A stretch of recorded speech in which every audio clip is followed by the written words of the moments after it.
When JFK convened his advisers again on August 28th, Harriman was in attendance and primed for a counterattack against Nolting. So was George Ball, the other Undersecretary of State. Ball specialized in economic affairs, Harriman handled political affairs. Taylor began by noting that the balance of forces in and around Saigon seemed to be stacked against the coup generals, with rebel units outnumbered 2-1 by those loyal to Diem. In the rest of the country, pro-coup forces appeared to be dominant. He added, however, that successful revolts are usually carried out by small, determined forces, so the larger number of Diem's troops in Saigon wouldn't necessarily be decisive. Nolting resumed his defense of Diem, pointing out that the U.S. government had pledged not to interfere in South Vietnam's domestic politics when it agreed in 1961 to dramatically boost military and economic aid. Diem had insisted on such a promise because he foresaw the temptation for his powerful ally to use its aid to force changes in his government that he didn't want. I have very grave reservations in my own mind, based on personal commitments, which in turn were based on government instructions, about putting ourselves in a position of engineering a coup d'etat for the purpose of establishing a government with which we can deal more effectively, said Nolting. In my mind, this is a bad principle and a bad precedent. Ball countered that the actions of Diem and the News, raiding the pagodas, making numerous anti-American statements, invalidated any promises Washington made in the past. The war, he said, couldn't be won with Diem and New in charge. This is an impossible situation, said Ball. American prestige is being damaged every day that this situation persists, especially in other Buddhist nations in Asia. Since the coup was already in motion, he believed, Washington should mobilize all of its resources and make sure it succeeded. Harriman agreed, arguing that without a coup, South Vietnam would be lost to the Communists. Diem's troublesome brother should have been eliminated long ago, Harriman said, but the Kennedy administration stuck with him because he ran the vital Strategic Hamlet program. However, Diem and New had betrayed the United States, and they were so unpopular that the South Vietnamese people could easily be rallied against them. Hilsman sided with his two superiors, noting that the CIA was making plans to bribe additional generals to turn against the regime. He warned that Diem and New were perfectly aware of the plot and American support for it. The generals are committed, sir, Hilsman told Kennedy. In my opinion, they're either going to make it or they're going to die. He added pointedly, I don't think you can stop it now. Robert Kennedy raised the question of what countermoves Diem and New might make to break up the coup. Had they placed suspected mutineers under surveillance? Were they planning to swoop in and arrest the rebel generals? And if they did neutralize them, what would the United States do in response? No one in the room offered any answers. The president didn't think the chances of pulling off a coup were favorable. Maybe Diem and New know about it. Maybe the generals are going to have to run out of the country. Maybe we're going to have to help them get out. That still is not a good enough reason to go ahead if we don't think the prospects are good enough, he said. I don't think we're in that deep, and I am not sure the generals are. They've been probably bellyaching for months. If the generals did overthrow the regime, Kennedy wanted Diem and New sent into exile rather than imprisoned or killed. When Hilsman said he had no information on the generals' intentions regarding the brothers, Kennedy said, I think it'd be important that nothing would happen to them. Nolting made a final plea on Diem's behalf, insisting that he was the only leader who could hold his fragmented nation together. The former ambassador thought he should be approached, and that it was quite likely he could be persuaded to usher Madame New out of the country. Getting rid of New would be harder, but not impossible, he said. But Harriman had had enough. Shut up. We've heard you before, he shouted from across the table. Nolting, he charged, had been profoundly wrong all along in his advice to go along with Diem. The crocodile's outburst stunned the others in the room. It was almost, insulting, and the only time I remember, in the presence of a president, where anybody took the tongue-lashing that Nolting did from Harriman, recalled Gilpatrick. I don't think from anybody else it would have been tolerated by the president. Kennedy, who respected Nolting, intervened to say he wanted to hear his ex-envoy's advice. But an ugly split was developing among his most trusted counselors, and he wasn't happy about it. He wanted to keep his top men united over Vietnam policy, not fighting among themselves, and maybe leaking to the press to promote their own viewpoints. After the president found out that Taylor had privately wired Harkins, saying, "Authorities are now having second thoughts about a coup," he took the dignified, much older general into the Oval Office and read the riot act to him. At 6 p.m., the president rejoined his Vietnam advisors for a second meeting. They decided to send Lodge and Harkins another cable, asking whether Diem should be pressured one last time to cashier the news. Kennedy also wanted their views on the latest point at which the coup could be called off and what the consequences would be. Apprehensive about knowing so little about the general's machinations, the U.S. government had begun secretly eavesdropping on ARVN communications shortly after the Pagoda invasions. The surveillance was carried out by the Army Security Agency, a military arm of the National Security Agency, the enigmatic U.S. government organization based at Fort George Meade, Maryland, that listened in on phone calls and radio transmissions worldwide.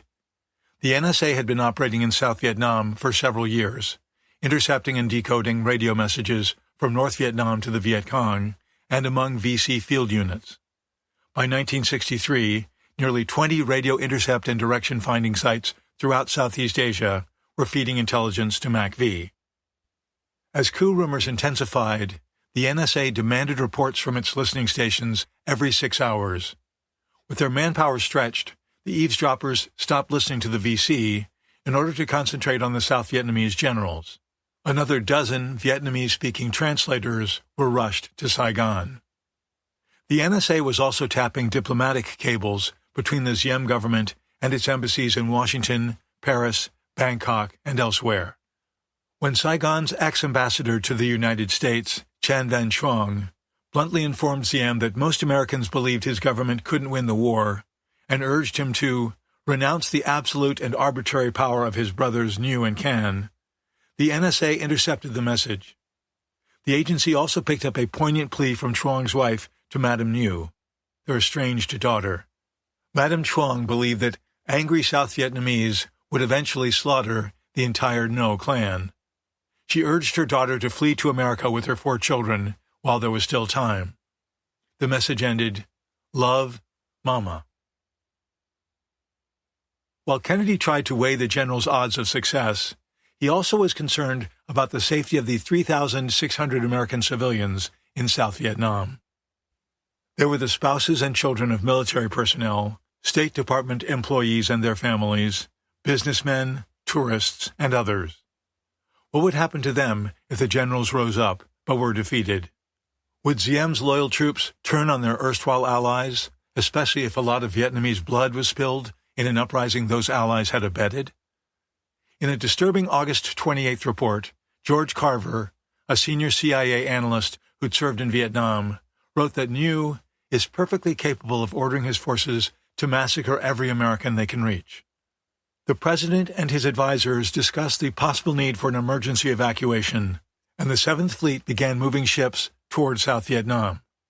A Navy amphibious group, consisting of the helicopter carrier USS Princeton, 2 destroyers, and 2 transport vessels bearing a Marine landing battalion, positioned itself in the South China Sea, about 70 miles east of Saigon. Farther out was a second task force, made up of the aircraft carrier USS Hancock and 3 destroyers. Attack aircraft from the Hancock would provide air cover for an evacuation. Most of the 15,000 U.S. military personnel in South Vietnam were staff officers and support workers. Only about 3,000 were combat advisors in the field with the ARVN. As Hilsman pointed out, the ability of Harkins's MACV to defend itself was not great. If serious trouble broke out, heavily armed Marines aboard the Princeton's helicopters could begin landing at Tan Son Nhut in 2 hours. Civilians could be flown out on those choppers to the amphibious group or to Bangkok or the Philippines aboard C-123 and C-47 transport planes already in South Vietnam. But in an eyes-only telegram to Harriman, Lodge pointed out that a single Marine battalion might not be enough to protect so many American civilians if widespread fighting erupted in Saigon. "Prudence demands that we assume some bloodshed," he wrote. "If the news see defeat staring them in the face, their Gotthardammerung complex is such that they would gladly see Saigon in flames before they perished." The Pentagon alerted 2 more Marine battalions on Okinawa to prepare for airlift to South Vietnam. Another carrier task force was dispatched to the South China Sea. As JFK's men argued the pros and cons of a coup, the CIA station chief, John Richardson, fired off a feverish cable on the night of August 28th, warning that the generals were set to move and ZM was ready for them. "Situation here has reached point of no return. Saigon is armed camp. Current indications are that no family have dug in for last-ditch battle. It is our considered estimate that general officers cannot retreat now." He continued that the overwhelming majority of general officers are united, have conducted prior planning, realize that they must proceed quickly, and understand that they have no alternative but to go forward. Unless the generals are neutralized before being able to launch their operation, we believe they will act and that they have a good chance to win. We all understand that the effort must succeed and that whatever needs to be done on our part must be done. With his horn-rimmed glasses, thick lips, and balding beach ball head, the 49-year-old Richardson exuded the air of a scholarly bullfrog. Bookish and outdoorsy, he'd vowed as a young man not to lead an ordinary life, and had succeeded magnificently. His intelligence career began in 1943, when the wartime draft pulled him out of the University of Chicago as he studied for a Ph.D. in sociology. Assigned to the Army's Counterintelligence Corps, a brainy outfit that counted Henry Kissinger and J.D. Salinger among its recruits, Richardson found himself hunting German spies behind the lines in Italy. He and his unit trailed American troops as they slugged their way north up the Italian boot, arresting stay-behind saboteurs and clandestine radio operators. After the war, Richardson took part in the Allied effort to denazify Austria, nabbing Hitler's minions who'd fled ruined Germany. He switched to the Central Intelligence Agency at its creation in 1947, serving as Vienna station chief and evolving into a passionate anti-communist as the Cold War enveloped Europe. A rising star in the CIA, he was given the prestigious job of Southeastern Europe Division Chief, based in Washington. But he grew restless after a few years and sought a return to the field. In 1955, he was made chief of the agency's Athens station, which organized covert operations behind the Iron Curtain in Yugoslavia, Bulgaria, Hungary, and Albania. Listed on U.S. embassy rosters as a diplomat, Richardson made frequent appearances at state dinners and parties, charming the women and showing off his considerable skills as a dancer. He loved to smoke, drink martinis, play poker, hike mountains, and engage in deep, all-night conversations with friends. He also proved adept at court politics, getting to know the Greek royal family and once taking Queen Frederica on a fly-fishing expedition. At his core, however, Richardson was a quiet, reserved man, unfailingly polite and almost painfully modest. His son called him the humble warrior. His nightstand usually held a copy of the Meditations of Marcus Aurelius, the ancient Roman emperor and Stoic philosopher. He rarely raised his voice or pounded the table, preferring low-key persuasion to get things done. Richardson took over as Saigon station chief in May 1962. He lived with his wife and 2 children in a large, luxurious villa near downtown. Vietnamese servants initially refused to work in the house because it had once been used to interrogate VC suspects, a number of whom died in the process. Buddhist monks had to exorcise their ghosts before any domestics would enter the place. The Saigon station was a big one, with more than 200 officers and support employees running various paramilitary and political action programs. They worked with Green Beret teams that trained montagnards and other rural people to defend themselves against VC marauders. They trained South Vietnamese saboteurs and parachuted them into North Vietnam, although communist security forces arrested most of the infiltrators. Richardson's people even tried to turn Ziem's sycophantic National Assembly deputies into American-style populists, prodding them to develop closer ties to their constituents through personal visits and small favors. Like Nolting and Harkins, Richardson believed the South Vietnamese were making headway in the war. Part of his job was to work closely with Nhu, who the CIA man admired as shrewd, realistic, and a keen counterinsurgency theorist. He finds particular pleasure in analyzing the subtleties and intricacies of the problems of war and of the political chess game, Richardson wrote. He was intrigued by Nhu's esoteric doctrine of personalism and agreed that the strategic Hamlet program was working. Unlike other Americans, Richardson seemed to understand what Nhu was trying to say and do. The political counselor was struggling to establish a modus vivendi with Washington, while limiting what he saw as its increasingly pernicious leverage over the Saigon government. Richardson viewed Ziem as the more forceful and dominant of the two brothers, but he believed Nhu was maneuvering to expand his power and at some point would try to assume the presidency. For most of his tenure in Saigon, the station chief had one of the Nhu brothers to prevail. Buddhist claims of persecution, which he regarded as untrue, upset him so much that he had trouble sleeping. But his attitude changed after the pagoda raids. When the green light cable arrived from Washington, Richardson worried that the coup generals might at some point turn on each other, producing deadly street fighting in Saigon and endangering American lives. He didn't want his agents serving as messengers to the generals, fearing the CIA's role might be exposed.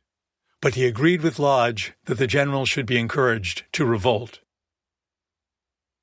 By August 29th, the day after Richardson's point-of-no-return telegram, Lodge could barely restrain his enthusiasm for a coup. "We are launched on a course from which there is no respectable turning back. The overthrow of the Ziem government," he cabled the State Department. Ziem, he wrote, had forfeited public support in both South Vietnam and the United States, couldn't regain it, and wouldn't win the war without it. To encourage the rebel generals, Lodge recommended that Harkins be ordered to personally reiterate U.S. support for them and that Washington publicly announce an aid cutoff. Richardson started that day by meeting with his two liaison agents, Conin and Spera, at 7:15 a.m. The two were scheduled in just half an hour to meet Big Ming and Hiem for further talks about a coup. But a MACV officer showed Richardson the telegram from Taylor, the one JFK reprimanded him for, indicating that Washington might be getting cold feet. After a hurried discussion about whether to cancel the parley with the two generals, Richardson told his operatives to go as planned, but merely hear the South Vietnamese out and make no promises. Big Ming and Hiem, however, seemed suddenly wary of Conin and Spera, apparently thinking they might be trying to trap them on behalf of the regime. The ARVN officers distrusted the CIA because of its long-standing closeness to Nhu and Colonel Tuong. The flubbed VOA broadcasts about a possible aid cutoff was the only indication they had that the U.S. government might be ready to pull the plug on its support for the palace. Big Ming told his CIA visitors that he and his fellow generals wanted Washington to follow through and actually halt its aid. That action, he said, might induce Ziem and Nhu to open ceasefire negotiations with Hanoi, since South Vietnam would have a hard time fighting without U.S. help. Such talks would give the strongly anti-communist generals the political cover they needed to move against the brothers. Nhu, said Big Ming, already knew that the Americans were reaching out to him. Colonel Tung had stationed a company of his soldiers threateningly near the general's house. When Lodge learned what had happened, he exploded at Richardson, angrily asserting that he'd destroyed any chance for a coup by instructing Conin and Spera to make no firm U.S. commitments to the nervous generals. The genteel Richardson expressed a firm, dissenting opinion. So far, the coup generals had revealed few details of their plans, but the embassy got some unsettling insights into their thinking from ARVN Lieutenant Colonel Pham Ngoc Thao, a congenital conspirator with a beguiling personality and a personal history as tangled and violent as his nation's. Thao, was a character out of an André Malraux novel. He'd been born in 1922 into a large family that, like many in Vietnam, later split between those loyal to the Communist North and those who adhered to the non-Communist South. One of Thao's brothers became Hanoi's ambassador to East Germany. In 1947, shortly after war with France broke out, he left a job as an elementary school teacher and joined the Viet Minh. Posing as the leader of a student association, Thao was soon running the insurgents' spy network in Saigon. He reported on French shipping schedules and troop movements, and later participated in ambushes and assassinations. He claimed to have personally liquidated a French colonel. A dynamic, intelligent leader, Thao was promoted to colonel and put in charge of a Viet Minh battalion in the Delta. By 1955, claiming to have left the Viet Minh, Thao was teaching at a Catholic school in Wing Long Province, where he became a protege of Diem's brother, then Bishop No Ding Tuk. He joined the Can Lao Party and became an Arvin captain in 1957. 3 years later, he was named chief of Kien Hoa Province, a fecund, river-laced coastal area south of Saigon where VC fighters hid in coconut plantations. He gained the president's confidence by organizing effective local defenses and economic aid projects. Touring Thao's watery domain with him by motorboat, William Colby was impressed that Thao traveled without bodyguards and was greeted as a familiar face by many villagers. In August 1962, Thao was elevated to Inspector General of the Strategic Hamlet Program. Short and slight, Thao was a witty, articulate man who spoke excellent French and English, and usually dressed in green and black jungle fatigues. He had a walleye that, according to Malcolm Brown, always seemed to be watching for enemies, while the other eye twinkled right at you. Thao loved to reminisce, and his colorful storytelling attracted a string of Western reporters. Seemingly an independent man of strong judgments, he openly criticized the regime to Americans and acted as a CIA informant. He eventually fell out of favor with Diem and Nhieu, and was demoted to advising the government on canal construction. In 1963, Thao joined the Coup group assembled by Dr. Chan Kim Tuen, the ex-secret police chief who'd also plummeted from grace at the palace. A CIA dossier described Thao as a complex figure of considerable energy, no discretion, shady background, and mixed motives very difficult for U.S. observers to diagnose. In fact, Thao was a VC agent, tasked with fomenting as much trouble for the Saigon government as possible, an assignment he performed brilliantly. On August 29th, Thao dined with 3 of the coup generals, Big Ming, Hiem, and Khan.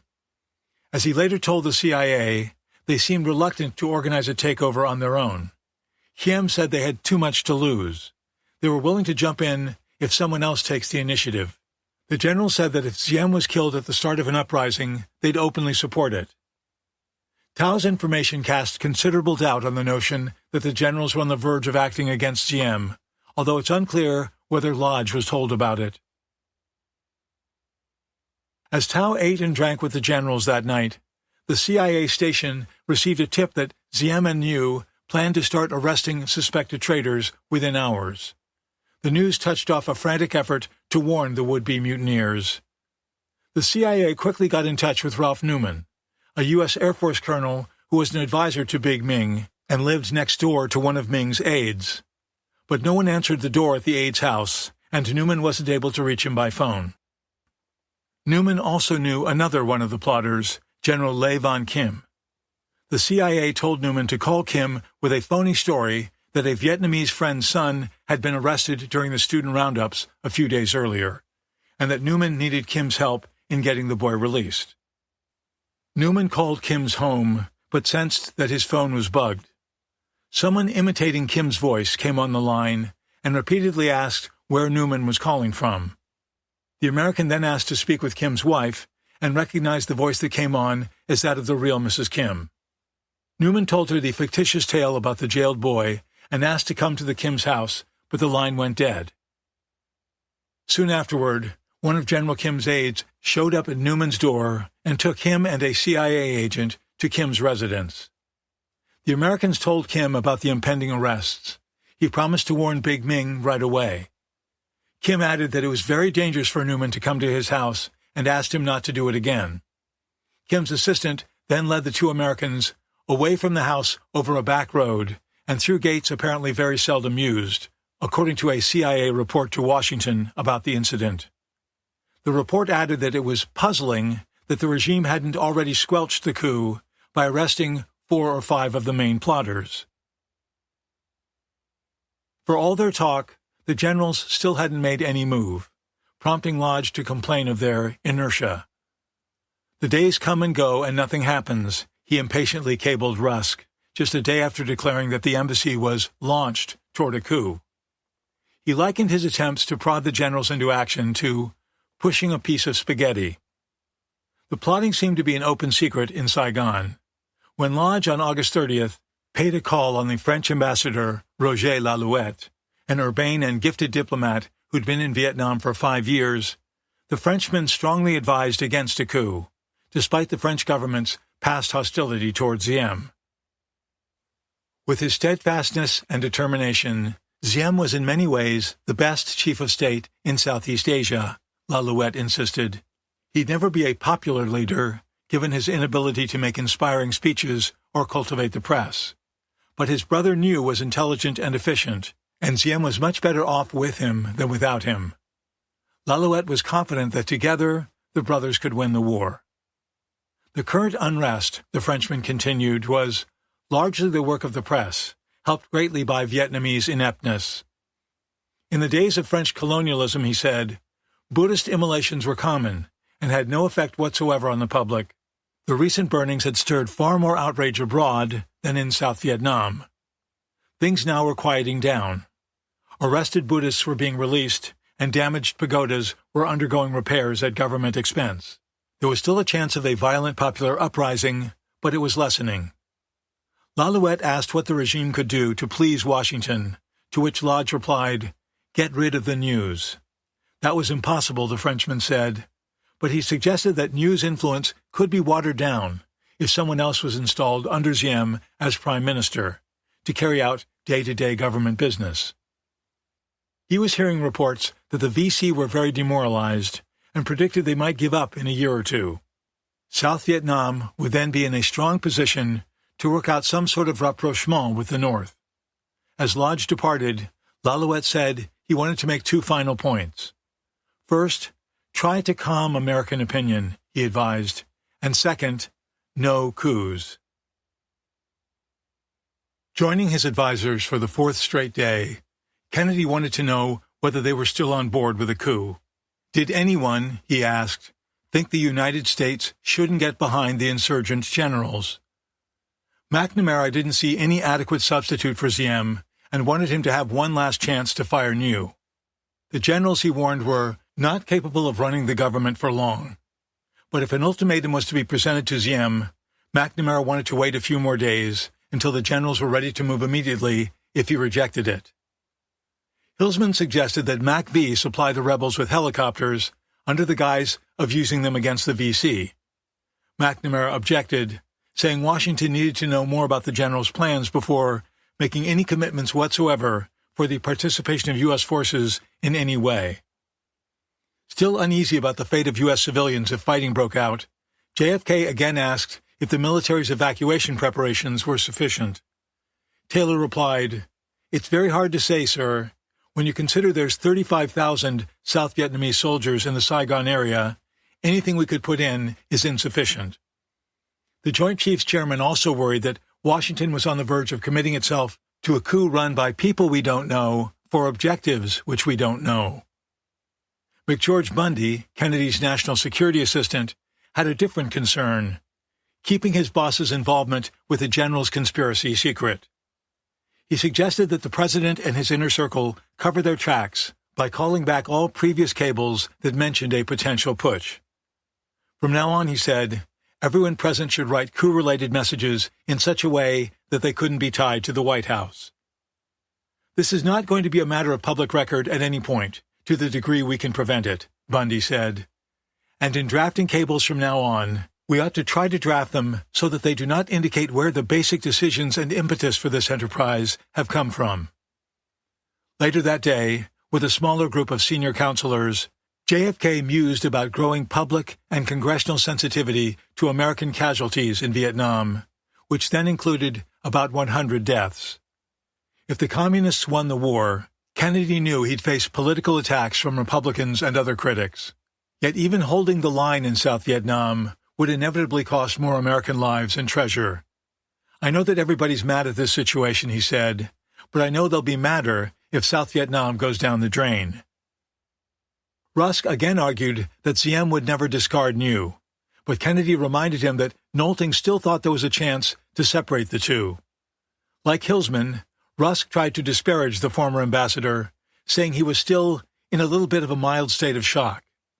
But the president brushed aside the amateur psychoanalysis, pointing out that simply because Nolting disagreed with dumping Diem didn't mean he was mentally impaired. Before Kennedy departed for the long Labor Day weekend on Cape Cod, he approved a cable instructing Harkins to personally reassure the generals that the United States backed the coup. But the president still had doubts. From his summer home, he telephoned Bundy and later dispatched an entirely private cable to Lodge that reflected a key lesson he'd absorbed from the Bay of Pigs. Until the very moment of the go signal for the operation by the generals, I must reserve a contingent right to change course and reverse previous instructions. While fully aware of your assessment of the consequences of such a reversal, I know from experience that failure is more destructive than an appearance of indecision. I would, of course, accept full responsibility for any such change. When we must go to win, but it will be better to change our minds than fail. And if our national interest should require a change of mind, we must not be afraid of it. Lodge wrote back that he respected the president's right to change direction at any time.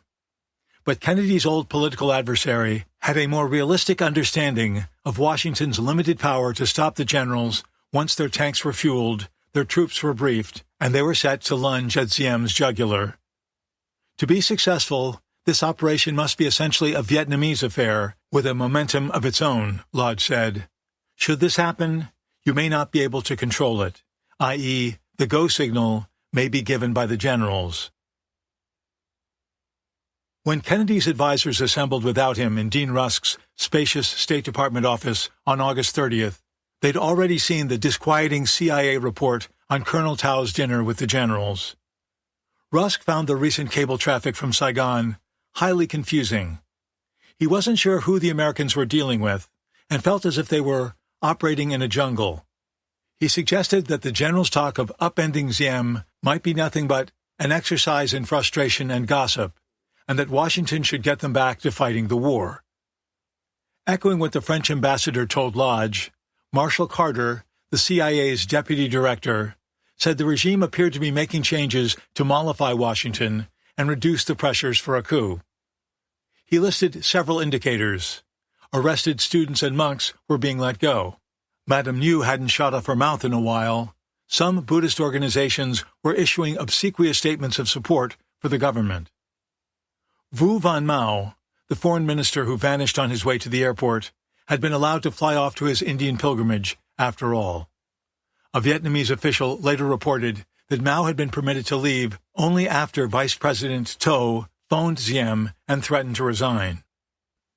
Carter figured the generals were backing down, and his intuition was correct. Before dawn the next day, another cable from Richardson arrived in Washington. Harkins had met with Hiem, who informed him that coup planning had been called off. The generals weren't able to line up sufficient forces to bring down their president, Hiem said. This particular coup, Richardson declared, is finished. Lodge chimed in with a self-protective message, insisting that the embassy used every asset that we had to stimulate a coup, and that our record has been thoroughly respectable throughout. Taylor was more blunt about the outcome of the abortive coup. I was sure, he wrote in a 1972 memoir, that our bungling had deprived us of most of our remaining leverage on the Diem government. Chapter 14.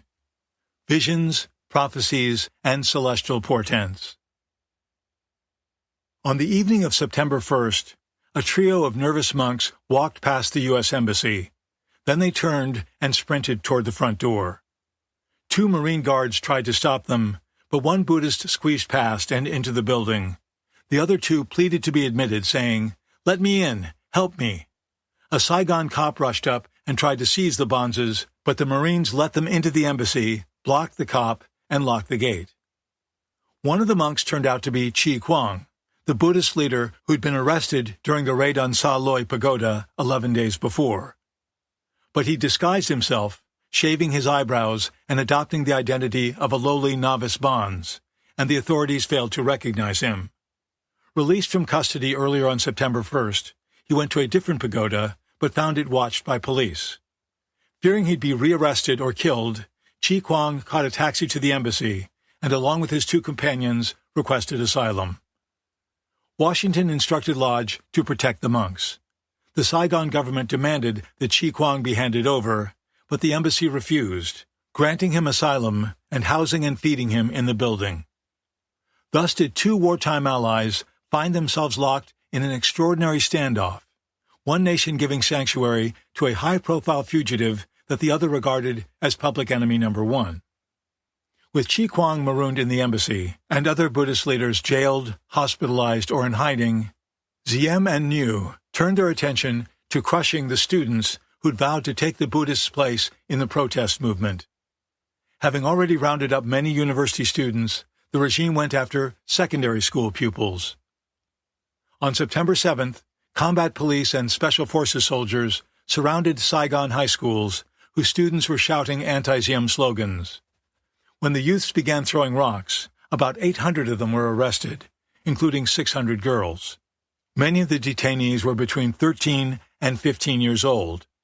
As they were forced into trucks, some of the kids shouted to American reporters, "Tell President Kennedy students do not like Ziem. The United States government helps Ziem. Do not help Ziem." 2 days later, another demonstration broke out at a boys' high school in Cholon. When a government sound truck urged calm, the students pelted it with rocks and bricks and barricaded the school's front gate. One boy ran around the courtyard waving a Buddhist flag as others cheered and chased after him. Then they tore down the national flag flying over the school and raised the Buddhist flag. Police and soldiers tried to force their way through the gate, but the kids repelled them. More troops arrived, and the combined force succeeded in bustling into the courtyard. The students responded by hurling desks down at them. The cops and soldiers beat some kids and threw them headfirst into trucks. By the time the melee was over, more than 1,000 students had been arrested. Halberstam's vivid story about the clash appeared the next day on page 1 of the New York Times.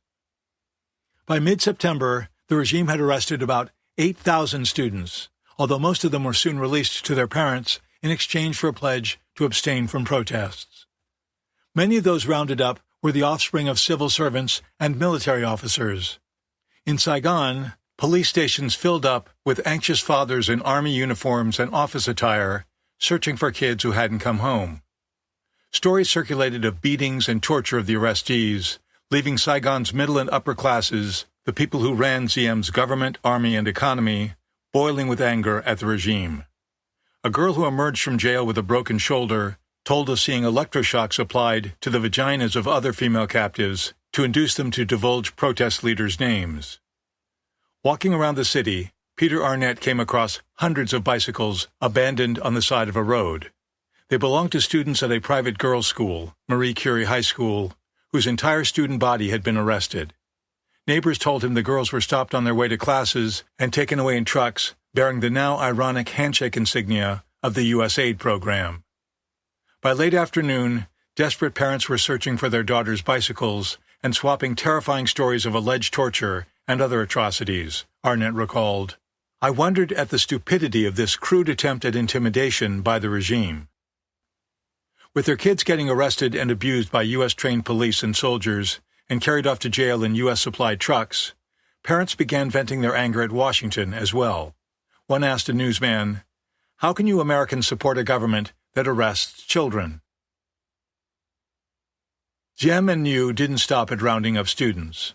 Reports poured into the embassy of pre-dawn arrests of lawyers, teachers, and others suspected of disloyalty or simply being too friendly with Americans. An embassy officer whose wife recently delivered a baby learned that her obstetrician, who also served as Ziem's health minister, had been placed under house arrest for supposed opposition to the president. A prominent lawyer had some teeth knocked out while in detention. On September 4th, General Ding, Saigon's military governor, arrested the editor of Tu Do, the city's leading newspaper, and shut it down as a security measure. The paper's title meant freedom. Saigon's Catholic archbishop released a message from Pope Paul VI expressing his apprehension and anguish over the unrest in South Vietnam. Having neutered the Buddhist leadership, Ziem and Niu set about constructing a new, tamer version. Jailed bonzes were required to declare their loyalty to the regime before they were released. Buddhist factions in Da Nang and elsewhere promised to stay out of politics and concentrate on pure religion. Still in a military hospital, Buddhist patriarch Thich Tin Khiet abruptly reversed his opposition to the regime and called on his brethren to remove themselves from politics. He handed over leadership of the General Buddhist Association of Vietnam to a new approved monk, Thich Thien Hoa. In conversations with embassy officers, Chi Kuang described Hua's organization, the Union Committee for the Defense of Pure Buddhism, as a bunch of lackeys, completely under the control of the government. Wags dubbed a government minister who was purportedly stocking pagodas with more pliable monks as the Pope of the False Bonzes. Mass arrests had cowed the student movement as well. Riddled with police agents, it lacked effective leaders and allies among labor, the military, or what was left of the anti-Ziem political parties. Though bitter at the regime, most students came from cautious, conservative families. Few were willing to risk their necks in serious fighting against Ziem's security forces or by joining the VC. With Saigon still under martial law, armored personnel carriers rattled through the streets. Marines and paratroopers with Browning automatic rifles stood behind barbed wire at checkpoints. Anti-aircraft artillery ringed Za Long Palace, protecting it from renegade pilots. Ziem and Niu declared that the Buddhist crisis was over. The British ambassador, Gordon Etherington Smith, agreed, telling U.S. diplomats that the brothers were strongly in the saddle. Like his French counterpart, Etherington Smith warned against a coup, saying it was unlikely to succeed despite the resentment of the middle and upper classes toward Ziem and the Nius. The regime tried to demonstrate that it enjoyed public support by organizing a huge gathering outside the U.S. Information Agency. More than 75,000 people waved banners and shouted, "Long live President Ziem!" But in some ways, the government seemed oddly paralyzed. Ziem's chief of staff, Tuan, told Rufus Phillips that virtually all work had stopped in the ministries. Tuan recounted a recent visit from the National Economy Minister, who was clutching a detective novel. When Tuan asked why he had the book, the man replied, "All we or anybody else do in the office is to read these. We are waiting." Niu was now in effective control of the country, Tuan claimed. Ziem trusted no one else and had mentally abdicated to his younger brother. At most meetings, Niu spoke for Ziem, and the president gave his assent. In some cases, Ziem simply repeated what Niu told him to say. Tuan was obviously terrified of Niu.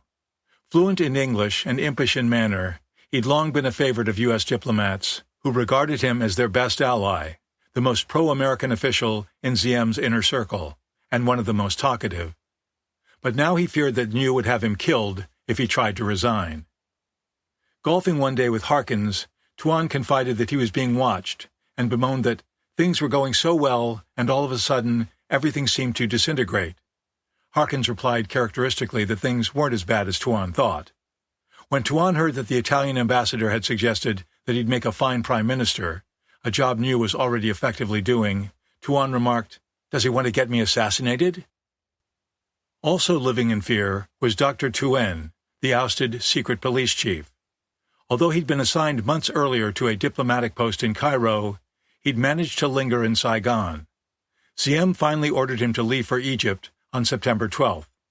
Tuen lived in a walled villa across the street from William Trueheart, and he asked the embassy's second-in-command to help his wife and 5 children in the event that civil disorder broke out. Trueheart said he'd do what he could, but he wouldn't be able to protect Tuen's family if Ziem's police came for them.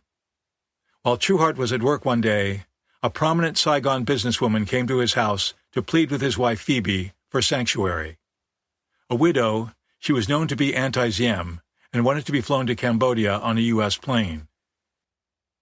Phoebe already was rattled by the tension and anxiety gripping the city. Her husband had become a pariah in the No's eyes over his tough demands regarding the Buddhists, and Phoebe believed their phone was bugged. They played loud music whenever they had a visitor, American or Vietnamese. The only time she was able to sleep, she wrote to stateside friends, was when I've had lots to drink or taken Seconal. Horrible dreams about blood, soldiers, and little children torn apart plagued her.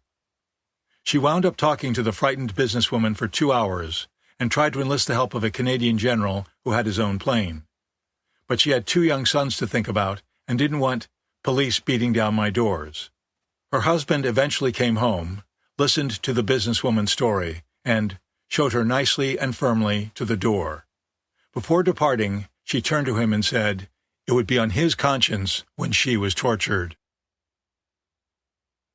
Many regime officials shared Tuan's belief that Nhu was running the show, but felt powerless about the situation. The CIA reported that disaffection had spread from government executives to practically all leading elements of the population.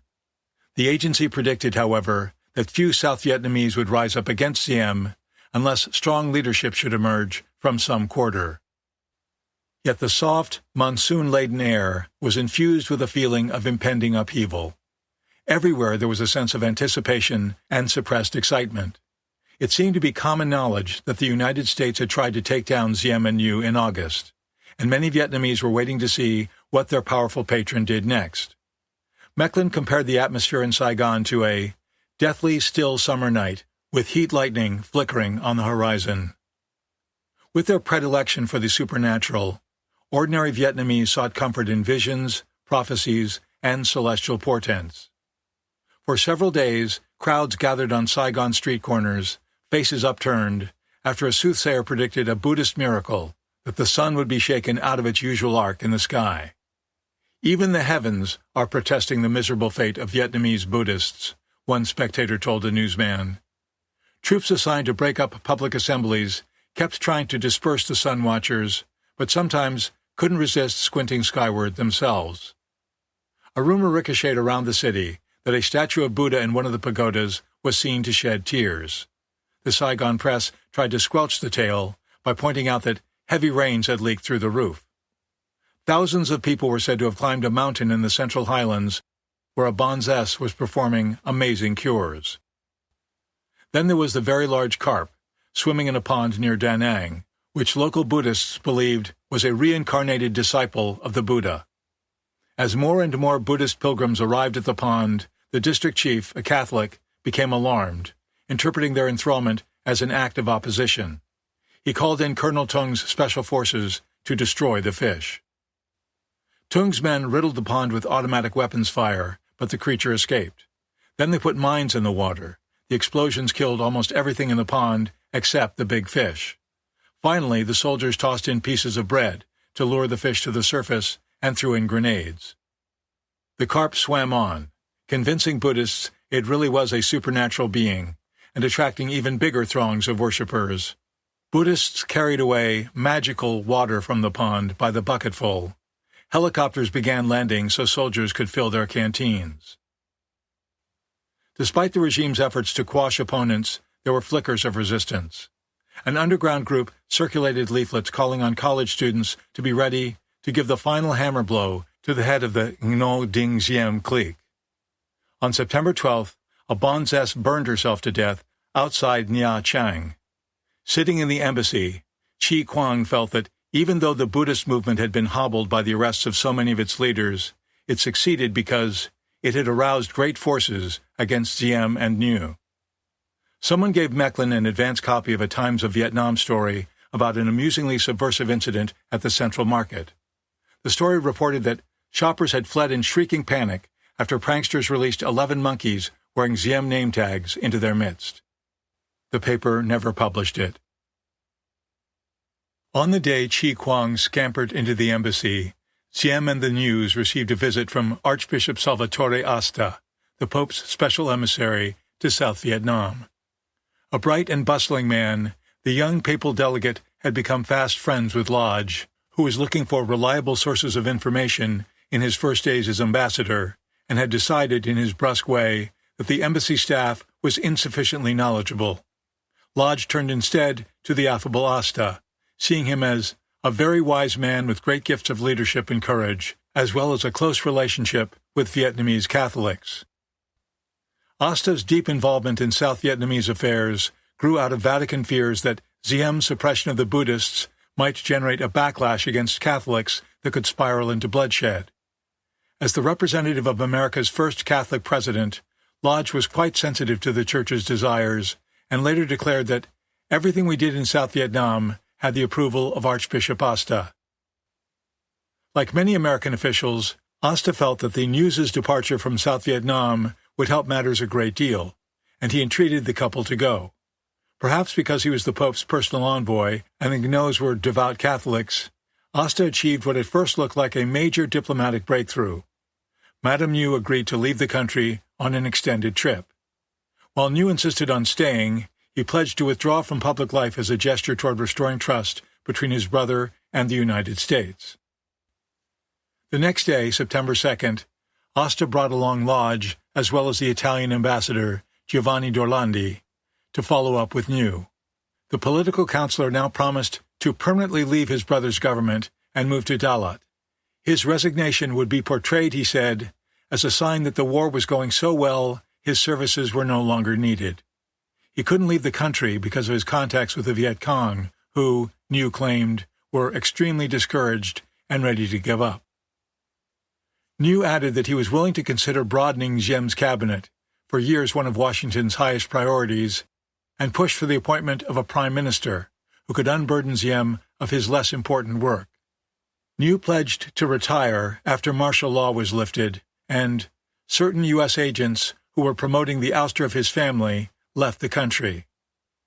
Shortly afterward, Asta arranged to have Archbishop Tuck, who was as vocally anti-Buddhist as the News, sent to Rome for an upcoming meeting of the Vatican's Ecumenical Council. Tuck arrived in Rome on September 6th, under Vatican orders not to discuss the political situation in South Vietnam. 3 days later, Madame New flew off to Belgrade, Yugoslavia, where she planned to attend a conference before traveling on to Rome and Paris. But New's attitude of pained acquiescence didn't last long. Meeting again with Asta and d'Orlandi on September 6th, he launched into a long tirade, pacing up and down the room. He accused his two visitors of pushing him to commit political suicide, and insisted that if he left his position, the armed forces would take over the government and CIA schemers would sabotage the war effort. "I'm the winning horse. They should bet on me. Why do they want to finish me?" New ranted. He didn't quit or move to Dalat as promised. Instead, the regime initiated an unnerving campaign of harassment and intimidation against American diplomats and newsmen that included police surveillance, phone taps, and assassination threats. Plainclothesmen watched the Associated Press office. Reporters were tailed and their phones monitored. Some Vietnamese who called the AP office subsequently received sinister threats from the government. Those who visited in person were sometimes seized by police as soon as they left. The embassy received word that Diem and New planned to use force to extract Chi Quang. Halberstam wrote that Saigon was full of frightened people in the wake of what was in effect a palace coup by New. He and Sheehan were still staying at Mecklen's villa, where they'd jury-rigged tripwires to alert them if regime agents tried to creep inside. Outside, the neighborhood swarmed with security men. At night, New's secret police sat in taxis or on cyclopus, watching the homes of various Americans. The stress and tension were starting to get even to Halberstam. "Sure, we were paranoid," he recalled, "but people were trying to get us. They had been scraping layers of skin off us for weeks. Our nerves were rubbed raw." The correspondents were exhausted. Their editors, worried that they would become erratic, began pressuring them to take vacations. Halberstam's bosses pushed him to take some time off. Sheehan and Brown got similar hints from their home offices. But the newsmen sensed that the Vietnam story was nearing a climax, and no one wanted to be away when it happened. Besides being arm-twisted into taking vacations by their editors, they worried about being expelled. Many of them had Vietnamese girlfriends, and under Madame Ngu's blue laws, they could easily become ensnared in a moral scandal and get thrown out of the country. Nicholas Turner of Reuters reluctantly broke up with his girlfriend. Other correspondents were reevaluating their relationships as well. Halberstam parted ways with his girlfriend, Ricky, after her angry husband burst in on him one night with a pistol. Ricky happened to be translating for Halberstam as he typed up a story. True to form, Halberstam turned the tables on the irate spouse, chasing him around the room and yelling, "How dare you come in here and interrupt me while I'm working?" Assassination rumors multiplied. Dennis Warner, the Australian correspondent, had an alarming conversation with Chan Van Hiem, Madame Ngu's eccentric brother. Hiem claimed he was setting up his own secret police force with money from his sister and expected to take over security duties in Saigon once martial law ended. Astonishingly, he then scribbled on a piece of paper his secret list of Americans to be murdered. The names included Richardson, Mecklin, and Konin. Warner was appalled. He warned Hiem that if any Americans were killed, the U.S. Marines would descend on Saigon. As a World War II correspondent, Warner had seen Marines in action in the Pacific. He told Hiem they were the most ferocious fighters in the world. Within 3 hours, he said, they'd wipe out every Vietnamese soldier in the city. Taken aback, Hiem nevertheless went on to describe his brother-in-law Nhu as the greatest evil in Vietnam. Nhu had to be eliminated somehow, Hiem said, so that he and his sister could run the government. He claimed the regime had planted documents at Sa Loi to make it look like the Americans were in cahoots with the Buddhists. One of those documents was a draft magazine article that Warner himself had written while staying at Mecklin's house. Highly critical of the Ngos, the piece had mysteriously disappeared from Warner's desk.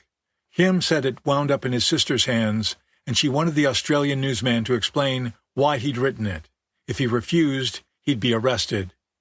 Warner had no intention of explaining anything to Madame Nhu. His intention was to get out of South Vietnam right away, which he did. Predictably, the Times of Vietnam joined the anti-American onslaught as well. On September 2nd, it ran a sensational story under the banner headline, CIA Financing Planned Coup d'etat. The paper claimed the U.S. spies had passed out as much as $24 million in bribes in an effort to overthrow Diem. Military attachés from 3 unnamed foreign embassies, the story said, had helped organize the attempt, which had been scheduled for August 28th, but was called off when the regime caught wind of it. While exaggerated and wrong about key details, the article bore some resemblance to the truth of the aborted coup Lodge had pushed for. The State Department flatly denied the newspaper's account, calling it ridiculous. But it was picked up by the New York Daily News, Chicago Tribune, Baltimore Sun, and other prominent stateside papers. Nhu told the CIA he had nothing to do with the story, and would never hide himself behind the backsides of a woman, an apparent reference to the Times of Vietnam's American editor, Anne Gregory. But a reporter for the German magazine Der Spiegel said Madame Nhu admitted to him that she'd written most of the article. Gregory later said she felt it was her duty as an American to publish it in order to expose a Nazi-like band of cynical young men who nourished their egos on their abilities to overturn friendly governments. Mecklin's name came up in almost every assassination rumor, perhaps because Nhu believed, as he told an American visitor, that the embassy press officer was plotting a coup. It got so bad that Lodge called him in and asked if he'd like a transfer. Mecklin said no, that would only give Nhu what he wanted. Besides, he didn't regard the threats as serious, unless the News were convinced they could get away with making his killing look like the work of the VC. Mecklin did take some precautions, however. He told the guards at his house not to let in anyone without his specific permission. He also bought a pistol, secreting it in a pocket of his jacket. But the thing was so heavy and made such a conspicuous bulge that he stopped carrying it. Yet the daily nuttiness worked on his nerves. One night he dreamed of watching a play about a U.S. diplomatic mission that gradually discovers it's been negotiating over the years with a government of madmen. Nothing the foreign officials promised would happen ever happened. their words were meaningless. The embassy, nevertheless, was forced to continue to deal with the crazy government forever. There were no realistic alternatives to it. Mecklin had known Madame Nguyen's brother, Hiem, fairly well since 1955, when he'd covered Vietnam as a journalist and Hiem was Diem's press secretary.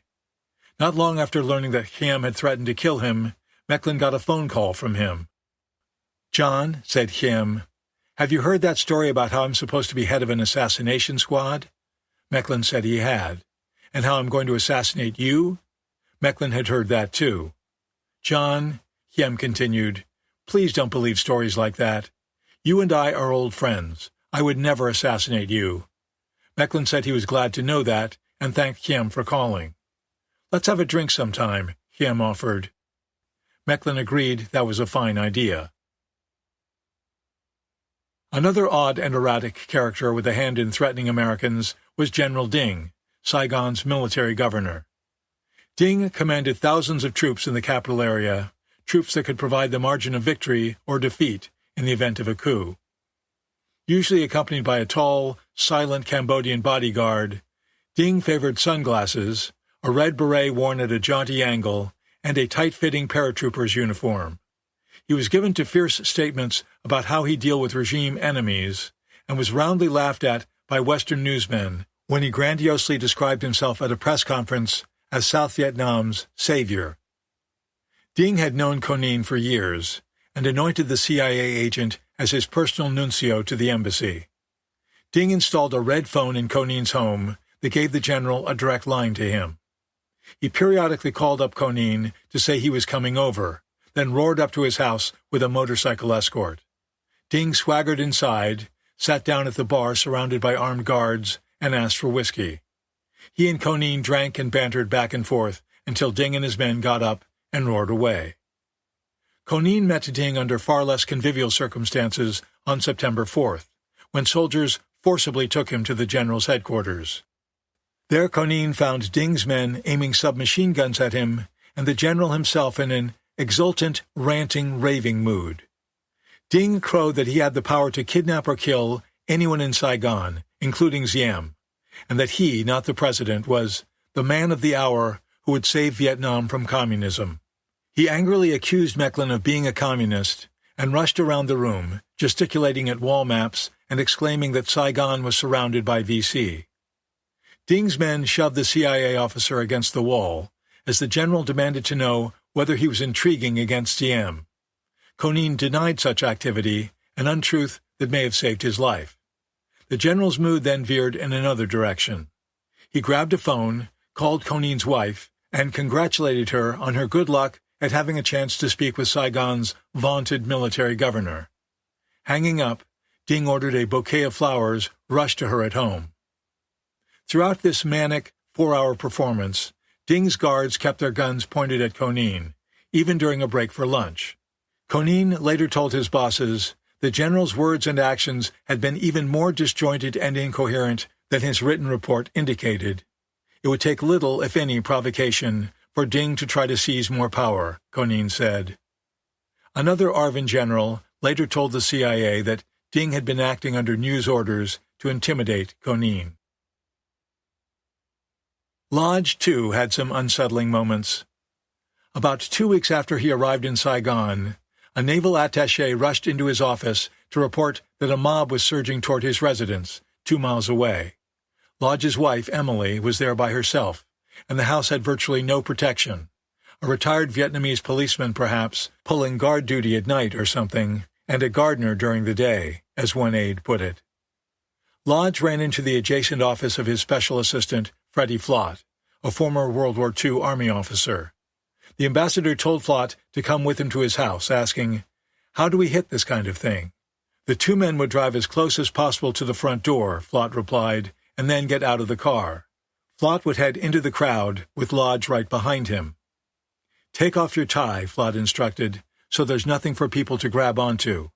Don't make eye contact with anyone. Use your elbows," he told the ambassador, "and just steamroller right through to the door." But when they arrived at the residence, no one was there. The mob report was false. Lodge fired the excitable attaché. Given the residence's poor security, Flott and another aide took turns guarding Lodge and his wife at night. Armed with a Schmeisser submachine gun and an M1 carbine supplied by Konin, Flott and the other man alternated 4-hour shifts outside the couple's bedroom for several nights until better protection could be arranged.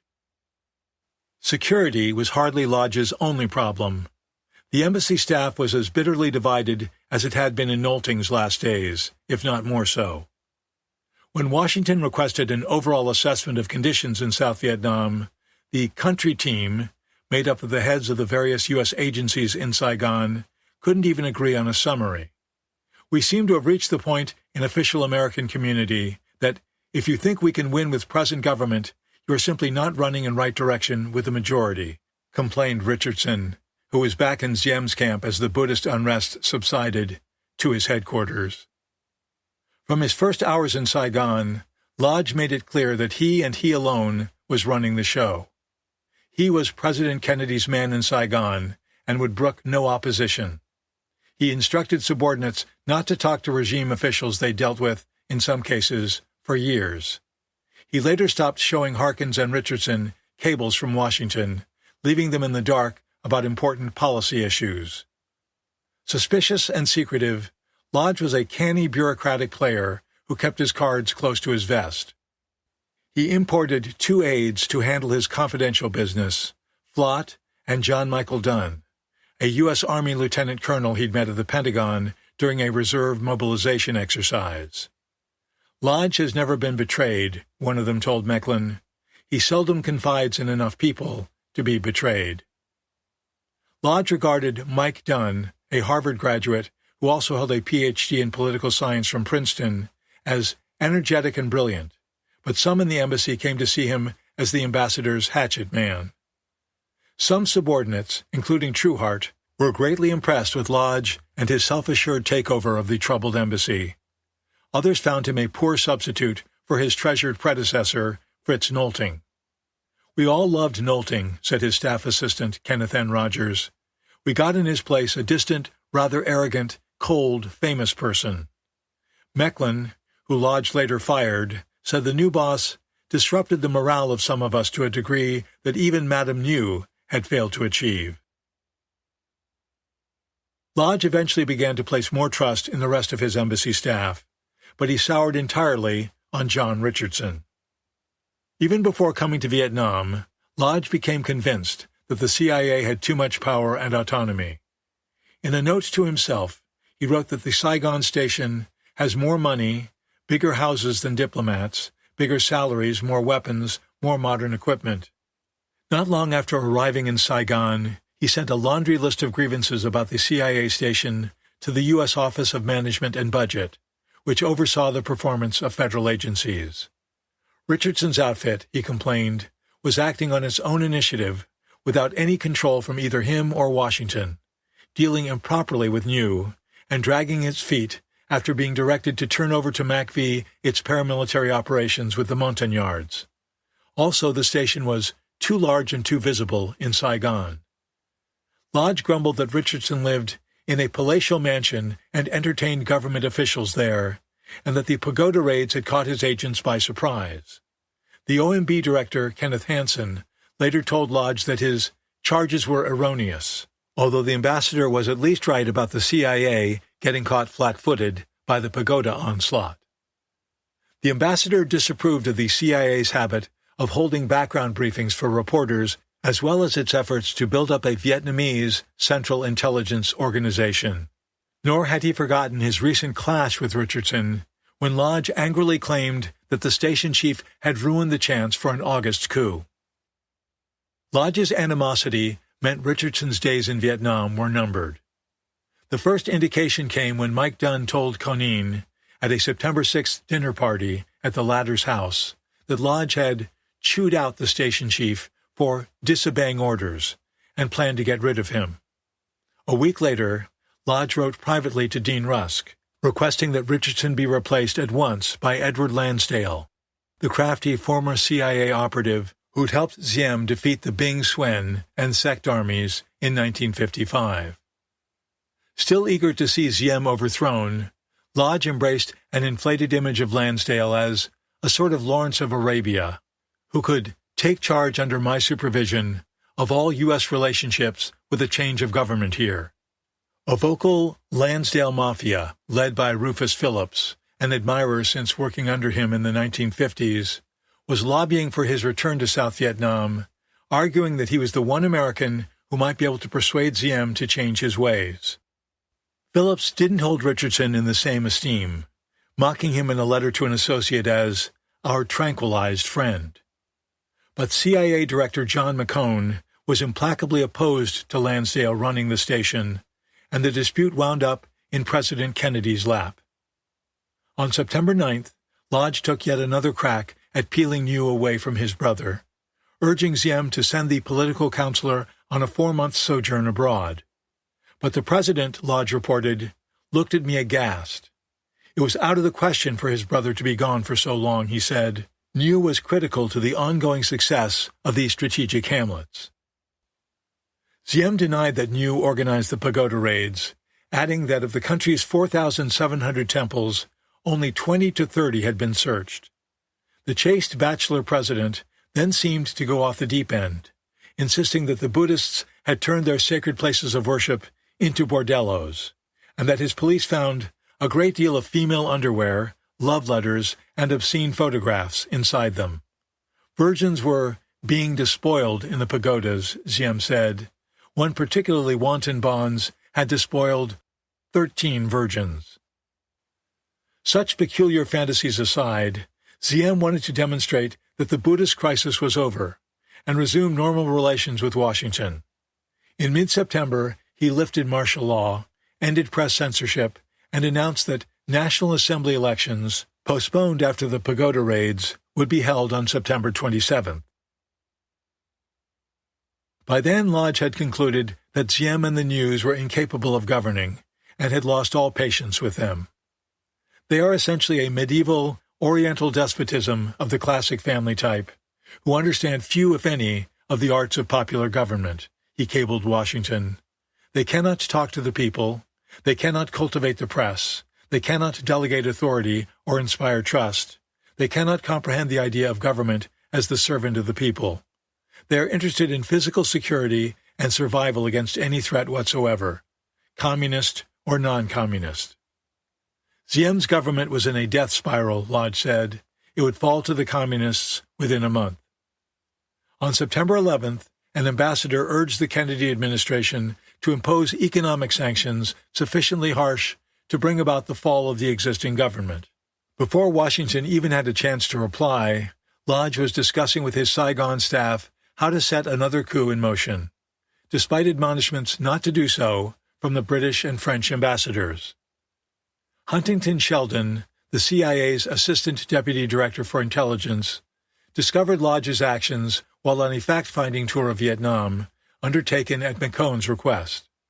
Trueheart told the visiting CIA executive that Lodge was thinking about instructing MacV to contact Diem's generals again and stimulate early coup action with appropriate U.S. assurances.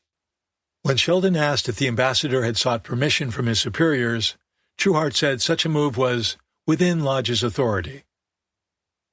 Sheldon wanted to know whether the embassy had considered the possibilities that the generals would inform New of any new American approach, or that another coup attempt might fizzle.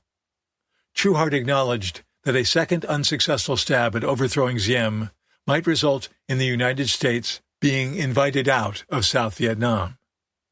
Like Lodge, Trueheart was convinced that the war couldn't be won with Diem. But Sheldon emphasized in his report to McCone that we are at present in no position to proceed with a coup. The failed August attempt, he wrote, was based on hope rather than reality, since the conspirators lacked the military muscle to throw out the regime. In the interim, New had had time to reposition and strengthen Loyalist forces in Saigon. Attacks by the Times of Vietnam had left the CIA station in a defensive crouch, unable to ascertain whether commanders of key South Vietnamese units, such as the Marines and the Armored Brigade, supported another coup effort. At this time, concluded Sheldon, we know too little about where they would line up at the moment of decision to base new coup plans on them with any great confidence. While Chi Kuang had been standoffish when John Helbley spoke with him in Hue, he proved to be a gusher of information when U.S. officers questioned him after he took refuge in the embassy. The monk was comfortably ensconced in an embassy conference room, where he became fond of the Marine guards who brought him food every day. He told his interviewers that he'd long planned an anti-Ziem campaign and seized on the May 8th killings in Hue to stage a showdown with the government. He denied instigating the violence, as the regime claimed, and insisted the Buddhists wouldn't have tried to bring down Ziem if he'd moved quickly to ameliorate their grievances in May. Additional U.S. action to get rid of the Ngos, he said, would please people immensely. On the other hand, all of the Kennedy administration's good works in South Vietnam will be dissipated if it continued to support an oppressive government. The reason Saigon was so calm now, Chi Kuang added, was that the regime had spread word that if street demonstrations and burnings didn't stop, Buddhist leaders would be killed. Chapter 15. You both went to the same country? For Kennedy, South Vietnam was becoming a bigger political headache with each passing day. Congress was growing restless about sacrificing American lives and treasure on behalf of an authoritarian regime that beat up and jailed Buddhist dissidents while harassing Americans. The press speculated about whether the administration was trying to organize a coup against its wartime partner. Newsweek said Washington was plainly hoping to engineer Ziem's overthrow, but warned there was no guarantee that a new government would prosecute the war with the same determination and vigor as the Ngos. At the United Nations, a group of member states led by heavily Buddhist Ceylon was calling for an investigation of human rights abuses in South Vietnam, a move that could lead to an embarrassing public censure by the global peacekeeping body. On Labor Day, Kennedy settled into a wicker chair on the lawn outside his rented summer home on Squaw Island, not far from his family compound in Hyannisport, for an interview with Walter Cronkite of the CBS Evening News. Putting aside the carefully modulated talking points prepared by his staff, the president unambiguously tightened the screws on Ziem.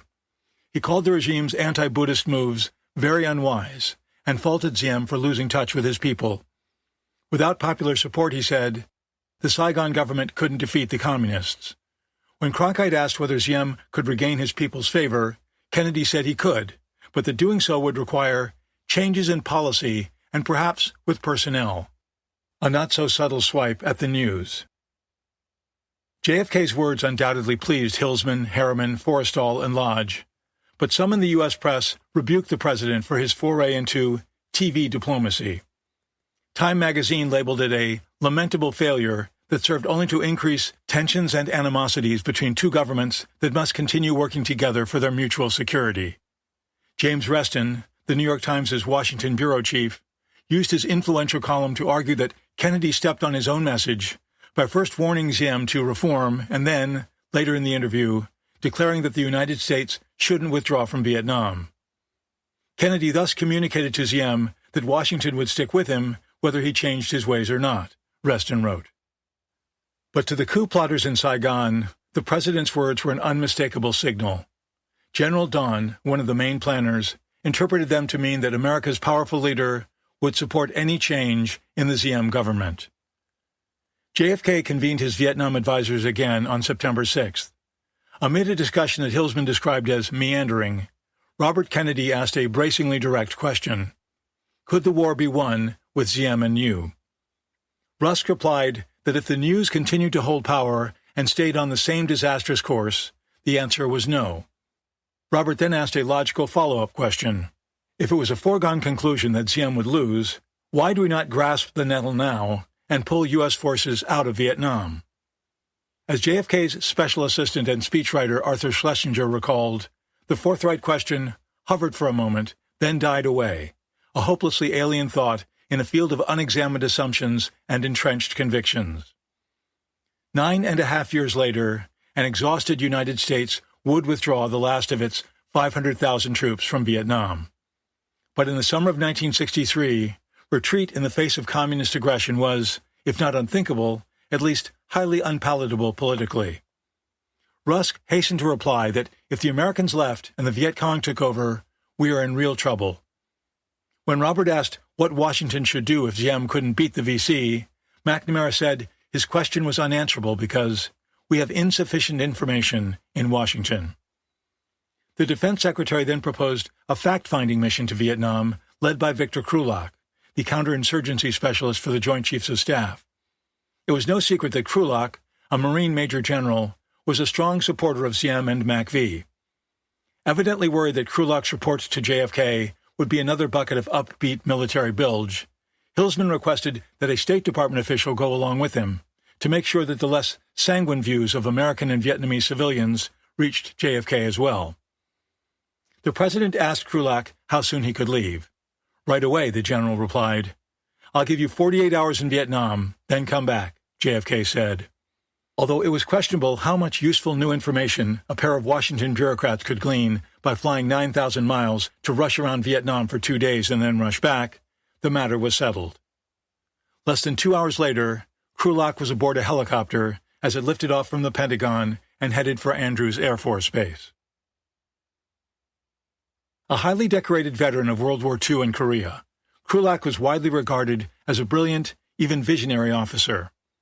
He was instrumental in developing the Higgins boat, a landing craft with a bow that dropped down to become a ramp for rapid offloading of troops and vehicles on invasion beaches. After World War II, he championed the battlefield use of helicopters, realizing that even though they were then considered little more than underpowered gadgets, they'd become larger and more powerful over time. In 1948, he staged a path-breaking demonstration of how the machines could quickly take Marines to a beach from an aircraft carrier stationed off Camp Lejeune, North Carolina. During the Korean War, he advised General Douglas MacArthur on the amphibious assault at Incheon, a strategic masterstroke that forced the invading North Korean army to retreat in disarray up the Korean peninsula. Charming and sophisticated, Krulak was well-liked at the White House as well as the Pentagon. He played golf with McCone and picked up Robert Kennedy on his way to White House meetings. His nickname was Brute, a jesting reference to his diminutive size. He stood 5 feet 5 inches tall, acquired in his days at the Naval Academy. Krulak also had a unique personal history with his commander-in-chief. In 1943, Krulak led a Marine battalion in a diversionary attack that helped a larger Marine force capture Bougainville Island from the Japanese. As Krulak's Marines withdrew under fire, one of their landing craft snagged on a reef and began to sink. A Navy torpedo boat, skippered by Lieutenant John F. Kennedy, rescued some of Krulak's men. The Marine leader promised Kennedy a bottle of whiskey to thank him, but he wasn't able to deliver it as the war rolled on. When JFK was elected president, Krulak left a bottle at the White House with a note reminding him of their South Pacific adventure. Delighted, Kennedy invited Krulak for a celebratory drink and some reminiscing. The State Department official Hillsman chose to go with Krulak was Joseph Mendenhall, an experienced Vietnam hand who'd served as Nolting's political counselor but had turned against Diem. A White House jet awaited the pair at Andrews Air Force Base. It refueled in Nebraska and zoomed on to Travis Air Force Base in California. There the men hustled up the stairs into a KC-135 Stratotanker, 2 of its 4 engines already running. I'm told that you want to go to Saigon as fast as you can, the pilot said. Well, we have 192,000 pounds of fuel, and we're going to try and go nonstop. It's never been done before. With Saigon under martial law curfew, the Air Force jet had to land in Okinawa for the night. Krulak and Mendenhall went to the Saturday dance at an officers' club, caught some sleep, and arrived at Tan Son Nhut at 6 o'clock the next morning. The 2 men split up to pursue their different itineraries. Traveling in a military plane laid on by Harkins, Krulak made a whirlwind tour of all 4 ARVN Corps zones, talking to more than 100 American and Vietnamese Army officers. Mendenhall took off in a small plane provided by Lodge, spending time in Hue and Da Nang before returning to Saigon to talk with Vietnamese friends whose judgment he trusted. Then the quick turnaround fact-finders got back on their jet and headed home. Krulak finished his report to Kennedy while still aboard the KC-135. Unsurprisingly, he concluded that the war was going well and that Diem and Nhu could still triumph despite their grave defects. Most Vietnamese military officers were fully aware of the Buddhist crisis, but hadn't let it impede their operations in any significant way. Many of these men would be happy to see the news depart, Krulak wrote, but few officers would extend their necks to bring it about. He'd witnessed a government attack in the Delta involving ground as well as air and riverine units, and he declared that American forces could not have executed the complex operation any better. While Krulak was encouraged by the determination and efficiency of the Vietnamese military, Mendenhall was concerned about a restless, resentful civilian populace living in a police-state atmosphere. "I have been struck by fear which pervades Saigon, Hue, and Da Nang," he wrote in his report. "These cities have been living under reign of terror, which continues." On the day he and Krulak left Saigon, hundreds of students were arrested there. Most government and military officials in the three cities had felt the regime's oppressive hands on their children, producing a great deal of anti-government anger. "These are also cities of hate, directed mainly at news," wrote Mendenhall. But President Diem himself is increasingly identified with news as sharing responsibility. The big jet's landing wheels hit the runway at Andrews at about 6 a.m. on September 10th. Within 4 hours, Krulak and Mendenhall were at the White House to deliver their diametrically opposed reports to Kennedy and his National Security Council. When they'd both finished, the president asked pointedly, "You both went to the same country?" Nervous laughter filled the room. Krulak tried to explain that he'd given a national viewpoint, while Mendenhall provided a metropolitan viewpoint, focused on the attitudes of city dwellers. But the general's explanation underscored the military tendency to pay attention solely to military factors in a conflict that required an unwavering focus on political factors, too. Besides Krulak and Mendenhall, the KC-135 had carried 2 other passengers, John Mecklin and Rufus Phillips. They'd been invited to brief Kennedy based on their specialized knowledge of conditions in Saigon and the provinces. When Krulak finished speaking, Phillips was invited to give his views. He'd first come to Vietnam in 1954 and knew Diem, New, and many ARVN commanders well. Through his work delivering American supplies to strategic hamlets, he was familiar with rural conditions and attitudes. Most Vietnamese military officers and civil servants, he said, had lost confidence in and respect for New, and wanted him out of the government. The Vietnamese, he continued, were watching to see whether Washington would back up its strong disapproval of the news with concrete action.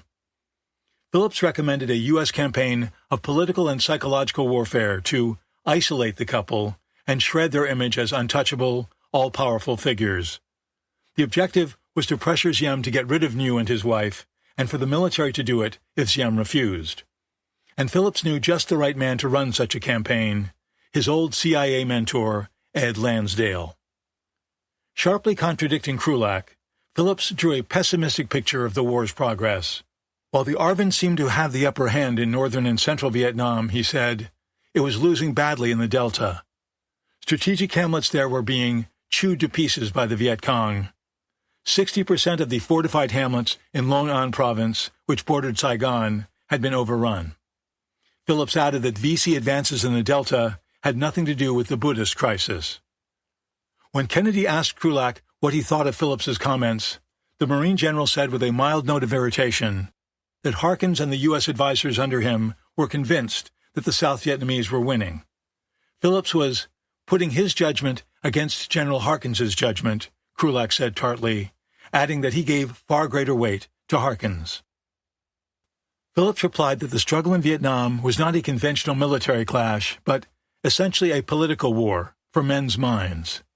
Since MACV had instructed American advisors in the field not to discuss politics with their Vietnamese counterparts, he noted, they were in no position to render judgments about the all-important political dimensions of the war. When word of Phillips's critique got back to Saigon, Harkins pledged to get that goddamn Rufus Phillips. Kennedy wanted to know what specific actions Phillips thought the United States ought to take now, and the rural aid official recommended cutting off funding for Colonel Tung's Special Forces to show Washington's distaste for Tung and New and what they stood for. The previous day, Halberstam and Sheehan had again embarrassed the White House by revealing that the CIA continued to bankroll Tung's men after the pagoda raids. Halberstam's front-page story said the CIA was giving $3 million a year to the Special Forces and had made its regular monthly payment of $250,000 in September over the objections of many agency staffers in Saigon. Sheehan's story ran in the New York Herald Tribune and other prominent U.S. newspapers. Afterward, working late at night and alone, the UPI reporter got a phone call. "You are in very big trouble," said a voice he didn't recognize. The CIA Tung expose gave more fodder to those in Congress who wanted to end American aid. "It is shocking that we are giving support to a regime so dictatorial and tyrannical as the Diem regime," declared Senator Wayne Morse, an Oregon Democrat who was emerging as a leading critic of the war. "I consider such support to be a misuse of the American taxpayers' dollars." But during a September 9th interview with NBC News, JFK reiterated that he opposed halting U.S. assistance, since such a move might cause Diem's government to collapse. While publicly frowning on a total cutoff, however, Kennedy was quietly considering selective aid cuts to put more pressure on Diem. He instructed Hilsman to look into reductions that would scare Diem without degrading the war effort. The regime was deeply dependent on U.S. assistance, which was then running at about $500 million a year.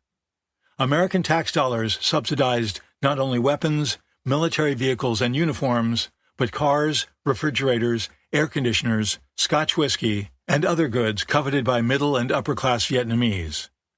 The U.S. government also financed a variety of agricultural and industrial products, including wheat flour, tobacco, cotton, iron, cement, and chemicals.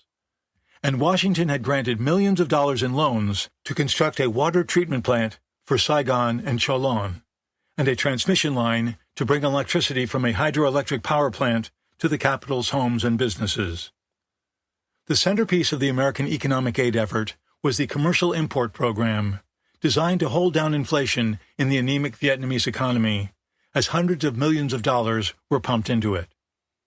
Under the program, Washington gave dollars to the Saigon government, which sold them to licensed Vietnamese importers at less than the official exchange rate. Piastres from those sales went into a special counterpart fund that largely paid for Diem's army, police, and government ministries. The importers then purchased American goods with the discounted dollars and sold them locally. Since the government-issued import licenses generated windfall profits, businessmen who were able to acquire them, sometimes by bribery, were among Diem's most fervent supporters. The idea of reducing U.S. assistance touched off a fierce debate within the administration. Joseph Brent, who headed U.S. aid operations in South Vietnam, said he knew of no cuts that would not adversely affect this country's closely balanced economy or the war effort. For example, piastres from the counterpart fund paid for 70% of ARVN's salaries. Even selective cuts, he said, posed extremely complex problems and could create shortages that would drive up prices for ordinary Vietnamese. Advocates, however, argued that substantial reductions were the only way to get Diem's attention and convey the message that Washington was finally serious about bringing him into line. But unbeknownst to Kennedy, bureaucrats at the U.S. Agency for International Development had on their own initiative already temporarily halted the Commercial Import Program. The cutting off of aid, as nearly as I can determine looking back on it, was an accident, Forrestal recalled years later. It was not something that was the subject of a presidential decision. Aid officials had suspended the program in mid-August, apparently fearing an outcry in Congress if they continued non-essential aid amid all the turmoil in South Vietnam. They also felt that so many American products were already in Vietnamese warehouses or the supply pipeline that the import program could be safely paused for a few weeks until the Buddhist crisis blew over. What the officials apparently overlooked was that the aid spigots couldn't be turned back on without sending the wrong message to Diem that all was forgiven. "Well, there's no point in arguing it now," Kennedy remarked. "It can't be undone. We're stuck with that whether we like it or not." But the secret cutoff wouldn't stay secret for long. Kennedy was well aware of the domestic political risks of reducing or terminating U.S. help to a friendly nation locked in a life-or-death struggle with communists. As a young congressman, he'd witnessed the uproar that ensued when the Truman administration began holding back U.S. military aid to Chiang Kai-shek's shaky and corrupt nationalist government in the late 1940s. Mao's armies defeated the nationalists, and President Truman was vilified by Republicans for losing China.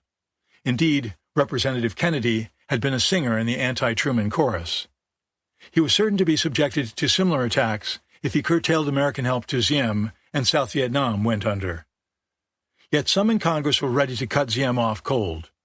On September 12th, Senator Frank Church, an Idaho Democrat, introduced a resolution demanding discontinuation of all U.S. assistance, military and economic, unless the regime abandons policies of repression against its own people and makes a determined and effective effort to regain their support.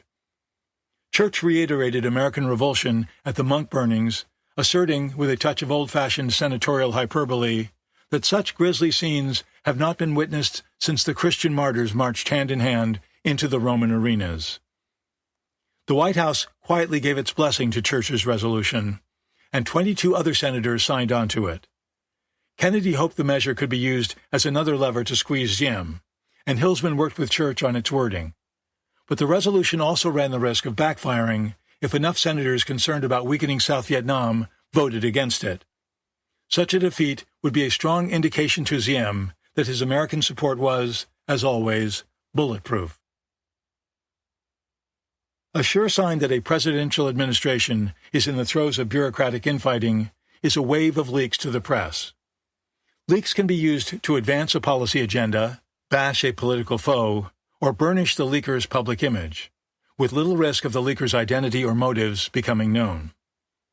In the fall of 1963, the Kennedy administration was shot through with leaks. The nonstop whispering made JFK's government look disorganized and uncertain, and it drove him to distraction. On September 5th, the eagle-eyed president called Hillsman to complain about a story based on anonymous sources and headlined, "Washington officials accuse New of blackmail," on page 5 of the New York Times. "We can't have people saying that U.S. officials are saying these kinds of things," he snapped.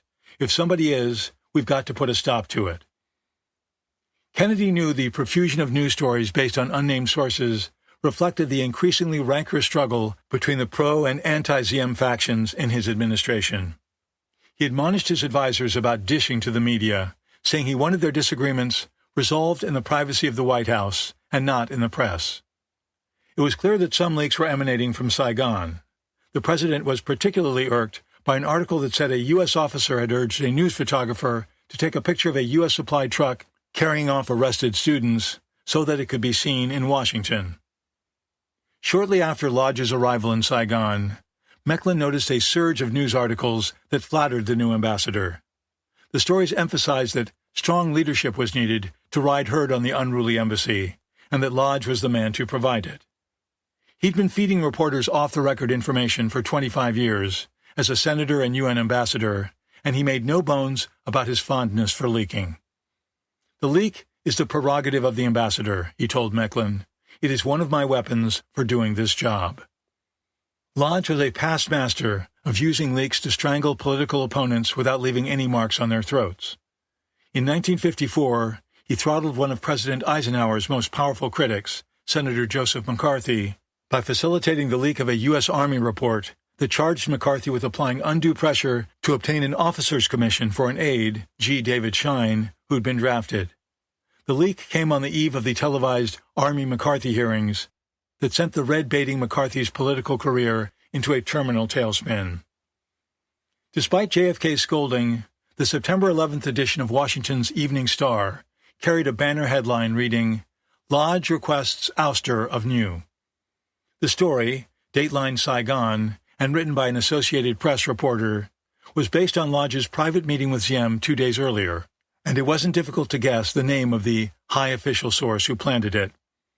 The article wasn't merely another annoying example of an underling's agenda-advancing leak. The bigger problem from JFK's perspective was that it set up his administration to look foolish and weak once again, when Diem inevitably ignored Lodge's entreaty. Hillsman cabled Lodge in exasperation. "This is further cause why we must again request you hold tightest hand on press leaks." Lodge's hardball tactics and resistance to instructions were starting to cause twinges of discomfort, if not alarm, in Washington. On his own initiative, he adopted what he called his correct but cool policy towards Diem, refusing to talk to him until he promised to make reforms in exchange for a resumption of U.S. aid. When Rusk cabled Lodge that Kennedy wanted him to keep talking with the South Vietnamese leader, no matter how frustrating it was, Lodge replied offhandedly that he didn't see any point in doing so.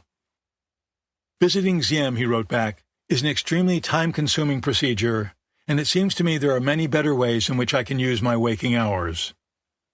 Although Diem steadfastly refused to discard his brother, he acceded to other American demands, weakening the case for removing him. For instance, he agreed to shift the ARVN 9th Division from the Central Highlands to the Delta, a move long sought by MACV, in order to bring more firepower to bear against the VC there. In a September 17th telegram, Kennedy pointedly told Lodge that he saw no good opportunity for action to remove present government in immediate future. But the president's words seemed to have little impact on his headstrong ambassador, who continued to lobby for putting Diem under the guillotine. Lodge peppered Washington with dire-sounding reports conveying the impression that Diem and New were lunatics about to implode. Diem, said Lodge in one dispatch, was cut off from reality and very slow and dull in his reactions. The ambassador also repeated a claim by a Vietnamese labor leader, who even Lodge regarded as a thoroughgoing scoundrel, that New was smoking opium, was off in the clouds, and was indifferent to a purported long-time affair between his wife and General Dunn, because opium amuses him more. On the same day Lodge reported New's alleged opium use, David R. Smith, the CIA's deputy Saigon station chief, who was then in Washington, brushed off the story in a meeting with JFK's advisers. The opium rumor had been circulating since 1954, he said, and he didn't believe it. Lodge had even more ammunition to work with when rumors bubbled up in Saigon diplomatic circles that New was secretly negotiating some sort of deal with Hanoi, possibly involving a ceasefire with the VC. The stories intensified after French President Charles de Gaulle issued a statement on August 29th that peace would return to Vietnam only when the North and South were reunited under a government immune to foreign influence. France, he said, stood ready to help the Vietnamese move in that direction. Kennedy and his advisers dismissed de Gaulle's proposal as a meddlesome intrusion into U.S. policy. McGeorge Bundy referred to de Gaulle as Nosy Charlie, and a transparent French attempt to regain influence in Vietnam. In White House eyes, de Gaulle seemed to be calling for a neutralist government, and neutralism was a dirty word in Washington. Hanoi and the National Liberation Front had repeatedly called for a neutral or coalition government, one that included both communists and non-communists in Saigon. But American policymakers saw that as the first step on the road to a North Vietnamese takeover of the South.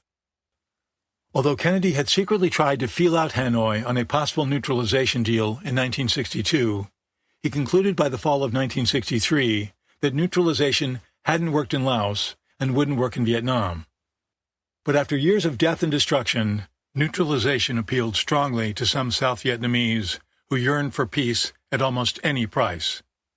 In his 1995 memoir, In Retrospect, McNamara admitted that Washington had erred by not seriously exploring de Gaulle's ideas, which, nebulous though they were, might have paved the way to a negotiated U.S. exit from Vietnam. Even before de Gaulle's announcement, the French ambassador to South Vietnam, Roger Lalouette, had quietly reached out to Hanoi, using as his intermediary the Polish diplomat Mieczysław Maneli. Lalouette's plan was to lay the groundwork for serious peace talks with a series of token trade and cultural exchanges between Hanoi and Saigon. Despite past tensions between France and Diem, Lalouette believed that only Diem could carry off a reunification plan and viewed his removal in a coup as a calamity that would destroy any chance for peace. In private discussions, Maneli found Ho Chi Minh and other northern leaders open to the idea of cross-border trade. The North wanted to swap its coal for southern rice, postal service, and joint publication of books. Such activities were intended to build trust and lead to political talks about a coalition government in Saigon. Hanoi wanted such an arrangement to be accompanied by a complete withdrawal of American forces. The North Vietnamese pledged not to push too fast for reunification and even to permit Diem to continue as chief of state in the South. At Nguyen's request, Manelli met him on September 2nd in his palace office. The political counselor promptly launched into a rambling monologue on the war, Marxism, spirituality, Hegelian dialectics, and other topics. He wasn't opposed to negotiations and cooperation with the North, he said, adding, "Even during the most ferocious battle, the Vietnamese never forget who is a Vietnamese and who is a foreigner." But he told Manelli he didn't see any prospects for direct talks with Hanoi in the near future. As Saigon buzzed with rumors of a supposed North-South rapprochement, Joseph Alsop, a prominent syndicated columnist who counted JFK among his most attentive readers, revealed New's secret get-together with the communist diplomat in a September 18th Washington Post piece headlined, "Very Ugly Stuff." Alsop wrote that New, who he'd interviewed on a recent Saigon visit, claimed that Hanoi, through Manelli, had begged him to open negotiations for a ceasefire. Though New characterized the Northern proposal as almost an attractive offer, he rejected it, he told Alsop, because he could not open negotiations behind the backs of the Americans. Manelli later denied to Western reporters that he'd conveyed any proposals from Hanoi to New. Alsop's article also noted Lalouette's role in the affair, prompting the French to recall their Saigon ambassador in an evident gesture of propitiation to an irritated Washington. New sometimes met clandestinely with individual VC field commanders in an effort to persuade them to defect. He saw them in his palace office, and it was said, in remote forest or jungle clearings during his tiger hunts. But negotiations with Hanoi over a ceasefire and possible neutralization were a very different matter, a dangerous gambit that could trigger a revolt by staunchly anti-communist ARVN commanders if they found out. As summer turned into autumn, the reports that trickled into the U.S. Embassy were fragmentary and far from conclusive. A CIA informant claimed that New had told a group of generals about his contacts with Manelli and Hanoi's desire for trade talks, and promised to keep his commanders informed about any future moves. Dang Duc Khoi, the regime PR man who warned Halberstam and Sheehan they might be murdered, and then fled to the country, resurfaced in Washington, naming a South Vietnamese diplomat, Chan Van Ding, as New's go-between in talks with the Communists. Some U.S. officials, however, doubted New was in touch with the enemy. Trueheart, for one, regarded the idea as a lot of horseshit, frankly. He doubted that New would even try to contact the other side, since the VC wouldn't have given him the time of day. McNamara felt that any substantive peace deal with Hanoi was unlikely, since Diem's generals would probably respond to it with an immediate coup. There was speculation that New was trying to frighten Washington into easing up its pressure on him and Diem for fear of driving them into Hanoi's arms. Even Manelli wasn't sure what New was up to, writing later that he and his brother were carrying on such a complicated and many-sided game that one could not be certain about the direction in which they were heading. But the State Department's anti-Diem claque pounced on the purported talks as another reason for a coup. Lodge pointedly asked the State Department to study what our response should be if New suddenly demanded, as part of a pact with Ho Chi Minh, that all U.S. forces leave the South. This is obviously the only trump card he has got, Lodge cabled, and it is obviously of the highest importance. Hilsman, who figured New was trying to blackmail Washington into lifting its economic sanctions, suggested a surreptitious counterattack that could easily get New killed. Appropriately timed leaks of New's supposed contacts with Hanoi to effect that New is selling out to communists. At one point, Hilsman met privately in a Georgetown apartment with Lansdale. Worried that a coup was being engineered against his old friend, Lansdale proposed several possible ways to separate Diem and New. One was to install New at South Vietnam's London embassy. Another was to establish an academic position for him at Harvard, an approach that might appeal to New's intellectual pretensions. Hilsman said the administration was more concerned about a report that New was trying to arrange a deal with NVN, North Vietnam, whereby New would assume power and form a coalition with the North. According to Lansdale, Hilsman was less interested in his ideas for removing New nonviolently than in asking about Australian beaches, etc., since he was preparing for an Asian trip. On September 18th, At the height of the new Hanoi controversy, Lodge and his wife attended a small dinner party, whose guests included New. The political counselor was his usual garrulous self, arguing that Buddhist monks who burned themselves were victims of murder rather than suicide, and boasting that he'd pushed the Strategic Hamlet program forward, despite American skepticism. In a vividly written cable to the State Department the next day, Lodge portrayed New as a doomed and pathetic character out of a Shakespearean tragedy. He has a handsome, cruel face and is obviously very intelligent. His talk last night was like a phonograph record, and in spite of his obvious ruthlessness and cruelty, one feels sorry for him. He is wound up as tight as a wire. He appears to be a lost soul, a haunted man who is caught in a vicious circle. The Furies are after him. JFK sat through one unproductive meeting after another, as September wore on and the pro- and anti-Diem factions continued to argue. "This is impossible," he said in disgust, after yet another inconclusive arm wrestle among his advisers. "We can't run a policy when there are such divergent views on the same sets of facts." His CIA director, John McCone, had the uncomfortable feeling that the anti-Diem activists were deliberately trying to undermine those who opposed a coup, including himself and John Richardson. He started to discuss his qualms in back-channel get-togethers with fellow coup skeptics. A small-framed man with white hair and steel-rimmed spectacles, the 61-year-old McCone was quite capable of engaging in bureaucratic slugfests. Born in San Francisco, he was a conservative Republican who grew wealthy as a co-founder of what became the Bechtel Corp., an international engineering and heavy construction firm. He served as Undersecretary of the Air Force in the Truman administration and chairman of the Atomic Energy Commission under Eisenhower, with whom he formed a close bond.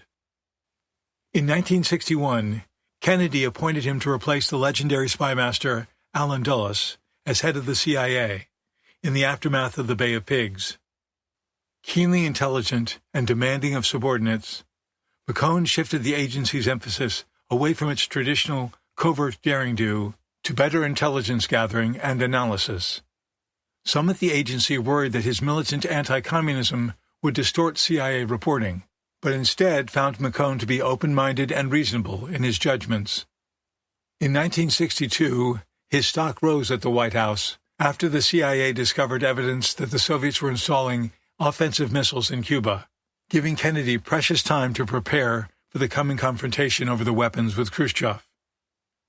A late and devout convert to Catholicism, McCone became close to Robert Kennedy and his wife Ethel, who spent time consoling McCone after his wife died. JFK liked him as well, and McCone didn't hesitate to make his way into the Oval Office when he felt the need to emphatically state the CIA's case. Hilsman described him as very ambitious but disarmingly candid about it. McCone invited Rusk to lunch at his 6-bedroom home in Washington's elegant Embassy Row neighborhood and learned that the Secretary of State felt Lodge had probably gone too far, too fast. Often sphinx-like in White House meetings, Rusk was frank in the privacy of the intelligence chief's house. He appeared critical of Hilsman and somewhat critical of Harriman, McCone wrote in a memo to himself, adding that his guest agreed with me that we should go slowly, that there was no apparent acceptable successor to Diem. McCone also met quietly with McNamara and his number 2, Roswell Gilpatrick. They believed Kennedy had been poorly advised on Vietnam and that State Department cables to Lodge, many of which were Hilsman products, didn't reflect the president's true intentions as expressed in White House meetings. The Pentagon men also thought State was leaking to the press, particularly the New York Times. Lodge admitted in a memoir that he'd been giving tips to Joseph Alsop since the 1952 presidential campaign. McCone sat down as well with Diem's chief defender, Nolting. Hilsman and Harriman had hoped that the ex-ambassador would disengage from the Vietnam dispute at some point. In a September 3rd phone call with Harriman, Hilsman said Nolting was behaving well lately. Nolting hadn't pulled back from the fray, however. When JFK drew him aside after one White House session and asked what needed to be done to get back on track with Diem, Nolting recommended replacing both Harriman and Lodge. "You don't expect me to do that, do you?" the incredulous president replied. Nolting thought there was still time for Washington to reverse course and get behind Diem. All that was necessary was for the Kennedy administration to admit it had misunderstood the Buddhist issue, acknowledging that the claim of religious persecution was a red herring and that the monks were the spearhead of a broader political movement to unseat Diem. As Nolting told McCone over lunch at the CIA's new headquarters in Langley, Virginia, on September 4th, "We ought to come very clean on that and come out and say, after looking at this thing and being horribly confused and dreadfully depressed by the burnings and dreadfully thrown off course by Madame New's intemperate statements on the burnings and similar matters, we have nonetheless reached the conclusion that this movement was used from the beginning to rally politically dissident elements under a religious flag and had very little, if anything, to do with religious persecution or even discrimination. Now, this is going to take quite a bit of courage on our part to face up to that and so move," Nolting added. "We did get snowed on this. It's not what we thought it was originally. It's going to take a lot of talking to the New York Times editorial board, the Washington Post, and a lot of other people who have been snowed. We ought to get our facts and then meet this one head on, and take our lumps as necessary, but clear that misunderstanding away if we can." McCone generally agreed. But JFK was as unlikely to admit he was snowed by faraway little men in colored robes as he was to dump Harriman and Lodge, and Nolting apparently didn't propose his come-clean idea to the White House. Never one for subtlety, Harriman, the crocodile, again displayed his contempt for Nolting one day after he and Rusk climbed into the back of a chauffeured State Department limousine to go to the White House. When Nolting got in the front seat, next to the driver, he heard the glass partition slide firmly shut behind him. By mid-September, the White House had arrived at what Forrestal dejectedly described as a position of stall on Vietnam. JFK's foreign policy and national defense experts were deadlocked. Harriman, Lodge, Hilsman, and Forrestal were adamant that a coup was necessary. McNamara, Rusk, McCone, Taylor, and Nolting believed that, with no viable alternative to Diem, a coup was unwise.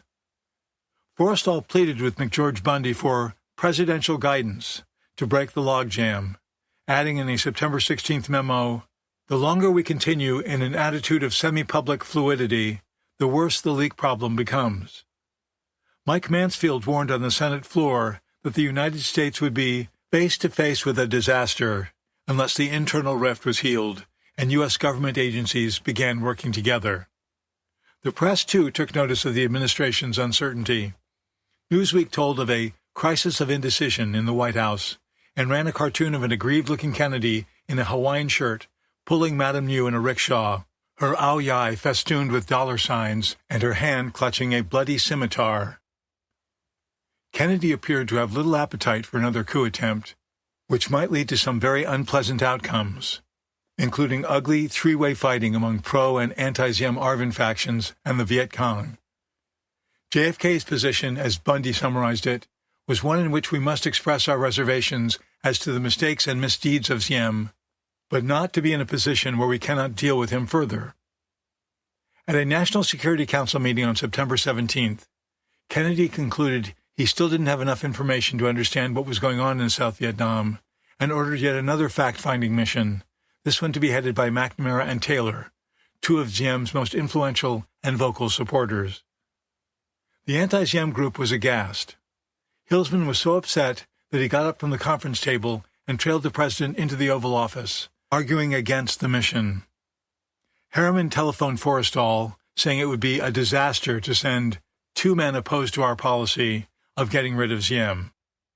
Lodge cabled the president, warning that Diem would interpret the arrival of two high-ranking Americans as the end of our period of disapproval of the oppressive measures which have been taken here since last May. Kennedy, however, had internal political factors to consider as well.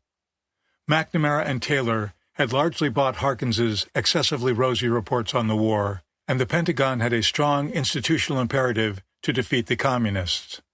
The military didn't want any steps taken to undermine Diem as long as he appeared to be winning. JFK looked at the problem differently.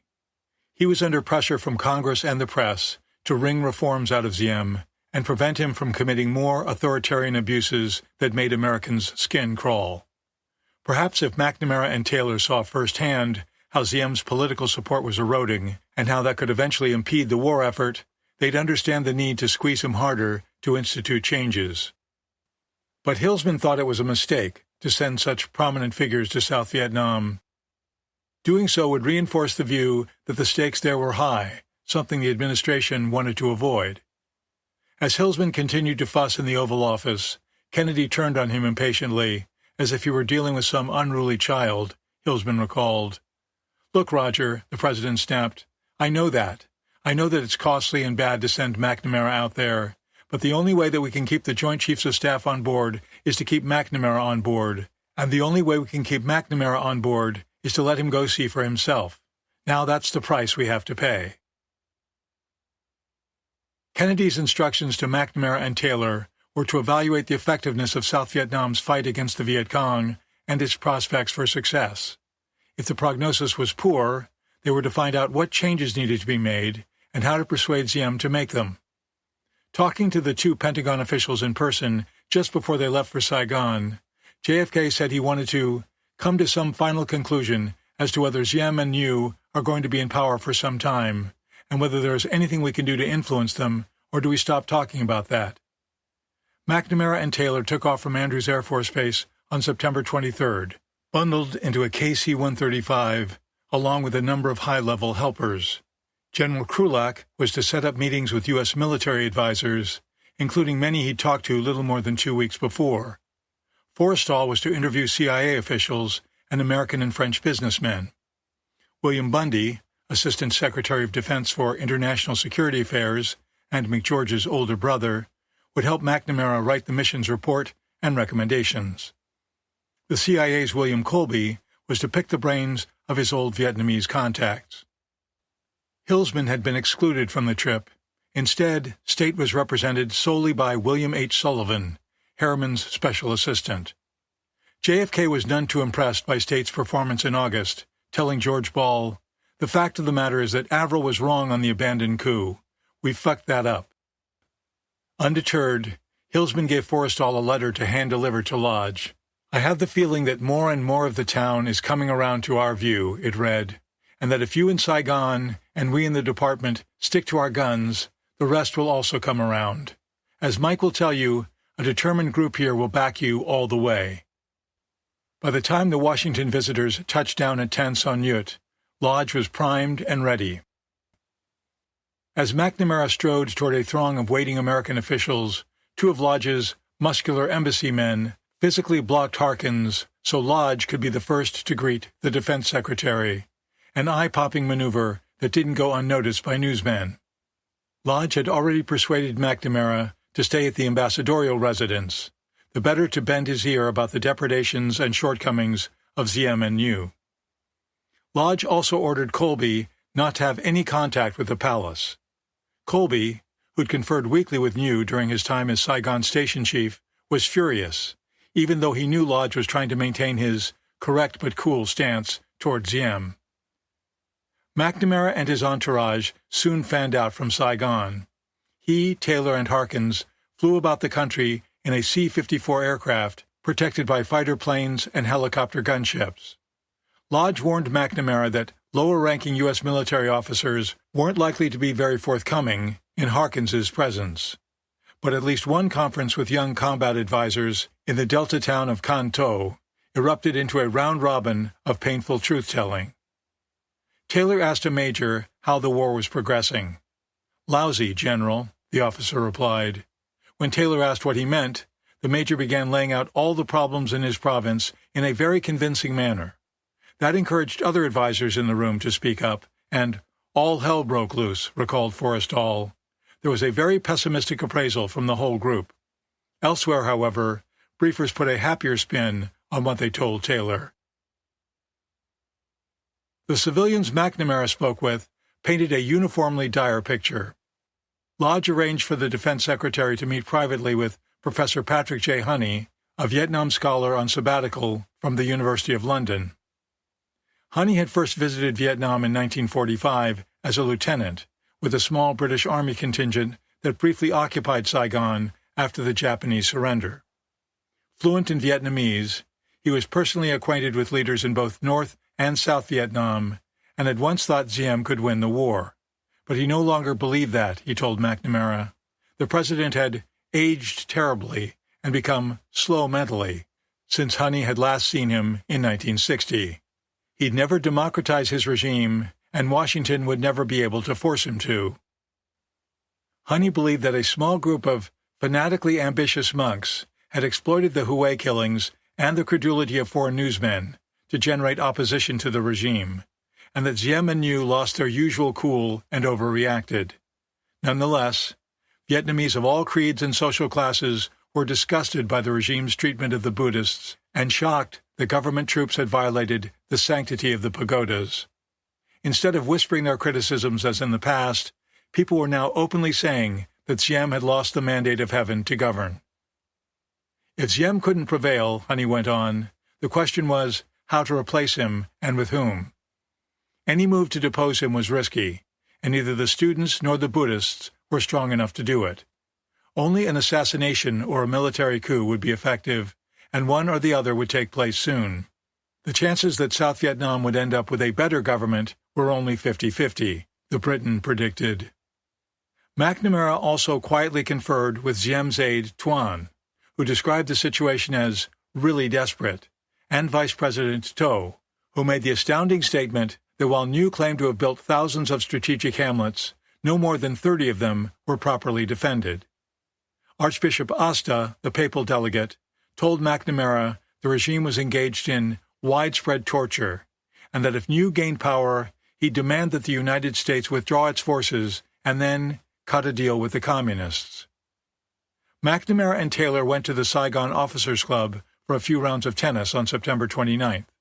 Taylor loved tennis, but the games were actually cover for a hide-in-plain-sight meeting with Big Ming, an accomplished player and frequent presence on Saigon's courts.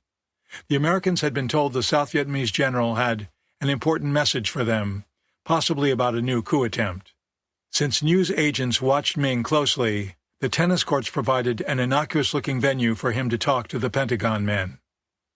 McNamara sat on the sidelines, sweltering in the heat, as Taylor and Ming swatted balls back and forth. During breaks, Taylor dropped broad hints of his interest in discussing non-tennis topics, but Ming said nothing of significance. Puzzled, Taylor assigned a U.S. Army colonel to find out what went wrong. The colonel reported back that Ming had been confused yesterday as to what was taking place and had no message to convey. As far as Ming knew, the occasion was simply a game of tennis. Taylor concluded that another coup did not seem to be in the offing. After the unenlightening tennis game, McNamara, Taylor, Lodge, and Harkins went to Gia Long Palace to talk with Diem. South Vietnam's chief of state hated when Americans tried to browbeat him, and he wasn't about to let this latest delegation, as high-powered as it was, push him around. Chain-smoking as always and purring French in somnolent tones, he defended his policies in a monologue that stretched on for 2.5 hours. He touted Saigon's progress in the war, frequently springing to his feet to point out various places on maps. Disconcerted by Diem's serene self-assurance, McNamara finally broke in to press Washington's points.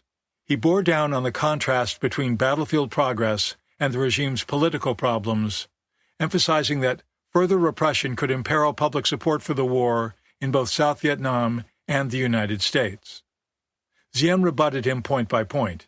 He blamed vicious press attacks for Americans' misunderstanding of the real situation in South Vietnam. He'd been too kind to the Buddhists and blamed the recent wave of arrests on immature, untrained, and irresponsible students. McNamara also raised the subject of Madame Nhu, saying the regime's difficulties with the United States grew in no small part out of her bridge-burning comments. From his pocket, he drew a newspaper clipping about her latest outburst, in which she complained that junior American military officers in South Vietnam were acting like little soldiers of fortune. Americans found such remarks deeply offensive, McNamara said. Although Diem's facial expression suggested he understood the point, he once again defended Madame's freedom to speak her mind.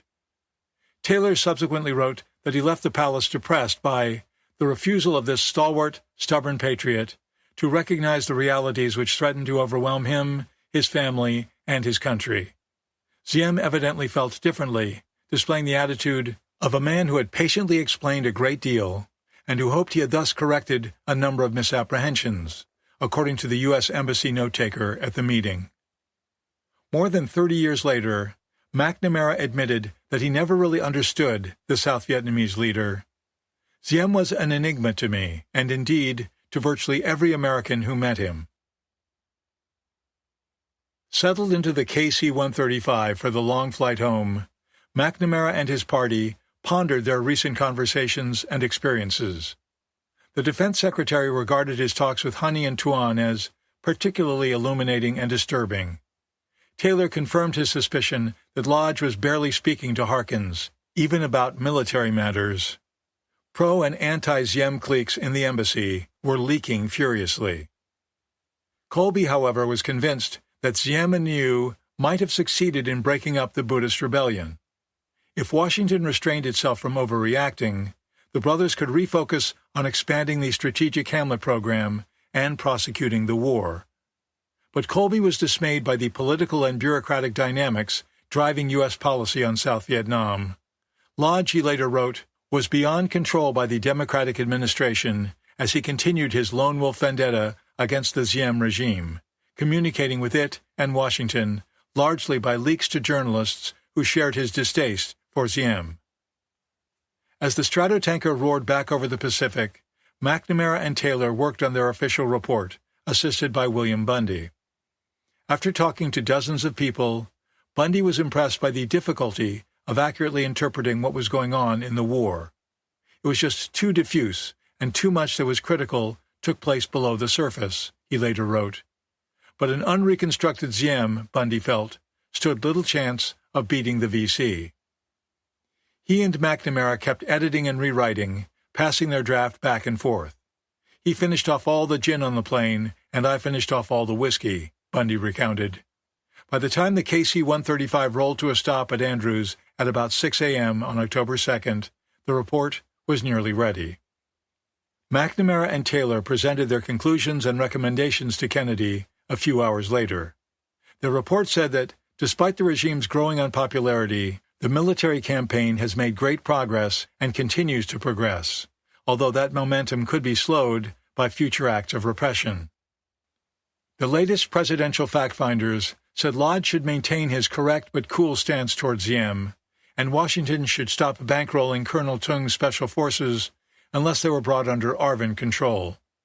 Although the practical effect would probably be small, since Ziem could pay for Tung's men from his own budget, an end to American financing would at least remove one target of U.S. press criticism, and probably be welcomed by regular South Vietnamese military officers. McNamara and Taylor further urged that the unauthorized suspension of the commercial import program be extended, and that U.S. loans for the water treatment plant and hydroelectric power line be canceled. The fact-finders detected no solid evidence of the possibility of a successful coup, although they noted that assassination of Ziem or Niu is always a possibility. They recommended that Washington make no efforts to stimulate a coup, adding that Ziem's generals appear to have little stomach for it. But Bundy later acknowledged the clear internal inconsistency between the report's military analysis that the war was going well and was winnable as long as government reforms were made, and its political analysis that such reforms were unlikely under Ziem. He'd gotten just 2 hours of sleep on the boozy flight from Saigon, and he noted ruefully that neither draftsmanship nor judgment is likely to be at its best under such working conditions. McNamara and Taylor advised that the unapproved aid suspension would have little immediate impact on the war, since so much U.S. materiel was already in the pipeline. But within a few months, South Vietnam's anemic economy would start to suffer, the report warned. Hoarding, speculation, and inflation would rise as consumers and businessmen realized that imported goods were drying up. Once inflation began, it would be hard to stop and could have a serious effect on the government's budget and the conduct of the war. and regardless of how hard Washington squeezed GM economically, he was unlikely to unload new. McNamara and Taylor also encouraged Kennedy to publicly state that he'd pull 1,000 U.S. advisors out of South Vietnam by the end of the year and that the bulk of U.S. personnel could probably be withdrawn by 1965. Other White House counselors thought such a declaration was imprudent. What if the war went badly, especially in light of South Vietnam's political troubles, and the advisors had to stay longer? What if more were needed to help battle the VC? Kennedy himself was reluctant, saying the proposed statement was overly optimistic and didn't have much value. McNamara, however, insisted it would show congressional critics that the administration had a plan for reducing American combat casualties. Kennedy ultimately agreed to issue a press release along the lines his defense secretary wanted. But the president's instincts were right. He was quickly attacked in the press. The Washington Post, for example, lambasted the prediction of a 1965 pullout as groundless prophecy and an affront to the maturity and intelligence of the American public. By late September, McCone had become convinced that the administration's anti-Ziem posse was using leaks in a deliberate attempt to damage the CIA in general and Richardson in particular. That belief left him, as he put it, possessed of a cold anger. To McCone, it was no coincidence that CIA activities in Vietnam had received almost no press coverage prior to Lodge's arrival, but had since become the subject of dozens of news articles, editorials, and radio and TV commentaries, many of them critical. McCone believed that Lodge and other State Department officials who wanted to ditch Ziem were angry at the CIA for urging caution about a coup, and are now carrying on a campaign against the agency and its Saigon station. The CIA had been taking a beating in the press since early September, when Hillsman told Marguerite Higgins and two other prominent Washington journalists over lunch that the agency did not have the skill, the aptness, or the perceptiveness to bring off a coup. Soon afterward, a San Francisco Chronicle editorial called for abolition of this organization of international wrong wire pullers. Syndicated columnist Max Friedman bashed the agency for its incredible and garish blunders committed in a sickening sequence, without citing any examples, while praising Lodge for doing a first-rate job in very hard conditions. The St. Louis Post-Dispatch reported that younger CIA agents in Saigon were going outside agency channels in a desperate effort to stop Richardson from giving further support to New. The Times of Vietnam gleefully jumped into the fray with a story mockingly headlined, "Pardon CIA, your split is showing." The anti-CIA stories erupted at about the time Lodge began to push for Richardson's removal, and some of them were aimed squarely at the station chief. There were allegations that Richardson had gone rogue, refusing to obey orders and carrying out his own policies, and that the station was out of control. Mecklin, for one, knew none of that was true. He'd once seen Lodge give Richardson an order with which Mecklin knew he disagreed. The station chief's reply was a simple, "Yes, sir." Mecklin figured the leaks were just a way to shove Richardson out the door faster. When Lodge formally asked that Richardson be replaced, Kennedy decided to honor his request, but left it to him and McCone to work out the details. In a letter to Lodge, McCone indicated he was willing to install a new station chief, but that Lodge's preferred candidate, the swashbuckling Edward Lansdale, would not be acceptable to the organization or to me personally. CIA officers had lost confidence in Lansdale, McCone indicated, based on his involvement in Operation Mongoose, the Kennedy administration's unsuccessful covert program to destabilize Cuba's communist government and overthrow Fidel Castro. The leaks didn't abate, reinforcing the impression of disarray and infighting within the administration. On September 20th, Hillsman warned Lodge a second time, instructing him to give a stern lecture to anyone in the embassy who might be talking to the press without authorization.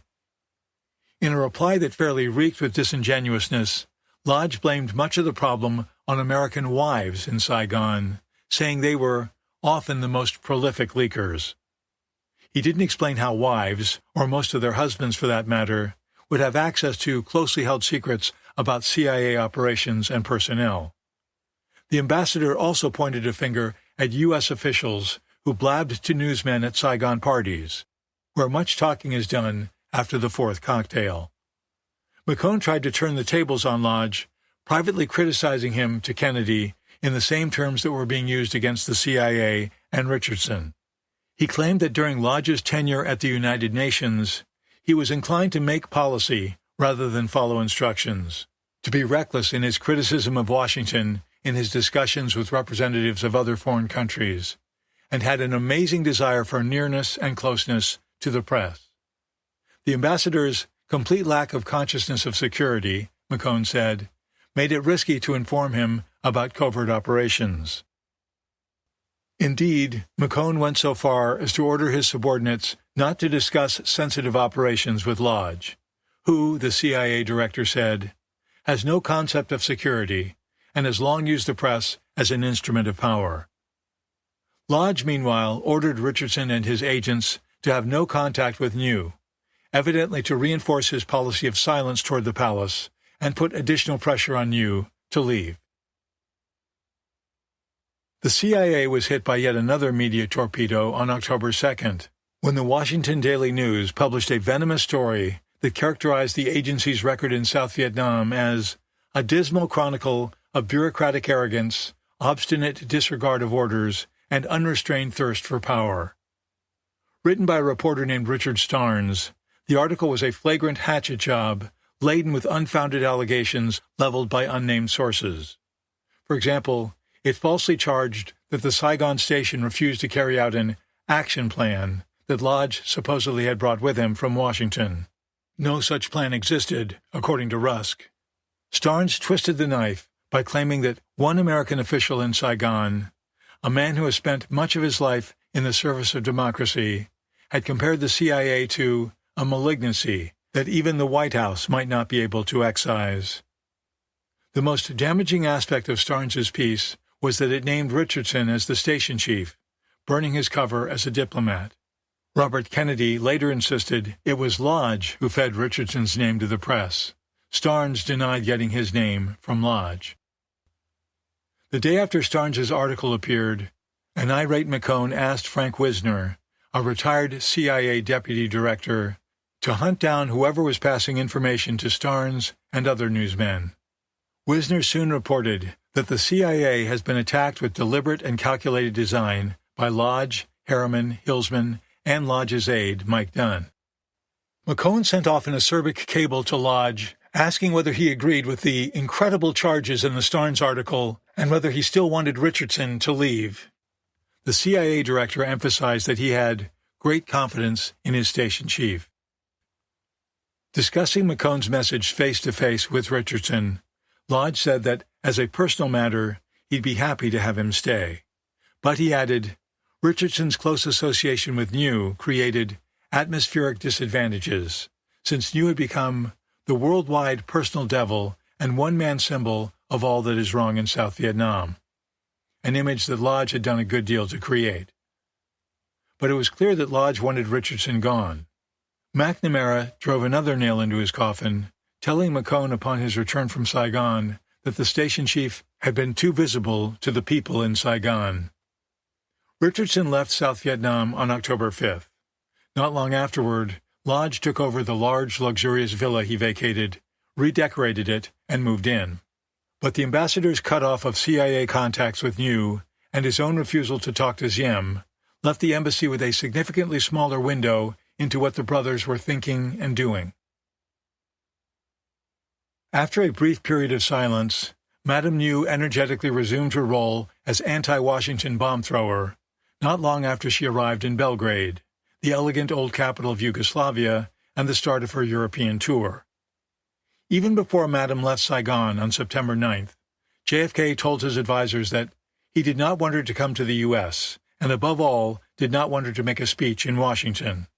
The president worried that another verbal grenade or two from the woman a French magazine labeled L'irritante petite Indochinoise might cause Congress to abruptly terminate aid to South Vietnam. He considered asking Diem in a personal letter to keep his sister-in-law away, but held back out of fear that the missive, like almost every other move the White House made these days, would leak. The simple but ham-handed expedient of denying her a visa would only cause a press uproar. If U.S. officials hoped that getting the Dragon Lady out of South Vietnam would keep her quiet, they must have been disappointed. Journalists mobbed her in every foreign capital she visited, hanging on her every word and giving her at least as much, if not more, publicity than she attracted at home. In Belgrade, she made news as soon as she stepped off her plane, opining to reporters in her unpolished English that Kennedy is a politician, and when he hears a loud opinion speaking, he tries to appease it somehow. The next day, U.S. newspapers headlined that she'd called the president an appeaser, a politically loaded term that conjured memories of Neville Chamberlain's craven deal with Hitler at Munich, and probably wasn't at all what Madame New intended. She followed up with a blistering speech before hundreds of delegates at a conference of the Interparliamentary Union, an organization created to promote democratic governance worldwide. In a 10-minute torrent of French, she claimed that South Vietnam was the victim of an international campaign of blackmail and terror, earning a thundering ovation from the audience. At a news conference, she blasted journalists covering the war, calling them spoiled children, horrible and terrible. "I am a good girl," she exploded, pounding the table with a white-gloved fist. "I do not know why the press is so horrible to me." By chance, she was seated next to Senator Ted Kennedy, the president's youngest brother, at a luncheon for U.S. Congress members attending the conference. A UPI photographer got a shot of the 31-year-old senator listening intently to something she was saying to him. After JFK expressed his pique at the encounter, Harriman phoned a State Department subordinate, telling him, "The president wants it discreetly found out, without anybody else knowing about it, how this happened. The president wants her to have a cold shoulder from the Democrats." It turned out that Madame had been gabbing animatedly in a hotel lobby with a female member of Congress as other members gathered around. The Congresswoman eventually invited everyone to lunch, including Ted Kennedy and his wife.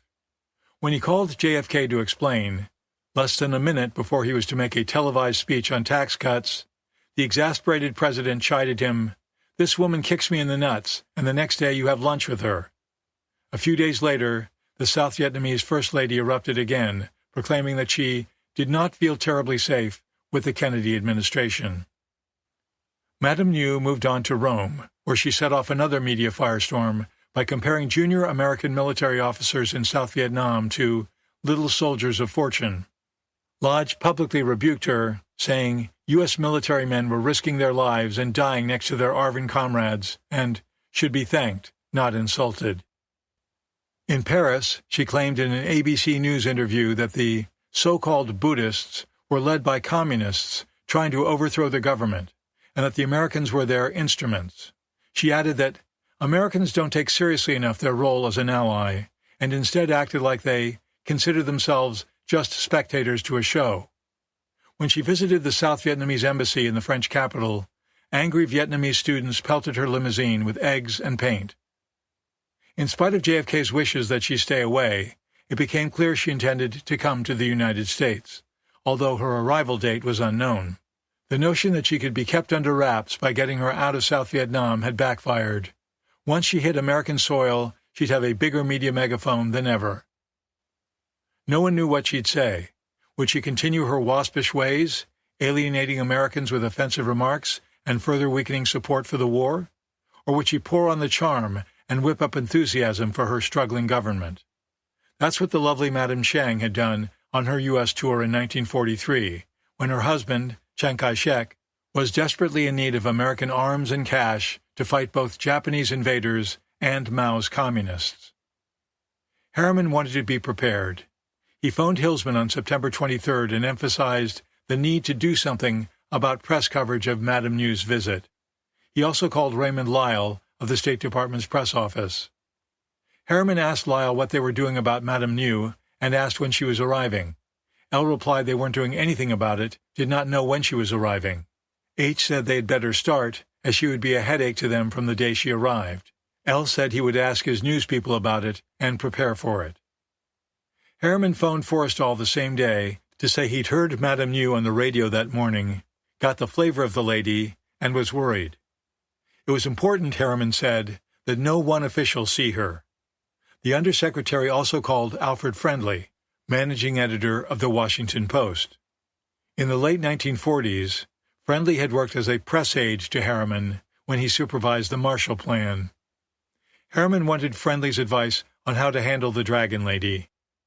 She was cruel and calculating, Harriman said, and was doing exactly what he was afraid she'd do, flattering Americans that they were dear friends of her country.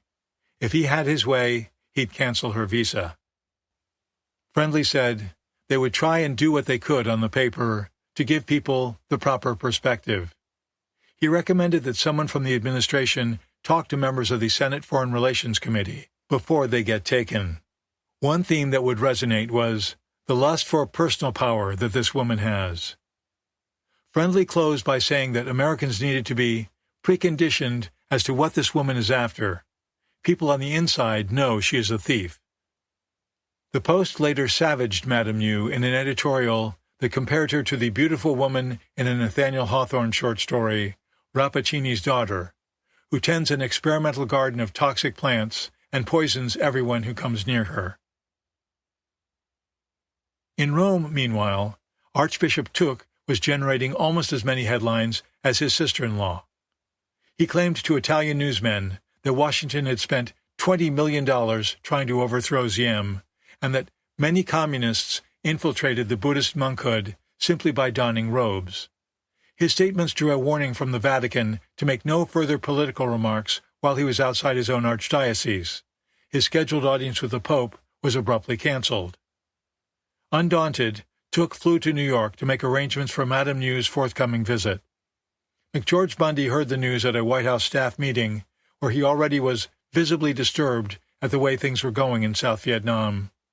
When a staffer brought in a wire service story announcing that Tuck had left Rome for New York, this was close to the last blow for Bundy. This was the first time, he gravely told others in the room, that the world has been faced with collective madness in a ruling family since the days of the czars. On October 2nd, the National Security Agency intercepted a message to Saigon from the South Vietnamese embassy in Washington that laid out the full details of Madame New's itinerary in America.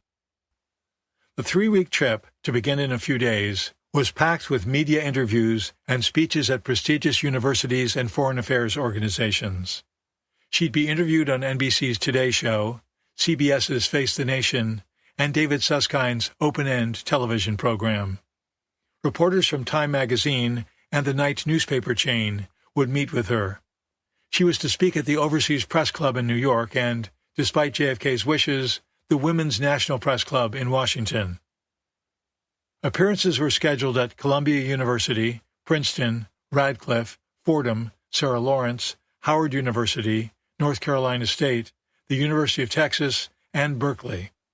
She'd dine at Harvard and Yale law schools and meet with members of the Phoenix Press Club, Los Angeles World Affairs Council, and San Francisco's August Commonwealth Club. In all, she'd visit 12 cities, appear on 17 national and local TV and radio programs, and be the guest of honor at 15 luncheons and dinners. It was an extraordinary, high-profile itinerary, not unlike the campaign schedule of a serious candidate for U.S. presidency. For the expectant media, Madame New's tour would yield a bumper crop of controversy. For JFK, it meant only more political heartburn. Chapter 16. Arrogant Upstarts versus the Specials. 3 days after Madame New's itinerary was intercepted, Saigon cops again attacked Halberstam and other newsmen as they tried to cover a story. A woman had phoned reporters that morning saying, "Something will happen at the Central Market today." Arnett walked over to the market while keeping an eye out for anti-suicide squads, jeeps carrying soldiers and fire extinguishers that roamed the city looking for monks about to torch themselves. John Sharkey, an NBC News freelance reporter, was already at the market trying to look inconspicuous. Halberstam showed up with Grant Wolfkill, an NBC cameraman with whom he was friends. The monk burnings had stopped weeks earlier. Halberstam didn't expect another one that day.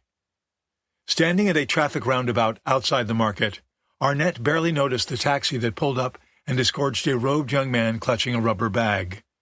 The man immediately took a small jerry can from the bag, sat down with his legs crossed, and doused his lap with gasoline. Staring into the middle distance, he struck a match.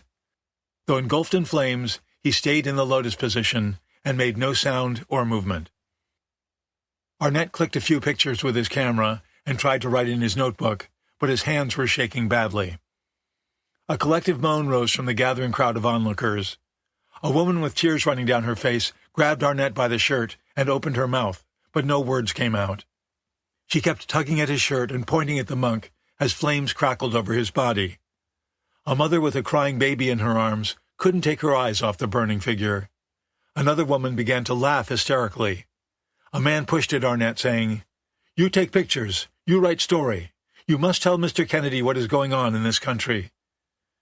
A cop grabbed a conical straw hat off a street vendor's head and tried to fan the flames away, but only made them worse.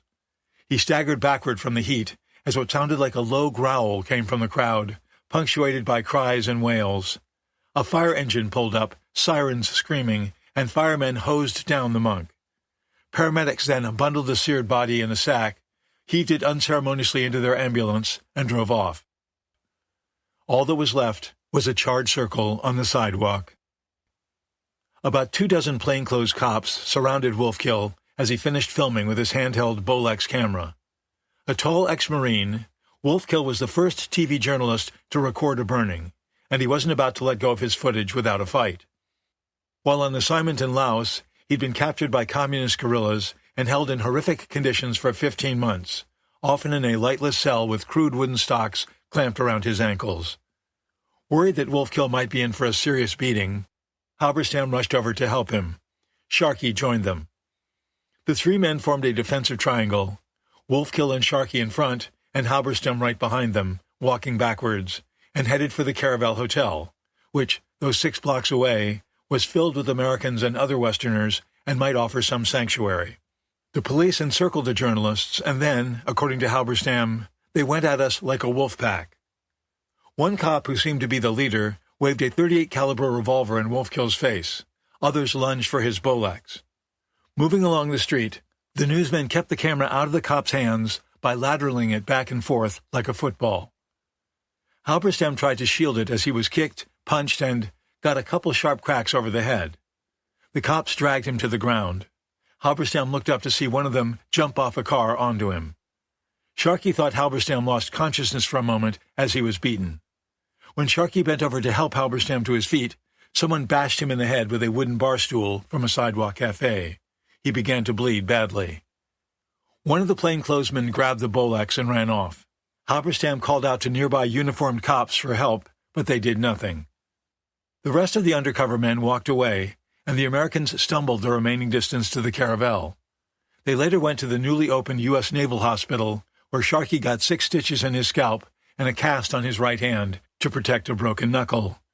Wolfkill had been clubbed on the back and kicked in the groin. Halberstam was bruised, but suffered no serious injuries. On Sharkey's cast, he playfully wrote, "Personalism forever," a mocking reference to the regime's official philosophy. The government closed its telegraph office, but a pigeon took Arnett's photos of the dying monk and smuggled them to Hong Kong for transmission to New York. The Saigon reporters faced a more insidious assault from a completely different direction, their own journalistic brethren. Covering the Vietnam War was extraordinarily difficult for American newsmen in the early 1960s. They were up against a regime that tried to impede their work at every turn. Most of them didn't speak or read Vietnamese and knew little, at least when they started their exotic new beat, about the war's complex history. Unlike World War II, battlefield progress couldn't be measured in terms of how many miles Allied forces traveled in a day, or the number of towns they liberated along the way, as was the case when Patton's tanks rolled across Europe. Both the ARVN and the Viet Cong exaggerated combat victories and tried to conceal losses, and the VC's all-important political maneuverings were largely hidden from view. The resident Saigon reporters didn't want to see South Vietnam fall to communism. They wanted the ARVN, with American help, to succeed, but they couldn't ignore the evidence of their own eyes and ears. The correspondents traveled widely, interviewing numerous U.S. and South Vietnamese military men, diplomats, civilian experts, and ordinary people. They knew VC units with inferior weapons were able to hold off larger, better-armed ARVN units, which had all the advantages of artillery, armored vehicles, helicopters, and bombers. They saw Diem's maladroit response to a local religious disturbance set off a nationwide rebellion that threatened to bring down his government. They read each other's work and compared notes about the latest military and political developments. Over time, their reporting grew more skeptical, if not openly critical of Diem, his government, and his army. Just as a split developed in the Kennedy administration over whether the war could be won with Diem, the U.S. press divided along similar lines. And just as the anti-Diem faction in the U.S. government attacked the pro-Diem faction, Diem's skeptics in the press came under fire from his journalistic supporters. Most of the pro-Diem journalists were so-called specials, who visited South Vietnam only occasionally and for limited periods. One of the most prominent of the specials was Marguerite Higgins, whose 6-part Vietnam Fact and Fiction series in the New York Herald Tribune, published in August, hewed closely to Nolting and Harkins's optimistic line. She bluntly told Malcolm Brown that she viewed him and the other resident reporters as arrogant upstarts. Over dinner with Charles Moore, Time magazine's Southeast Asia bureau chief, Higgins went even further, claiming that the residents would like to see us lose the war to prove they're right. Higgins later denied making that comment. Other U.S.-based journalists piled on. Frank Conniff, a columnist for the conservative Hearst newspapers, labeled Halberstam's work a political time bomb that could mislead Kennedy and unravel the war effort. But the sharpest attack came from Time, one of the most influential magazines in America, with a nationwide circulation in 1963 of nearly 3 million copies a week. The magazine accused the Saigon press corps of helping to compound the very confusion about the war that it should be untangling for its readers at home. The reason, said Time, was that the correspondents, who pooled their convictions, information, misinformation, and grievances over drinks at the Caravel Hotel bar, were mired in groupthink and no longer able to see the Vietnam story from any angle but their own. They routinely blasted Diem and his family, while uncritically presenting the Buddhists as pure-hearted avatars of truth and justice. The reporters downplayed ARVN victories, according to Time, because giving them splash treatment undermined their argument that defeat was inevitable under Diem. But when South Vietnam's forces lost, the headlines were big and the color is rich and flowing. The September 20th article caused an uproar among the Saigon newsmen. Moore and Mert Perry, the Time stringer who alerted Sheehan to the pagoda raids, both quit over their employers' maligning of their colleagues, but the critics weren't finished. 3 days after Time's broadside, the Saigon reporters came in for a beating from Joseph Alsop, the widely read syndicated columnist who'd made hay over news talk with Manelli, the Polish diplomat. Alsop had devoted decades to cultivating sources among Washington's most powerful figures, often over dinner at his art-filled Georgetown home. He'd been an early backer of Kennedy's presidential campaign, and the young president-elect capped his inaugural festivities with a stop at the columnist's home, talking with him long into the night over turtle soup. Strongly anti-communist, Alsop viewed Diem as flawed, but far less objectionable than Ho Chi Minh. He felt the American newspapermen in Saigon were deliberately vilifying Diem and accused them of carrying on another of these egregious crusades, comparable to the criticisms leveled against Chiang Kai-shek by some U.S. correspondents in China during World War II. It is easy enough, he wrote, to paint a dark, indignant picture without departing from the facts, if you ignore the majority of Americans who admire the Vietnamese as fighters and seek out the one U.S. officer in 10 who inevitably thinks all foreigners fight badly. Alsop assailed the Saigon newsmen for helping to transform Diem from a courageous, quite viable national leader into a man afflicted with a galloping persecution mania, seeing plots around every corner, and therefore misjudging everything. Alsop nevertheless told Kennedy privately that Diem had lost his ability to govern, a conclusion with which many Saigon reporters fully agreed. The Saigon residents weren't without their spirited defenders, however. James Reston praised Halberstam as brilliant and insisted he and his colleagues were doing a superb job under difficult, often dangerous conditions. Louis Lyons, curator of Harvard's coveted Nieman Fellowships for journalists, described Halberstam as absolutely prophetic. Never shy about flattering those who wrote flatteringly about him, Lodge characterized the Saigon newsmen as appealing, brave, tremendously hard-working. But time wasn't done with the faraway correspondence. In its October 11th edition, the magazine questioned whether they were giving their readers an unduly pessimistic view of the progress of the war and the quality of the Diem government.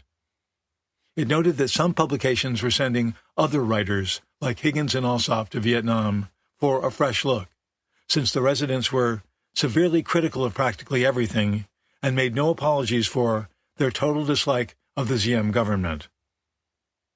The criticism didn't always come in the pages of competing publications. Sometimes it was bitterly, painfully face-to-face. Halberstam had the opportunity to accompany one of his heroes, the veteran war correspondent Richard Tregaskis, on a reporting trip to the Mekong Delta. As a boy, Halberstam had read and greatly admired Tregaskis's 1943 bestseller, Guadalcanal Diary, about the bloody struggle by U.S. Marines to take Guadalcanal, one of the Solomon Islands northeast of Australia, from the Japanese. When he met Halberstam, Tregaskis was finishing a similar book, Vietnam Diary. The two journalists spent what Halberstam called an entirely pleasant 2 days in the field, as he introduced Tregaskis to some of his most valued sources. Driving back to Saigon, Tregaskis turned to his companion and said softly, "If I were doing what you are doing, I would be ashamed of myself." Halberstam, who was particularly proud of his military reporting, was stunned and upset at such harsh words from a man he held in high esteem. They rode the rest of the way to Saigon in stony silence. When he returned home, Tregaskis wrote that the ARVN was fighting well. Diem was expanding the territory under his control, and "we're winning, not losing, in Vietnam." Halberstam had a much more vocal confrontation with Krulak after learning that he was spreading a story that Halberstam burst into tears when he saw some photos of dead Viet Cong. The tale originated with Higgins, who supposedly showed Halberstam the pictures at the Caravel Hotel. She told Krulak, who relayed the anecdote to editors at Time. The editors told Charles Moore, who told Halberstam, who became enraged at this penultimate assault on my manhood. When Krulak later flew into Tan Son Nhut, Halberstam was waiting for him, not in the terminal building, but right on the tarmac as the Marine general alighted from his plane. "My name is David Halberstam, and I hear you've been telling people I was crying on the roof of the Caravel Hotel," the reporter began, loudly enough to be heard over the jet engines. Krulak acknowledged that he had, but said he'd been quoting Higgins. "I want to tell you that the story is a bunch of shit," exclaimed Halberstam, towering over his much shorter antagonist. "It is not true, and no one ever showed me pictures like that, and I did not break into tears, and I just want you to fucking know it, and don't ever put shit out like that again." Higgins denied telling the crying story. The day before Time published its second broadside against the resident newsmen, John Buquois, a 22-year-old Army enlistee from Louisiana, arrived in Saigon. He was a well-trained Vietnamese translator with a top-secret job, eavesdropping on ARVN generals' phone calls for hints of coup planning. Buquois worked for the Army Security Agency and lived with other ASA linguists in a guarded compound at Tan Son Nhut. The men worked at a secret installation bulldozed out of the rice paddies, about 8 miles west of Saigon, near the village of Phu Lam. There the Americans had set up a state-of-the-art communication system that bounced radio signals off the troposphere using 2 large antennas about the size and shape of drive-in movie screens. This troposcatter system allowed military and civilian officials to make fast, reliable telephone calls throughout South Vietnam. In a corner of the Phu Lam base were 2 trailers in which the ASA specialists worked around the clock. Buquois stood 12-hour shifts, noon to midnight, jammed in with 6 or 8 other eavesdroppers. He sat before a switchboard wearing headphones, and when a circuit lit up on the board, he plugged into it and listened. The ASA had been monitoring the generals since August 26th, just before they abandoned their first attempted coup. Buquois and his comrades taped the Vietnamese officers' conversations and wrote summaries of anything that seemed relevant. The tapes were then packed in empty ammunition boxes along with incendiary grenades. At midnight, a U.S. Army lieutenant drove out to the ASA trailers in a jeep. Buquois and other men, ending their shift, got in with the ammo boxes for the return trip to Tan Son Nhut. If the jeep was stopped for any reason by Vietnamese police or soldiers, the lieutenant was under orders to pull a lanyard that would ignite the incendiaries and destroy the tapes. In all likelihood, the jeep would catch fire too, forcing the linguists to jump out and run for their lives. The rides home through the darkness, Buquois recalled, weren't comfortable experiences. Sitting in their air-conditioned trailers day after day, the eavesdroppers picked up little of value. The generals talked about military operations, passed on rumors, and gossiped about each other's sex lives. There were occasional cryptic comments that might or might not be related to a coup, such as, "So-and-so decided to come to the party with us," or, "You need to talk to so-and-so because he's nervous about the wedding." But nothing definite, and nothing that really helped Washington understand the subterranean vortex of Saigon maneuverings. Buquois and his ASA colleagues may not have been the only secret listeners in Saigon that autumn. Visiting the French embassy, Manelli was told, "All of your conversations, especially over the telephone, are listened in on from three sides: the Saigon government, the Americans, and the Viet Cong." In such an environment, conspirators who wanted to keep drawing breath communicated face-to-face. When General Dawn ran into Conin by chance at the airport on October 2nd, he said Big Ming wanted to speak with him in person. Shortly after the collapse of the August coup, Dawn and General Ding, Saigon's military governor, petitioned Diem to put ARVN commanders in charge of key government ministries, including defense and interior. They also wanted control of the Saigon police and a permanent military governorship for the capital. It was an assertive set of demands. The generals were effectively asking Diem to turn over much of his government to them, and may have been intended to reduce pressure within the ARVN for a coup. When Ding went to the palace again a few days later seeking a response, Diem told him, "You generals are too greedy." ARVN leaders became convinced Diem would never make significant concessions to them. As a result, coup planning was back on, Big Ming informed Conin on October 5th. Ming said he needed to know Washington's current position on a coup within the very near future. The war would be lost unless action was taken soon, he said. The generals didn't need material support, but they did want a U.S. pledge of non-interference. Ming knew that some lower-ranking troop commanders were champing at the bit for a takeover, and he wanted to get the jump on them. A premature move against Diem, Ming felt, could be catastrophic. Ming named other generals he was working with and said they developed three possible action plans. The first was to assassinate Nhu and his brother Can, but allow Diem to remain in office. The other two plans involved combat between rebel troops and regime loyalists in the streets of Saigon. Ming thought Diem could mobilize about 5,500 men to fight for him in the capital. The easiest plan to accomplish, said Ming, was simply to kill Nhu. Conin reported the conversation to Lodge, who requested State Department guidance on how to respond.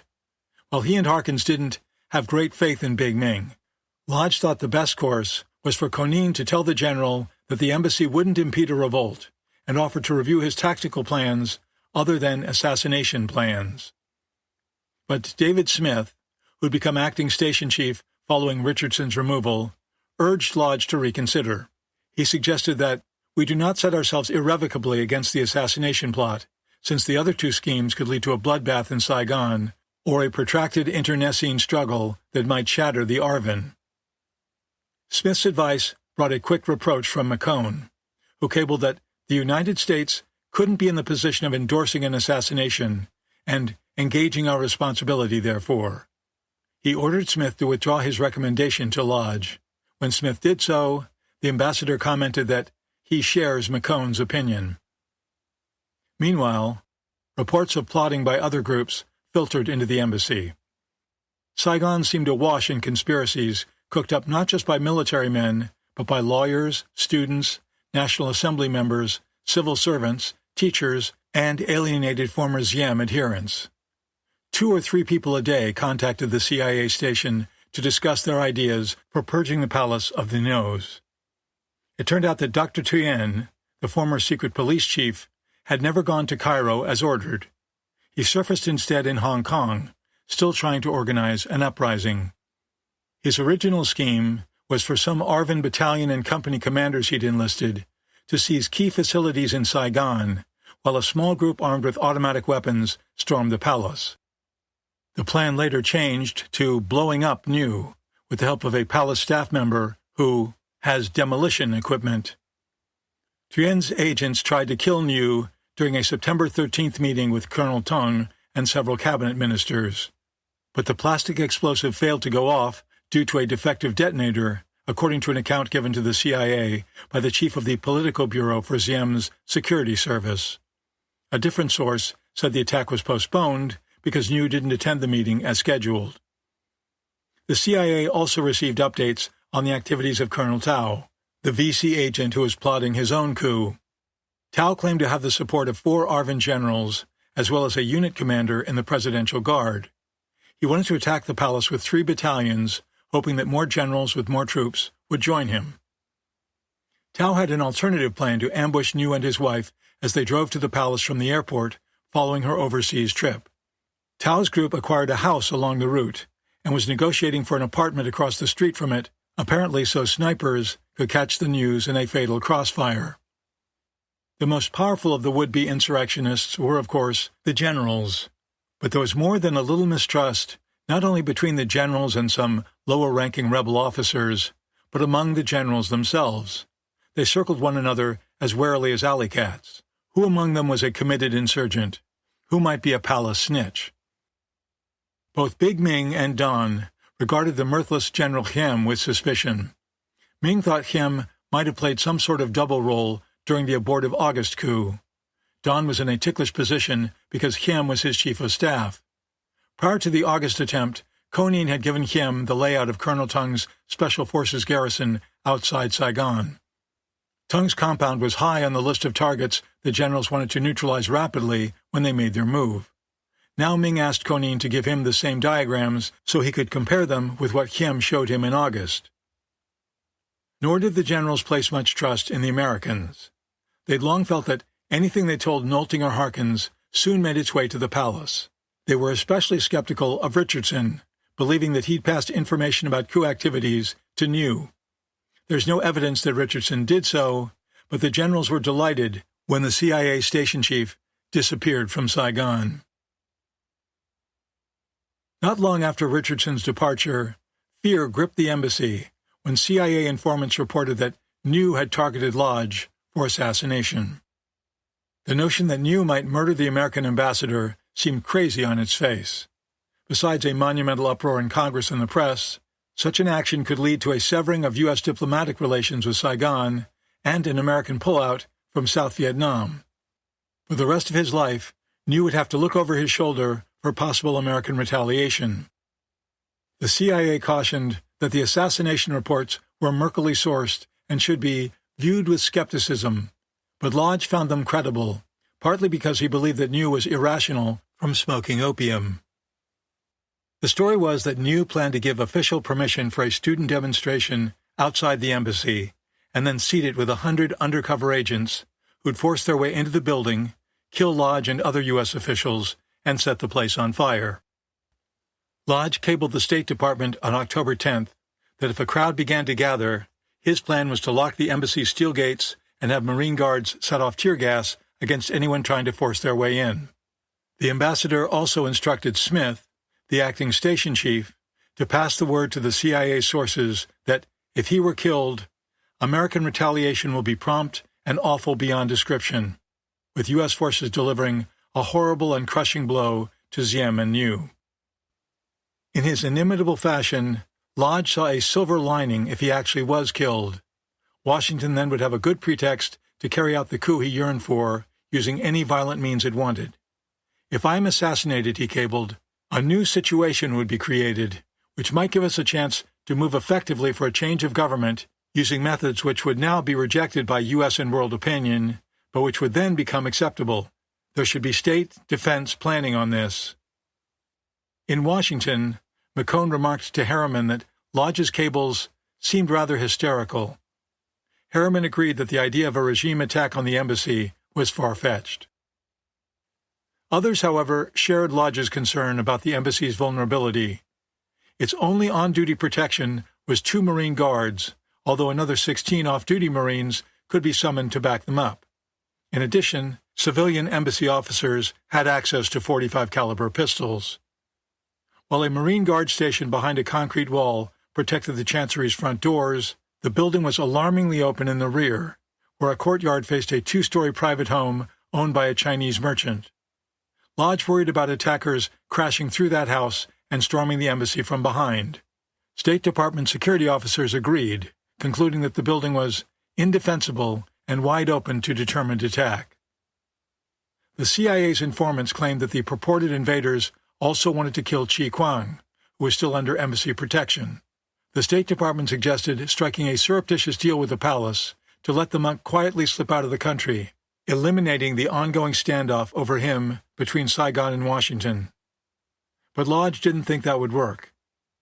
Hillsman cabled that U.S. naval forces could be moved closer to Saigon if Lodge thought that was prudent.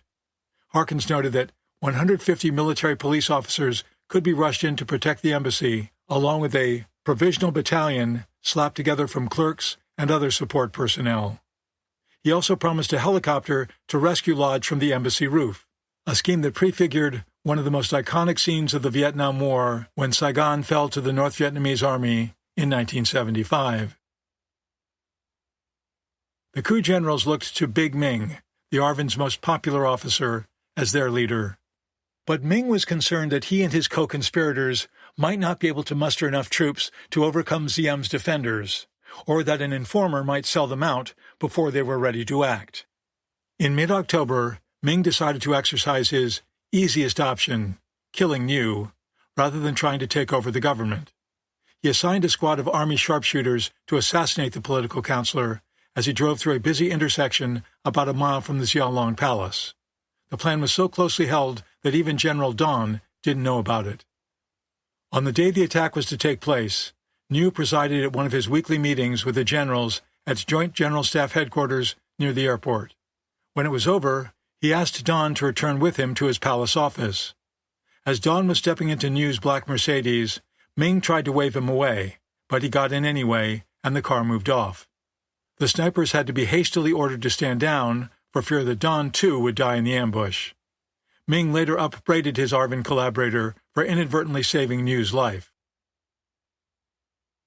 On the morning of October 5th, Kennedy met with a handful of his closest counselors to discuss the touchy issue of the economic sanctions imposed on Ziem's government without JFK's knowledge or approval.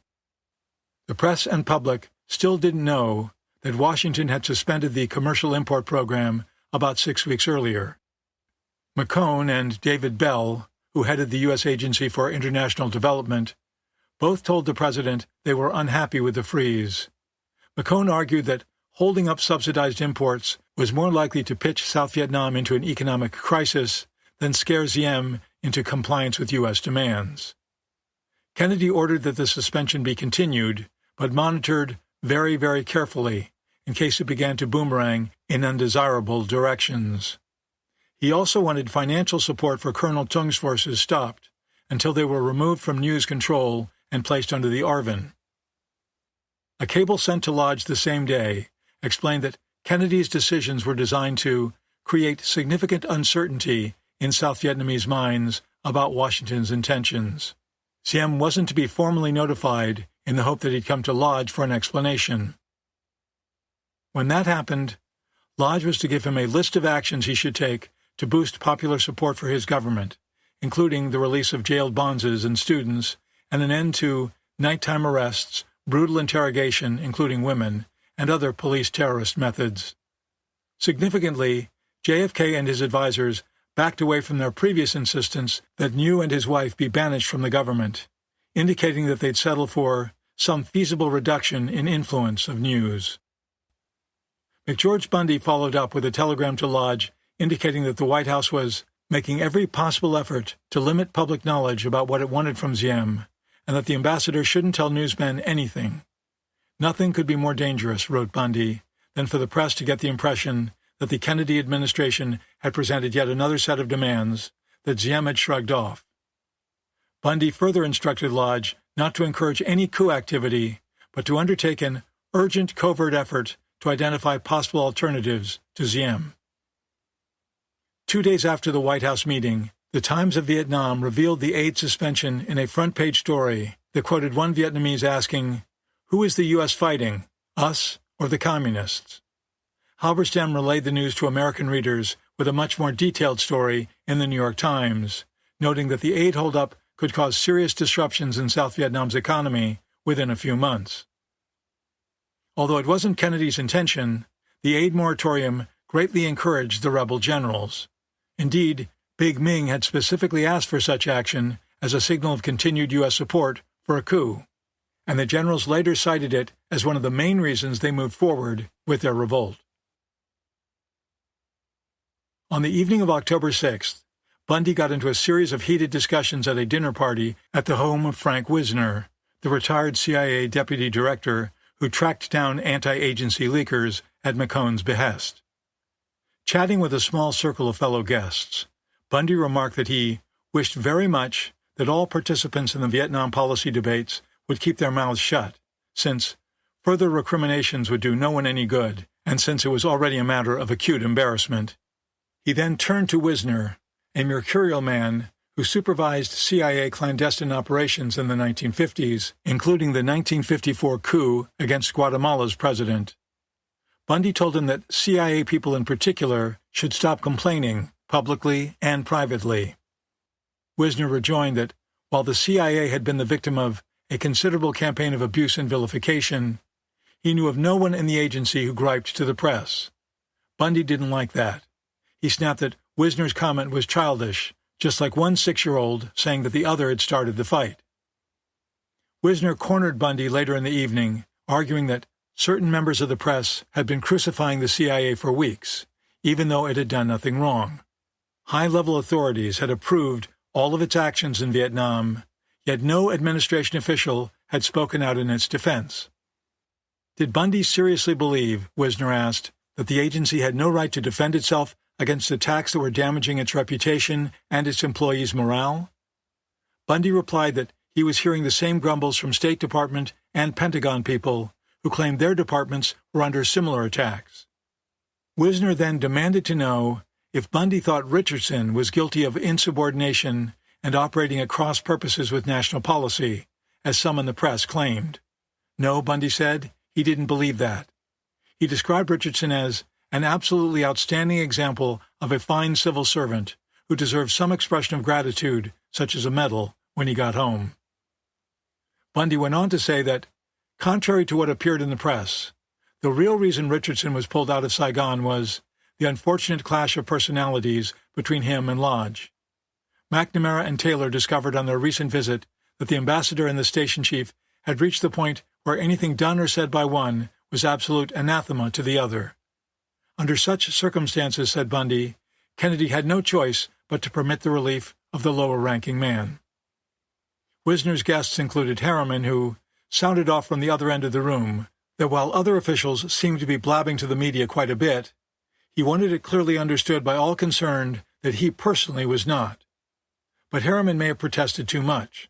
His wife Marie promptly contradicted his claim of innocence, remarking that that was not the way she had heard it. Harriman tried again later to deflect the leaker label, maintaining, with some show of acerbity, that he was happy to leave the whispering to Bundy and others in that entourage. Bundy sought to turn this pointed statement aside with numerous observations to the effect that, as is well known, the ship of state leaks mainly from the top, an apparent reference to JFK. Despite Bundy's efforts to close bureaucratic mouths, the divisions and animosity within the administration kept spilling into the press. Someone at the Pentagon leaked details of the green light cable to the New York Herald Tribune, touching off a new round of controversy. Time picked up the story and gave Hillsman, the telegram's instigator, a severe drubbing. The magazine said he belonged to a small but determined core of State Department liberals, known around Washington as the gung-ho boys, who sometimes seem more interested in overthrowing the heavy-handed Diem regime than in pushing the war against the Viet Cong. Hillsman was known derisively at the Pentagon as the Field Marshal, the magazine continued, by critics who faulted him for trying to run the whole military-political war in Vietnam himself. Time took a potshot at Harriman, too, saying that while he was an acknowledged expert on the Soviet Union, some career State Department officials regarded him as a rank amateur on the subject of Southeast Asia. Richardson didn't get a medal when he came home, at least not right away. He went into hiding instead. The CIA stashed him at a friend's house to keep news people away from him. Always fascinated by the inner workings of America's spy agency, the media persisted in asking why Richardson was recalled from Saigon. At a White House news conference on October 9th, Kennedy vigorously defended the CIA and its former Saigon boss, saying it was wholly untrue that the agency was pursuing its own agenda in Vietnam. I know that the transfer of Mr. John Richardson, who is a very dedicated public servant, has led to surmises, the president said, but I can just assure you flatly that the CIA has not carried out independent activities, but has operated under close control of the Director of Central Intelligence, with the cooperation of the National Security Council and under my instructions. Kennedy was asked if disputes and backbiting among U.S. officials involved with Vietnam were the result of a lack of a clear-cut operational policy in Washington. He denied that too, saying, "As you know, we are faced with a very difficult problem in South Vietnam, both in the military and the political sides. Men have different views about what actions we should take, and they talk to members of the press, to all of you, in Saigon, here in Washington. But I must say that as of today, and I think this is particularly true since General Taylor and Secretary McNamara came back, I know of no disagreement between the State Department at the top, the CIA at the top, Defense at the top, the White House, and Ambassador Lodge on what our basic policies will be and what steps we will take to implement them." That, of course, wasn't true. There were furious disagreements at the top over whether or not Diem should be overthrown. The bickering was so intense that JFK privately exclaimed to his friend Charles Bartlett, the Chicago Sun-Times columnist, "My God, the government is coming apart." McCone continued to express his objections to a coup, both in the Oval Office and on Capitol Hill. On the day of JFK's press conference, the CIA director told the Senate Foreign Relations Committee behind closed doors that the war was going reasonably well. Peasant militiamen were being trained and armed, and strategic hamlets were proving to be effective, McCone said. Political upheaval hadn't yet damaged the war effort, although over time it would, if left uncorrected. While the regime was certainly repressive, it wasn't guilty of large-scale corruption, and he saw no alternative to Diem as national leader. McCone attended more than 36 Vietnam meetings at the White House and CIA headquarters that autumn, more than on any other global trouble spot. But he found the extended discussions among JFK and his advisors confusing and disorganized. He wondered what Kennedy's real position was. Did he want to preserve Diem, or did he want him removed?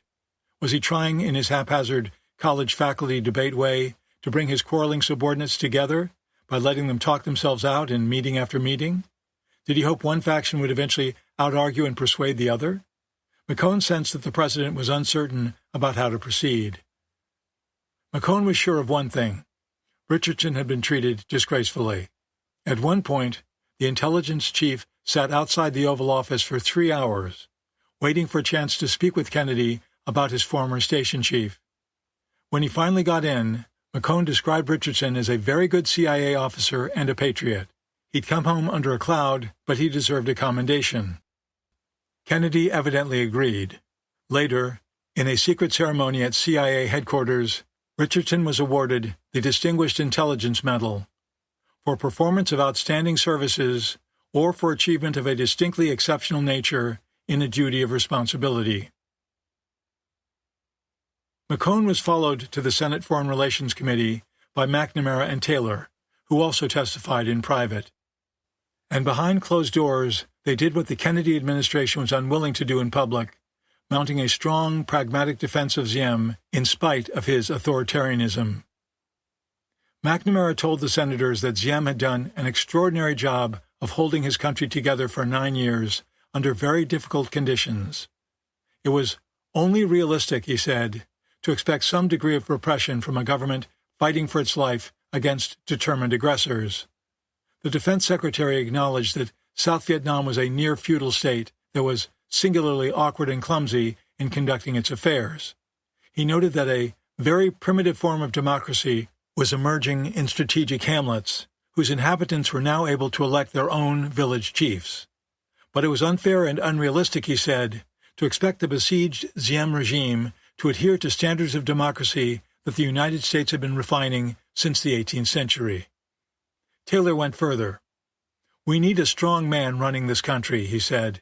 "We need a dictator in time of war, and we've got one."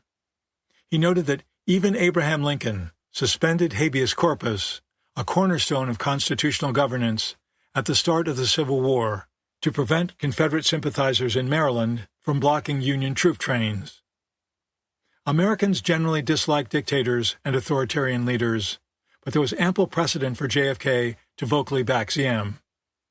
During World War II, President Franklin Roosevelt publicly embraced Joseph Stalin, the murderous Soviet autocrat, calling him Uncle Joe, and prodding Hollywood producer Jack Warner to make a propaganda movie, Mission to Moscow, that portrayed Stalin as a courageous, pipe-smoking defender of the Russian people. FDR shipped huge amounts of war material to Stalin under the Lend-Lease program, confiding to an associate that he was prepared to hold hands with the devil if doing so would help to defeat Hitler. JFK could have made the same sort of realpolitik argument on Diem's behalf. Instead, in less than 2 years, Kennedy veered from backing Diem to the hilt to continually undercutting him, largely because of negative press and public reaction to Diem's handling of an internal political religious ruckus whose true nature and convoluted history few Americans understood. Kennedy regarded defending Southeast Asia against communist aggression as a central goal of U.S. foreign policy. But rather than shield Diem from critics, JFK and his administration put intense pressure on him to take actions he viewed as inimical to his political survival. As October wore on, news articles and analysis pieces highlighting Diem's military and political difficulties practically flew out of Halberstam's typewriter. He produced 18 byline stories that month, 7 of which landed on page 1, and he refused to buckle to official pressure to tone it down. When a major battle erupted in the Delta, he and Sheehan tried to hitch a ride to the scene on a helicopter, but were denied. They made a bunch of phone calls to Lodge and Harkins, hoping the higher-ups would let them make the trip. No luck. McVie held a press conference later that day. About a dozen correspondents showed up, but Halberstam noticed something unusual. The room was packed with generals and colonels. The usual lower-ranking briefer had been replaced by Major General Richard Stilwell, McVie's Assistant Chief of Staff for Operations, and according to Halberstam, their brightest and their best spin guy. The reporter interpreted the large presence of heavyweight brass as a clear attempt to intimidate us. Stilwell promptly went after Halberstam and Sheehan. Now, today's battle, there were 2 young men, Mr. Halberstam and Mr. Sheehan, who bothered Ambassador Lodge and General Harkins about trying to get down there, Stilwell said. "Gentlemen, Ambassador Lodge and General Harkins are very busy men. They do not need you to call them. You will come here for your briefings." Stilwell's imperious and condescending words brought Halberstam's hackles to full attention. His heart was pounding as he stood up to speak. "General Stilwell, we are not your sergeants and your corporals and your PFCs," he began, with barely suppressed anger. "We are here for the New York Times, the United Press, AP, Time magazine. Americans are dying here. It is our job to report. We will keep calling. We will keep trying to go. We will do everything we can. We will call General Harkins if need be. We will call Ambassador Lodge. If you think we are too aggressive, you may write our publishers and tell them you think we are pushing too hard to go into battle, and perhaps they'll send someone else. But until then, we will keep doing this." Even as they struggled to cover the news, the Saigon reporters kept getting dragged into the news themselves. In a Newsweek interview, Halberstam denied that he and his colleagues were misleading their readers by exaggerating the regime's deficiencies. Nor did he think they'd emphasized religious aspects of the Buddhist uprising at the expense of its political dimensions. "What's been exaggerated?" he huffed. "It's all been proven. We've been accused of being a bunch of liberals, but even that's not true. I suppose I'm a Democrat, but Sheehan is a Taft Republican, and Perry, the Time freelancer who'd recently quit, speaks highly of Goldwater." Arizona Senator Barry Goldwater, a hard-right conservative, was widely considered a strong contender to become the Republican nominee for president in 1964. But nearly 2 years in Vietnam had radicalized Malcolm Brown, the straight-down-the-middle AP man. He'd come to view the journalists' endless struggles to pry information out of hostile and uncooperative officials as a Manichaean battle between good and evil. The world, he told Newsweek, is divided into two classes: journalists and fact suppressors. Predictably, the American reporters faced sniping and harassment from the Saigon press. Parroting Joseph Alsop, the Times of Vietnam labeled them crusaders, whose only interest was advancing their careers. The paper also took an anti-Semitic swipe at Halberstam, suggesting in an editorial that he add Jewish to his byline so readers could judge whether his anti-Catholic reports were based on religious prejudice. The editorialist argued that Halberstam often pointed out Diem and New's Catholicism in order to bolster trumped-up accusations that the brothers persecuted Buddhists, a line that echoed Harkinson's conviction that Halberstam wrote critical stories about Diem and New because he was a Jew. In any event, it looked like Halberstam's tour in Vietnam might soon be at an end. His visa was set to expire on October 15th, and palace sources told him it probably wouldn't be extended. Nicholas Turner of Reuters had applied for a renewal at the same time as Halberstam and had been approved 2 weeks earlier. But Halberstam heard that New was very angry over his reporting and wanted him out of the country. Wrapped in a mink stole over a silken scoop-neck ao dai, Madame New stepped out of a Pan-American jet into the glare of TV lights at New York's Idlewild Airport just after 8 p.m. on October 7th. A CBS correspondent who'd flown with her from Paris said she giggled and fluttered a little like a butterfly in trouble, but was otherwise composed as she headed across the Atlantic toward what she called a cage of lions. The cage door swung open at Idlewild, with more than 100 reporters and photographers roaring questions at her. Her purpose in coming to America, she said, was to try to understand why we can't get along better. Asked if she wanted to meet President Kennedy, she said diplomatically that she didn't want to bother any government officials. Other than the media horde, her reception was a distinctly cold one. No representatives of the city, state, or federal governments greeted her. Her parents, who lived in Washington, were nowhere to be seen. She departed for her Manhattan hotel in a rented Cadillac limousine without even a police escort. The stakes were high for her 3-week coast-to-coast tour of America. She was the one South Vietnamese figure who might be able to generate a groundswell of public sympathy and support for her embattled brother-in-law and his government. There was tremendous public interest in her, not just what she had to say about Diem, the Buddhists, and the war, but in her bouffant hairdo, inch-long fingernails, elegant outfits, and exotic beauty. By the time she reached San Francisco, the local press reported that no foreign visitor had drawn so many cops, journalists, protesters, and looky-loos since Nikita Khrushchev's U.S. tour in 1959. From Saigon, Mecklin and others at the embassy followed her east-to-west pilgrimage with what he described as bug-eyed fixation. So did the CIA, compiling confidential summaries of her speeches and activities each day. Some members of Congress couldn't restrain their hostility, labeling her variously as this shrew, an evil woman, and a comic strip dragon lady.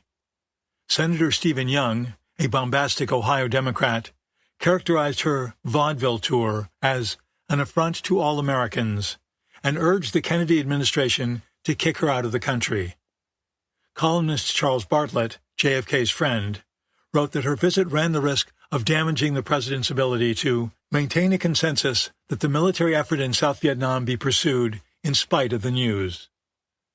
A State Department spokesman criticized newspaper editors and broadcasters for giving her a triumphal reception, but the media couldn't get enough of her, especially in New York City, where she and her 18-year-old daughter, Lei Tui, took a suite at the Barclay Hotel on East 48th Street.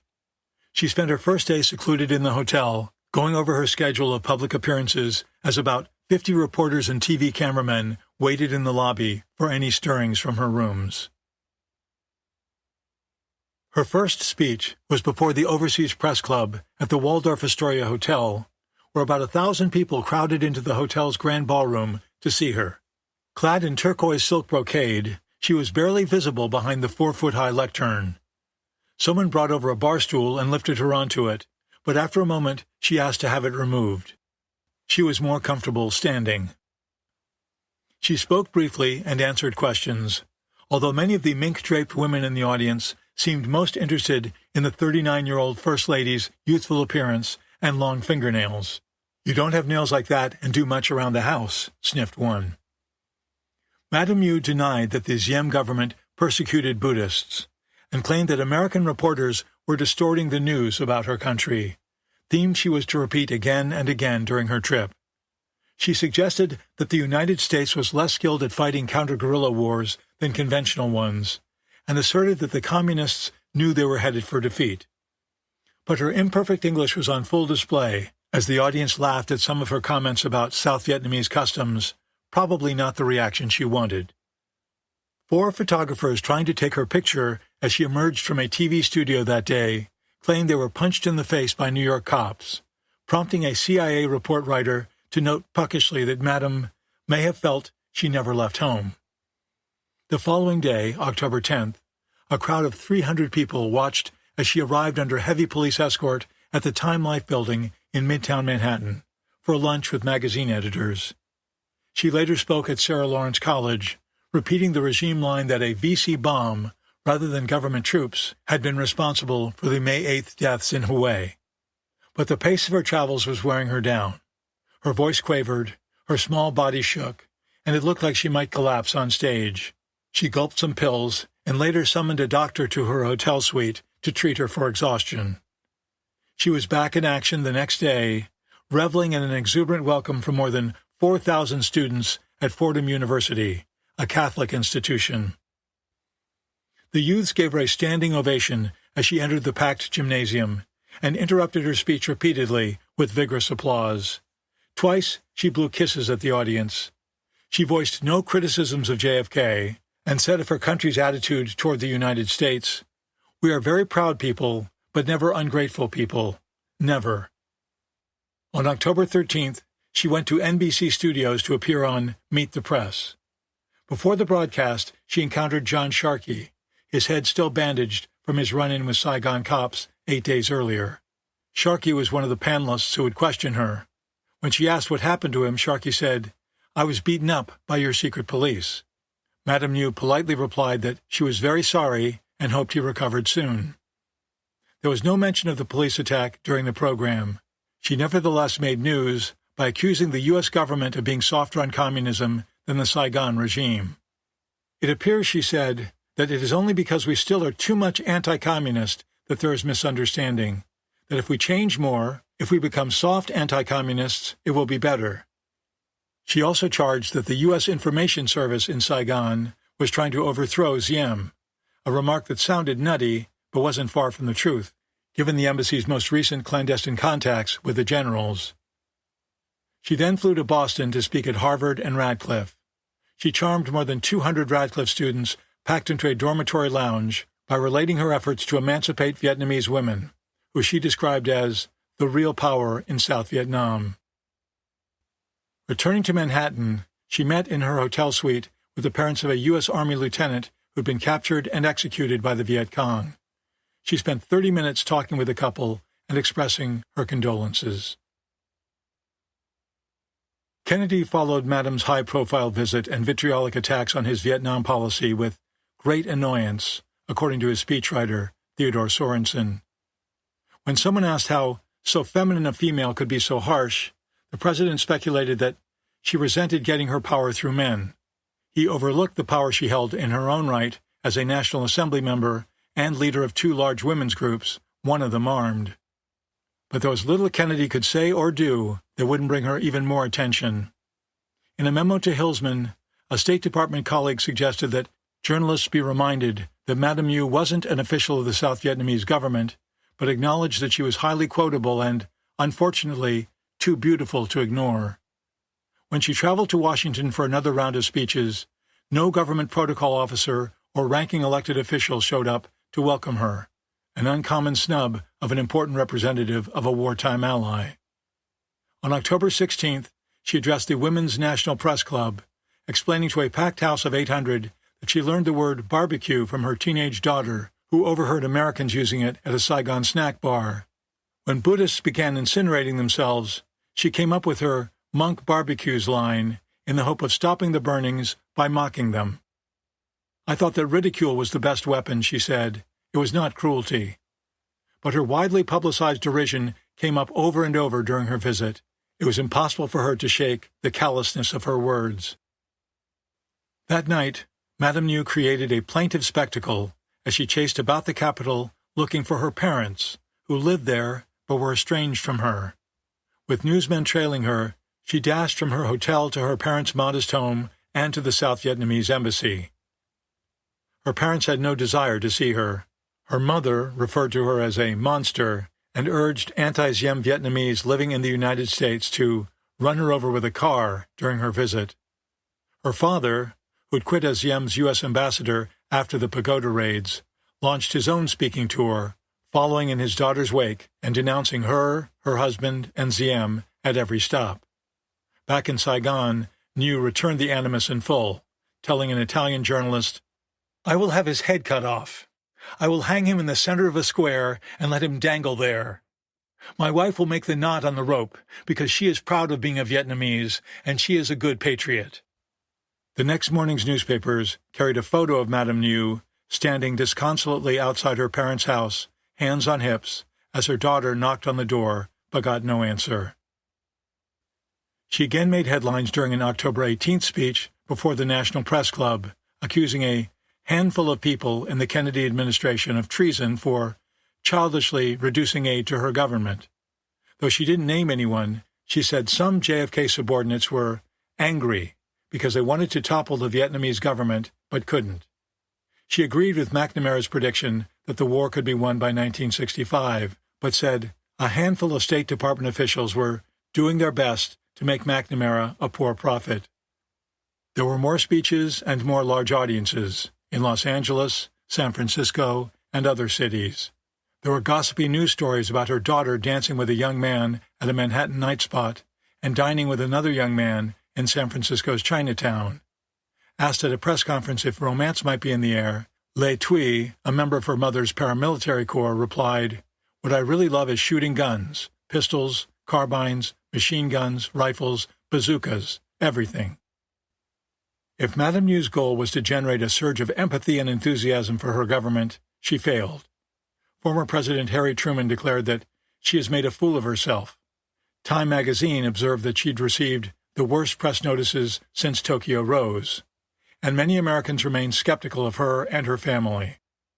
"I had my doubts, but she won me over completely, but I still have my doubts," said a Fordham student, summing up the ambivalence felt by many.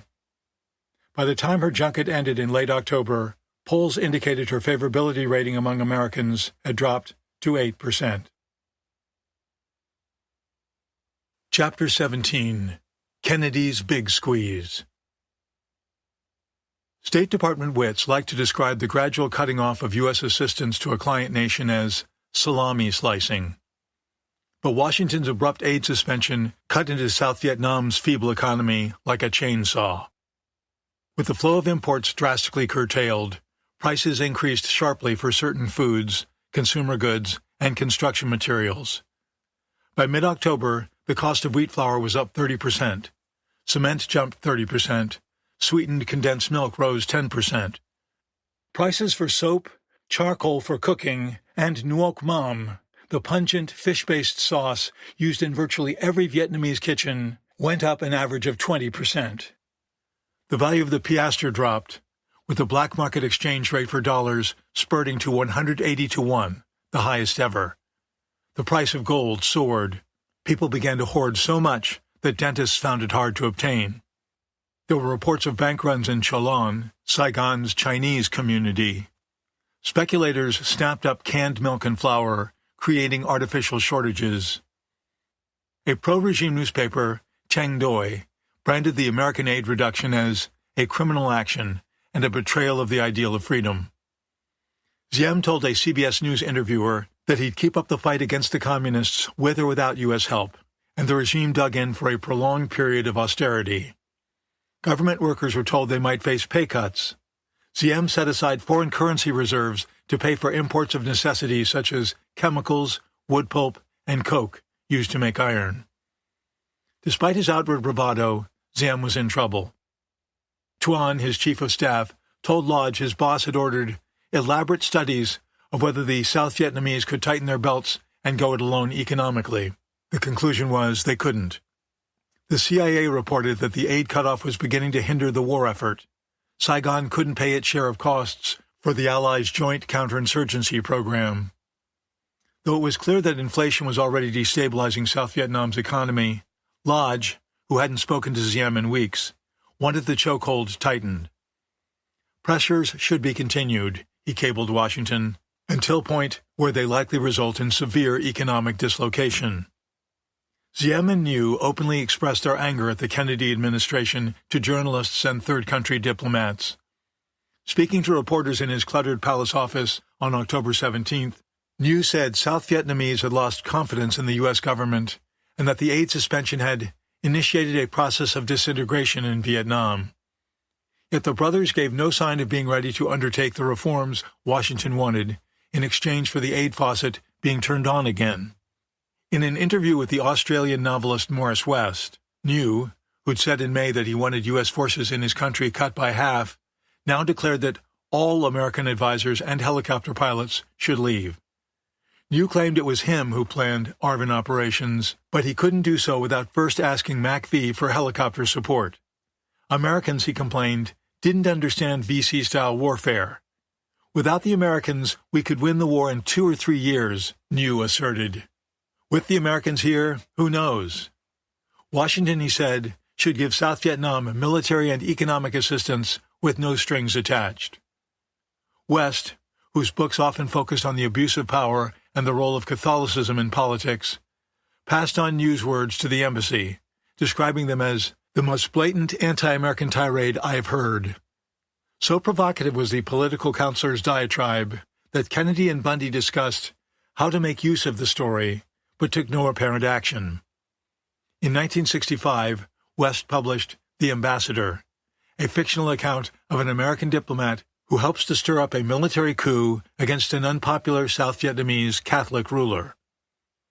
Meanwhile, the Times of Vietnam and other pro-government newspapers kept up their strident attacks on the embassy, the U.S. Information Service, and American journalists, accusing the latter of subversive activities. Vietnamese employees of U.S. government agencies were harassed, as were Vietnamese whose only offense was having American friends. The regime again demanded that Chi Quang be handed over. The embassy again refused. Lodge thought it was still possible that new agents would try to invade the embassy and forcibly remove the monk. The ambassador kept a loaded .38 caliber pistol in his desk. John Mecklin figured New had launched another war of nerves against the Americans. There was a new wave of assassination threats and near-daily rumors of spontaneous mob attacks on the embassy, U.S. Information Service headquarters, and the AP and UPI offices. Mecklin believed New was behind them all. One persistent rumor was that regime hooligans planned to attack the U.S. Information Service building, seeking evidence that U.S. officials had egged on the Buddhists and plotted to overthrow Diem. With 20 American and 150 Vietnamese employees under him, Mecklin couldn't ignore the multiplying threats. He and his staff made plans to close the steel gates that sealed off the building's upper floors and dusted off barrels of special chemicals used to destroy classified documents in an emergency. They studied possible escape routes in case attackers managed to break through the gates. The USIS people depended for protection on the small, overextended U.S. Marine detachment that guarded the embassy, located in a different building. As threats intensified, the Marines repeatedly stood 36-hour watches without a break and without complaint. Their leader was Gunnery Sergeant Leroy Westrom, a soft-spoken 6'6" combat veteran who looked, according to Mecklin, as though he could handle any ordinary mob single-handedly. Westrom and his men stashed tear gas grenades, gas masks, pistols, and a submachine gun in various places around the USIS building. Whenever word spread of a coming attack, 2 or 3 Marines would appear to defend the place. Mecklin's third-floor office, which had good views of the street approaches to the building, was their command post. Besides the Marines, the alerts attracted an expectant knot of reporters and TV cameramen. The morning of October 22nd brought yet another report of a supposed assault. A massive one, to be carried out by 4,000 secret police and troops in civilian clothes. They were expected to hit the offices of USIS, UPI, and AP, and possibly the embassy as well. At about 11:30 a.m., Mecklin received another, more emphatic report that the attack was imminent. Westrom and his men began lining up tear gas shells on Mecklin's desk. At 12:10 p.m., security officers at the embassy called to warn that an assault on Mecklin's building was coming now. It was the worst scare yet, and it sounded all too real. Many employees were frightened and wanted to evacuate the building right away. But there was no sign of an advancing horde in the streets outside, only normal traffic thinning out as the lunchtime siesta began. The staff was scheduled to go home for lunch at 12:30 p.m. If they panicked and ran out of the building now, New would win. Yet if a real attack occurred and employees were injured or killed, it would be Mecklin's fault for disregarding an urgent notification. At 12:15, the streets were still quiet. Mecklin felt that a large mob couldn't simply appear out of nowhere. Surely there'd be at least a few minutes' warning before they reached the front door. Partly due to instinct and partly because he was tired of being jerked around by New, Mecklin decided to wait. The next 15 minutes seemed like an eternity, but nothing happened. At 12:30, his staff left for lunch at the usual time. American newsmen, too, tried to maintain their work routines in the face of more threats. Brown thought the AP office and his apartment were under continual surveillance by plainclothes agents. Fearing they might burglarize his office, he moved some files to the embassy for safekeeping. AP reporters began hearing telltale pings when they answered their phones. When they heard that Vietnamese sources who called them were being arrested, they started answering with a warning. Associated Press, this line is being monitored by public officials. Go ahead, please. Unlike some of the journalists who abruptly dumped girlfriends to avoid possible expulsion, Brown refused to abandon his fiancée, Le Liu. They met when she worked at Ziem's information ministry, but she quit her job and joined the USIS, one of the New's primary bugbears. One night at about 2 a.m., someone began pounding on the door of Brown's apartment. Through the frosted glass, he saw 2 white-uniformed cops. When he opened the door, the newsman was armed with a Schmeisser submachine gun. The cops, hands on pistols as they nervously eyed Brown's more powerful weapon, demanded to search the apartment for Le Liu. Brown told them no one else was there and it would be better for all of us not to insist on a search.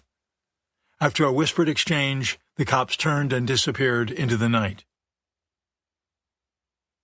At a party hosted by a British military attaché on October 22nd, Harkins made an unsettling blunder. General Dawn was there, too. Harkins drew him aside and said he had reports that a colonel on Dawn's staff was planning a coup in the next several days. It was the wrong time for a coup, Harkins insisted. The war was going well, and Dawn should instruct his colonel to knock it off. Dawn didn't trust Harkins, given his closeness to Ziem, and said little in response. But the contradictory signals he'd received from Harkins and Conin left him confused and upset. While Conin had told the generals they'd have post-coup support from Washington, here was the top American military officer in Vietnam trying to discourage a mutiny. Dawn summoned Conin to Joint General Staff Headquarters the next morning. The general's coup committee, he confided, planned to launch a revolt within a week, taking advantage of National Day, October 26th, when many military field units would again gather in Saigon. But word of the ARVN colonel's activities had reached not only Harkins, but the palace as well. NCM ordered 2 nearby ARVN divisions, on which the rebels were depending to go on extended operations in the countryside. Dawn demanded to know what Washington's real position was. Konin replied as instructed. The Americans would neither thwart a change of government nor deny military and economic assistance to any new government that could generate popular support, improve relations with Washington, and increase the effectiveness of the war effort. The CIA operative, in turn, challenged Dawn to prove that a coup committee even existed or had any real plans to unseat Diem. Both Lodge and the CIA suspected that the general's second stab at an uprising might be more talk than action. Lodge doubted whether Dawn had enough iron in his soul, as he told Washington, to pull off such a risky operation. Dawn insisted that the general's plans were well advanced and promised to ask his fellow conspirators to show Lodge their blueprint for a new government the next day. He also said appropriate disciplinary action would be taken against the loose-lipped colonel.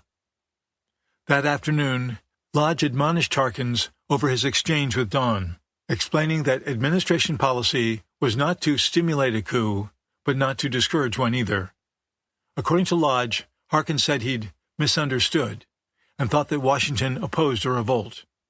He also expressed regret if he had inadvertently upset any delicate arrangements in progress and promised to assure Dawn that his remarks didn't reflect U.S. policy. Konin angrily summed up Harkins's faux pas in a conversation with a friend. That stupid Harkins almost blew it. The next night, Harkins met Dawn again and retracted his previous comments. But according to Lodge's report on the incident, the MACV commander committed another serious indiscretion, telling Dawn his remarks opposing a coup were contrary to a presidential directive, that U.S. officials were not to stymie one. Dawn also met Konin that night. The CIA agent confirmed that Harkins's anti-coup comments were inadvertent and contrary to a presidential guidance from Washington, thus making the same mistake as Harkins. The encounters with Dawn set off alarms in Washington, especially at the CIA. McCone worried that Dawn might be a double agent, secretly working on New's behalf to entrap Americans and link them to the general's conspiracy. If that was the case, Harkins's and Konin's careless words had directly tied Kennedy to the plot. Harkins later denied saying anything about presidential instructions to Dawn. We here are concerned at possibilities of Dawn leading Konin, and through him U.S., down garden path, to control our efforts at least, to entrap Konin at most, McCone cabled Saigon. He urged the CIA station to secretly tape conversations with Dawn and deploy counter-surveillance agents to make sure news people weren't watching when he met with Konin. McCone also wanted a cover story developed so that if Konin was arrested, Lodge and Harkins would have some degree of deniability. Bundy fired off his own telegram to Lodge, questioning whether Konin should remain the sole conduit to the generals. But Dawn insisted on communicating with the Americans through Konin and only Konin. When Lodge heard about Harkins's second gaffe, he cut him out of all further coup discussions, an action that would cause complications in the future. And the ambassador made it clear to Konin that if the operation blew up in their faces and the embassy's surreptitious contacts with the generals became public, Lodge would deny that Konin even existed.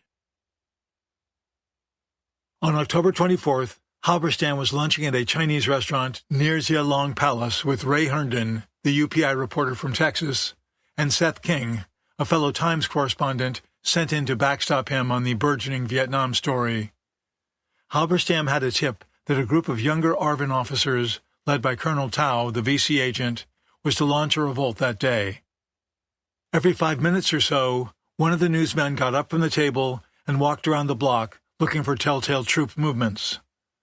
The CIA station had reached the same conclusion, telling Washington in a top priority message that a coup was at hand. According to a CIA source, Tao is to lead 5 ARVN battalions in an attack on the palace.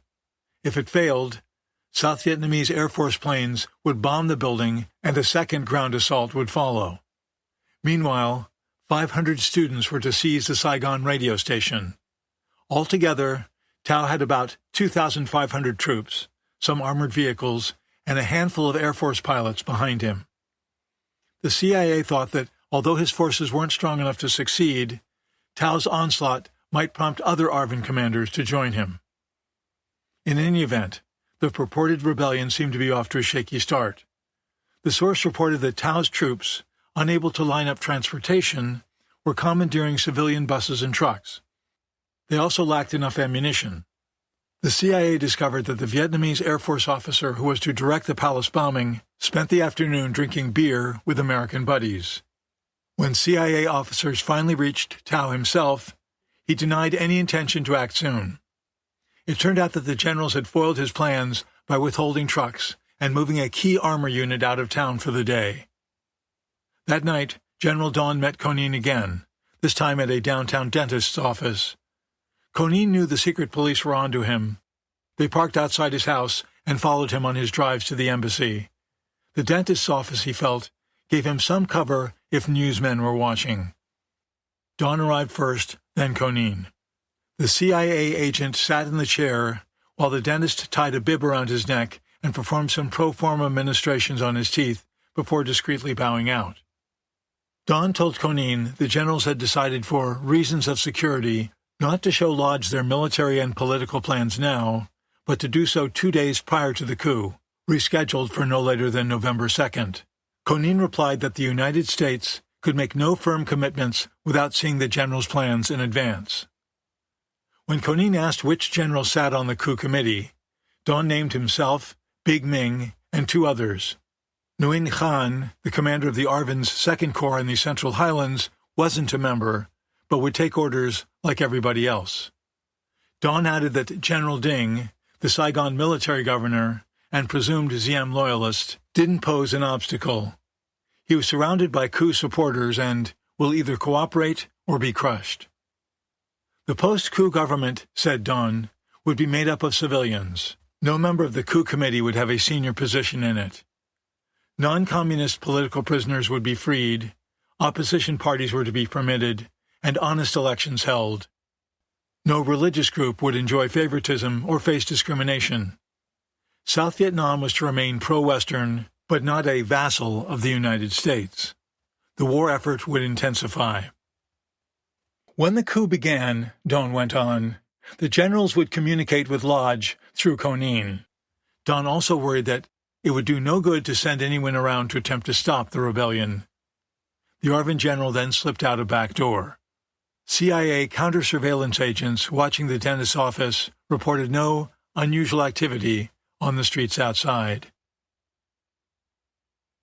In mid-October, John Helbley, the U.S. consul in Hue, went on vacation with his family in the lovely Philippine resort city of Baguio, nestled in the cool mountains north of Manila. Helbley, his wife Joan, and their young son rented a bungalow at the Baguio Country Club. By coincidence, William Trueheart, Lodge's deputy, was also there on vacation. One day when Joan wasn't around, Trueheart asked Helbley when he was returning to Hue. October 28th, Helbley replied. When you get back, Trueheart said, I want you to pack 1 bag containing what you would need immediately for you and your family. Not more than 1 bag. We have intelligence reports that the Vietnamese government is going to issue a massive white paper about the whole Buddhist episode. The blame is going to be placed very directly on the United States. Specifically, it's going to fall on you as the consul in Hue, whom they will accuse of having created the problem, agitating about it, exacerbating it, and directing it. Helbley was stunned. I couldn't direct something like that in my wildest dreams, he protested. Trueheart said he knew Helbley had nothing to do with the unrest in Hue, but the regime was looking for a scapegoat, and he was it. When the incendiary white paper came out, Trueheart continued, you and your family are going to be in serious danger up there. He promised to send a plane to evacuate them. The white paper probably would be issued, he said, when Madame New returned to Saigon from her U.S. trip. Halberstam's visa expired in mid-October, and he expected to be booted out of South Vietnam at any moment. Nevertheless, he was determined to do good, hard-charging reporting as long as he could. When McVie secretly informed Colonel Tung that U.S. subsidies would stop unless all of his Special Forces soldiers were committed to regular combat, Halberstam sniffed out the story the same day, filing an account that ran on page 1. But, as he told his old mentor John Paul Vann in a letter, he took damn little joy in covering the regime's heavy-handed struggle to fend off both its U.S. ally and its own people. On the other hand, he was impressed with Lodge's near-perfect performance. He's tough and intelligent, and he has few illusions about the situation. He doesn't intend to see the U.S. kicked around, and he doesn't think this No outfit is worth a tinker's dam, wrote the journalist. Sheehan may not have been quite so enamored with Lodge. He was piecing together a blockbuster story that the U.S. government was intent on seeing the troublesome Ziem deposed in a coup d'etat, helped along by its wily Yankee ambassador. If Sheehan could write it in time, he'd have the biggest foreign news scoop since the New York Times exposed plans for the ill-fated Bay of Pigs invasion in 1961. But Sheehan's Irish luck deserted him when his flinty, Tokyo-based boss, Ernie Hobrecht, not only killed the story, but ordered Sheehan to come to Japan for arrest. It was the last week of October, and Sheehan was terrified the coup would go off without him. Despite his fears that his phone was tapped, Sheehan placed a call to Hobrecht. "This is the wrong time," Sheehan pleaded. "It's boiling over down here. I know more than I can tell you on the phone." Hobrecht was adamant. Confronted with the prospect of losing his job if he disobeyed, Sheehan flew to Tokyo, but not before setting up what he hoped was a fail-safe system to warn him when rebel tanks were ready to roll. He contacted a favorite source, Arvin Colonel Pham Van Dong, who promised to try and alert him before the coup began. The go signal was, "Please buy me 1 bottle of whiskey at the PX." Dong agreed to notify Halberstam or Ray Herndon, Sheehan's UPI colleague, and no one else. They in turn would cable a coded message to Sheehan in Tokyo, "Please buy Blue Lotus 2 geisha dolls, Kyoto style." Blue Lotus was the nickname of Sheehan's Vietnamese ex-girlfriend. Landing in Tokyo, Sheehan tried again to persuade Hobrecht. "Ernie, I'm going to miss the coup," he said in despair. "Take your rest, Neil," his boss repeated. "You're all going off your rockers with your coups and your plots. You, Halberstam, Brown, the bunch of you." "Ernie, the reporters are not plotting the overthrow of the regime," Sheehan blurted. "Henry Cabot Lodge is. The U.S. government is trying to get rid of these people." On his first day in the Tokyo office, Sheehan begged other reporters, rewrite men, and executives alike to be on the lookout for the Blue Lotus message. "Call me any time, day or night," he told them, posting his hotel and room number in a dozen places around the newsroom. Somehow, some way, he had to get back to Saigon in time. Then, nerves quivering, he waited. On the warm afternoon of Saturday, October 19th, President Kennedy sat amid a crowd of football fans at Harvard Stadium, watching his alma mater grind out a 3-3 draw against Columbia, while curious undergraduates and alumni kept sneaking glances at him. Toward the end of the first half, his aides noticed that Kennedy was unusually quiet, as if his mind was far away. He turned to his appointment secretary and longtime confidant, Kenneth O'Donnell. "I want to go to Patrick's grave," he said, referring to his newborn son, who died 2 months earlier. "And I want to go there alone, with nobody from the newspapers following me." After the game, Kennedy and his entourage made their way to their cars as a gaggle of reporters hurried to their own vehicles to tail him. O'Donnell said a few words to a Secret Service agent, who said a few words to the Boston Irish cop manning the parking lot. The cop made sure that journalists stayed bottled up in the lot until the president was safely away.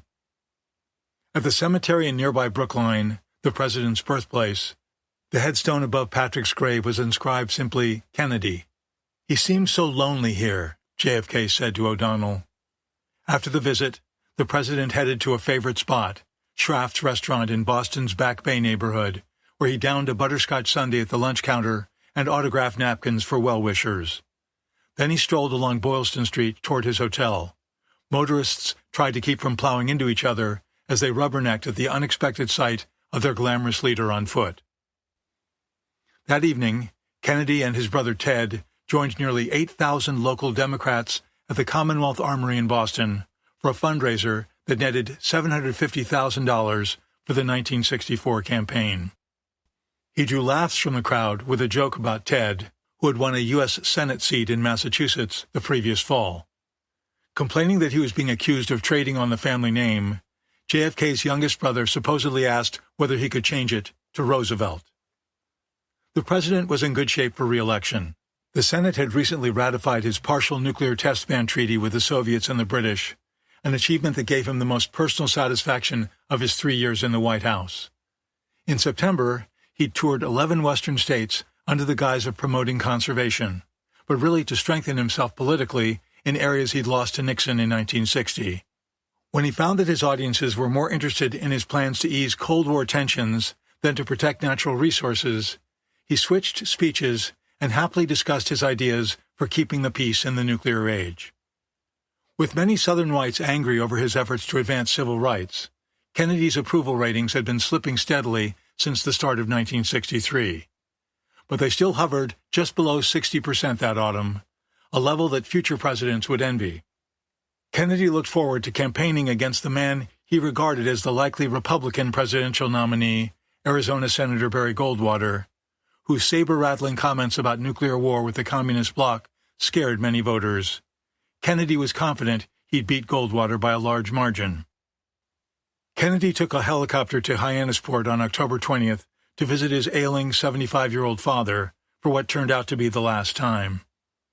Sitting in a wheelchair on his front porch, paralyzed and unable to speak, Joseph Kennedy enjoyed seeing his son land on the big front lawn where the Kennedy brood played touch football.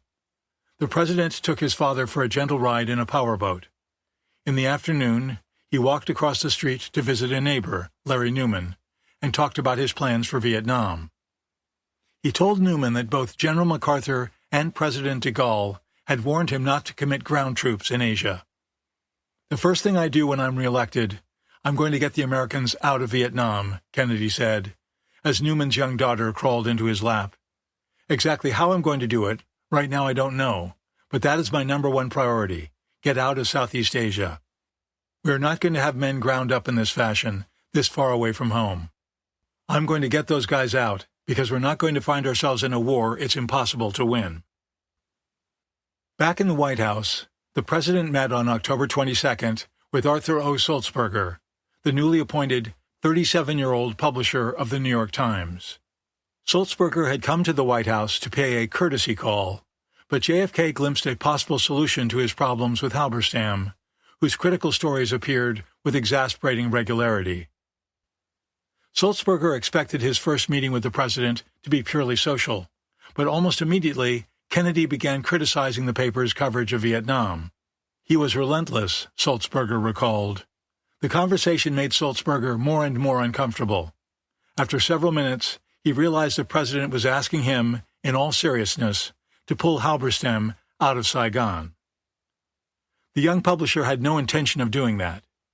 Halberstam was scheduled to take a 2-week vacation, but the paper canceled his holiday rather than give the appearance of caving in to White House pressure on such an important story.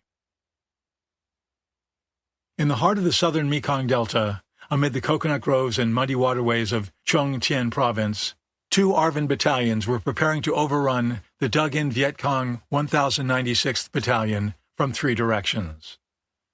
The October 19th operation began with airstrikes to soften up VC defenses.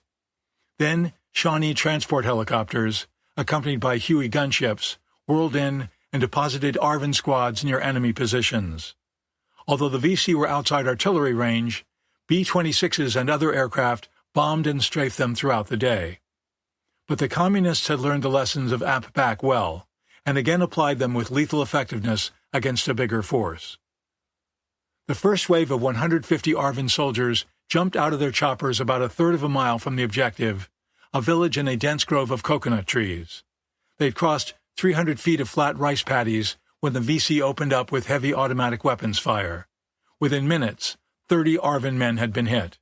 The second, third, and fourth ARVN waves ran into the same buzzsaw. Ground fire forced one of the Shawnees down, injuring the American pilot, co-pilot, and crew chief. They were evacuated, and friendly forces stripped and destroyed their crippled craft. 5 of the 7 Hueys were also hit and temporarily knocked out of action. Repeated airstrikes failed to neutralize the strong defenses and the VC kept blasting American air crews. A B-26 with its rudder controls shot away ran off the runway as it returned to base. The battle stretched into the night. Flare ships lit up enemy positions, and bombers hammered them some more. At some point during the night, the VC climbed out of their firing holes, boarded sampans, and slipped away along the canals. Helicopter sweeps the next day found no trace of them. The ARVN suffered 44 dead, 83 wounded. In addition, 12 American airmen were wounded, 2 seriously, along with an infantry advisor. 30 enemy corpses were found, although others may have been carried away. The ARVN occupied the village, which the Viet Cong had turned into an impressive fortified base, developed with skill and patience. MACV concluded that despite some tactical deficiencies and bad breaks, the ARVN had conducted itself well under difficult circumstances. The CIA, however, discerned a deeper meaning in the battle, noting in a report to Kennedy that, as it apt back, the Communists made good use of carefully prepared defenses to hold off a superior force. A few days later, the Pentagon and State Department engaged in their own bureaucratic firefight over whether the war effort was making headway or sliding backward. It began when State's Intelligence Bureau circulated a paper saying recent statistics indicated that South Vietnam's military position may have been set back to the point it occupied 6 months to a year ago. Since July, the paper said, the number of VC attacks and other incidents had risen, while the number of enemy casualties, weapons losses, and defections dropped. Saigon's weakening military position coincided with the sharp deterioration of the political situation. But even if the Buddhist crisis hadn't arisen, the ARVN might have lost ground in the face of the accelerated Viet Cong effort. The State Department analyst who wrote the paper, Louis Sarris, had relied on Pentagon statistics, although he noted that those numbers were neither thoroughly trustworthy nor entirely satisfactory as criteria for measuring progress in the war. Sarris also reported that ARVN morale had deteriorated and that the deputy commander of 3rd Corps had recently told a U.S. military official that he feared mass desertions possibly as high as 80%. Sarris's findings contradicted McNamara's and Taylor's relatively optimistic report to Kennedy after their recent Vietnam tour. But McNamara and Taylor were upset not by his findings, but because State hadn't sought Pentagon input before releasing its paper. In a note to Rusk, McNamara wrote, "If you were to tell me that it is not the policy of the State Department to issue military appraisals without seeking the views of the Defense Department, the matter will die." 2 days later, Rusk wrote back, "It is not the policy of the State Department to issue military appraisals without seeking the views of the Defense Department. I have requested that any memoranda given interdepartmental circulation which include military appraisals be coordinated with your department." The Joint Chiefs produced their own paper, arguing that Sarris overlooked a number of positive factors, including a drop in the estimated number of VC fighters to 93,000 from 123,000 a year earlier. The number of people resettled in strategic hamlets had nearly quintupled, to nearly 10 million, in the past year, and many of the fortified communities now had radios to call for help. In addition, more militiamen had been trained and equipped, and the ARVN's confidence and fighting efficiency had risen. Overall, the chiefs wrote, the military campaign is still progressing favorably. Harkins, who'd had a recent scare when his plane belly-landed because the pilot forgot to lower the landing gear, concurred, saying the Saigon government was way ahead in central and northern parts of the country and making progress in the Delta. Diem, too, firmly believed the war was being won. "We are now in a position to go over to the offensive on all fronts," he proclaimed in an address to the National Assembly. "It has become obvious, all observers admit, that the war has taken a major turning towards an undoubted and significant victory." People living in strategic hamlets enjoyed a reasonable degree of security, he said, and nearly all of the 11,864 planned hamlets would be built by the end of the year. Gradually freed from static defense duties, the ARVN was relentlessly harrying roving bands of VC operating without a base. More than 10,000 enemy fighters had surrendered under the Open Arms Amnesty Program in the past 7 months. A fresh CIA analysis, however, largely confirmed the State Department's pessimism. It pointed out that ARVN weapons losses had risen sharply, and since July exceeded VC weapons losses by 2 to 1, enough arms to equip as many as 5 enemy battalions.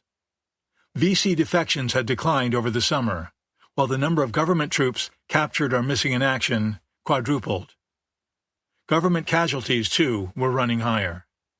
From a ratio of 2 VC casualties for every 1 ARVN casualty in 1962, the ratio was now almost even, 7 to 6, over the past 3 months. The Viet Cong appeared to have recovered from their initial shock and uncertainty over the introduction of U.S. weaponry, and were conducting small-scale attacks aimed at disrupting and defeating the strategic hamlets, the CIA said. By improving their defensive tactics and striking more often at softer targets such as the hamlets, they'd reduced casualties and bolstered morale.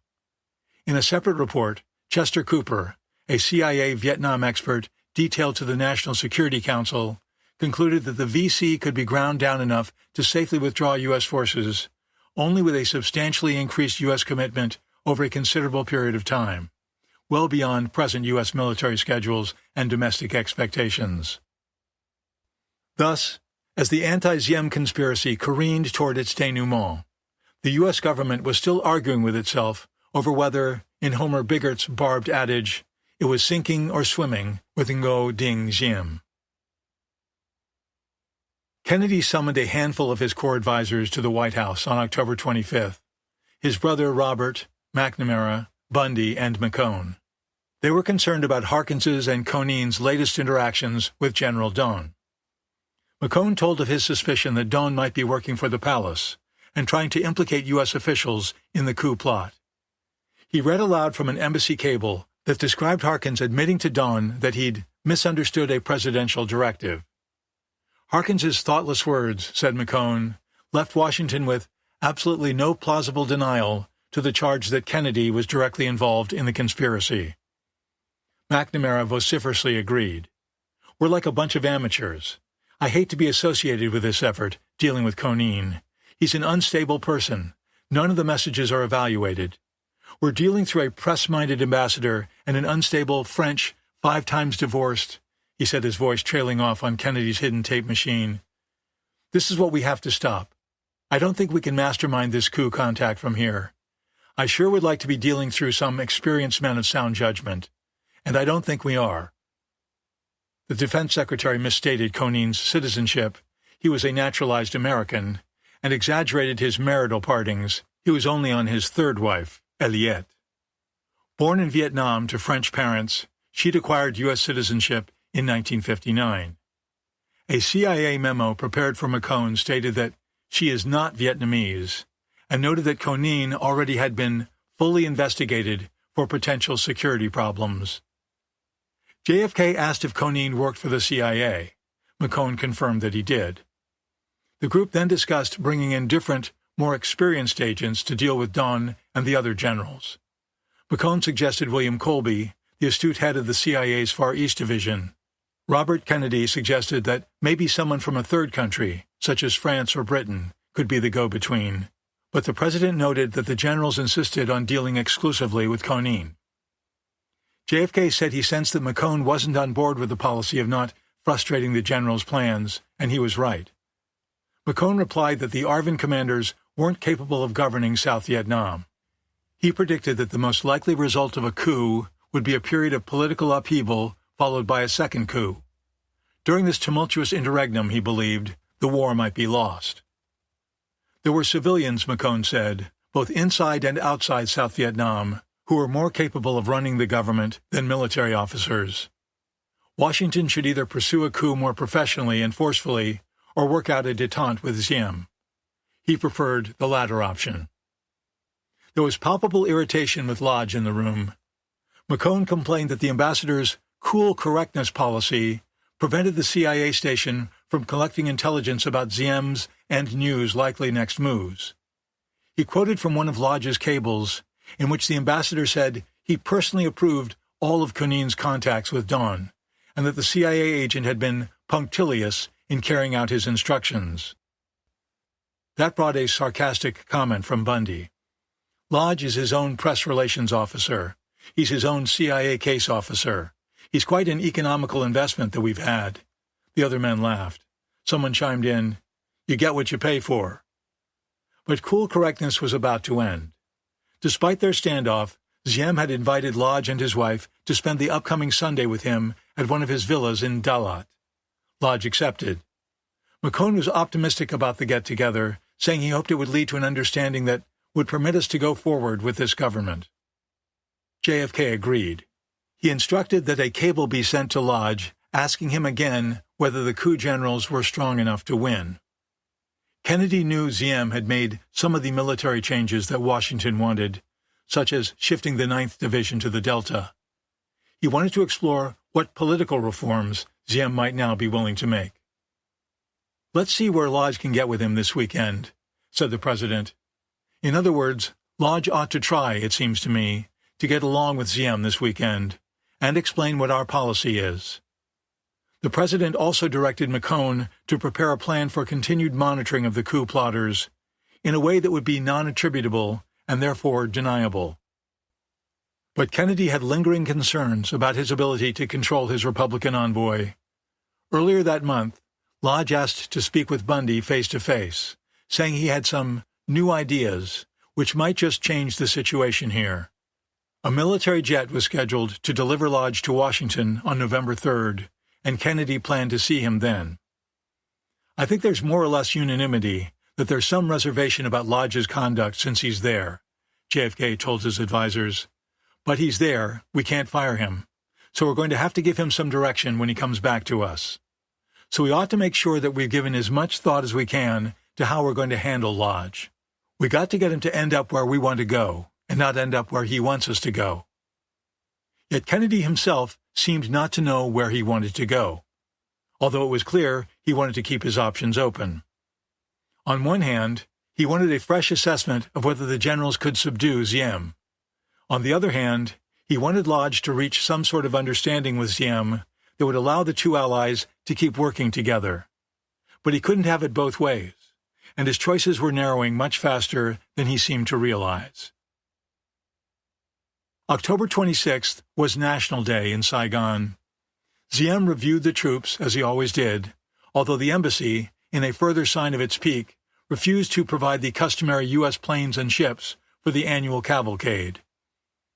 For 2 hours, Arvin paratroopers, civil guards, and Hamlet militiamen paraded past the reviewing stand. Harkins sat watching with Big Ming and Dong, but neither of them breathed a word about their momentous plans for the following week. Don did drop one hint.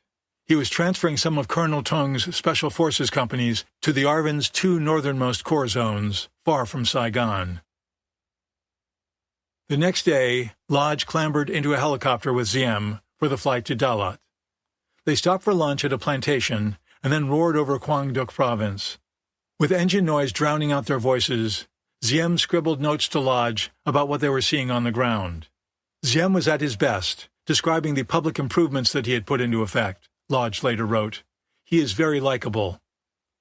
Prior to his departure, Lodge received a telegram from Bundy indicating that he and JFK were particularly concerned about the possibility of a failed coup, the responsibility for which would be laid squarely at the White House's door. Bundy urged Lodge to provide advance warning of any coup plan with poor prospects of success. In his reply, Lodge agreed that blame for an unsuccessful push would fall on the administration. But he added, "I believe that if we cover up our tracks, as I think we are doing and will do, that we can enter a very vigorous denial and effectively challenge those who criticize us to produce proof." In any event, once the coup got underway, he wrote, Washington wouldn't be able to stop it. He pledged, however, to do all he could to ensure that Kennedy has influence on the situation right up to the last minute. At Ziem's villa, Lodge enjoyed a sumptuous dinner with his host. If the ambassador felt any awkwardness about breaking bread with a man he knew might soon be killed in a revolt encouraged by the U.S. government, he gave no sign of it. After the meal, the two men warmed themselves before a crackling fireplace. In a casual, rather supercilious tone, as Lodge described it, Ziem asked when Washington intended to resume the commercial import program. He said it as though it were a matter of indifference to him, reported Lodge, who told Ziem he didn't know. Lodge asked Ziem what he was willing to do for Washington if the program was restarted. Would he reopen schools, release dissidents from detention, and repeal the law that Buddhist leaders claimed made it harder for them to acquire property? Ziem insisted that schools had gradually reopened, protesters were being let go, and revising the law was a matter for the National Assembly, not him. He then rehashed old grievances about the CIA and U.S. Information Service allegedly inciting the Buddhists, and the American press supposedly lying about his government. He complained about Washington letting his former ambassador, Chan Van-Chuong, publicly criticize the regime and Madame Nhu. Then he sailed off on one of his odd sexual digressions, claiming that Chuong's other daughter, Madame Nhu's sister, was acting like a prostitute and had scandalized Georgetown and even jumped on priests. Lodge emphasized the importance of public opinion in the United States and said it wasn't smart for the regime to be beating up newspapermen. The only way to stop Madame Nhu from generating bad headlines, he said, was to stop her from talking. Near the end of the conversation, Lodge said with some exasperation, "Mr. President, every single specific suggestion which I have made, you have rejected. Wasn't there even one action Ziem could take to improve his government's image? But the South Vietnamese leader," Lodge reported, "gave me a blank look and changed the subject." While Lodge was disappointed with the weekend, Ziem was pleased, telling his secretary that his relations with Washington had finally taken a turn for the better. Ziem, in the meantime, had taken another big political gamble, inviting a 7-man United Nations team to South Vietnam to investigate whether the regime was violating Buddhists' human rights. The UN delegates ensconced themselves at the Majestic Hotel near the Saigon River. They represented 7 UN members: Afghanistan, Brazil, Ceylon, Costa Rica, Dahomey, Morocco, and Nepal. Their chairman was Abdul Rahman Pajwak, a former Kabul newspaper editor with a reputation for studiously avoiding taking sides in big power conflicts. He vowed to keep an open mind and listen to anyone who cared or dared to testify. Ziem pledged that the UN investigators could freely interview monks and students, including those in prison. It was a dicey move, since a negative report by the UN mission could bring down even more international opprobrium on his government.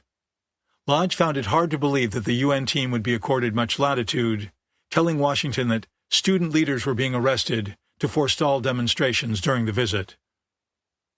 All evidence to date points to concentrated GVN, Government of Vietnam, attempt to cow potential adverse witnesses and prevent their appearing before the delegation, and to keep delegation busy on a Cook's tour, he wrote. At first, it looked as if Lodge was right. Armed troops were stationed at the Majestic Hotel's entrance, and police and soldiers patrolled its hallways, common areas, and bar. People entering the hotel were stopped and questioned about why they were there. Police arrested 3 Vietnamese drivers hired by Western journalists to help them keep up with the UN fact-finders as they moved around town. The regime had prepared an itinerary for the UN men, and initially they followed it. On October 25th, they visited Sa Loi Pagoda, once the bustling nerve center of the Buddhist protest movement. A crowd of newsmen awaited, but there were no monks or laymen in sight. The investigators waited 10 minutes until an elderly monk in a brown robe appeared along with a younger bonze. Despite assurances that their statements would remain anonymous, the Buddhists refused to give their names and said little. Soon after that, the UN inspectors announced they'd go on their own way and set off to interview people of their own choosing. They spoke with monks in prison and students at a youth detention facility. Arrested in various demonstrations, the young people were required to attend lectures on the dangers of communism and the government's efforts to improve the well-being of the people. Most were released to their parents after about 15 days. Ziem was as good as his word, allowing the fact-finders to speak with almost anyone they wanted, including high-ranking Buddhist detainees. Government officials were barred from the interviews. Even Lodge seemed surprised. The regime, he reported, appears to be off to a good start with the UN mission. So far, they have allowed them to meet everyone, including imprisoned Buddhists. The one person the UN team was not permitted to see was Chi Kuang, still under U.S. Embassy protection.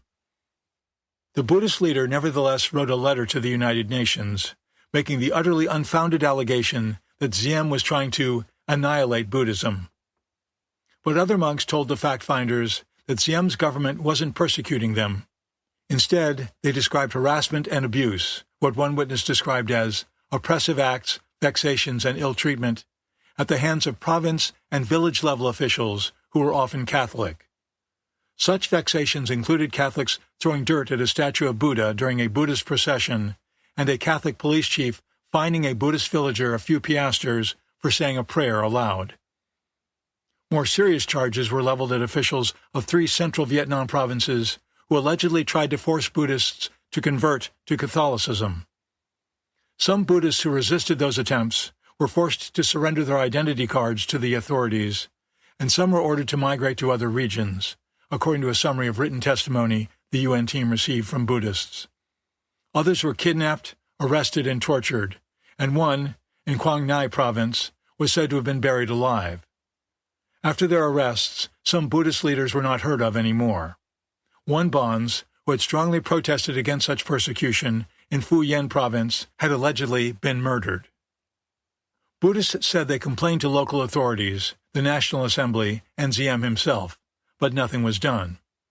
One witness said he pleaded with Ziem in 1961 to intervene, warning the president he'd be blamed if the national government didn't rein in oppressive local functionaries. Before coming to Saigon, the UN inspectors had asked the Vietnamese public not to engage in any protest demonstrations during their visit. The regime claimed that 10 monks had planned to immolate themselves while the delegates were there, but police scooped up 5 of them before they could douse themselves with gasoline. The investigators asked to speak with the arrested monks, and the regime produced a 19-year-old who testified that he came within a day of killing himself based on atrocity stories that turned out to be false. The tales he heard included government agents breaking monks and nuns' hands, drowning them, setting them on fire, and ripping open their stomachs. The young bonze said he met 2 men who asked if he was willing to burn himself at the National Day celebration, where the UN delegates were supposed to be in attendance. Angry at purported government barbarities, he agreed. The 2 men, he said, were very happy he was prepared to die for the Buddhist cause. They gave him a gas-soaked yellow robe and pills so that I wouldn't feel the pain. A car with a special sticker would drive him past security guards and into the parade area. Once there, he was to torch himself. He signed pre-written letters, including one to Ziem and one to the UN examiners, explaining why he'd committed suicide. The day before National Day, however, the police, apparently tipped by an acquaintance, picked him up. The bonze realized he'd been misled when the cops explained that no monk had been killed by the authorities, that no atrocities had been perpetrated, and that the whole story had been invented. Another monk, however, eluded police, and on October 27th became the 7th Buddhist to die in flames. He chose a highly symbolic place and time, near Saigon's Catholic Cathedral, as parishioners arrived for a Sunday morning service. The man, about 35 years old, rode up on the back of a motorbike, already drenched in gas. He assumed the lotus position and went up in a geyser of fire. Dozens of people gathered around him, praying and weeping. Police rushed toward the burning figure, but some of the onlookers cursed them and shoved them away. When firemen came to put out the flames, the crowd jeered. An NBC cameraman filmed the suicide, and the Associated Press took pictures and sent out a story. It landed on the front page of the New York Times. Chapter 18. We're working pretty much in the dark. The embassy still knew alarmingly little about the plotters' designs as October drew to a close. When Lodge ran into General Dawn at the airport on October 28th, he demanded, "Let me see your plans." Dawn was noncommittal, saying the generals weren't ready to move yet, and the Americans should keep their distance. But he warned darkly that the ARVN has lost its drive. We must win before you Americans leave. We cannot do it with this government. The general also wanted to know if Konin spoke for Lodge. The ambassador assured him that he did. Dawn again met with Konin at the dentist's office that evening. The CIA go-between reiterated that the embassy wanted to see the coup plan. Lodge needed a complete grasp of it before he left for Washington on October 31st. Don, however, reneged on his commitment to provide the blueprint 2 days in advance. The Americans still might get a look, he said, but no more than 4 hours before the revolt began. Don questioned Conin closely about the exact time of Lodge's departure, urging that he not change it for fear of tipping off the palace. Don said he wasn't involved in military planning for the coup, but gave Conin a sketchy rundown of which units he expected to side with the rebels.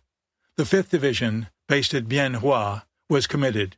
The attitude of the 7th Division wasn't known. The commandant of the Vietnamese Marine Corps wanted to throw all of his men against Diem, but was afraid of what might happen to his family if he were killed and the coup collapsed. With the exception of its commander, the Air Force was committed to the coup.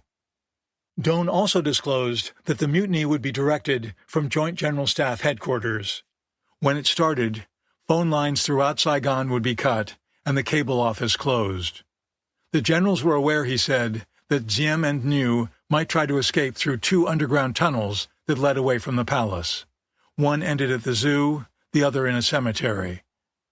Don was headed north the following morning, under the guise of handing out medals to perfect the planning with the commanding generals of 1st and 2nd Corps.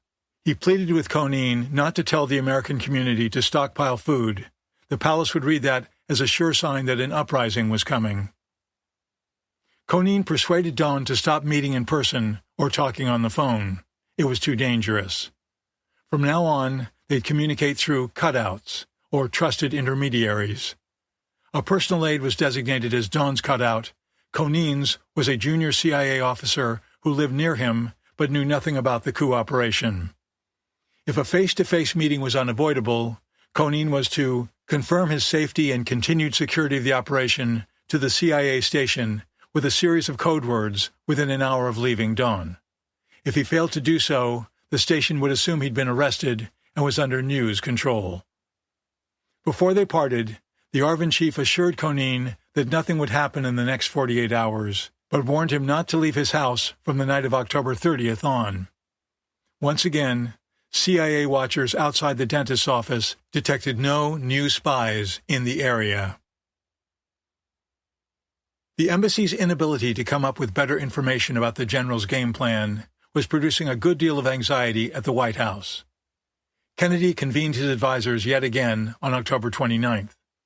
But before the meeting got underway in the cabinet room, a verbal skirmish broke out during a preliminary session among several officials gathered in the Situation Room in the basement. Taylor argued that the coup would have disastrous results, even if the general succeeded in knocking over Diem. Bundy countered that we cannot reconsider our position of covert support for the coup. The only option, he said, was to ask the embassy for another assessment of the general's chances. That ticked off McCone. He found Bundy's statement extremely disturbing, in light of the serious reservations expressed by the Joint Chiefs of Staff chairman, who, after all, bore responsibility for ensuring the success of American military actions in the war. In fact, even Bundy had his doubts. Should we cool off the whole enterprise? He jotted on a background paper prepared for the upcoming meeting with the president. Unsettled, the men moved upstairs to the cabinet room, where JFK again switched on his hidden recorder. Colby gave a briefing on the relative strength of the pro- and anti-Diem forces. Pointing to a color-coded order of battle chart, the CIA executive said the two groups were roughly even, with about 9,800 troops on each side. Another 18,000 forces in the Saigon area appeared to be neutral. In response to Kennedy's question, Colby said the most potent units known to be loyal to Diem were the Presidential Guard, Colonel Tung's Special Forces, and a tank battalion stationed outside Saigon. The rebellion could begin in as little as 24 hours, Colby said, yet Kennedy and his team could only guess at whether Diem or the generals were more likely to come out on top. What little they knew came from a single source, General Dunn, who might be a double agent for the palace. And the general's refusal to share their plans more than a few hours in advance dashed any chance for a meaningful U.S. review of the operation before it got underway. The White House was even more in the dark about what sort of new government the generals envisioned, who'd run it, and whether it was likely to be an improvement over Diem's. Dawn had promised that the post-coup government would be composed of civilians. But did the generals really intend to step aside after they took over, or would they keep power in their own hands? Military rule could prove even more repressive than Ziem's reign. Would a junta, for instance, abolish the National Assembly? Would it dismantle the network of powerful province chiefs, all handpicked by Ziem?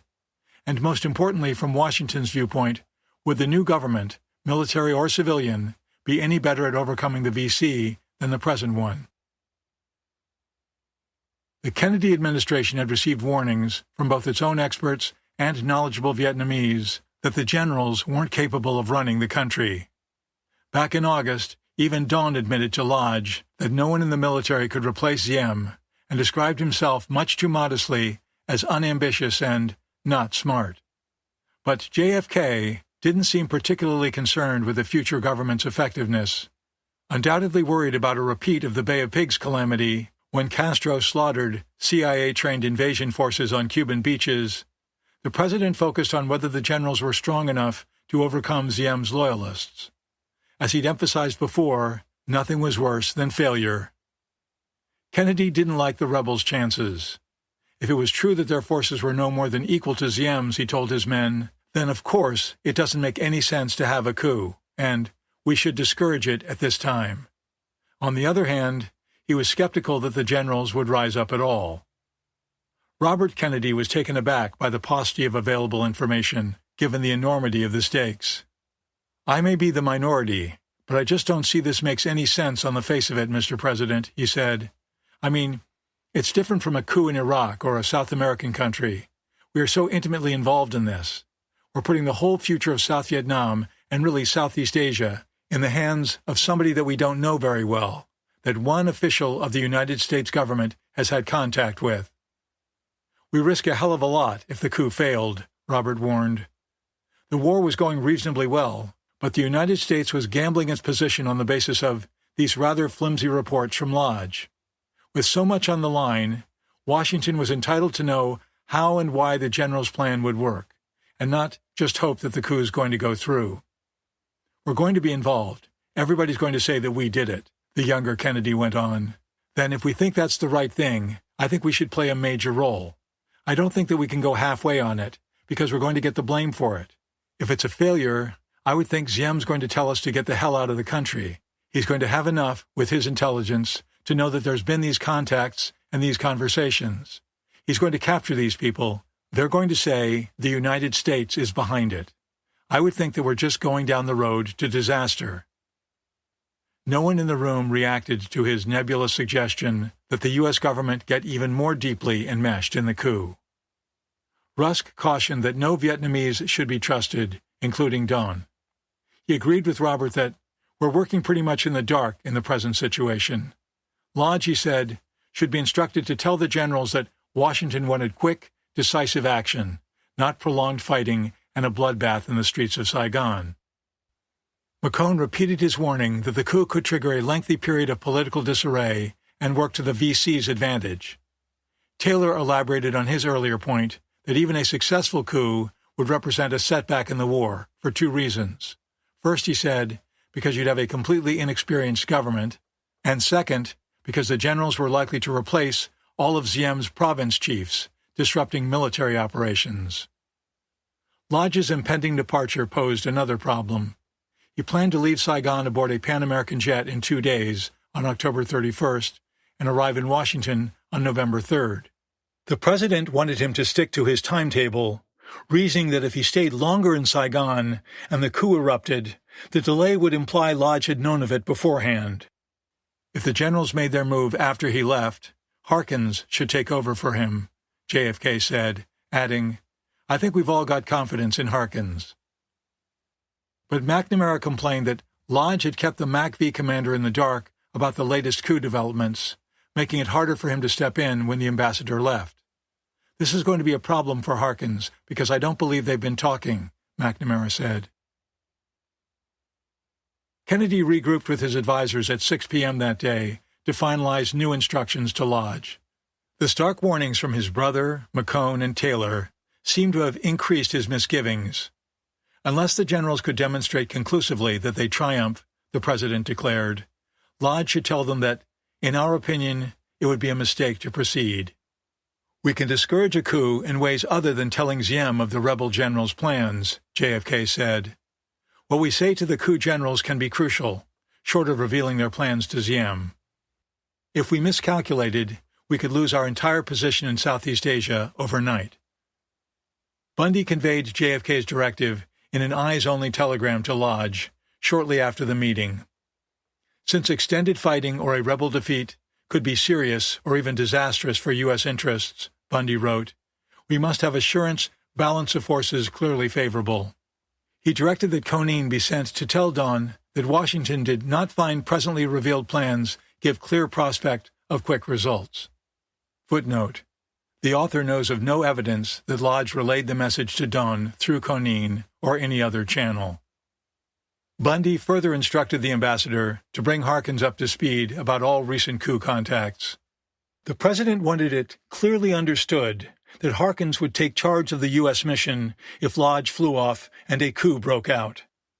Lodge was to use McNamara's personal, berth-equipped military plane, which had been placed on alert for him, Bundy said, rather than fly commercial as he originally planned. McNamara's jet could deliver Lodge to Washington on November 3rd, even if he left Saigon as late as the afternoon of the previous day. Finally, wrote Bundy, the White House was again ordering the Marine Landing Battalion into waters off South Vietnam to provide protection for U.S. civilians. A second Marine Battalion could be flown to Tan Son Nhut from Okinawa within 24 hours. Lodge, who was now using the CIA's communications channel rather than the regular embassy system, registered his objections in a bristling return cable. The United States, he insisted, didn't have the power to delay or discourage a coup since it was, essentially, a Vietnamese affair.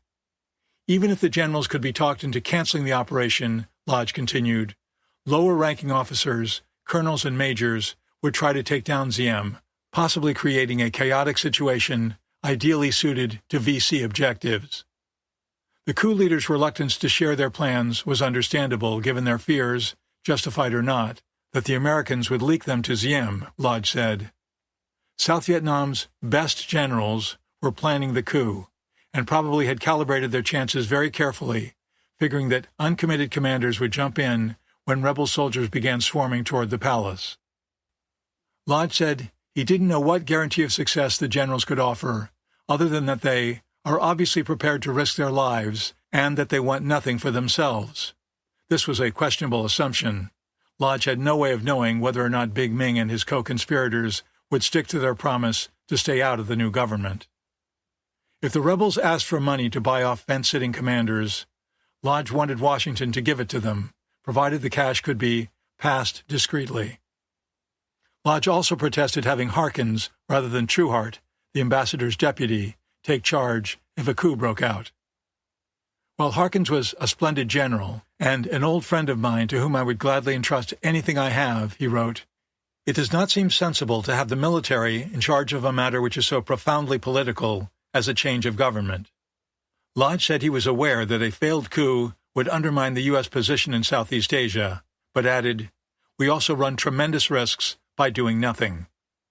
He pledged to do everything he could to stop any revolt that appeared to be doomed, contradicting his assertion that the coup was unstoppable. At the end of his cable, the ambassador attached a tart footnote. General Harkins has read this and does not concur.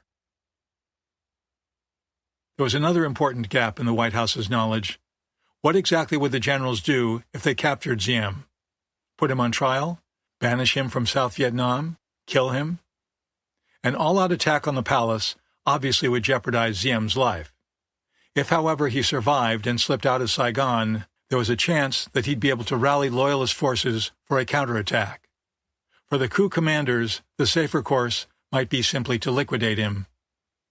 Kennedy didn't want Diem to die, as he told his advisers during the run-up to the abortive August coup. He had a good deal of respect for the stout-hearted South Vietnamese leader, despite his authoritarian excesses and resistance to American demands. He'd pulled an independent nation together under extraordinarily difficult circumstances, kicked out the French, and fought the communists for years. He was, moreover, a Catholic head of state, like the American president. Kennedy was warned repeatedly that a coup could put Diem in a great deal of danger. In July, Forrestal gave him a CIA report indicating that Dr. Twen's coup group planned to assassinate the news and eliminate Diem. On September 18th, JFK's daily intelligence brief, prepared by the CIA, indicated that an opposition group has plans to assassinate Diem, New, and several associated generals. At some point that autumn, Kennedy secretly dispatched a trusted friend, Torbert McDonald, a Democratic congressman from Massachusetts and JFK's Harvard roommate, to personally inform Diem that a coup was coming and his life was in jeopardy. After Forrestal briefed McDonald, the congressman flew to Tan Son Nhut on a military plane to maintain secrecy. He bluntly told Diem, "They're going to kill you. You've got to get out of there temporarily to seek sanctuary in the American embassy." He also urged Diem to get rid of the news. But as McDonald later reported to Kennedy, he just won't do it. He's too stubborn, just refuses to. As obvious and acute as the threat to Diem's life was, the Kennedy administration made little, if any, additional efforts to protect its longtime ally. Lodge suggested that the embassy evacuate key personalities by helicopter if fighting broke out but ended with a truce. Those evacuated, he cabled, could be taken to Saipan, more than 2,600 miles away in the northern Mariana Islands, where the absence of press, communications, etc., would allow us some leeway to make a further decision as to their ultimate disposition. If senior Vietnamese figures and their families showed up at the embassy requesting asylum amid a coup, the ambassador added, we would probably have to grant it. But Lodge had another tool at his disposal, McNamara's aircraft, which was to whisk him to Washington. There was no reason Diem couldn't be aboard too if he chose to flee, and if anyone offered him a seat. Getting together cautiously, never committing their plans to paper, constantly watching for new spies, the generals continued their preparations. After months of quiet organizing, the key to their success or failure came down to the volatile General Ding, who commanded the troops in and around Saigon. Most soldiers in the ARVN's 1st, 2nd, and 4th Corps areas were too far away to respond quickly to an emergency in the capital. Ding was in charge of the 3rd Corps, which surrounded Saigon and comprised 3 infantry divisions. If Ding sided with them, the rebels would be able to attack the Palace Guards and Special Forces units without encountering much other serious resistance. But if the thousands of troops under Ding fought to protect their commander-in-chief, the result could be a block-by-block struggle costing many lives, or even a rebel defeat. With both sides bloodied and weakened, the VC might then try to seize the capital. Although widely regarded as intensely loyal, Ding had long harbored doubts about the regime. In 1962, he told a CIA agent that the South Vietnamese people had lost confidence in Diem and Nhu because of their continued toleration of corruption in high places. Like many other ARVN leaders, he resented palace interference in military operations. "I did not like being told how to fight the Viet Cong," he said. Ding and Don went to the palace together in early September to ask Diem to appoint several generals to cabinet posts and send the news away. When the 2 generals returned a few days later, Diem said he refused to entertain their proposals and denounced them as men of ambition. Annoyed, Ding went back the next day and again was rebuffed. He was so upset at Diem's reaction that he retreated to Dalat on the pretext of being sick. Don and other coup generals knew they needed Ding and were determined to seduce him into their ranks. They flattered him as a great hero, admired by all South Vietnamese. Diem and Nhu didn't appreciate him, they said. He deserved a prominent place in the government. The other generals convinced him to demand that he be elevated to Minister of the Interior, calculating that Diem would not only reject Ding, but humiliate him in the process. The gambit worked splendidly. Always sensitive about his interior ministry, which controlled much of his police apparatus, Diem angrily turned Ding down and lectured him to stay out of politics and leave them to me. When Ding related what happened, the coup generals oozed sympathy, saying he was being badly treated and it was all Nhu's fault. They kept stroking his ego, reiterating how much the country needed him. They even paid a fortune teller to predict a long career in politics for him. Alarmed at Ding's sudden burst of political ambition, Diem and Niu assigned security agents to keep an eye on him. In the gossipy hothouse of Saigon, Ding soon found out about the surveillance, accelerating his slide toward sedition. Still, his enticers didn't fully trust him, as evidenced by Don's remark to Konin that Ding would be killed if he tried to stand in the plotters' way. Besides Ding, Don had been trying for months to enlist other high-level troop commanders in the insurrection. He needed to line up as many as possible, both to be able to overpower palace defenders and block reinforcements from outside Saigon. Don's rank and position allowed him to travel freely, and by the last days of October, he'd also brought aboard the heads of the Dalat Military Academy and the Military Intelligence Service. One top officer whose allegiance remained unclear was General Han, the 2nd Corps commander who helped rescue Diem 3 years earlier. Don had known Han for years and regarded him as a talented soldier of high intelligence, but also as an unpredictable, deceitful opportunist, ready to side with whomever appeared strongest at a given moment. Don made sure that Han had no involvement in the current planning. Don was also hesitant to disclose the coup to General Do Cao Tri, the hard-bitten commander of the 1st Corps. Although Don considered Tri a friend, he was wary of the northernmost Corps commander, whose harsh repression of Buddhists and students in Hue had earned him much esteem at the palace. Don finally decided to take a chance on Tri and flew up to Hue to talk to him. 2 hours after Don boarded his return flight, another plane landed in Hue bearing Tri's father, who carried a handwritten letter from Diem. The missive instructed General Tri to arrest anyone who came to him to discuss a coup. Because of his friendship with Don, Tri reported nothing to Saigon. Diem's letter left no doubt that the palace knew a coup was in the works and was taking steps to block it. Coups are like eggs, Niu told an aide, and they must be smashed before they are hatched. With his cunning and talent for subterfuge, Niu had come up with an elaborate plan to break the coup egg, a fake rebellion intended to liquidate the real plotters and scare the Americans at the same time. Niu called it Operation Bravo 1 and scheduled it for early November. Under his scheme, Saigon radio would falsely announce that a neutralist coup had put a coalition government in power. As its first act, the new government was to demand that all U.S. forces leave South Vietnam. Diem and Niu were to flee to a prepared retreat in Cap Saint-Jacques, the nearby coastal resort. In the confusion, Colonel Tung's men and Niu's hired gangsters would hunt down and murder Big Ming, Don, and other pro-coup officers, presumed civilian allies such as Vice President To, and some Americans, possibly including Konin and Mechlin. Diem and Niu then would order loyal troops into Saigon to crush the imaginary rebels. The brothers planned to return in triumph, blaming the killings on neutralist and pro-communist elements. They figured the properly chastened Americans would hurriedly reaffirm their support for the brothers, realizing they were the only real bulwark against a neutralist regime that would be easy prey for the communists. The deadly chess game went on in silence as each side tried to figure out the other's next moves. The generals caught a break when Diem approved a shift in ARVN operating zones that placed the 7th Division under General Ding's control. The 7th was important because it was based 40 miles south of Saigon along a well-paved highway.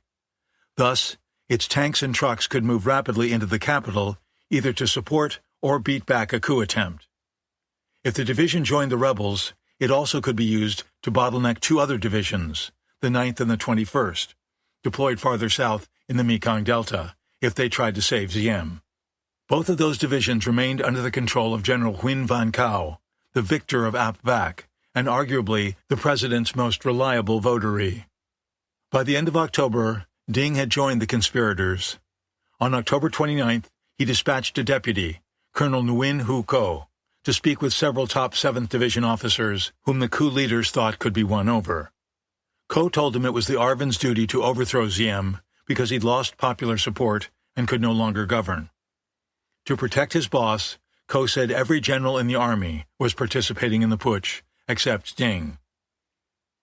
The local province chief, a loyalist, attended the meeting and reported Ko's words to Diem the next day. No longer fully trusting Ding, Ziem and Niu summoned him to the palace. When Ziem read an account of his colonel's damning incitement, Ding responded with an inspired bit of play acting. Boiling with affected rage, Ding yelled, "That louse Ko! So Ko's a dirty little traitor. I'll cut off the bastard's head." Niu calmly said no, it was better to secretly investigate Ko and arrest anyone working with him. But Ding's outburst seemingly restored his credibility in the brothers' eyes. Niu put him in charge of the phony coup, Operation Bravo 1. When Don and his co-conspirators found out, they gave their real coup a tongue-in-cheek code name, Operation Bravo 2. With time running out, and the generals offering up only crumbs of information about their plans, the CIA station reached out to anti-Ziem politicians, some of whom were already in covert talks with General Le Van Kim, Don's brother-in-law, about the shape and composition of a post-Ziem government. One longtime dissident reported that the generals apparently planned the complete removal of the Ngo family. Chan Ngoc Bu, president of South Vietnam's largest labor organization, the General Confederation of Vietnamese Labor, volunteered that his countrymen would support a military government, even one tougher than the Ziem regime, as long as it proved itself honest and capable of pursuing a sound policy. But the civilians seemed to know as little as the embassy. The station did learn that Big Ming and his colleagues were far from the only people conspiring against Ziem. At least 9 other groups were bent on his overthrow. The most significant ring, aside from Big Ming's, was led by Colonel Tao, the VC agent whose planned October 24th revolt the generals had stymied. Tao's followers were mostly middle-rank army officers. He'd also forged an alliance with another faction made up of alienated politicians and government bureaucrats, headed by Saigon University economics professor Win Van Lang. Lang served as head of the regime's foreign exchange office until Ziem ousted him for alleged financial speculation.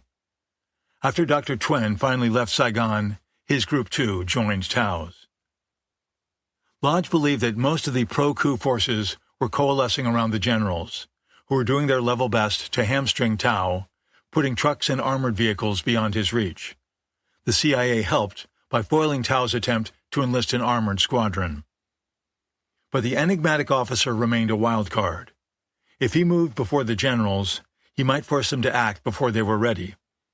Tao and the generals were vying for support from many of the same ARVN units, and the question was which group would emerge as the unchallenged leader of the coup forces. As fragmented and uncoordinated factions, they might not have sufficient strength to defeat the palace. Discreetly clad in civilian clothes, the principal conspirators, including Big Ming, Don, Ding, and Khiem, Don's chief of staff, slipped into a Cholon restaurant on the evening of October 30th to finalize their plans. Some of Ding's soldiers stood guard outside as the generals ate, drank, and had some laughs. Their plan was to hit Zia Long Palace with heavy concentrations of armor and infantry on November 1st. Ding insisted that the lives of Ziem and Niu be spared, and Don and Khiem strongly agreed. Following the meal, the army leaders retired to Ding's headquarters to go over operational details one last time. On the day the generals met, JFK and a half-dozen top advisors got together to discuss how to reply to Lodge's peremptory insistence that Washington was helpless to influence events in Saigon. JFK refused to accept that the Americans lacked the power to delay or discourage the coup. If the uprising looked like a loser, he wanted Lodge to put the brakes on it. "I think we ought to give him one last rocket," said Kennedy, meaning a swift and emphatic order, that the burden of proof ought to be on the coup people. Otherwise, it's a mistake to proceed. Lodge, the president added, knows that we've been rather negative about a coup. He's strong for a coup, for what he thinks are very good reasons. I'd say he's much stronger for it than we are here. I admire his nerve, if not his prudence. Brandishing cables from Harkins that had arrived that morning, McNamara again complained that Lodge was freezing the general out. Harkins claimed Lodge hadn't shown him several important messages from Washington and failed to inform him of Conin's latest contacts with Don.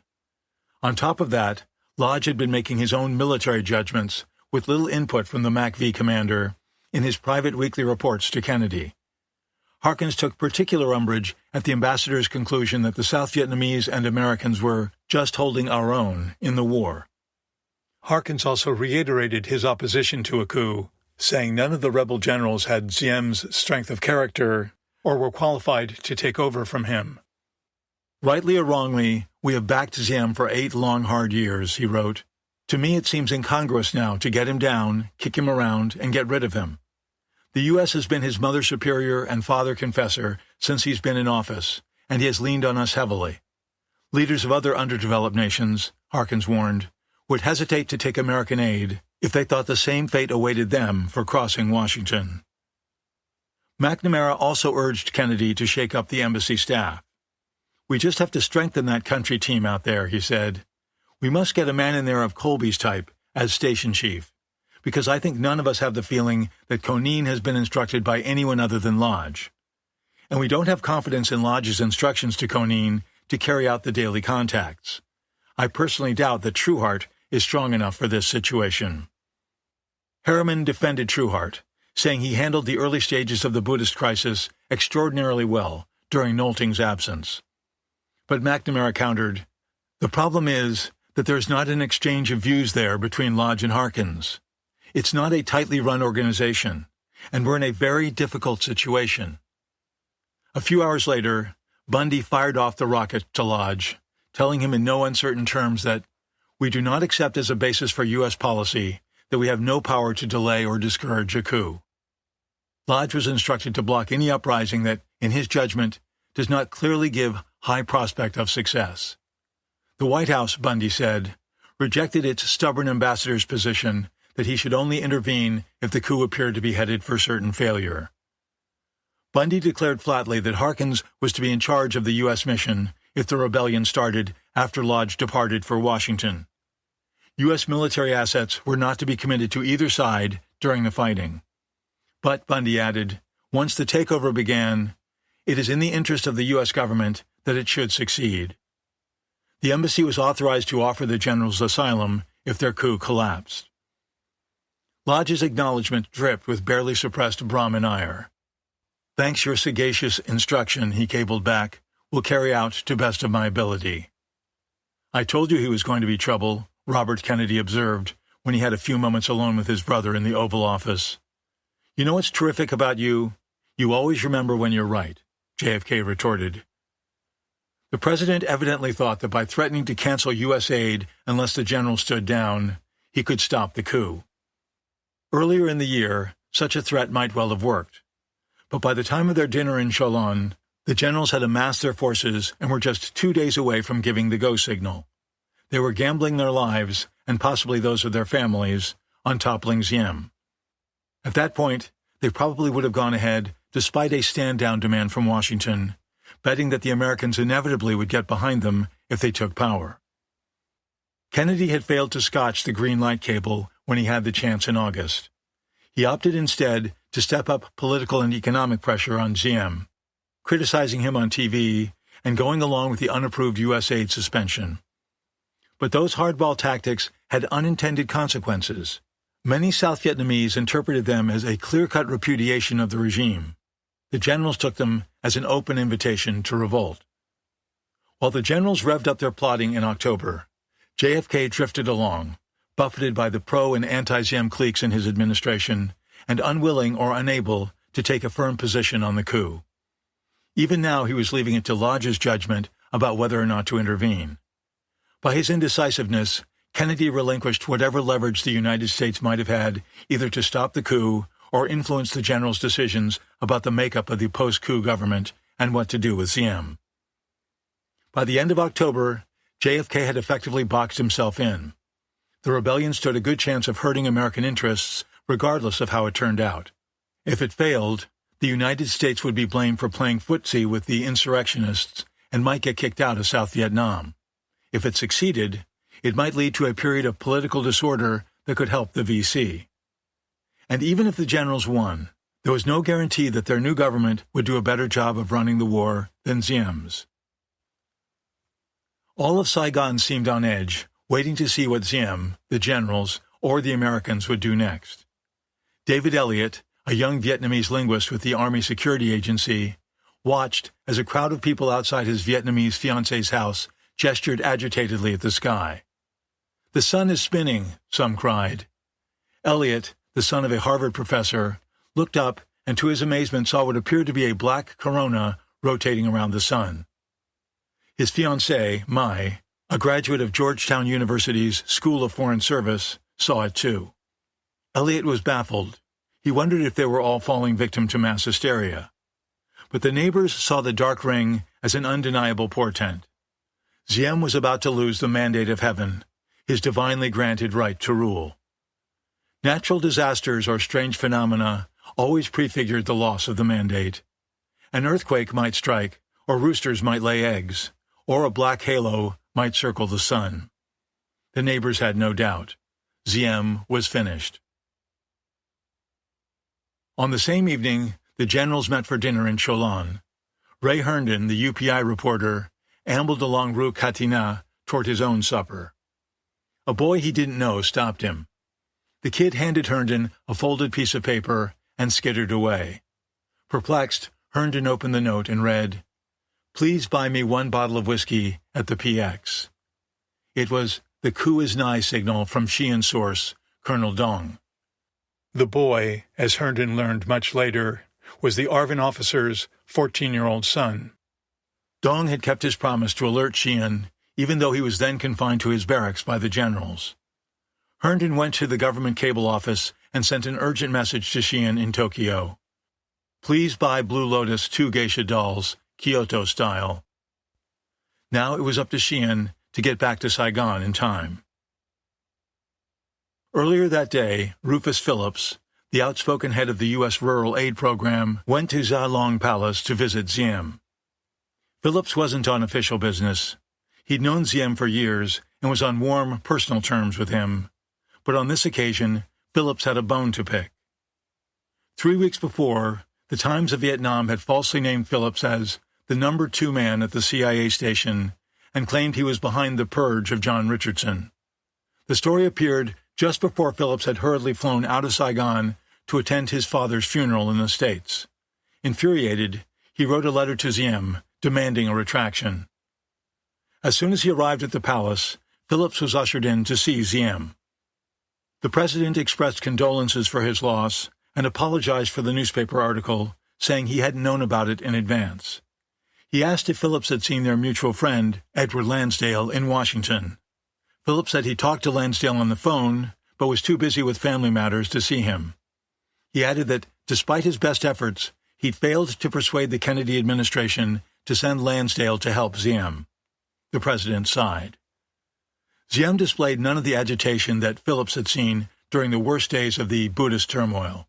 Instead, he seemed in a philosophical mood, resigned to whatever fate might have in store for him. After a while, he cast his eyes down, puffing on his omnipresent cigarette. "Do you think there will be a coup?" he asked quietly. Phillips stared at his old friend. He felt like crying. "I'm afraid so, Mr. President," he replied. He wanted to take Diem out of the room, in case it was bugged, and plead with him to make some sort of deal with Lodge. But he caught himself. He'd already said too much. Anything more might endanger Konin, a personal friend, or the generals. Sensing Phillips's emotion, Diem touched his arm, trying to comfort him. He stood up, grasped the American's hand, and again said he was sorry about his father. Then he bid his visitor au revoir. Chapter 19. Day of the Dead.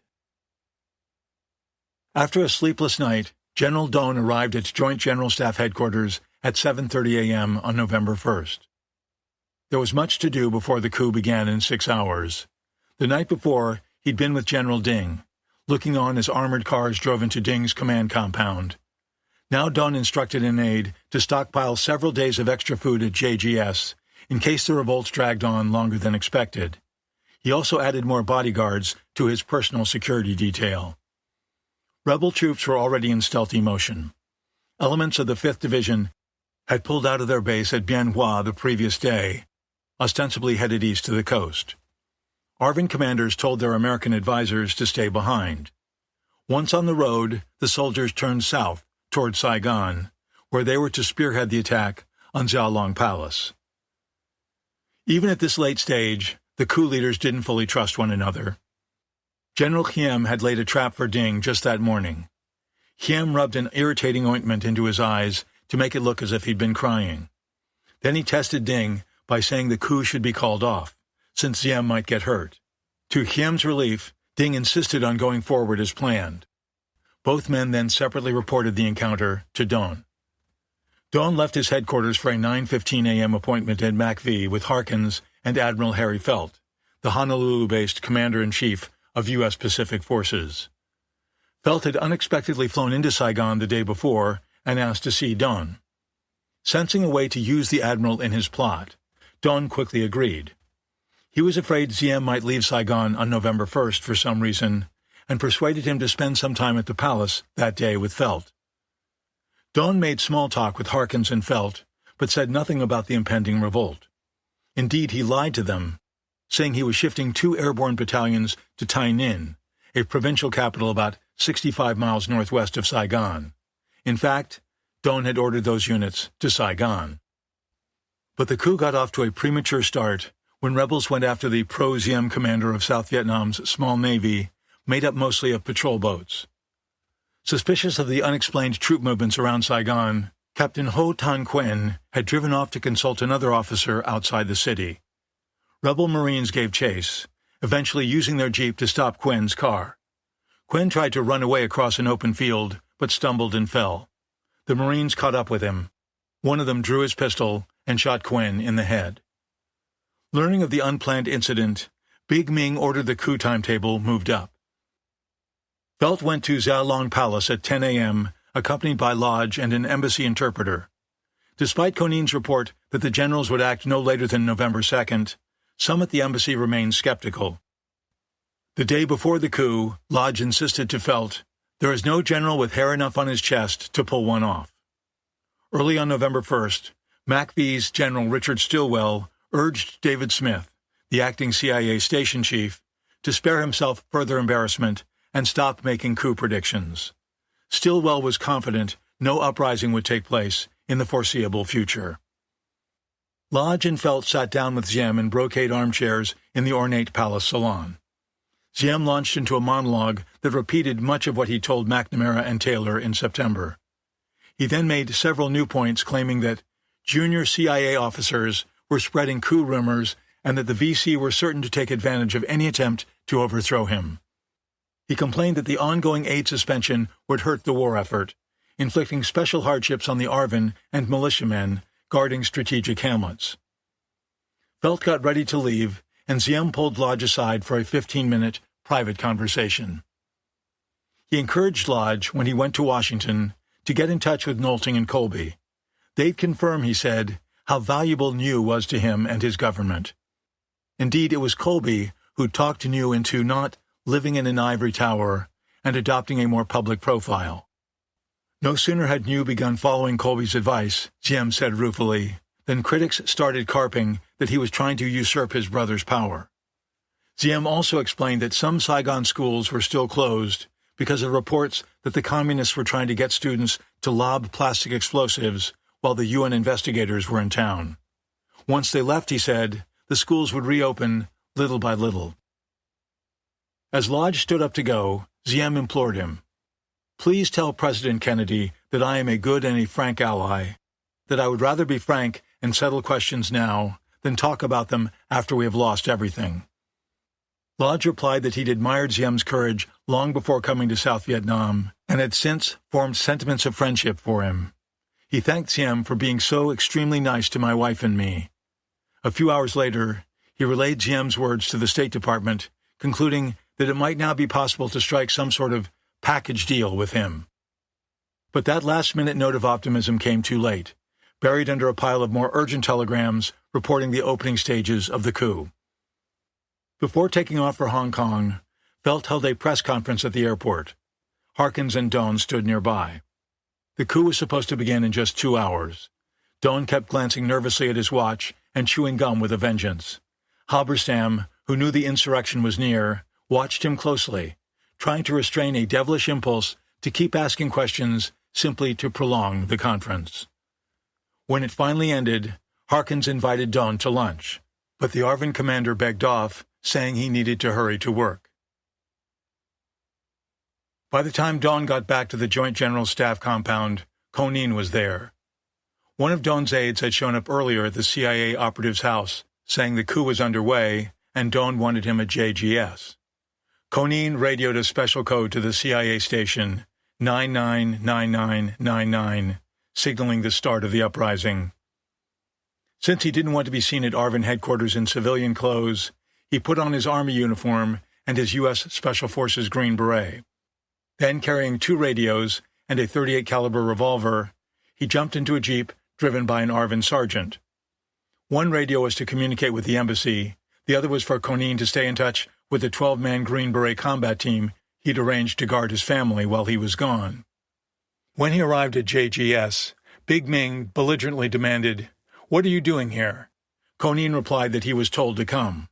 The coup leader then said that if the generals lost the upcoming battle and had to go on the run, "You're going with us."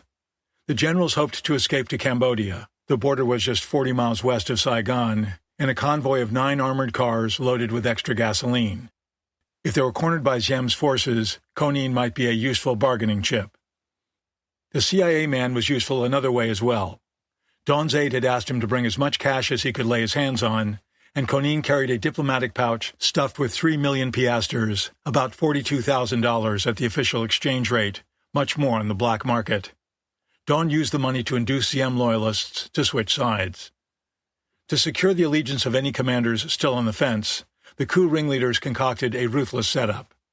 By midday, generals and other top officers had gathered for their regular Friday lunch at the JGS Officers Club. As dessert was served, a brace of military policemen with submachine guns burst into the room and surrounded the diners. Big Ming stood up and announced that the military was taking over the government. All those who supported the insurrection were invited to stand. Those who stayed in their seats were arrested. A tape recorder was brought into the room, and Ming read a declaration setting out the reasons for the revolt. He highlighted Diem's dictatorial actions and promised a more effective war effort. Ming asked everyone to sign the proclamation and voice their support for it into the recorder. The tape was to be broadcast over the radio later in the day. Copies were made as insurance that no one tried to disavow their anti-Diem position later. The rebels soon arrested Colonel Tung, whose troops at Special Forces headquarters, adjacent to JGS, were already fighting anti-Diem soldiers. With a pistol to his head, Tung was told to telephone his men and order them to cease firing. Terrified, he did so. He was held captive at JGS along with 2 other Diem devotees, the commanders of the Airborne Infantry Brigade and the Air Force. The Air Force chief was stripped of his rank and allowed to go home. The airborne leader broke down completely, refusing to abandon Diem and offering to resign or be executed. Moved by his sincerity, Big Ming merely detained him until the coup was over. Tung wouldn't be so lucky.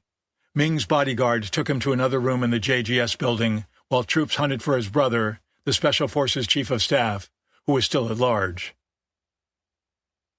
At 1:45 p.m., Dawn telephoned General Stilwell, who'd just admonished the acting CIA station chief about forecasting coups, and officially informed him that the coup was underway.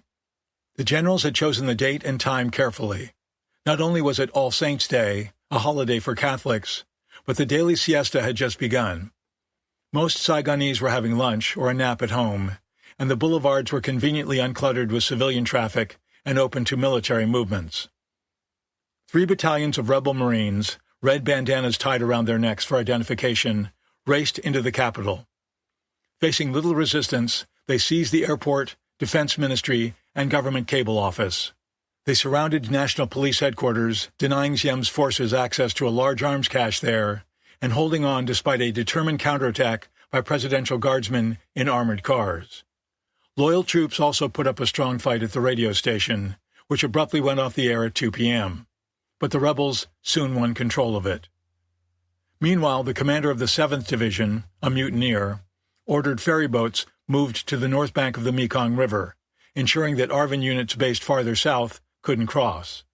That meant that General Coup, The Diem ultra-loyalist who commanded the 4th Corps in the Delta wouldn't be able to get armor and troops up to Saigon to protect the president.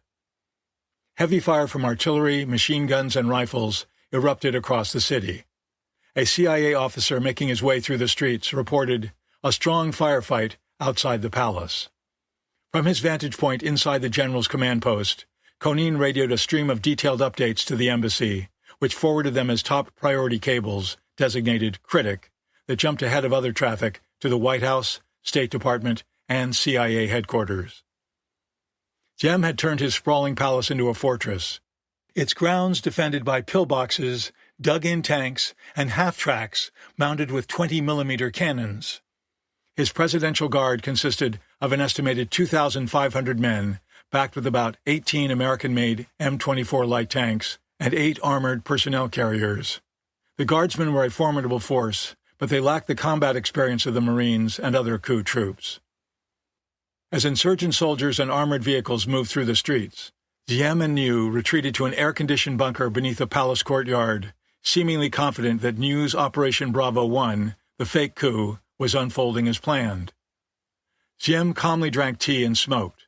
When a loyal general called prior to the Joint General Staff lunch, saying there was something fishy about it, New told him not to worry, everything was under control. But as the afternoon wore on, it became clear that things weren't as they seemed.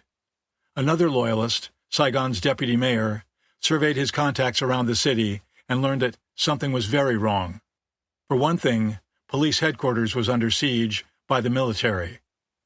When the deputy mayor phoned his news to the palace, New angrily blurted, "Ding has betrayed us." At about 3 p.m., Diem and New began radioing for help from outside the city. Their first broadcast ordered corps and division commanders and province chiefs throughout the country to send men to Saigon. Field commanders were told to acknowledge receipt of the message, but no one did. By then, 18 of Diem's 19 generals had joined the coup. The lone holdout was General Coup of the 4th Corps. Diem ordered him to rush 4 battalions from the Delta to Saigon. But Coup discovered that wasn't possible. The ferries his tanks, trucks, and infantry needed to cross the Mekong River had been moved out of reach. The military's abandonment of Diem was stunning in its completeness. Listening on their earphones, American eavesdroppers picked up a desperate call from New to his wife, who was in Los Angeles at the end of her U.S. tour. New warned her, "Don't come back to Saigon." Insurgent troops surrounded the palace and moved into position to attack the nearby Presidential Guard barracks. Evidently realizing the seriousness of his predicament, Diem telephoned General Dawn at JGS. Dawn reminded him of his rejection of the general's reform request in September. Diem claimed he was now willing to restructure his government along lines the military wanted. "Why didn't you tell me that yesterday?" Dawn asked. "It is too late now. All the troops are moving on the capital." Big Ming took the phone, berating Diem for the agonies the people had suffered because of the corrupt government and for losing ground to the Viet Cong. The generals nevertheless told Diem that if he surrendered, they'd protect him and allow him to escape from the country. Diem next called Lodge. When shooting broke out, the ambassador had been lunching at his residence with his aide, Mike Dunn, and Dunn's wife and 2 sons, who'd arrived in Saigon that day. The home's windows were sandbagged, and it was guarded by a dozen U.S. military police. "The biggest men I've ever seen," Lodge said, armed with riot guns and tear gas. Dunn bundled his family in flak jackets and put them in a bathroom. Lodge got on the line with the embattled Diem at 4:30 p.m. "Diem, some units have made a rebellion, and I want to know, what is the attitude of the U.S.? Lodge, I do not feel well enough informed to be able to tell you. I have heard the shooting, but am not acquainted with all the facts. Also, it is 4:30 a.m. in Washington, and the U.S. government cannot possibly have a view. Diem, but you must have some general ideas. After all, I am a chief of state. I have tried to do my duty. I want to do now what duty and good sense require. I believe in duty above all. Lodge, you have certainly done your duty. As I told you only this morning, I admire your courage and your great contributions to your country. No one can take away from you the credit for all you have done. Now I am worried about your physical safety. I have a report that those in charge of the current activity offer you and your brother safe conduct out of the country if you resign. Had you heard this? Ziem. No. Pause. You have my telephone number. Lodge. Yes. If I can do anything for your physical safety, please call me. Ziem. I am trying to reestablish order. Lodge's comments were disingenuous at best. He knew full well what Washington's attitude toward the coup was, regardless of any time difference. Ziem may have been trying, with his vague first words, to secure U.S. intervention to stop the insurrection. But with his government, and very possibly his life, hanging by a thread, the top envoy of his strongest ally offered no assistance. Instead, Lodge suggested that Ziem quit his presidency and run. Lodge called Trueheart at the embassy and dictated his exchange with Ziem for relay to Washington. The ambassador later claimed that he, not those in charge of the current activity, offered Ziem safe passage out of South Vietnam aboard a U.S. aircraft. His assertion was backed up by his two closest aides, Dunn and Freddie Flott. Flott, who sat next to Lodge and overheard the call, later said the ambassador was prepared to send him to the palace in the embassy limousine to pick up Ziem and get him out of Saigon on my jet aircraft. Trueheart, however, contradicted Lodge's account. Lodge expressed concern for Ziem's safety, he told an interviewer years later, but he definitely did not say, "We will help get you out of the country." And Lodge's own account of his exchange with Ziem contains no explicit offer of safe conduct or asylum.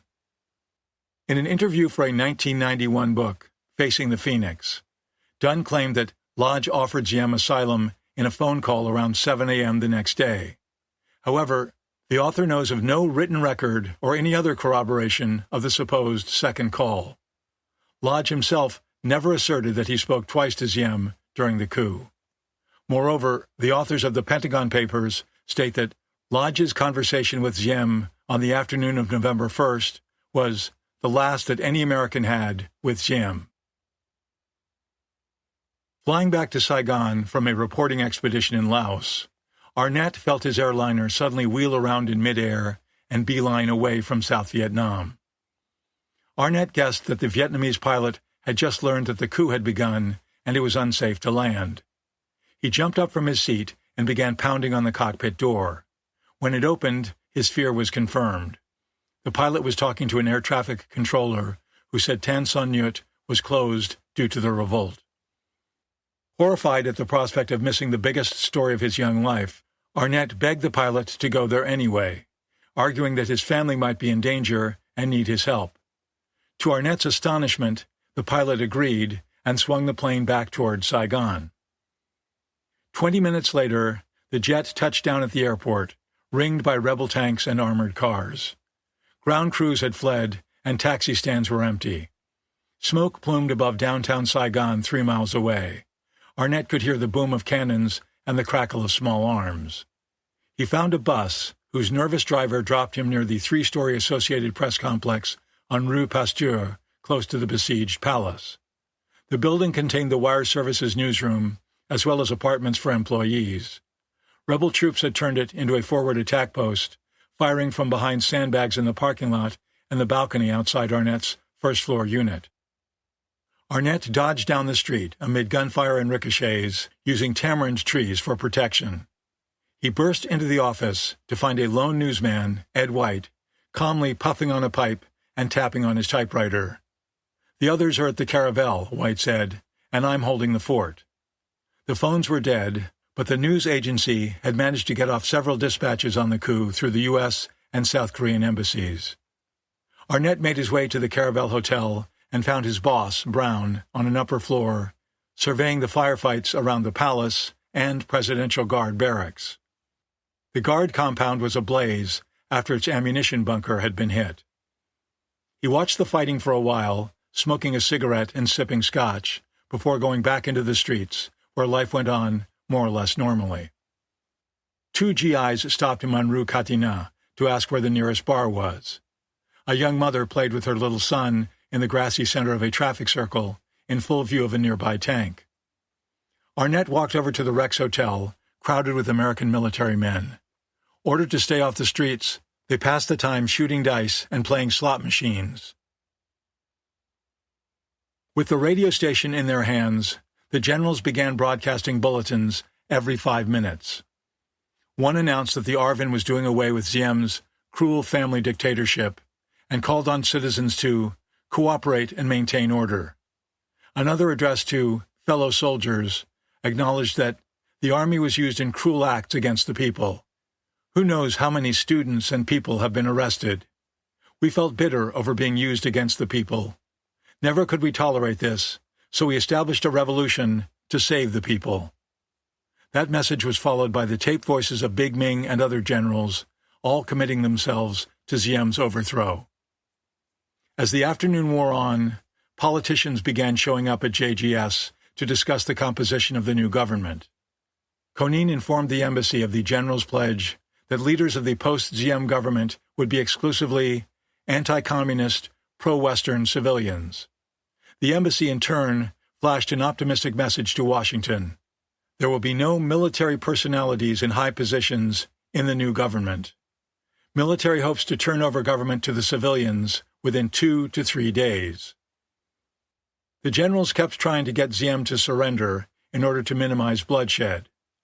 Around 5 p.m., Big Ming telephoned Niu and warned that if he and his brother didn't give up within 5 minutes, Xiaolong Palace would come under massive air attack.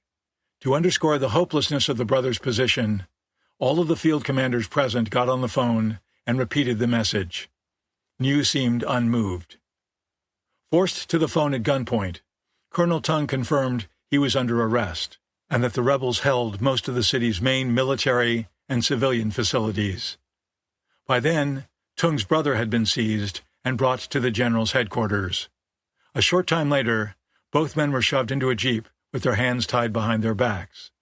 Big Ming's bodyguard drove them to another part of the JGS compound where 2 graves had been dug and shot them dead. After talking to Niu, Big Ming called Ziem, but the president contemptuously hung up on him. Enraged, the coup leader ordered the Air Force to bomb the palace, but the attack was inconclusive. Despite his anger, Ming seemed reluctant to mount an all-out assault on the palace. Some of the generals told Konin their attack had bogged down because a crucial unit still wasn't in position. Konin urged them to charge ahead without pause. Once you are into the attack, you must continue, he stressed. If you hesitate, you're going to be lost. The generals got a welcome morale boost when about 140 students, newly liberated from jail by rebel troops, were brought in. As the coup leaders walked into a courtyard to meet them, the students fell to their knees in gratitude. Most of the generals, Don recalled, were moved to tears. In front of us were the emaciated young people in their dirty clothes, but at that moment, happiness clearly showed on their faces because their hopes had finally been fulfilled, Don later wrote. Big Ming told the students the coup forces were making progress and advised them to devote themselves to building a strong and democratic country. The students applauded and vowed absolutely to support a new government. While the palace was subjected to harassing fire for most of the afternoon, the heaviest fighting took place around the Presidential Guard barracks. Lined up side by side, rebel tanks fired ear-splitting volleys at the guard quarters. The cannon blasts shook nearby buildings and shattered windows, sending spectators on scooters and bicycles diving to the ground. But the guards refused to buckle, and 2 T-28 planes began strafing and rocketing their barracks. At about 7 p.m., Big Ming called the palace with a final warning: surrender or be blasted off the surface of the earth. Ziem still refused to speak with him. A gray drizzle began to fall as night enfolded the city. Ziem's voice blared from loudspeakers on the palace grounds: "We shall not give in." Then martial music played defiantly across the huge estate, bordered by 7-foot fences topped with barbed wire. Lieutenant Commander Bobby Hovis, head nurse at the U.S. Navy's brand-new 100-bed hospital in Saigon, finished her shift and returned to her apartment building 5 blocks from the palace. A few hours earlier, as she watched from the hospital's 5th-floor balcony, swarms of bullets flew past from a nearby machine gun nest. Tree limbs snapped off. Slugs ricocheted off the hospital and other buildings. One round struck the waist-high balustrade just inches from Hovis, spraying her with stucco fragments. The hospital's Vietnamese police guard stripped off his uniform and ran away. From her apartment balcony, Hovis spotted a small black Peugeot navigating slowly along the street below. Suddenly, the rear window shattered and the windshield blew out in the same split second. The car rolled to a stop and the driver stumbled out, his shirt splotched with blood. Two men ran out from a doorway and dragged him out of sight. Gunfire peppered vehicles, buildings, and people. Thunderous booms rolled across the city. By 8 p.m., fuel farms along the Saigon River were burning fiercely, bathing everything around them in deep orange. Most of the rest of the city was pitch black. U.S. Armed Forces Radio aired top 40 music and news from seemingly every other world capital except Saigon. Hovis heard the telltale grind and clank of steel treads coming from the street around the corner from her building. A tank coughed out a round that blew up something in the distance. My God, she thought, is there going to be a tank fight in the middle of downtown Saigon? Shells began exploding all around, apparently coming from the 105mm howitzers on the edge of the city and aimed at the palace. Large smoking holes opened in the roofs of nearby buildings. Flying glass, bits of broken tile, and other shrapnel rained down. More shells whistled in. Waves of concussion compressed the air around Hovis. The streets and tall buildings seemed to funnel the battle sounds upward. The noise on her balcony was deafening. The night was streaked red from tracer bullets. The furious barrage of artillery and 81mm mortar shells on the palace stopped as Big Ming ordered a ground assault. An infantry battalion backed by tanks began the attack at about 9 p.m. Brown saw big slabs of white masonry blown off the handsome old palace. He figured everyone inside must be dead. A tank battle erupted on Rue Pasteur. A rocket hit a U.S.-made M48 tank, which burst into flames outside the evacuated AP office. The crew tried to escape, Brown recorded, but was cut down by blistering machine gun fire. Flames ignited the tank's ammunition with a horrifying explosion. The first reports of the coup reached the White House Situation Room at about 2 a.m. on November 1st. Forrestal got there as quickly as he could. He was amazed at how fast critic cables were pouring in from Saigon, but skeptical that a revolt was really happening. But when he got a phone call through to the embassy, Trueheart confirmed, "This coup is real. It is not more of our scare reporting." Forrestal woke up Kennedy, who joined him in the Situation Room. From there, the news spread rapidly. McNamara, Rusk, Taylor, and Bundy were alerted too. Hillsman rushed to the State Department and got in touch with Bundy. Together they drafted a cable to lodge. If coup succeeds, it read, acceptance and understanding of its purpose here will be greatly increased if generals and their civilian associates continue to develop strongly and publicly the conclusion reported in one of their broadcasts that New was dickering with communists to betray anti-communist cause. High value of this argument should be emphasized to them at earliest opportunity. Although New had met with a Hanoi intermediary, exactly what was discussed wasn't known. The general's propaganda broadcast hardly constituted firm evidence that he was dickering to betray the anti-communist cause.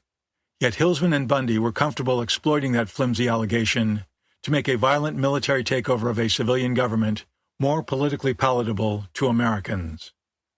Less than 2 hours later, Lodge replied, "Point has been made to generals." At about 10 a.m., JFK walked into the cabinet room to go over the night's events with his National Security Council. There were about 20 men in the room, many of whom had been up most of the night. Colby brought everyone up to date on the tactical situation, noting that the rebels had neutralized some of Ziem's forces by arresting or executing their leaders. The last report we have was that some tanks, real tanks, not just armored cars, were moving in, the artillery had been lifted, and that General Ming had ordered an infantry attack on the palace, Colby reported. He ordered a battalion in there. A rough estimate of what is in the palace now would not be more than a couple hundred men, at the most. The president wanted to know the whereabouts of the U.S. warships sailing toward South Vietnam.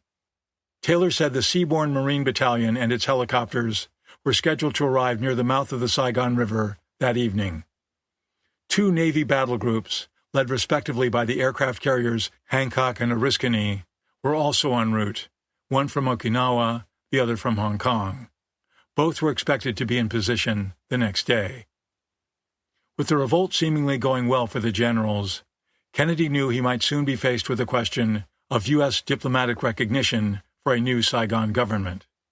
It was a sticky issue, because if the generals succeeded in taking power, they'd have done so by upending a constitutionally elected, albeit unpopular, government.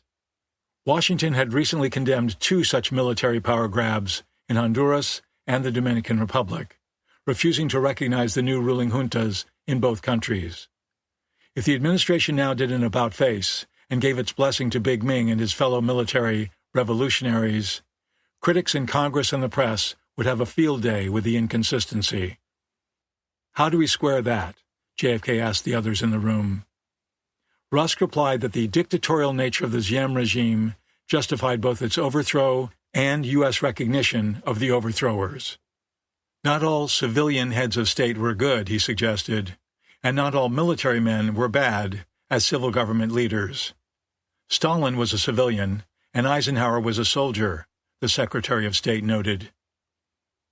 Rusk pointed out another problem: the inevitable press and public speculation over the degree of Washington's involvement with the generals.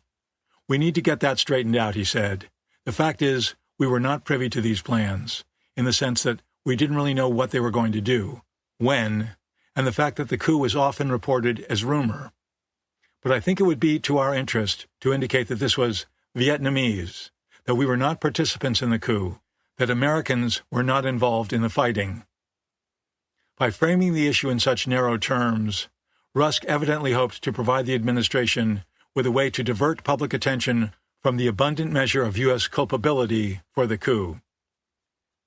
While it was true that Americans had no role in planning or carrying out the plot, the Kennedy administration had richly fertilized the soil in which it grew. Hillsman's green light cable gave ARVN commanders a huge incentive to revolt. Kennedy criticized Diem's policies and personnel on national television, and Washington imposed sanctions that were damaging South Vietnam's economy as well as the war effort. Lodge further undercut Diem by ostentatiously refusing to speak with him for weeks. As Mecklin scathingly noted, to claim that Washington was blameless for the coup was a bit like claiming innocence for a night watchman at a bank who tells a known safecracker that he is going out for a beer.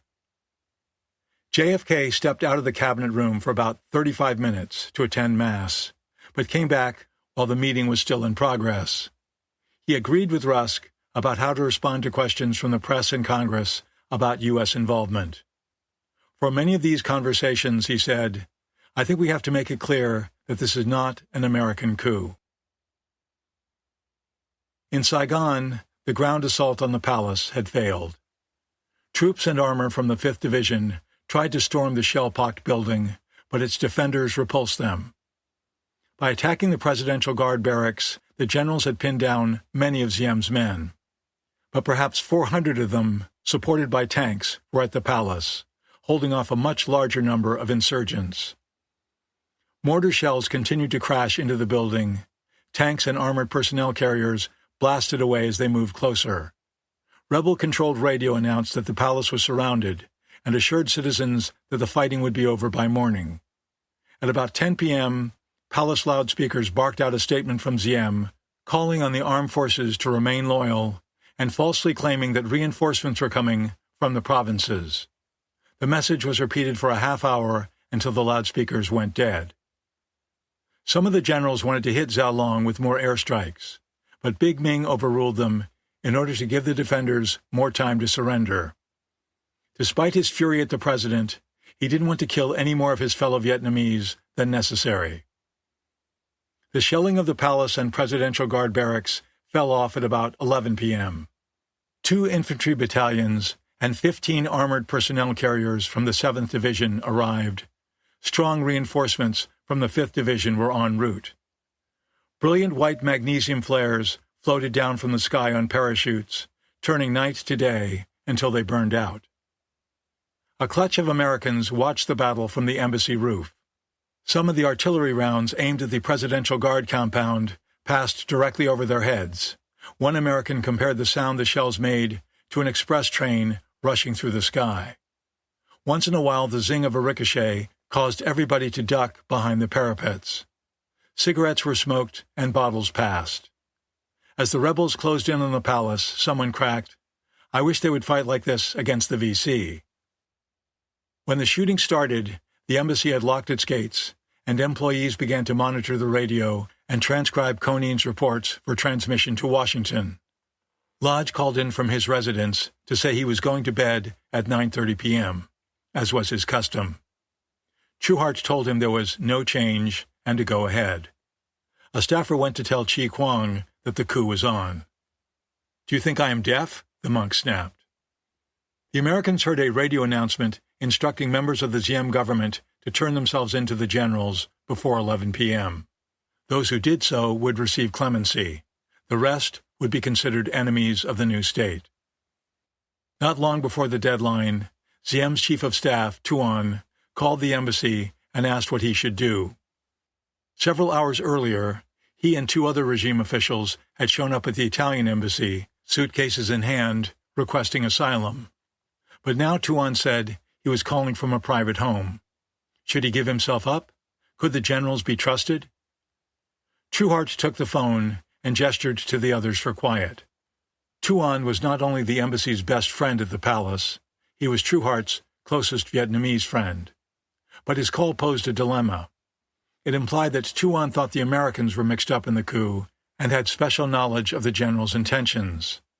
If the coup failed, an influential figure like Tuan, who was also a cabinet minister, might use whatever the embassy told him now to embarrass the United States later. In any event, the embassy had no way of knowing how the generals would treat regime stalwarts who surrendered. "Mr. Minister, we know only what we have heard on the radio," Trueheart said. Tuan apparently pleaded for more guidance than that. Gripping the phone, Trueheart said, "We know only what we have heard on the radio." Tuan persisted, but the American repeated the same answer several times, with increasing embarrassment. Finally he said, "Good night, Mr. Minister," and hung up. Trueheart looked around the room and took a swig of bourbon from a paper cup. No one said a word. The embassy had given no help at all to its desperate friend. The misty rain kept falling. Rebel troops and armor continued to accumulate in the dark streets around the palace. After doggedly trying to reach General Ding all day, Ziem and Yu finally got him on the phone around midnight at JGS. With other generals listening, Ding was anxious to demonstrate where his allegiance now lay. "I've saved you motherfuckers many times," he yelled at the brothers, "but not now, you bastards. You shits are finished. It's all over." The generals were planning a final blitz on the palace, but no one was especially eager to lead it. Ziem was still a figure of considerable respect, and no Arvin commander wanted to be burdened with killing him, if it came to that. The generals finally settled on Colonel Nguyen Van Thieu, commander of the 5th Division. Thieu's men had carried out the attacks on the Presidential Guard barracks, whose exhausted defenders finally surrendered at midnight after 10 M24 tanks, firing en masse, blew out the middle of the rambling 6-story structure. During the Buddhist uproar, Thieu, a Catholic, was presumed to be a Ziem acolyte, but now he had the opportunity to demonstrate his fealty to the generals by taking the palace.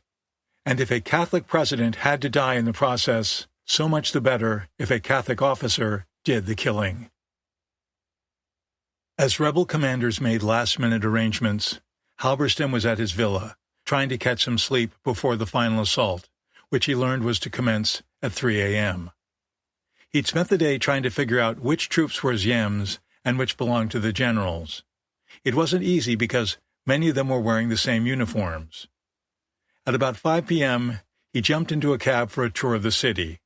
The driver, apparently guessing his purpose, grinned and made a slashing gesture across his throat, saying, "Tong tong, Present Ziem, fini." On one boulevard, Halberstam saw long columns of paratroopers marching toward the palace, accompanied by about 20 armored cars. In the center of the city, one of Ziem's armored cars prowled around, firing at anything that moved. Children ran behind it, scooping up expended bullet casings made of valuable brass. Most adults seemed impassive. They'd seen armed mutineers in the streets before. They calmly waited to see which side would win this time. Commander Hovis, the Navy head nurse, peered down into the streets below her apartment again in the early hours of November 2nd. It was now All Souls' Day, the Day of the Dead, a time for Catholics to pray for departed souls marooned in purgatory. The moon had risen, a gorgeous tropical moon, orange and huge.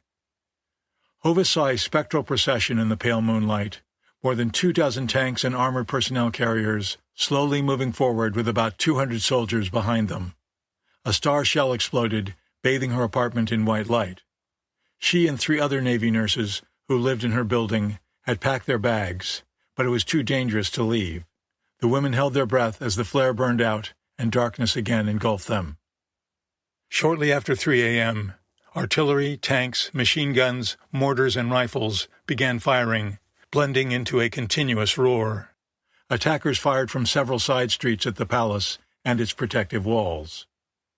From the defenders came a murderous counterfire, their tanks spitting long, jagged tongues of yellow and blue. Close-range tank duels reminded one observer of 2 heavyweight boxers slugging it out in a closet. A palace tank caught fire and exploded in a tower of flames and smoke. 2 rebel tanks were destroyed. Nearby buildings hit by stray gunfire became infernos. Rebel soldiers darted from doorway to doorway, drawing closer to the palace. The sudden cacophony jolted Halberstam awake. He and Ray Herndon took a carefully circuitous route to the palace area, where it was clear that the generals had amassed superior forces. The newsmen watched as several of Ziem's tanks were demolished and a platoon of armored vehicles surrendered. The 2 Americans crept along with some Vietnamese Marines until, at about 5 a.m., they were only a block from Gia Long. It was still very dark, Halberstam recorded, and the night was filled with the noise of heavy tank and anti-tank guns. The only light came from 2 burning tanks. A tremendous explosion went off close to them. Halberstam was terrified. A source once told him that New had booby-trapped streets around the palace with deadly claymore mines that could be detonated remotely. Halberstam told Herndon about the alleged mines, and they decided to back away from the palace a bit. The tempo of the battle increased at first light. Clad in jungle fatigues and camouflaged helmets, more Marines filtered in, armed with bazookas and 57mm recoilless rifles. To an American observer, they looked sinister and somehow relentless in the wan light. A civilian rushed across a boulevard and presented them with an armload of baguettes. Shells blasted out windows, shattered doors, and blew more chunks off the palace walls. Big holes opened up in the perimeter fence. Rebel riflemen, lying flat on the ground, sniped at Ziem's last-ditch protectors. The end seemed near. After a day and night of close combat and heavy bombardment, the palace guards were exhausted and demoralized by the lack of reinforcements. A white flag appeared from a window. Thinking it signaled surrender, the assault troops began advancing in the open until a burst of automatic weapons fire cut down a rebel captain. The rest of the attackers angrily rushed the palace. Halberstam and Herndon ran across the lawn behind some Marines. A few defenders were still shooting, and the journalists hit the dirt until the gunfire subsided. Then they entered the building, where victorious insurgents were happily looting everything from Madame New's negligées to her husband's whiskey. The soldiers ran from room to room, finding all sorts of interesting artifacts: an expensive Austrian hunting rifle, piles of American adventure magazines in Ziem's bedroom, a memoir by Robert G.K. Thompson, the British guerrilla fighter, titled Shoot to Kill, on New's desk. They grabbed pieces of china and tore down curtains for souvenirs. The troops weren't alone in their looting. Halberstam swiped an ornate Laotian sword, probably from New's collection, which he later gave to Mechlin. Flott, Lodge's aide, pocketed a few souvenir ashtrays. But the biggest prizes of all, Ziem and New, had vanished. As fighting raged the night before, The brothers slipped out of Xiaolong at about 8 p.m. Some newspapers reported that they escaped through a secret tunnel, but according to Dawn, they simply walked out of the palace and past the hostile troops around it, got into a car, and drove off. To avoid detection, they traveled not in the presidential limousine, but in a Citroën 2 Chevaux, a small four-door car seen everywhere on Saigon streets. Ziem's aide-de-camp, an Arvin captain, talked the president into wearing a pair of mirrored sunglasses to further conceal himself. With a jeep full of bodyguards trailing it, the Citroën took the brothers to Cholon. They stopped at a government youth center where they were met by Saigon's deputy mayor and some Republican youth officers. The group then proceeded to the home of Ma Tuen, a prominent Chinese merchant who had worked closely with Ziem since 1954 to root out communists among Cholon's 700,000 ethnic Chinese residents. Ziem told the others to go home. Niu took the deputy mayor aside and asked if he could drive them to the Central Highlands. The man agreed to do so, but Ziem angrily objected. "If you want to go, you can go," he told his brother. "I'm going to the JGS headquarters to talk to the generals. Presidents don't run away." The brothers spent the night at Ma Tuen's house. Nervous and exhausted, Ziem paced and chain-smoked. He was too upset to eat, so Ma Tuen served tea. Possibly as part of Niu's fake coup scheme, a special phone relay had been rigged up so Ziem could make calls from Ma Tuen's house that appeared to originate from the palace. Ziem stayed in his room all night, making numerous calls and not sleeping. By morning, he'd given up hope of defeating the coup. He telephoned Dawn at about 6:20 a.m., saying he knew he must surrender, but wanted to do so with military honors. Dawn told him about the palace guard's treachery with the white flag, and said the generals were in no mood to render any kind of honors to him. Dawn advised his former boss to surrender unconditionally and promised to get him and Niu safely out of South Vietnam. Ziem called JGS again at 6:45 a.m. and spoke with General Hiem. The president was ready to give up. He gave his location as a Catholic church in Cholon. Dawn was to claim years later that he asked Lodge on November 1st to arrange for a plane to take Ziem and Niu into foreign exile, and everything was ready. In fact, nothing was ready. Neither the generals nor anyone at the embassy or in Washington had arranged for an aircraft to be on the tarmac at Tan Son Nhut, fueled and ready to whisk the brothers away when the palace fell.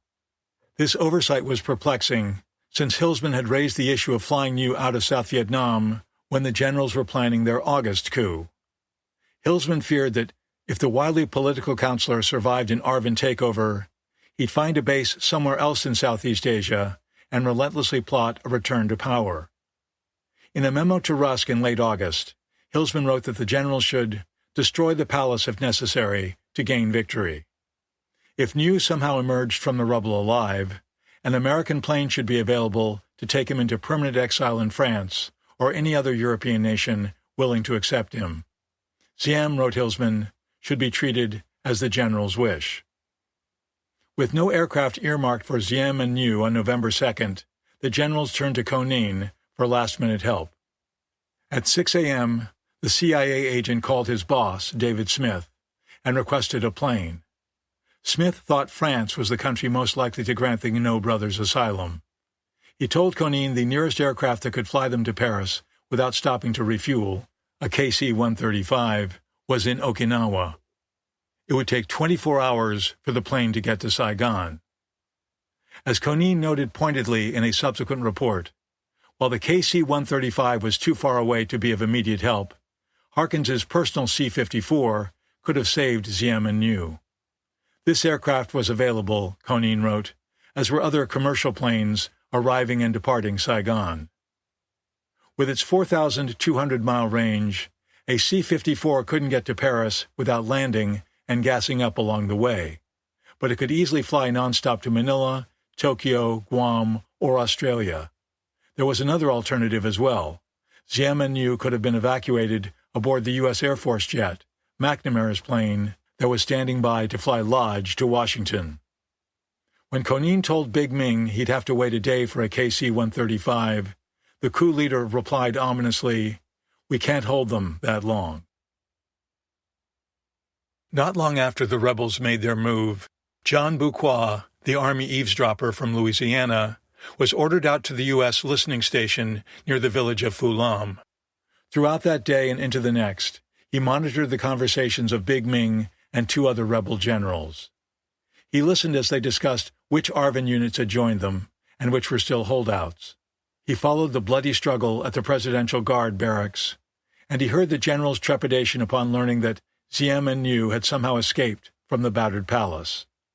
There was just a manic, frenetic pace going on, trying to find out where Diem and Nhu were off to, he recalled. The generals were obviously terrified that they'd gotten away. As soon as Big Ming found out the brothers had surfaced at the church, he called the other generals together to decide what to do with them.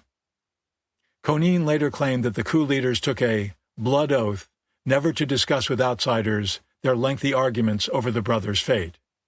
But in a 2008 memoir, Doan wrote that he spoke first at the meeting, urging that Diem and Nhu be detained temporarily and then sent into exile abroad. Other generals favored subjecting Nhu, and possibly Diem as well, to a court-martial. Still others wanted them liquidated. "To kill weeds, you must pull them up by the roots," one general argued. But Doan said that forcing the brothers out of the country was sufficient, and he believed that most of the others agreed. He left to prepare holding rooms for the Guinots when they arrived at the general's headquarters. At about 7:30 a.m., a small convoy drove out of the Joint General Staff compound to pick up the brothers. It was commanded by General Mai Hu Swan, who headed Diem's military security service in the 1950s and detested the president for later relegating him to a lesser job. The convoy consisted of jeeps and an M113 armored personnel carrier. Among its officers was Captain Nguyen Van Nhung, Big Ming's bodyguard, who'd killed Colonel Tung and his brother the previous day. The convoy pulled up outside St. Francis Xavier Church, a small lemon-colored structure attended by Chinese Catholics in Cholon. Diem and Nhu were already there, having arrived in Ma Tuen's car. Both wore gray suits. The church's stocky, goateed priest, Father Fernand Billot, didn't believe it was the president until a former palace servant who attended Mass that morning ran up to Diem, embraced him, and exclaimed, "I want to live or die with you." Diem replied merely, "Have courage. We face difficulties." Two ARVN officers got out of their vehicles and saluted the president. Father Billot remembered Diem climbing into the M113 without a word. The convoy headed back toward JGS. It stopped at a railroad crossing to let a train pass. When the rear hatch of the armored vehicle opened at JGS, Diem and Nhu were lying on the floor, bloodied and dead. Both men's hands were tied behind their backs. Diem had been shot once or twice in the back of the head. Nhu hadn't just been killed, he'd been horribly butchered, bayoneted more than 30 times. According to a CIA report, Big Ming's bodyguard, Captain Nhung, leaped from the M113 with the bayonet in hand and proudly displayed it to all observers. His arms were soaked with blood. Doan began to worry when the convoy pulled into JGS and he didn't see any passenger cars, only military vehicles. Two other generals informed him that Diem and Nhu had been slain. Doan went to Big Ming and demanded, "Why are they dead?" "What does it matter that they are dead?" the coup leader replied, a note of pride in his voice. Moments later, General Swan, the convoy commander, burst into the room. Apparently unaware of Doan's presence, he uttered 2 words in French to Big Ming, "Mission accomplie." Perhaps better than his colleagues, Big Ming understood that the brothers might be able to rally Catholics and other supporters against the generals and their new regime. Ming certainly didn't want to wind up fighting not only the VC, but a guerrilla army organized by Diem and Nhu as well. Nor did he want to bear sole responsibility for ordering the assassination of his country's longtime nationalist leader. Hence his consultations with the other rebel generals, which, if nothing else, diffused blame for the killings. Prior to the convoy's departure from JGS, Big Ming spoke with his bodyguard, Nhung. "I will give you publicly an order to go and fetch Ziem and Niu," the general said. "At that moment, look at my hand. If you see only one finger raised, you will kill Niu only. But if you see two fingers raised, you will kill both."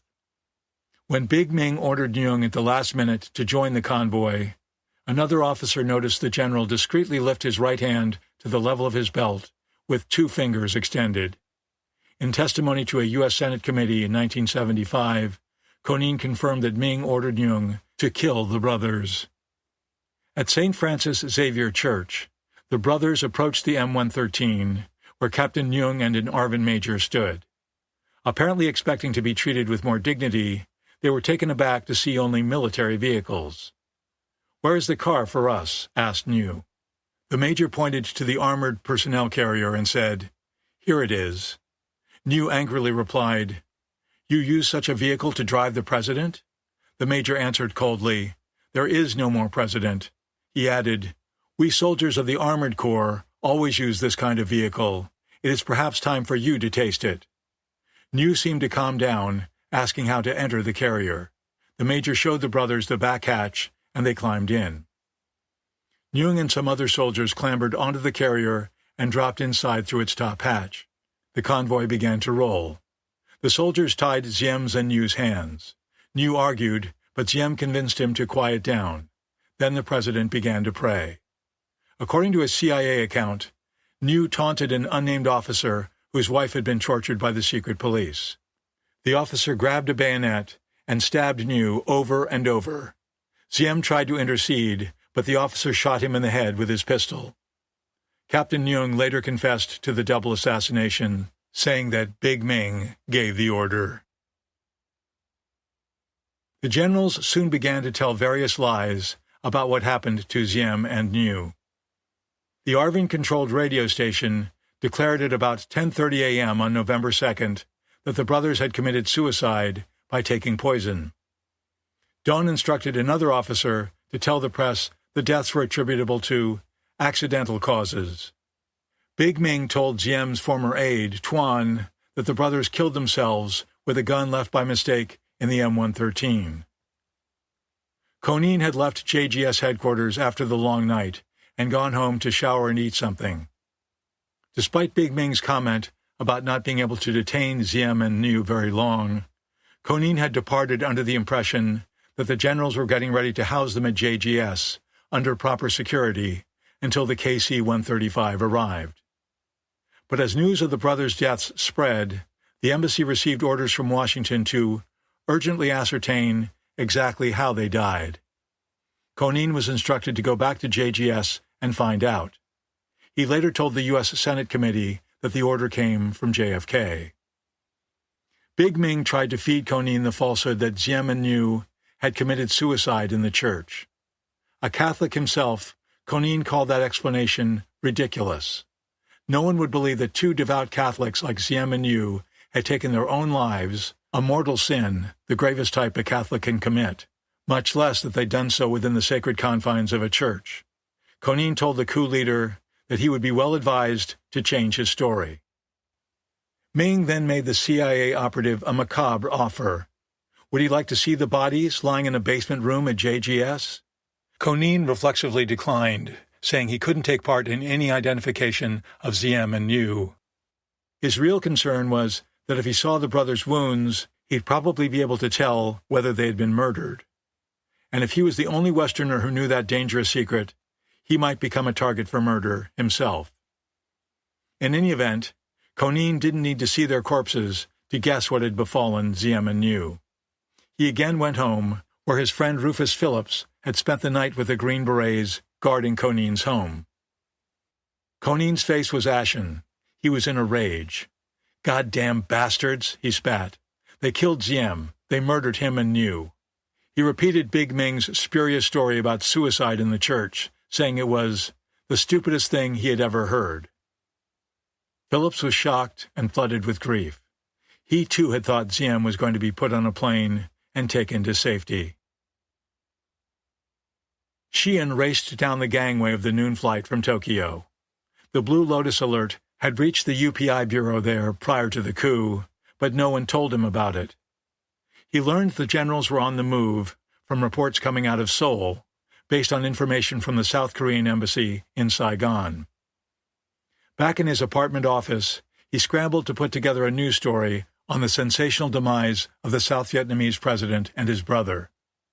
Quoting highly reliable sources, his dispatch reported that Diem and Nhu had been assassinated and gave other details of the fatal convoy. Halberstam's story noted that while military radio had characterized the deaths as suicides, extremely reliable private military sources said both men were assassinated. Brown and his AP colleagues were trying to confirm the assassination angle when Captain Jung, the killer, walked into their office and offered to sell a photograph of Diem's blood-smeared corpse inside the armored personnel carrier. Brown said he rejected it as carrion. He also wasn't sure it was authentic. Arnett told a different story. He said Nguyen wanted $2,000 for the image. But while the Saigon AP office haggled over the phone with its New York headquarters about how much to pay, Nguyen left and sold the picture to UPI.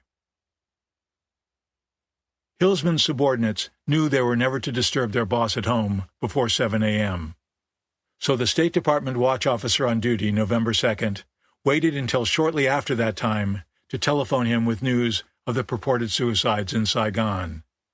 "God damn it," Hillsman said, and hung up. Hillsman had already been awakened by a 2 a.m. call from Marguerite Higgins, the journalist, whose first words were, "Congratulations, Roger. How does it feel to have blood on your hands?" "Oh, come on now, Maggie," he responded. "Revolutions are rough. People get hurt." His offhandedness reflected the Kennedy administration's chilling lack of concern for the life of its longtime ally, Diem. It was Hillsman's zealotry that had helped to breathe life into the coup, but now his moment of triumph was permanently stained. He was too intelligent not to grasp the negative political implications of Diem's death, especially with the press calling it an assassination. For one thing, the generals would now be subjected to worldwide condemnation for the cold-blooded murder of their commander-in-chief. For egging them on, the Kennedy administration would face a good deal of vilification, too. The conservative New York Journal-American, for example, soon accused JFK of murder most foul.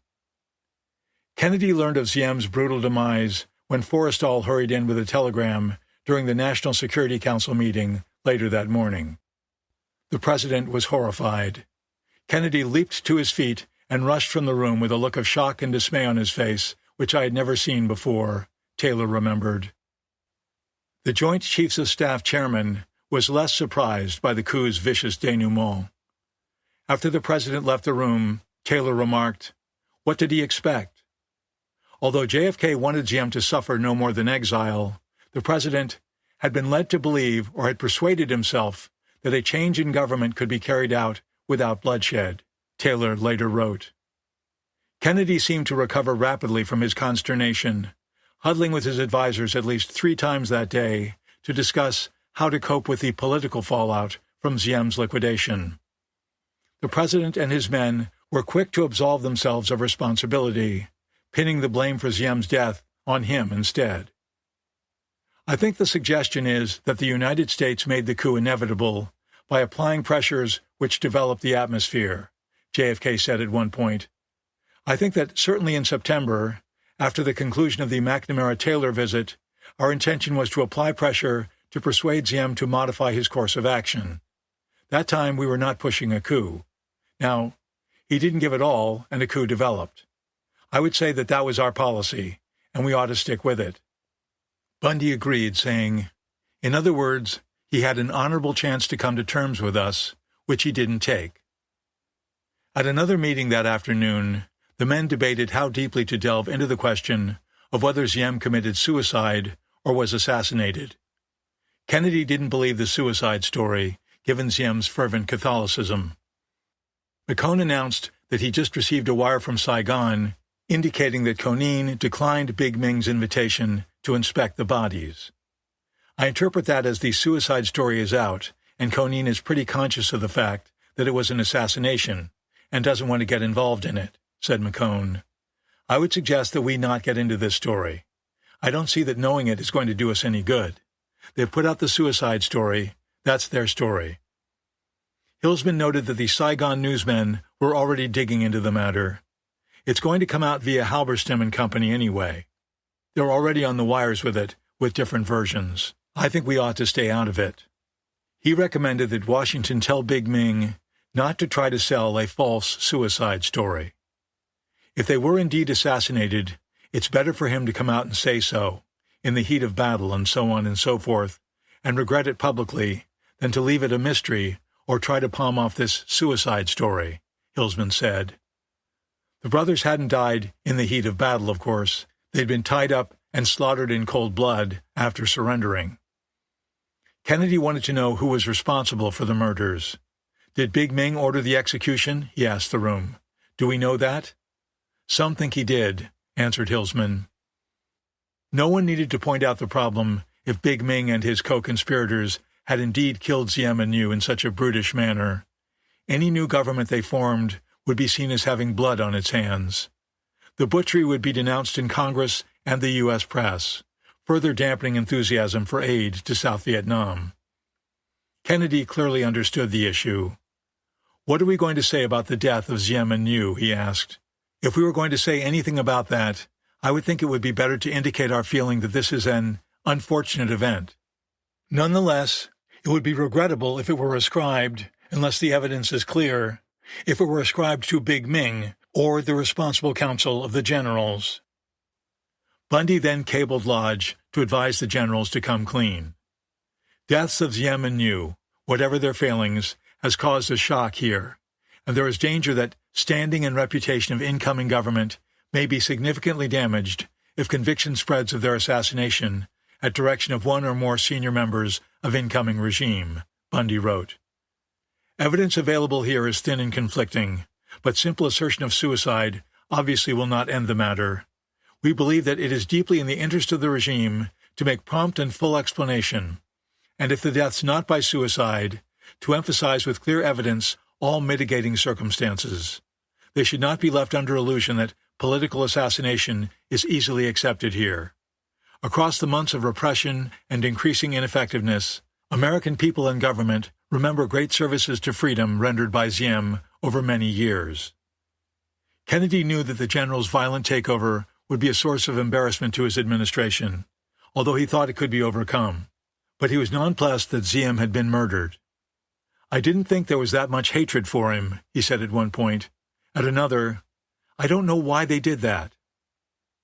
JFK may not have been caught entirely off guard by Ziem's death, however. He subsequently told Cardinal Spellman of New York he knew Ziem might be killed, but that he couldn't control the generals. He also decided to hold his most annoying antagonist, Madame New, responsible for the whole dismal affair.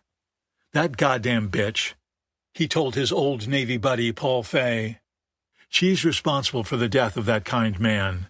You know, it's so totally unnecessary to have that kind man die because that bitch stuck her nose in and boiled up the whole situation down there. On the evening of November 2nd, as news of the murders circulated in Washington, Nolting, Colby, Richardson, and their wives got together at Colby's house for dinner, and what he called probably the only American wake over the deaths of Ziem and Yu. Nolting had absorbed the unfolding reports from Saigon with disbelief, then horror, then anger. He felt America had betrayed an honest ally, and that we would suffer the consequences in one way or another. No one with any realistic understanding of South Vietnam, he thought, could have imagined that the coup would be bloodless. He resigned from the State Department less than 4 months later.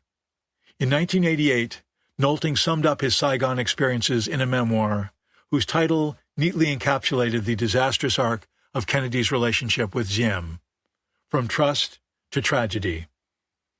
In 22 years of public service, I never saw anything resembling the confusion, vacillation, and lack of coordination in the U.S. government, he wrote of the Kennedy administration's policy deliberations on Vietnam in the summer and fall of 1963. While I had sympathy for President Kennedy in his dilemma, one cannot admire his failure to take control. The Harriman-Lodge axis seemed too strong for him. Colby, too, admired the Ngo brothers and was stung by their deaths. Over dinner, he, Nolting, and Richardson discussed the problems South Vietnam faced and whether they'd ever be resolved without Diem's strength and leadership. They marveled at the U.S. government's short-sightedness in abetting his overthrow and killing. The Communists felt much the same. They were surprised that Washington would be so foolish as to help facilitate the demise of South Vietnam's toughest, most experienced leader. Indeed, the chief of the Viet Cong's front organization, the National Liberation Front, called Diem's removal a gift from heaven for us. Chapter 20. The Generals Take Over. Soon after the shooting stopped at Gia Long, curious civilians began edging their way toward the shattered palace to see what had happened. Burned-out tanks and jeeps littered the well-kept grounds and adjacent streets. White sheets covered corpses, and captured presidential guardsmen were being tied up. The walls of the palace bore thousands of holes and pockmarks from shells and bullets. Jubilant citizens poured into the streets as it became known that Diem and Nhu had been driven from power. They cheered rebel soldiers, heaped flowers on their armored vehicles, and plied them with fruit, candy, and bread. People paraded around in happy throngs, blocking traffic. Victorious troops fired their rifles exuberantly into the sky. Warplanes did barrel rolls above the rooftops. Young people waving flags jumped onto tanks and rode triumphantly. Chubby Checker sang on the radio. People twisted and tangoed in the streets to their heart's content. There was tremendous excitement and a feeling of liberation, as if Mardi Gras had broken out across the city. Every Vietnamese has a grin on his face today, Lodge gleefully cabled Washington. People waved and applauded when the ambassador rode by, small American flags fluttering from the front of his limousine. Some were overheard saying that if he ran for president of their country, he'd win. Chi Quang walked out of the embassy, a free man after 2 months of precarious sanctuary. He thanked Lodge and pledged to forego politics and concentrate on religious matters. By afternoon, the streets were still crowded, with military police interacting with the public in a friendly, relaxed manner. Big Ming and Don moved easily among the people, shaking hands and receiving congratulations. That night, some of the generals hit the nightclub circuit, partying with grateful Saigonese. Arnett joined Ming and Don at the popular La Cigale nightclub. The collective joy was mixed with deep anger at the defeated regime. People destroyed any and all symbols of Ziomism they could get their hands on. They set fire to the headquarters of Madame Nhu's Women's Solidarity Movement and wrecked the offices of the Times of Vietnam. The paper's frightened editor, Anne Gregory, who'd published so many attacks on Americans and American policy, fled to the U.S. Embassy for protection. Young men with acetylene torches and steel cables pulled down the infamous statue of the Chung sisters, wrought in the images of Madame Nhu and her daughter. Children threw rocks at the broken figures as they lay on the ground. The homes of some high-ranking Diem officials were sacked. In Hue, furious citizens desecrated in an unspeakably obscene manner a large villa where Diem had planned to retire, according to a State Department memo. Within hours of Diem's murder, Don and Lee Van Kim arrived at the embassy to consult with Lodge, apparently oblivious to the bad optics. As TV cameras rolled, Konin hopped out of the front seat of the general's car, opened the back door, and saluted as Don and Kim emerged. Watching the scene, James Rosenthal, a young embassy officer, was taken aback at how the general's prompt report to Lodge reinforced the impression of U.S. collusion in the putsch. Here were the guys who had just carried out a coup, killed the chief of state, and then they walk up to the embassy as if to say, "Hey, boss, we did a good job, didn't we?" Rosenthal said. Don recalled that Lodge was extremely enthusiastic and congratulatory about our achievement. The brutal slayings of Diem and Nhu weren't the only public relations mess the generals and their American sponsors faced. There was also the matter of Nhu's 3 youngest children, 2 boys, ages 15 and 11, and a 4-year-old girl. Where were they, and what had happened to them? Had Big Ming snuffed them along with their father and uncle? Madame Nhu was still in Los Angeles with her oldest daughter. Distraught that her other children might have perished in the attack on the palace, she left an urgent message for Marguerite Higgins. Late that night, after returning from a party, the journalist called her back. "Do you really believe they are dead?" Madame New asked, referring to her husband and brother-in-law. Higgins said she was afraid they were.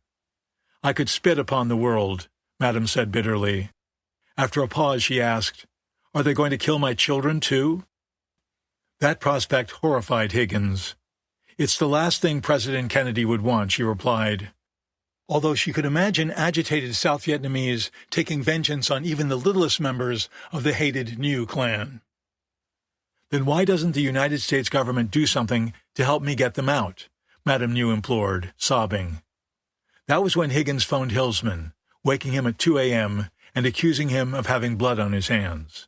She demanded to know whether the New children would be hurt. Hillsman promised that if Madame New found out where they were, the U.S. government would get them out of South Vietnam and fly them anywhere in the world to rejoin her. "The president is deeply shocked over the death of Diem and New," he said. "He will do anything he can to safeguard Madame New's children." It turned out that the kids had left the palace before the coup and gone to Dalat. The boys were on a school vacation and had begged their father to let them go hunting. New sent them north, accompanied by 15 presidential guardsmen. When the revolt broke out, the children, surrounded by armed men, but not knowing who to trust, fled into the woods behind their house and spent the night in a cold rain. They walked all the next day to a mountain village, where sympathetic montagnards fed them rice and ground meat. The children eventually surfaced, and General Han, the Second Corps commander, picked them up in his personal plane and flew them back to Saigon. While Harkins's C-54 aircraft wasn't enlisted to evacuate Diem and New, Taylor ordered that it be made available to get the 3 youngsters out. The State Department emphasized in a wire to Lodge that prompt and chivalrous treatment of children will be particularly helpful here in context of death of father. But the kids weren't to be flown to their mother in Los Angeles. In an effort to lure the nettlesome Madame New out of the United States, her offspring were to be sent to Rome and handed over to Archbishop Tuck, who was attending a Vatican conference. Because they lacked passports, Lodge gave them travel documents forged by his staff and festooned with official-looking eagles, stars, and scrolls. Lodge assigned his aide, Freddie Flott, to chaperone the children on the long flight to Rome. Flott rushed out to Tan Son Nhut on the night of November 4th. The children were already aboard the C-54, along with a CIA secretary who was also a nurse. The group flew to Bangkok, where they switched to a commercial jet. Tuck met the plane at the Rome airport, trailed by a horde of about 150 newspeople. The New boys stepped off the jet, dressed neatly in jackets and ties. The 15-year-old carried his little sister in his arms. The Archbishop refused to speak or shake hands with Flott, who was miffed. "Total ice treatment," he complained. "Pack the children into the car, not a word of thanks, nothing." It evidently didn't occur to Flott that he might be met with something other than gushing gratitude by someone whose brothers had just been shot and stabbed to death during an American-enabled coup. Hillsman and Lodge were soon trying to manipulate the children's presence in Rome to draw the mother out of Los Angeles, as Flott put it. It was apparent that Madame New could become a problem for the Kennedy administration if she stayed in the United States. Although her recent speaking tour had damaged her public image, she was now a more sympathetic figure. A bereft widow, the mother of 4 fatherless children, the whole family stateless as a result of the coup. She was still a media magnate with a razor-sharp tongue. "Whoever has the Americans as allies does not need any enemies," she snapped at a press conference, accusing Washington of responsibility for the assassinations. In the days after the coup, she spoke with 2 powerful Republicans, Richard Nixon and Claire Booth Luce, a former congresswoman and ambassador to Italy, who was married to Time magazine publisher Henry Luce.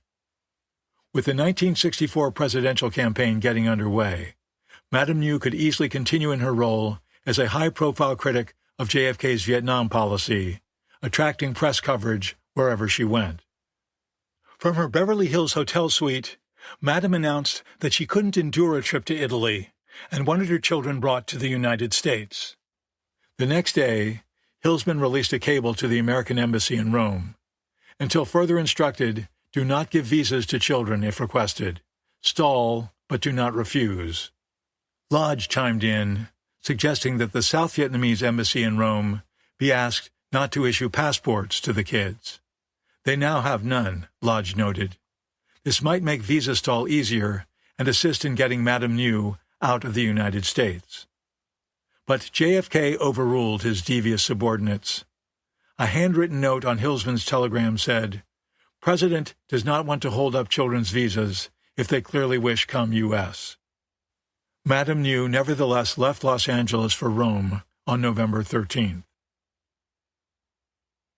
With the kids safe, the generals tried to figure out what to do with the torn bodies of their father and uncle. The coup leaders again changed their story about Diem and New's demise, claiming they were killed when New lunged for an officer's pistol as the brothers entered the armored personnel carrier. The general's press spokesman characterized the supposed incident as an accidental suicide.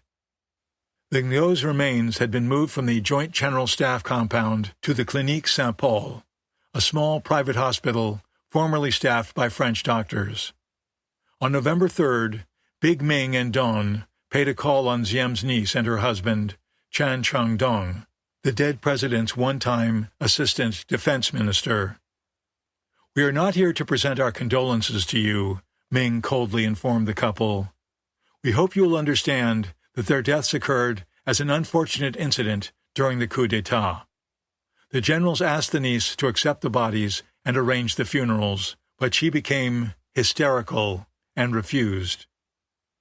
On their way back to their headquarters, Ming and Don saw a large crowd gathered outside the hospital. Civilians were angrily demanding that the cadavers be turned over to them. If that happened, the ugly desecrations that would inevitably follow would be photographed and publicized around the world, giving the generals another black eye. Ming and Don posted soldiers around the hospital to keep the citizenry out. Ming and Don didn't want the bodies buried in the municipal graveyard, where they could be dug up and defiled. That night, they were brought back to JGS and locked in a basement. Diem and New were eventually interred in a vacant field within the JGS complex. Don ordered the grave cemented over, as he explained, a kind of last tribute to them as the one-time leaders of our nation.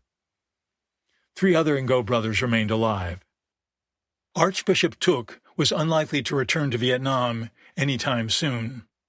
Ngo Dinh Nguyen, Diem's ambassador to Britain, resigned with an angry blast at the generals for committing murder camouflaged as suicide. Ngo Dinh Can, the one-time Hue strongman, disappeared. The collapse of Diem's government left Can in serious trouble, isolated in his residence with his sickly, nonagenarian mother, as rumors burned through the city of past cruelties he'd allegedly inflicted on the populace. He slipped out of his house at night and went into hiding. Thousands of people flooded into his neighborhood on November 3rd, when word spread that his property contained mass burial sites. John Helbley reported that as many as 180 bodies had supposedly been found, although he couldn't confirm their existence. However, many Hue residents believed the story, and there was angry talk of attacking Can's residence. The local ARVN commander cordoned it off with concertina wire, troops, and armored personnel carriers. When Harkins asked Doan about the purported graves, the ARVN general, who'd once commanded troops around the city, smiled and said they had nothing to do with Can. People in Hue had been burying family members in the area long before Can moved into his house. The next day, agitated crowds looted and wrecked the elaborate country estate. One observer called it a kind of Xanadu Can was building about 2 miles south of Hue. On that property, the marauders discovered something that made them even madder: a filthy secret prison. Its cramped cells had been fashioned from old French ammunition bunkers dug into a hillside.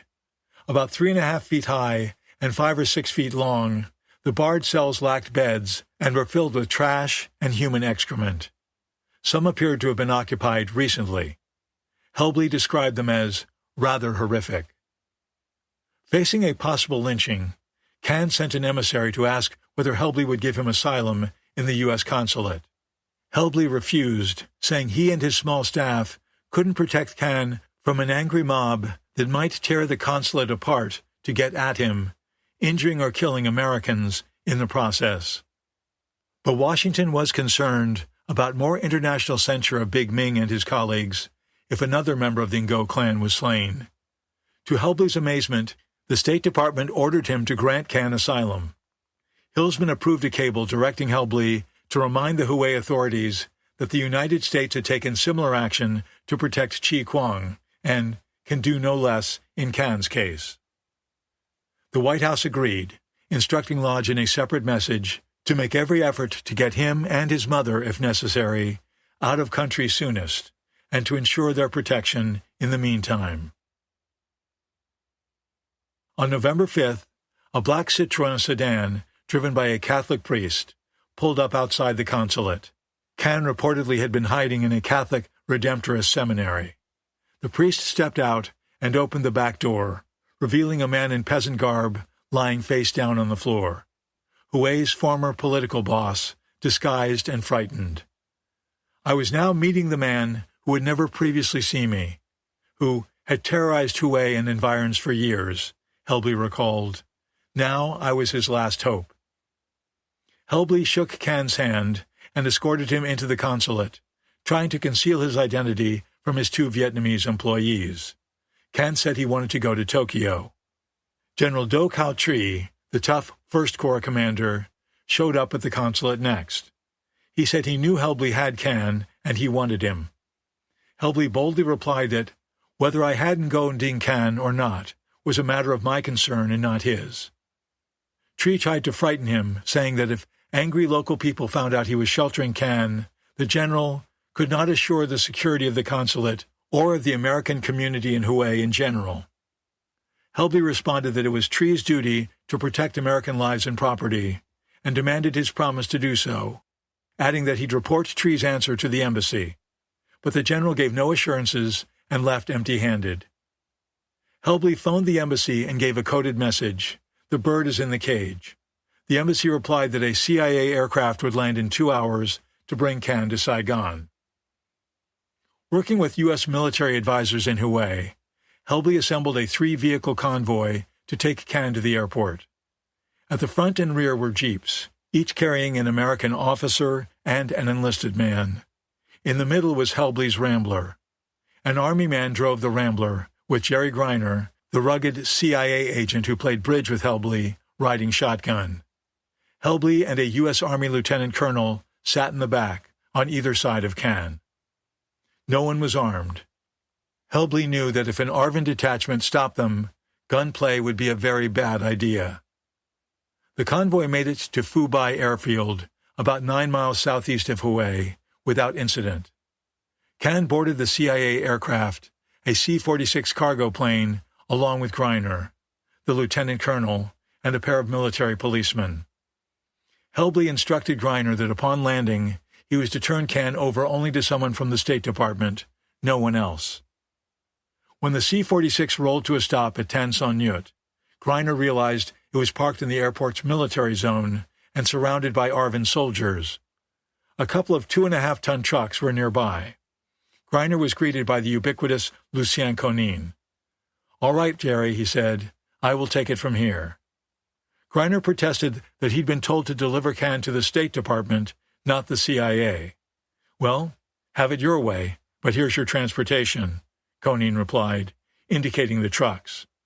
Greiner and Can climbed into the back of one, and a canvas flap was pulled down behind them. The truck rumbled into Saigon. When it stopped and the canvas was raised, Greiner saw that they were in an ARVN compound, again surrounded by troops. Conin reappeared and said, "This is the end of the road." Greiner had no choice but to let soldiers take Can, in a state of emotional shock, away. Lodge, it developed, had made a deal with the generals, who refused to permit Can to be flown out of South Vietnam. So Lodge settled for a personal guarantee from General Don to protect Can and ensure he'd be dealt with legally and juridically. Giving him asylum, as I understand it, was to protect him from being lynched and to provide him with physical safety, Lodge explained in Cable to Rusk. As government gives assurances his personal safety and that he will be dealt with by legal process, it seems to me that our reason for giving him asylum therefore no longer exists.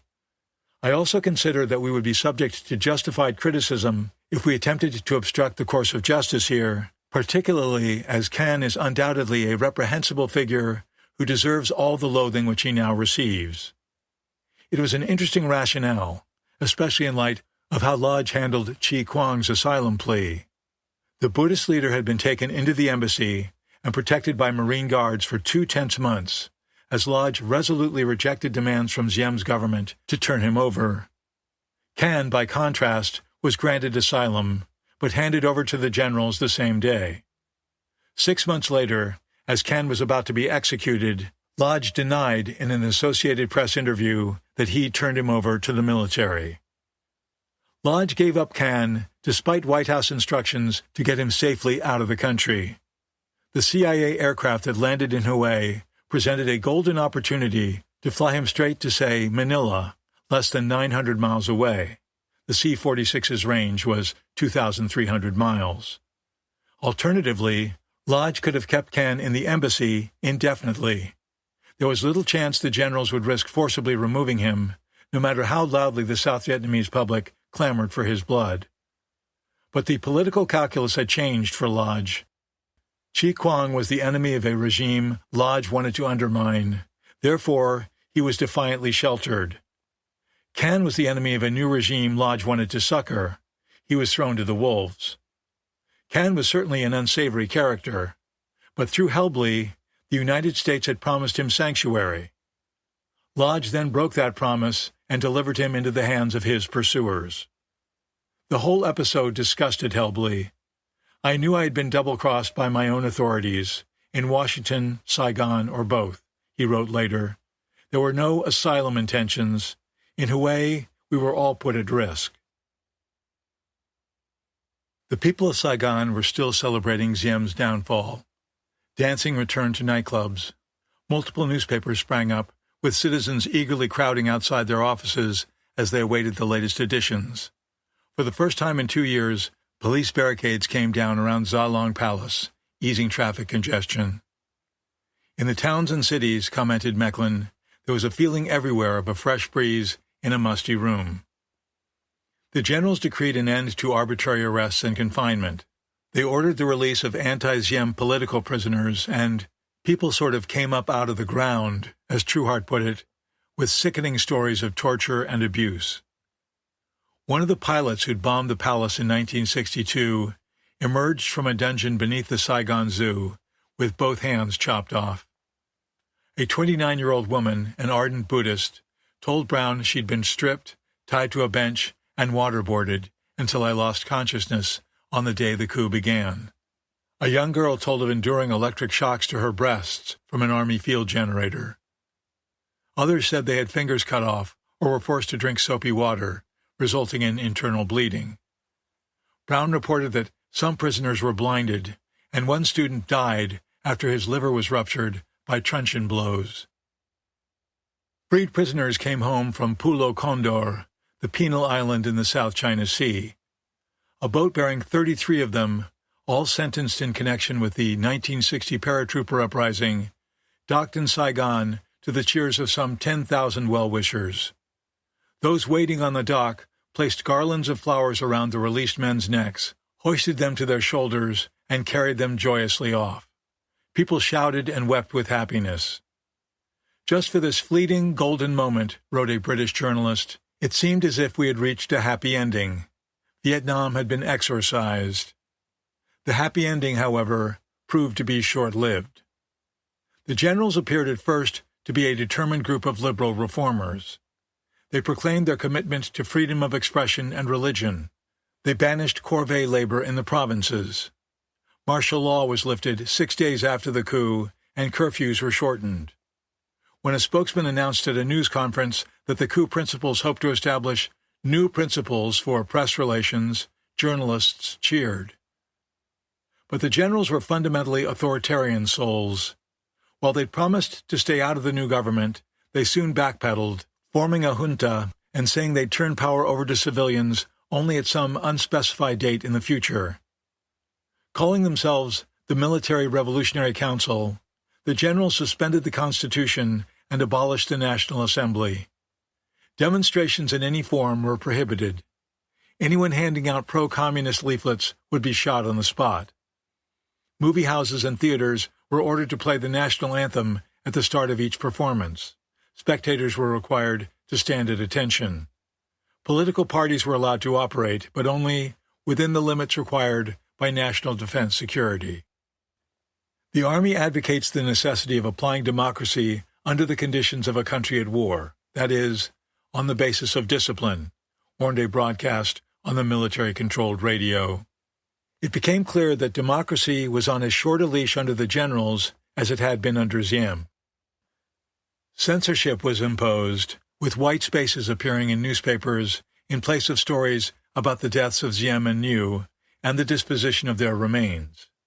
It was lifted after a few days, but publishers were ordered to print nothing contrary to the spirit of the revolution and nothing contrary to good morals. The new information minister, General Chun Tu-Owai, formerly in charge of mosquito eradication, warned that newspapers that repeatedly print false or harmful stories would be shut down. Big Ming became chief of state. Exercising power through a 12-man executive committee, the generals appointed Diem's vice president, To, as prime minister. To, in turn, named a 15-man cabinet to oversee day-to-day government affairs, but the generals had final approval over cabinet appointments and installed military men to run key ministries, including defense. An ungainly Council of Notables, composed of up to 80 civilian political figures, was created to draft a new constitution and oversee elections when and if they were held.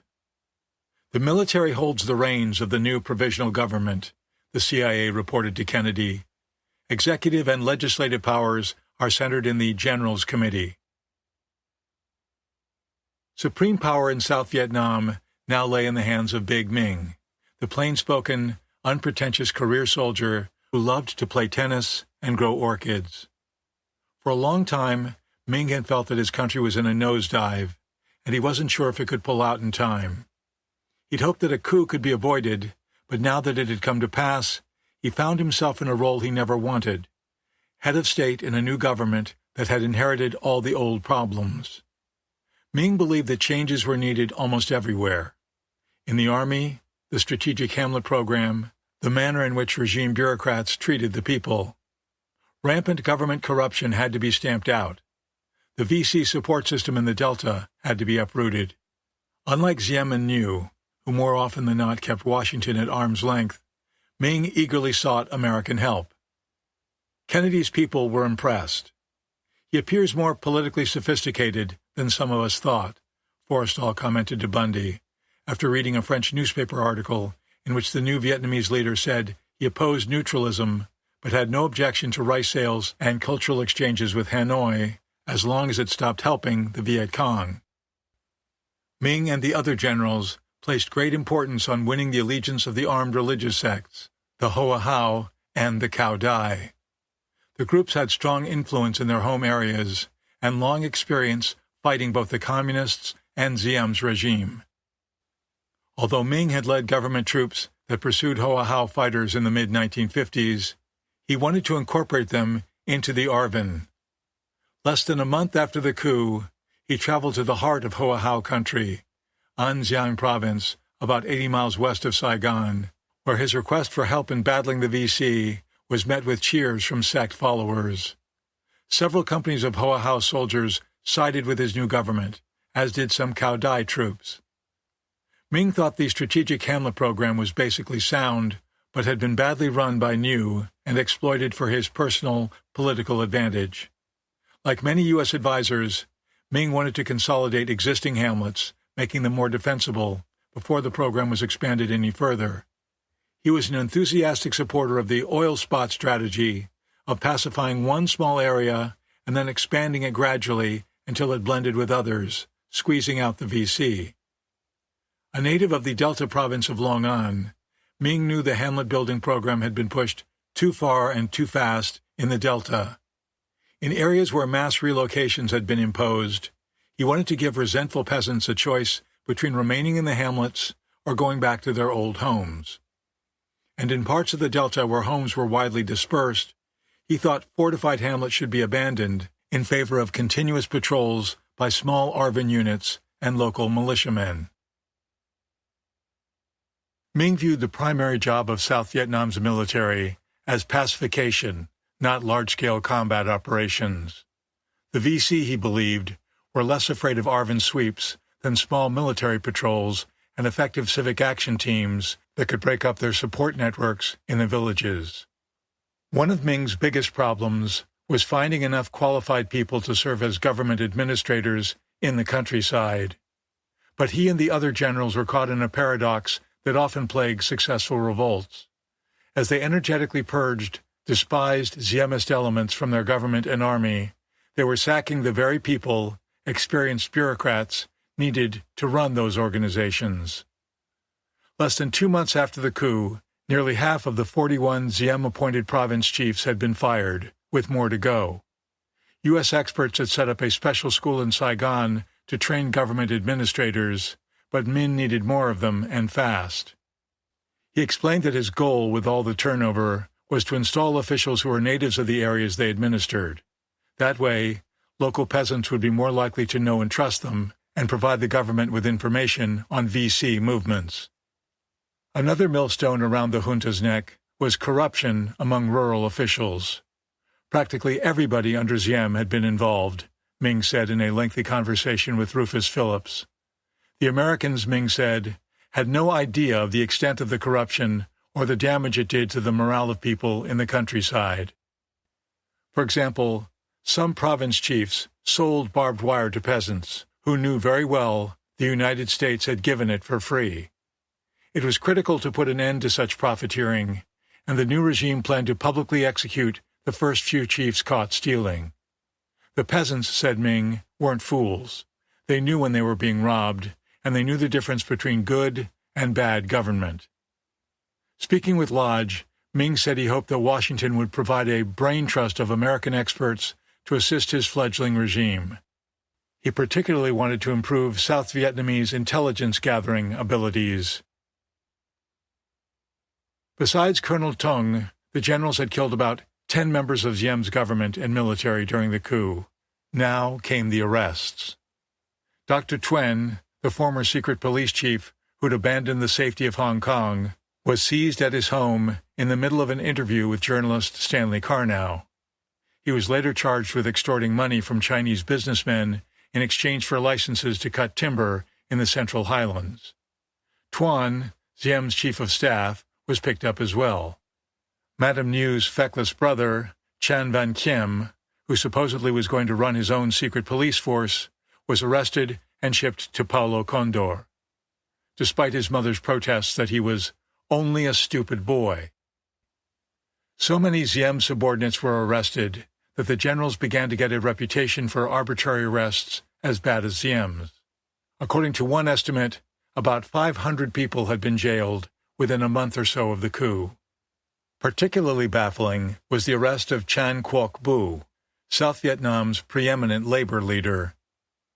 Bu's detention on November 3rd triggered alarm in Washington, which feared a backlash from American as well as foreign labor organizations.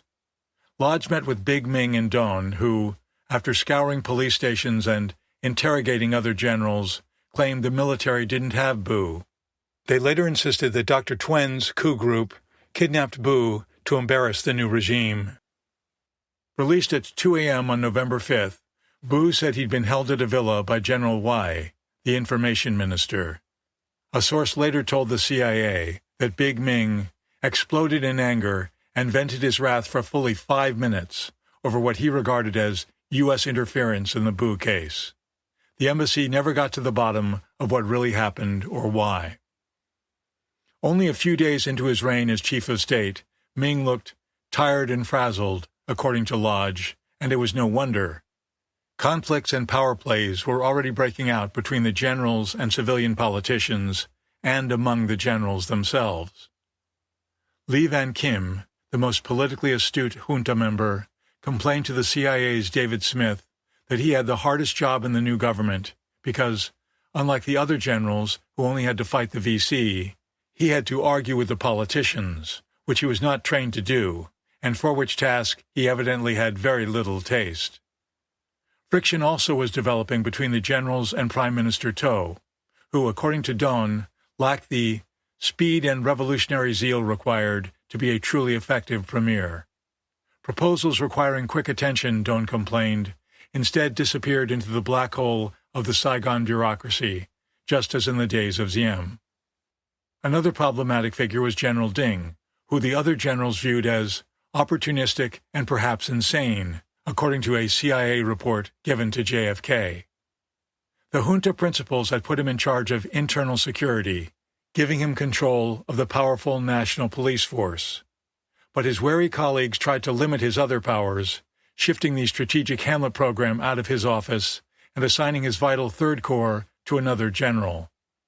As of late November, however, Ding still hadn't relinquished command of Third Corps troops around Saigon. He was also making campaign-style visits to the provinces, telling people the coup was largely his doing. The CIA concluded he was trying to build an independent power base. Perhaps the general's biggest burden was the original sin they'd never be able to expiate. They'd murdered their way to power.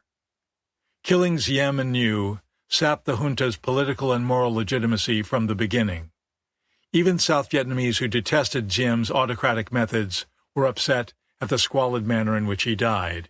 His slaying created deep and lasting antagonism toward the junta among many of the government functionaries who had served him. It also exacerbated religious tensions, since many Catholics were angry over the murder of 2 Catholic leaders at the hands of rebels who were largely Buddhist. To have compelled Diem to abdicate might have opened the way for constitutional changes and reforms, wrote the Australian journalist Dennis Warner. But the moment orders were given for the assassination, constitutional methods were forgotten and jungle law prevailed. Several prominent Vietnamese pleaded with the Americans to step in, advised the generals how to set up and run an effective government, and make sure they followed the advice. Father Luan, who, to the delight of his students, had been restored to his position at Hue University, told Lodge the United States should use its influence because this is our last chance. Chan Van Trong, who'd quit as Diem's ambassador to Washington, urged the Americans to set firm conditions before granting the junta diplomatic recognition and restarting aid programs. But the Kennedy administration quietly extended recognition and resumed assistance without imposing any hard and fast requirements on the generals. Seemingly intent on avoiding accusations of neo-colonial intervention, Lodge took a hands-off approach toward the shaky new government. There was irony aplenty in that posture, given his energetic promotion of the ultimate neo-colonial intervention, a coup. Lodge did advise the generals to improve their press relations and warned against arbitrary arrests and anti-Christian actions, which would further damage their international reputation. Big Ming and the others liked and respected Lodge and were grateful for his advocacy during the run-up to the coup. In mid-November, the ambassador hosted a black-tie dinner for the leading junta members, complete with small talk, champagne and cigars, as though we had all been working together for years, Mecklin remembered. Lodge sometimes accompanied junta members into the countryside, where they were received with great enthusiasm. He tried to give tips to Big Ming on increasing his popular appeal, such as shaking hands with people, signing autographs, and taking off his army hat during public appearances so people could see his face better. But he was informed that Ming did not like doing that kind of thing. While he was happy to dispense American-style campaign advice, Lodge wasn't much interested in the nuts and bolts details of standing up a new government. He made little, if any, effort to help accelerate the training of government administrators so desperately needed in the countryside. Although the generals twice asked for CIA help in assembling a post-coup government, Lodge enjoined the agency from providing it. Lodge's curiously detached attitude made an impression on William Colby when, at JFK's request, he visited Saigon to assess the post-coup situation. Colby renewed his old acquaintances with the generals and concluded that they were overwhelmed by the simultaneous tasks of running the country and getting the war effort back on track. They looked anxiously to the Americans to show them how to do one and the other, and even to do both for them, in the best French colonial manner under which they had grown up, Colby later wrote. Big Ming showed no inclination to take charge and provide the necessary leadership, much preferring to consult with his fellow generals in a series of briefings and discussions that led to no decisions. As the junta dithered, Lodge remained remote from the mere details of getting an American mission to pull together a strategy and a structure to carry it out. Colby cabled his findings home, and McCone passed a copy to Bundy, who said he understood the problem. After 14 months of front-page stories and trenchant observations that made him a star among foreign correspondents, Halberstam was now a short-timer in Saigon, soon to head to a new assignment in New York City. But his notebooks held plenty of material for more articles. In an all-out 2-day effort, he hammered out a detailed 5,000-word reconstruction of how the generals organized their takeover, focusing on their clever enticement of General Ding. The story ran on page 1 on November 6th.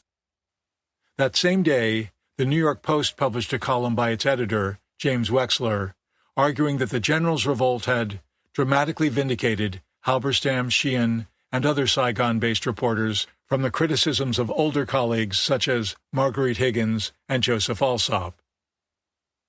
The gaiety in Saigon that followed Ziem's death, Wexler wrote, proved the Saigon correspondent's case that his popular support had largely evaporated, and the coup made a mockery of Harkness's insistence that the war was being won since, as Wexler tartly observed, military leaders who are winning a war don't normally take time out to overthrow their government. Higgins and company, he went on, owed the Saigon journalists an apology. They chose to report what they saw as the truth rather than play it safe. They risked their necks and, in some cases, their jobs. To Halberstam and the others, I respectfully tip my hat. Coming from the editor of a rival newspaper, it was a noteworthy tribute. Halberstam, meanwhile, began putting together a devastating post-coup appraisal of his bête noire, Harkins. His story noted that the reasons ARVN leaders gave for staging the coup were sharply at odds with much of what Harkins had been telling Washington. Big Ming and his colleagues insisted that the war couldn't be won under Ziem's leadership, that politically motivated restraints hobbled their operations against the VC, and that military morale was deteriorating as a result of the Buddhist unrest. The junta members, wrote Halberstam, regarded Harkins as a symbol of the old order and kept him in the dark about their planning because they feared he'd tip off the palace. The article went on to say that on the day of the coup, while the embassy and CIA station informed Washington in a joint message that the uprising was coming, the military command said it would not happen. The newsman mischaracterized the MACV message to a degree. What Harkins's command actually reported to Washington, just 30 minutes before the first shots rang out, was that it lacked clear evidence of an impending coup. But Halberstam's essential point, that Harkins was poorly informed about the revolt, was correct. When the Times published the story on its November 13th front page, under the headline, Saigon Coup Hurts Position of Harkins, it caused a stir at the White House.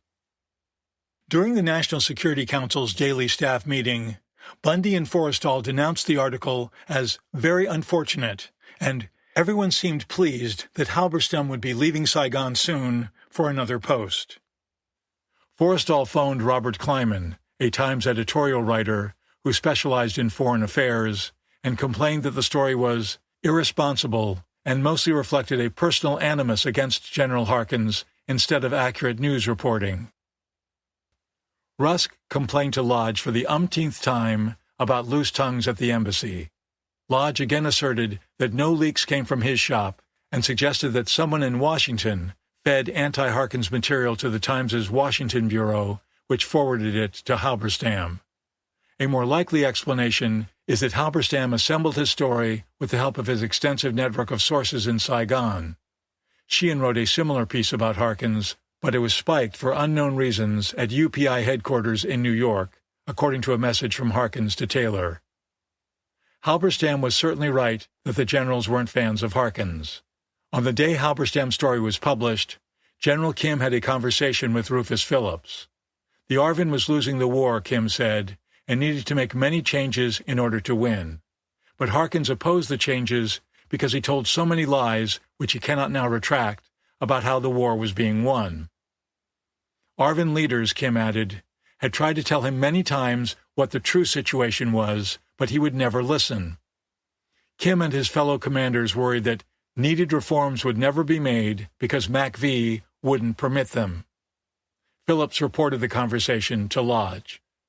3 days later, the CIA station informed its headquarters that Lodge wanted Harkins replaced. The station also confirmed most of the points in Halberstam's story. But it was Lodge, not Harkins, whose head was on the chopping block in Washington.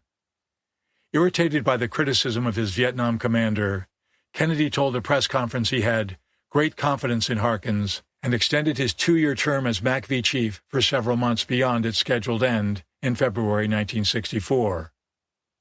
JFK had a very different attitude toward his obstreperous ambassador, who he felt had forced his hand on the coup, according to Robert Kennedy. Lodge had given unsatisfactory answers to Washington's questions about the general's plans and hadn't communicated with Diem or Harkins. The Kennedys abhorred his habitual press leaking and divisive impact on the administration. He was very difficult to deal with and hardly disliked by McNamara, by McCone, by Maxwell Taylor, Robert said. The president and his brother began to discuss getting rid of Lodge, who had been rescheduled to meet with JFK in Washington on November 24th. It was a politically sensitive issue because Lodge was being talked up in some quarters as a Republican candidate for president in 1964. Easing him out of Saigon without appearing to be trying to damage a potential election rival would be tricky.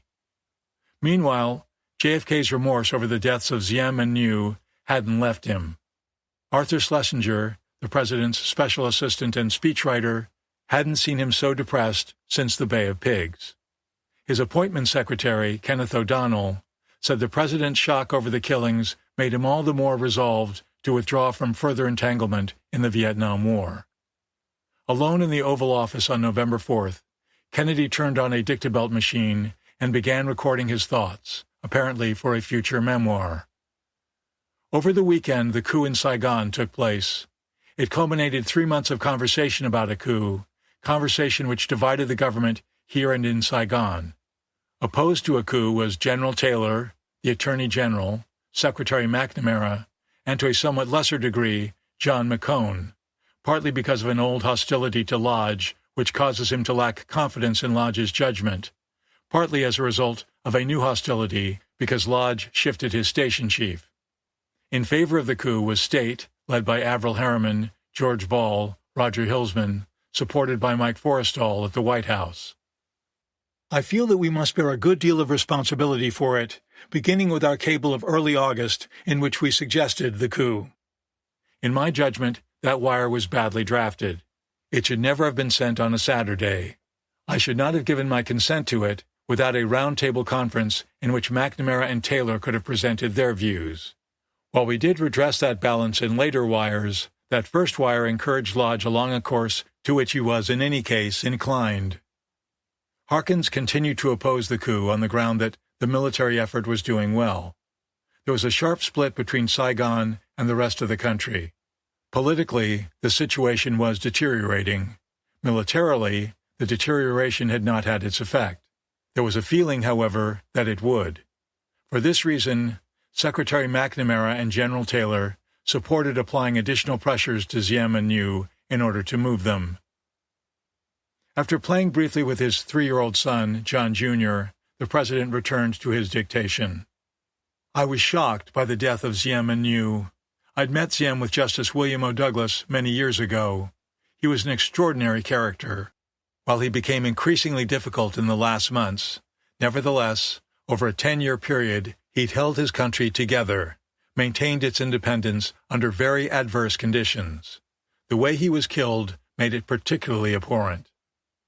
The question now is whether the generals can stay together and build a stable government, or whether public opinion in Saigon, the intellectuals, students, etc., will turn on this government as repressive and undemocratic in the not-too-distant future.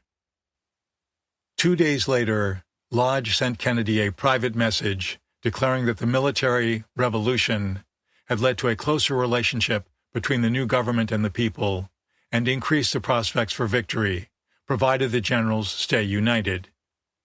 JFK replied that because the United States had encouraged the generals, it bore a special responsibility to help their government in every way that we can. He noted that the biggest opportunity for Washington to assist was during the first few weeks after the coup, but it was an opportunity that Lodge largely squandered. With the 1964 election only a year away, Kennedy was already planning his campaign. On November 12th, he met in the cabinet room for 3 hours with Robert Kennedy, Theodore Sorensen, his speechwriter, John Bailey, chairman of the Democratic National Committee, and several other political advisers to go over his upcoming run and how to frame the Democrats' pitch to voters. The economy and civil rights clearly would be hot-button topics. What is it that we can do to make them decide that they want to vote for us, Democrats and Kennedy? JFK asked. What is it we have to sell them? We hope we have to sell them prosperity, but for the average guy, the prosperity is nil. He's not unprosperous, but he's not very prosperous. He's not going to make out well off. And the people who really are well off hate our guts. So that, what is it? There's a lot of Negroes. We're the ones that are shoving the Negroes down his throat. What is it he's got, though? We've got peace, you know what I mean? We say we hope the country's prosperous. I'm trying to think of what else. Vietnam, too, loomed as a campaign issue, and the White House worried that Madame New might resurface and make potent attacks on both Kennedy and the junta. Forrestal instructed Colby, still in Saigon, to dig up some usable dirt on her. It may thus become necessary to make clear the exact quality of her own performance and that of her husband and his brothers, and to show both evidence of and reasons for her and their intense unpopularity among Vietnamese people, Forrestal cabled the CIA executive. You should stimulate fullest analysis and reporting on this topic. We are interested in hard facts. Diem's elimination and the advent of a new government also gave Kennedy an opening to reassess and perhaps revamp his uncertain policy toward South Vietnam. The president dispatched McNamara, Rusk, McCone, Bundy, and other senior Washington officials to Honolulu to put their heads together with Lodge, Harkins, and their Saigon staffs. The purpose of the November 20th conference, JFK told the press, was to attempt to assess the situation, what American policy should be, what our aid policy should be, how we can intensify the struggle, how we can bring Americans out of there. As Forrestal was getting ready for his flight to Hawaii, Kennedy called him aside. He said, "When you come back, I want to start a complete and very profound review of how we got into this country, what we thought we were doing, and what we now think we can do," Forrestal remembered. Kennedy added, "I even want to think about whether or not we should be there." The Honolulu briefings unfolded in a predictable manner. Lodge and Harkins made generally optimistic noises until McNamara zeroed in on South Vietnam's anemic economy, plagued by perilously large budget deficits. The defense secretary warned that the revenue shortfalls left the generals sitting on top of a keg of political dynamite, and right on the ragged edge of running out of money needed to win the war. Some in the Washington delegation flew home distinctly unimpressed with the performances of both Lodge and Harkins. McCone returned more discouraged about South Vietnam than ever in the past. He believed that McNamara and Bundy felt the same way. Bundy told his White House staff that Lodge wasn't up to the changed circumstances of his job. As a strong-willed lone wolf type, he'd been the right man to spur on the coup generals. Now, however, what the embassy needed was a skilled, hard-driving manager to lead a large team of people in carrying out a multitude of complex civilian and military programs. Lodge, said Bundy, apparently has neither the inclination for nor the interest in this type of management task. Bundy further noted that Harkins was convinced he'd lost Lodge's confidence and that the ongoing alienation between the two men was affecting U.S. operations. Colby told McCone that he, too, thought Harkins should be removed. In Honolulu, McCone and Lodge had dined privately and discussed Lodge's political prospects.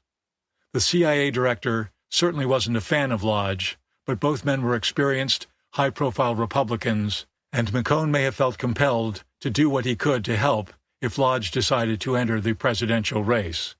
McCone offered his opinion that the ambassador would emerge from his stint in Saigon either as a political giant 14 feet tall or as a thoroughly washed-up government official, but, as the intelligence chief wrote later, Lodge did not care much for this frank view. On November 21st, Kennedy and his wife Jacqueline boarded Air Force One for a 2-day, 5-city tour of Texas. He spent part of that morning reading an article in the New Republic about South Vietnam's new leaders. Prior to leaving, the president told Kenneth O'Donnell that he wanted to run up a landslide re-election victory in 1964. A big win, he believed, would give him the political cover necessary to pull U.S. troops out of the war, a move that wouldn't be popular. But he felt that American involvement would only grow deeper and more costly over time, without doing much to contain communist expansion in Southeast Asia. The trip to Texas was a political one, aimed at raising campaign money and trying to woo more of the oil executives, businessmen, and well-off suburbanites who made up the conservative wing of the Texas Democratic Party. The Kennedys spent their first night at a Fort Worth hotel. On the morning of November 22nd, standing hatless in light rain outside the hotel, JFK spoke briefly to a friendly crowd of several thousand. Then he flew on to Dallas. Lee Harvey Oswald shot and fatally wounded the president at about 12:30 p.m. that afternoon as he rode in an open convertible to the Dallas Trade Mart for a lunch speech. He was pronounced dead at 1 p.m. at Parkland Memorial Hospital after a priest gave him last rites. His assassination came just 20 days after Ziem's. Early the next morning in Tai Ninh, Samuel Thompson, a U.S. civilian advisor, was walking to the province chief's house to officially inform him of JFK's death. It was a beautiful autumn day. A little boy approached Thompson. He was about 8 or 9 years old, and he was crying. He was so sorry, he said in Vietnamese, that the American president, who'd done so much for his country, was gone. Chapter 21. Let Us Continue. Lodge packed his bags after the Honolulu conference and headed for Washington. He was staying at the elegant old St. Francis Hotel in San Francisco when Kennedy was shot. The ambassador was supposed to have lunch with JFK 2 days later at his new Virginia country house. He phoned McGeorge Bundy to see whether he was still needed in Washington. Bundy told him to come ahead. The new president needed his counsel more than the old one. Lodge reached the Capitol on Saturday, November 23rd. A steady rain was falling, and the White House was draped in black. He joined the throngs of people filing past JFK's casket as his remains lay in state in the East Room. Many of the mourners were weeping. The following afternoon, Lodge met Lyndon Johnson in his former vice presidential office, a roomy, high-ceilinged suite in the Executive Office Building adjacent to the White House. Johnson had just come from the Capitol, where he placed a wreath on JFK's bier in the rotunda. His eyes brimmed with tears, and his long, deeply lined Texas hound dog face was drawn. LBJ had met Diem during a whirlwind, campaign-style visit to South Vietnam in May 1961, overpraising him as the Churchill of Southeast Asia. He liked the Vietnamese leader enough to display an autographed photo of him in his office. Johnson thought the coup was a bad idea, though he hadn't vocally opposed it in the few Vietnam meetings he attended. Like JFK, he was repulsed by Diem's murder. As he later lamented to Democratic Senator Eugene McCarthy, "We killed him. We all got together and got a goddamn bunch of thugs, and we went in and assassinated him." Oswald's bullets made Johnson the accidental president, and few men ever entered the Oval Office on shakier political legs. Though a towering figure in the Senate, the 55-year-old LBJ wasn't a skilled orator or the leader of a powerful political bloc. Liberals were uncomfortable with him as a Southerner, and the Eastern media often caricatured his countrified speech and mannerisms. Kennedy and his inner circle never fully accepted him, and he was locked in an increasingly bitter feud with Robert Kennedy, who regarded him as mean, bitter, vicious, an animal in many ways. Johnson wanted to drape himself with JFK's mantle as quickly as possible. Returning from Dallas on Air Force One after the assassination, he silently vowed to carry out his predecessor's programs and commitments, including in Vietnam. When he landed at Andrews Air Force Base, he was met by McNamara, Bundy, and George Ball, who flew in the helicopter with him to the White House. Johnson told Kennedy's advisers they were the best men around, he needed them, and he wanted them all to stay in their jobs. He later asked every member of JFK's cabinet and White House staff to stick with him. Most did. For LBJ, an exodus of Kennedy people from the White House would have meant an exodus of Democratic Party confidence in him. As he later told his biographer Doris Kearns, "I needed that White House staff. Without them, I would have lost my link to John Kennedy. And without that, I would have had absolutely no chance of gaining the support of the media or the Easterners or the intellectuals.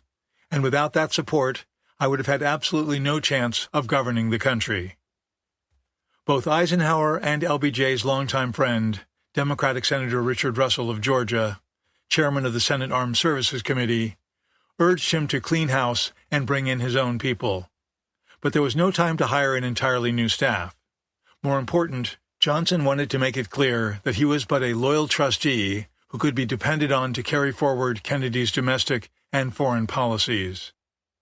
As he declared before a joint session of Congress on November 27th, "Let us continue." Kennedy's staff also helped Johnson paper over one of his greatest deficits, a conspicuous lack of experience in foreign affairs. Johnson came in and didn't know up from down on foreign policy. That was his Achilles heel, said David Bell, who headed the U.S. Agency for International Development under both Kennedy and Johnson. LBJ knew enough, however, to recognize that South Vietnam was a political tar pit. As a U.S. Senator, he'd been one of the most vocal congressional opponents of using American forces to help the French break the siege of Dien Bien Phu. He and Russell agreed that one of the central lessons of the Korean War was that the United States should never again mire itself in an Asian land war. After his 1961 visit, Johnson told Kennedy that the United States should make clear to Diem that, short of an invasion by Hanoi, it wouldn't commit combat troops to defend South Vietnam, or use even naval or air support, which is but the first step in that direction.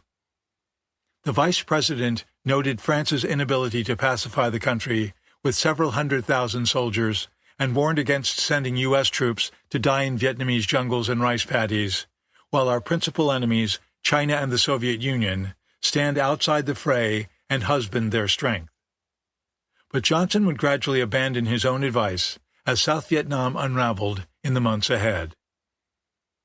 LBJ put great stock in some of JFK's men, particularly McNamara, who he revered as the ablest man I ever met. McNamara, for his part, barely knew Johnson when he assumed the presidency, but he came to view him as one of the most complex, intelligent, and hard-working individuals I have ever known, with a multifaceted personality that was by turns open and devious, gentle and tough, compassionate and cruel. Johnson largely delegated running the U.S. war effort to McNamara. A master of domestic politics, he feared making a serious mistake in the realm of foreign affairs. He believed that if men with foreign policy expertise approved his actions, he was protected from accidentally plunging the country into a crisis or making himself look incompetent or foolish. Ironically, it was McNamara and other Kennedy advisers, brought to the White House by a president deeply wary of military entanglements abroad, who nudged and cajoled LBJ ever further down the path toward the Americanization of the war that proved so tragic. Lodge took a seat in LBJ's vice presidential office, joining McNamara, Bundy, Rusk, Ball, and McCone. The ambassador's first report to his new boss was predictably bullish. The junta, he said, was a distinct improvement over Diem, and the generals were expected to show marked progress in the war in the next few months. Lodge insisted that Americans were in no way responsible for the deaths of Diem and Yu, and that if the brothers had only followed his advice, they'd still be alive. He showed photos of festive, post-coup crowds in Saigon, saying South Vietnamese were very happy with Diem's downfall. He also claimed to have saved the life of Diem's brother, Dinh Can. But Lodge, usually the embodiment of patrician aplomb, seemed nervous and didn't distinguish himself in his initial audience with the new president, according to Bundy. He speculated to Harriman that the ambassador may know that LBJ never thought much of him. Indeed, Johnson later told Bundy he'd always regarded Lodge, his vice presidential opponent in 1960, as a headline-hunting phony.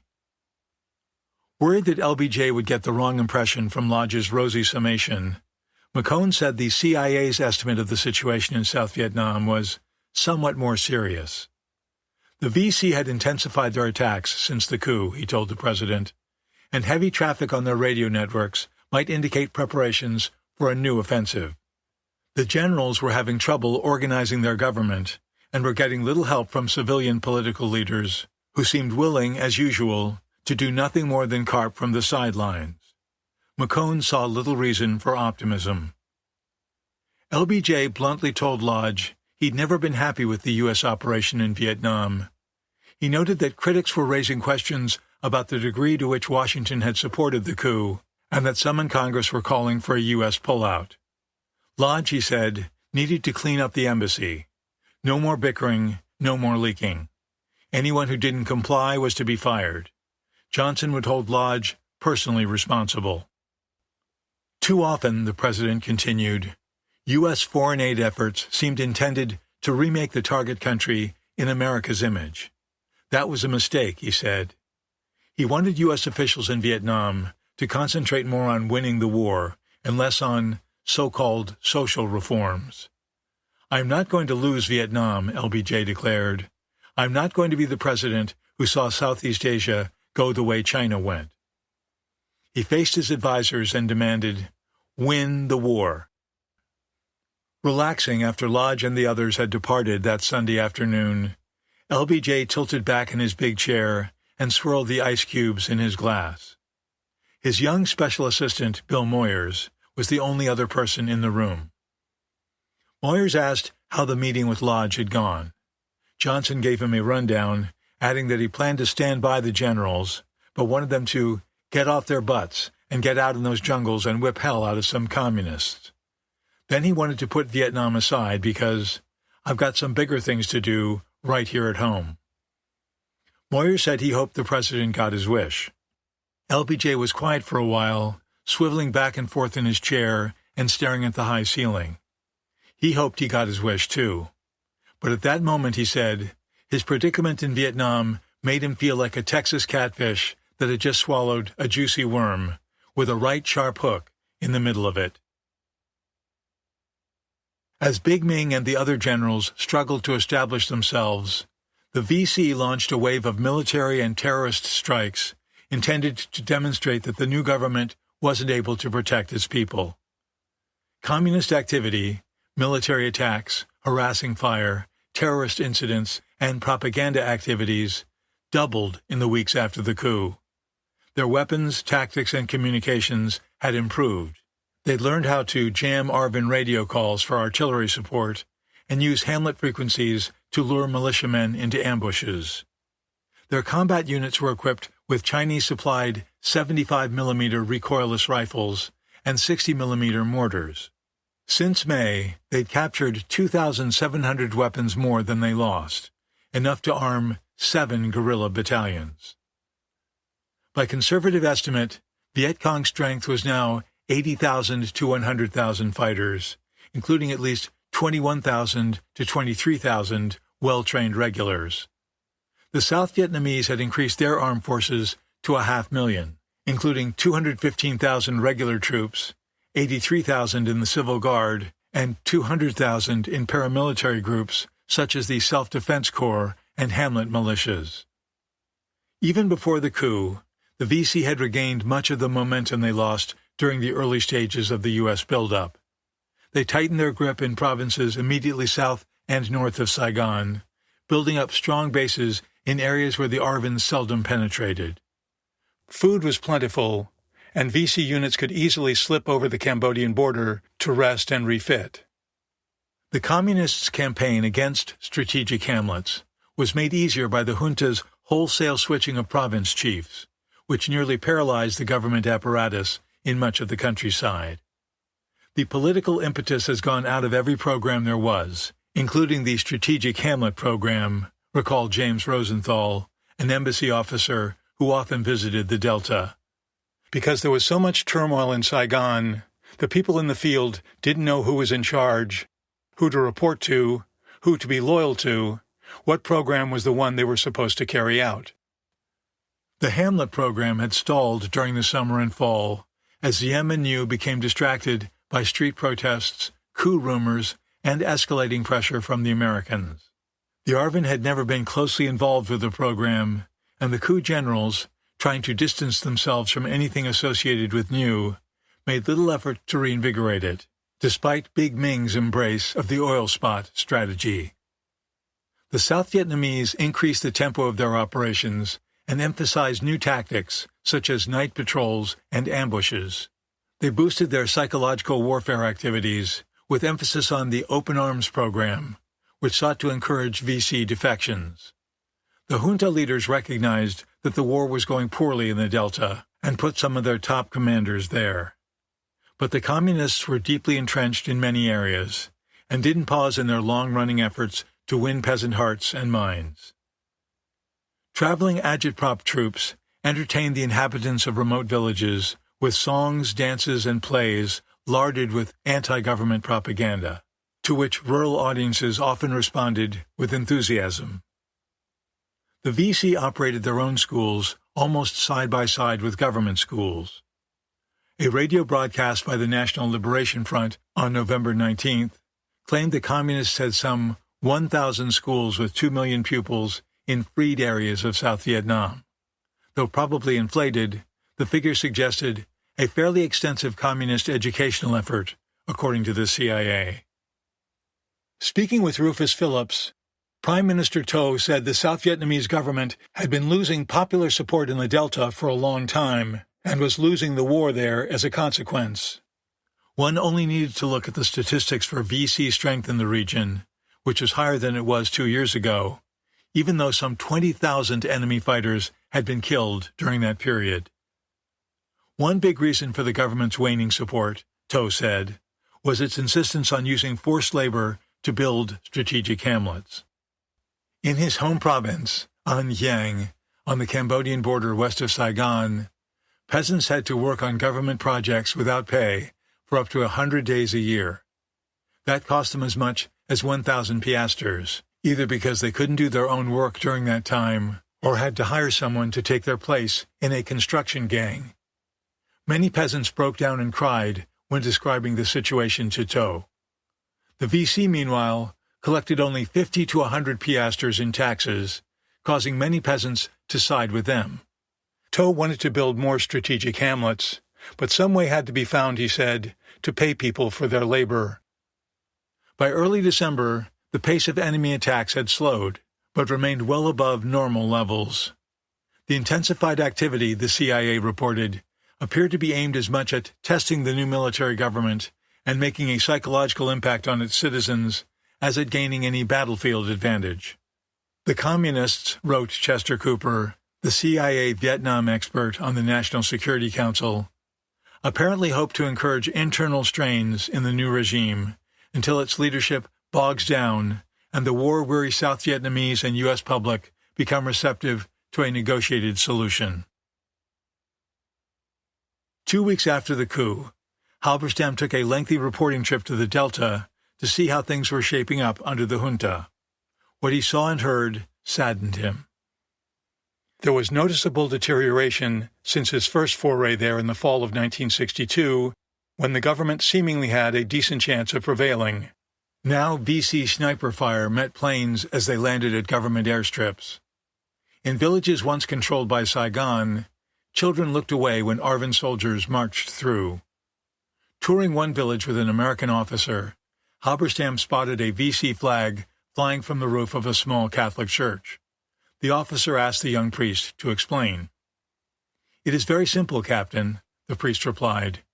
"You and the government come here once every 3 or 4 months, and you have tea with me and then you leave.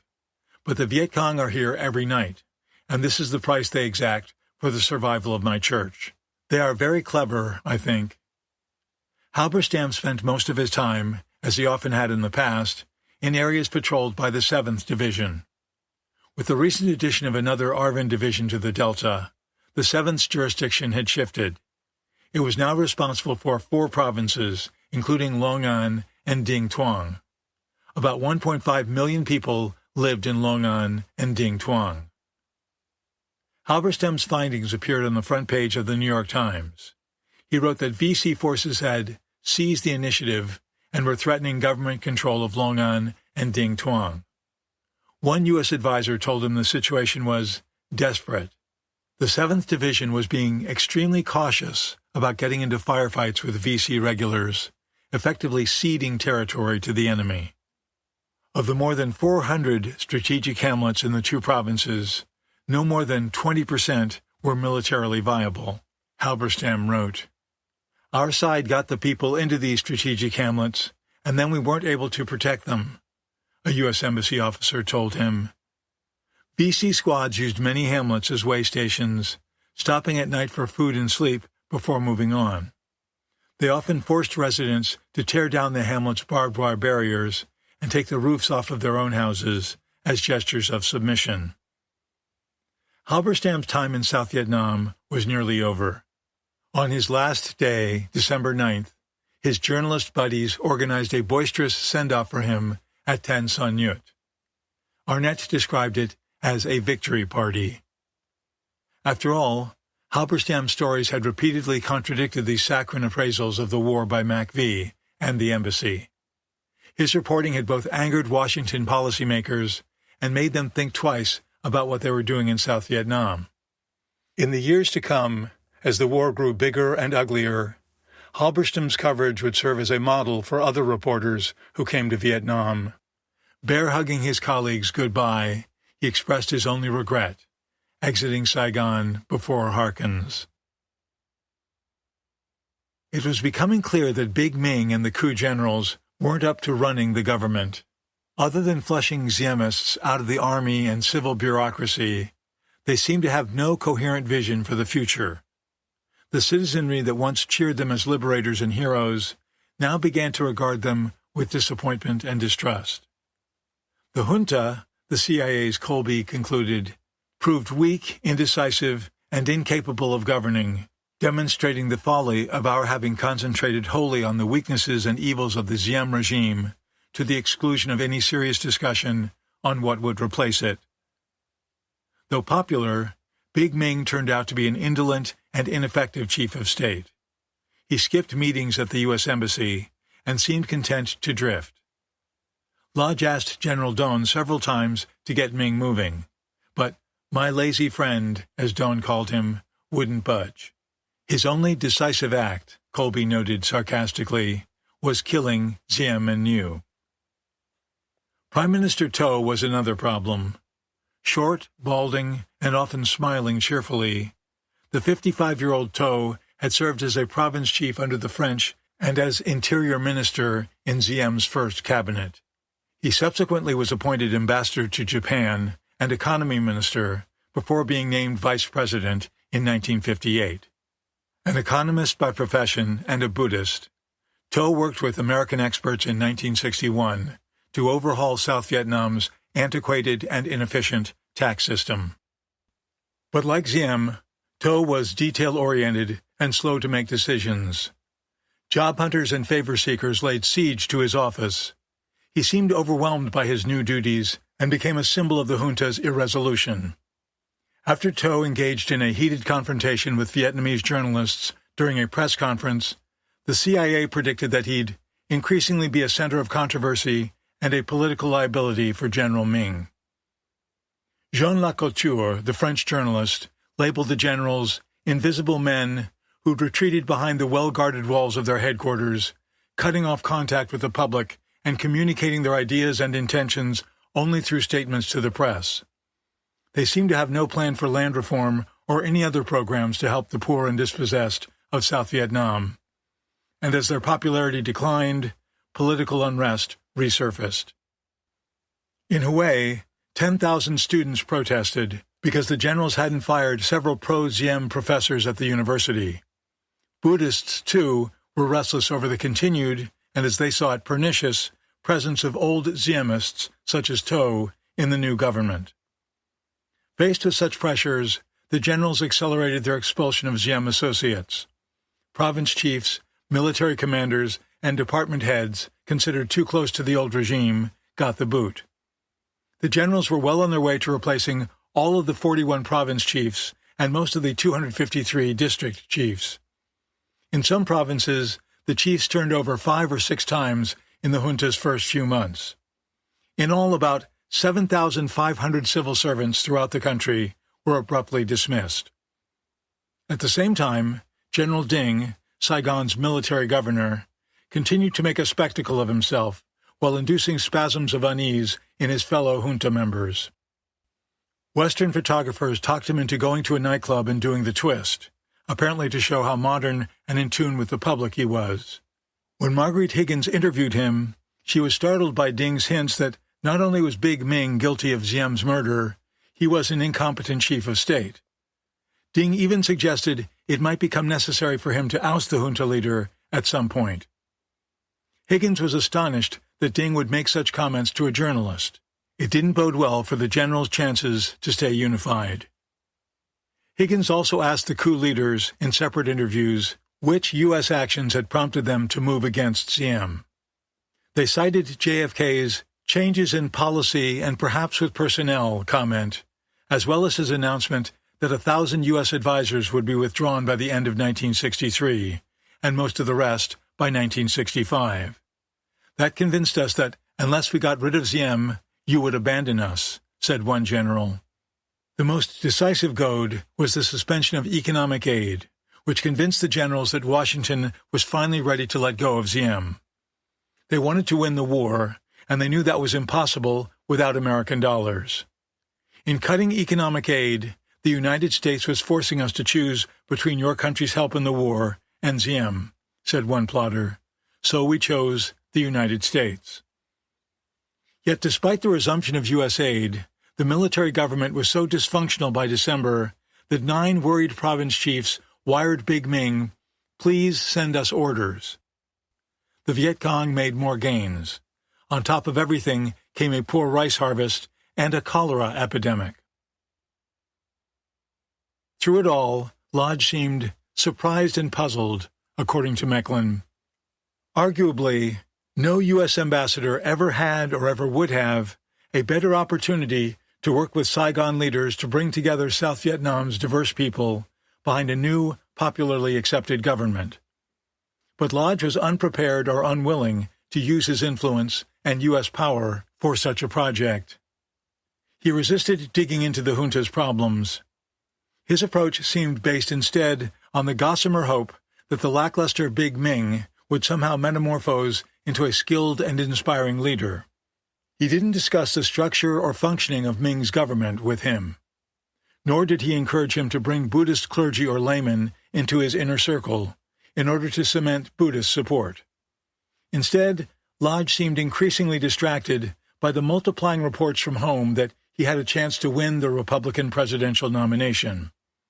The New York Times, for instance, reported on December 8th that Eisenhower had urged Lodge to jump into the GOP primary race against Goldwater. Lodge did find time, however, to try to bury the 90-page report issued by the United Nations investigators who looked into charges that Diem's government violated Buddhist rights. The UN published the report in early December, but it contained no findings and received little attention in the press except for Catholic media. A reporter for a Catholic news service contacted one of the investigators, Fernando Bolio Jimenez, Costa Rica's ambassador to the UN. Bolio Jimenez stated that his team's numerous interviews in South Vietnam uncovered no evidence of a deliberate Diem policy to persecute or discriminate against Buddhists. When a witness tried to give some concrete proof to the UN mission, the incident he cited came down to individual or personal actions, Bolio Jimenez said. On the basis of the evidence, there was not a governmental policy against the Buddhists on religious grounds.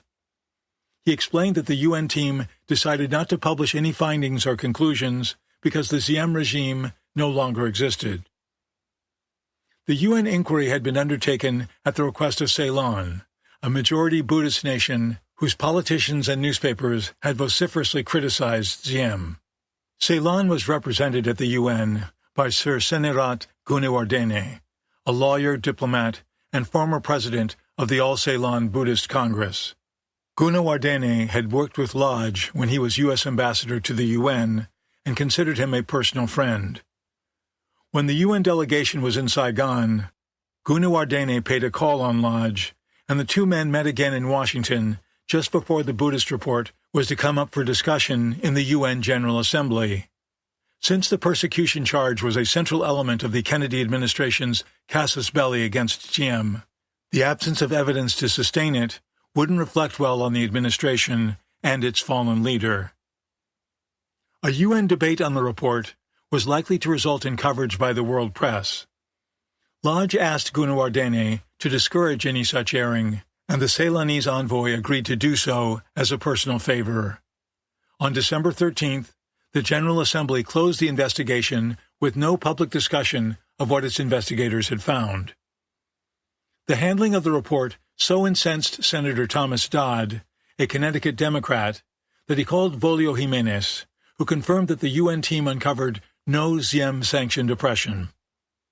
In a subsequent letter to a U.S. Senate subcommittee, Dodd said his reading of the report led him to conclude that news accounts of massive persecution of the Buddhist religion were at the best vastly exaggerated, at the worst a sordid propaganda fraud.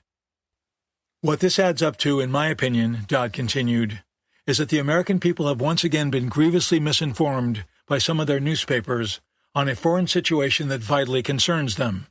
We were told that the Diem government was guilty of such brutal religious persecution that innocent Buddhist monks had been driven to commit suicide in protest.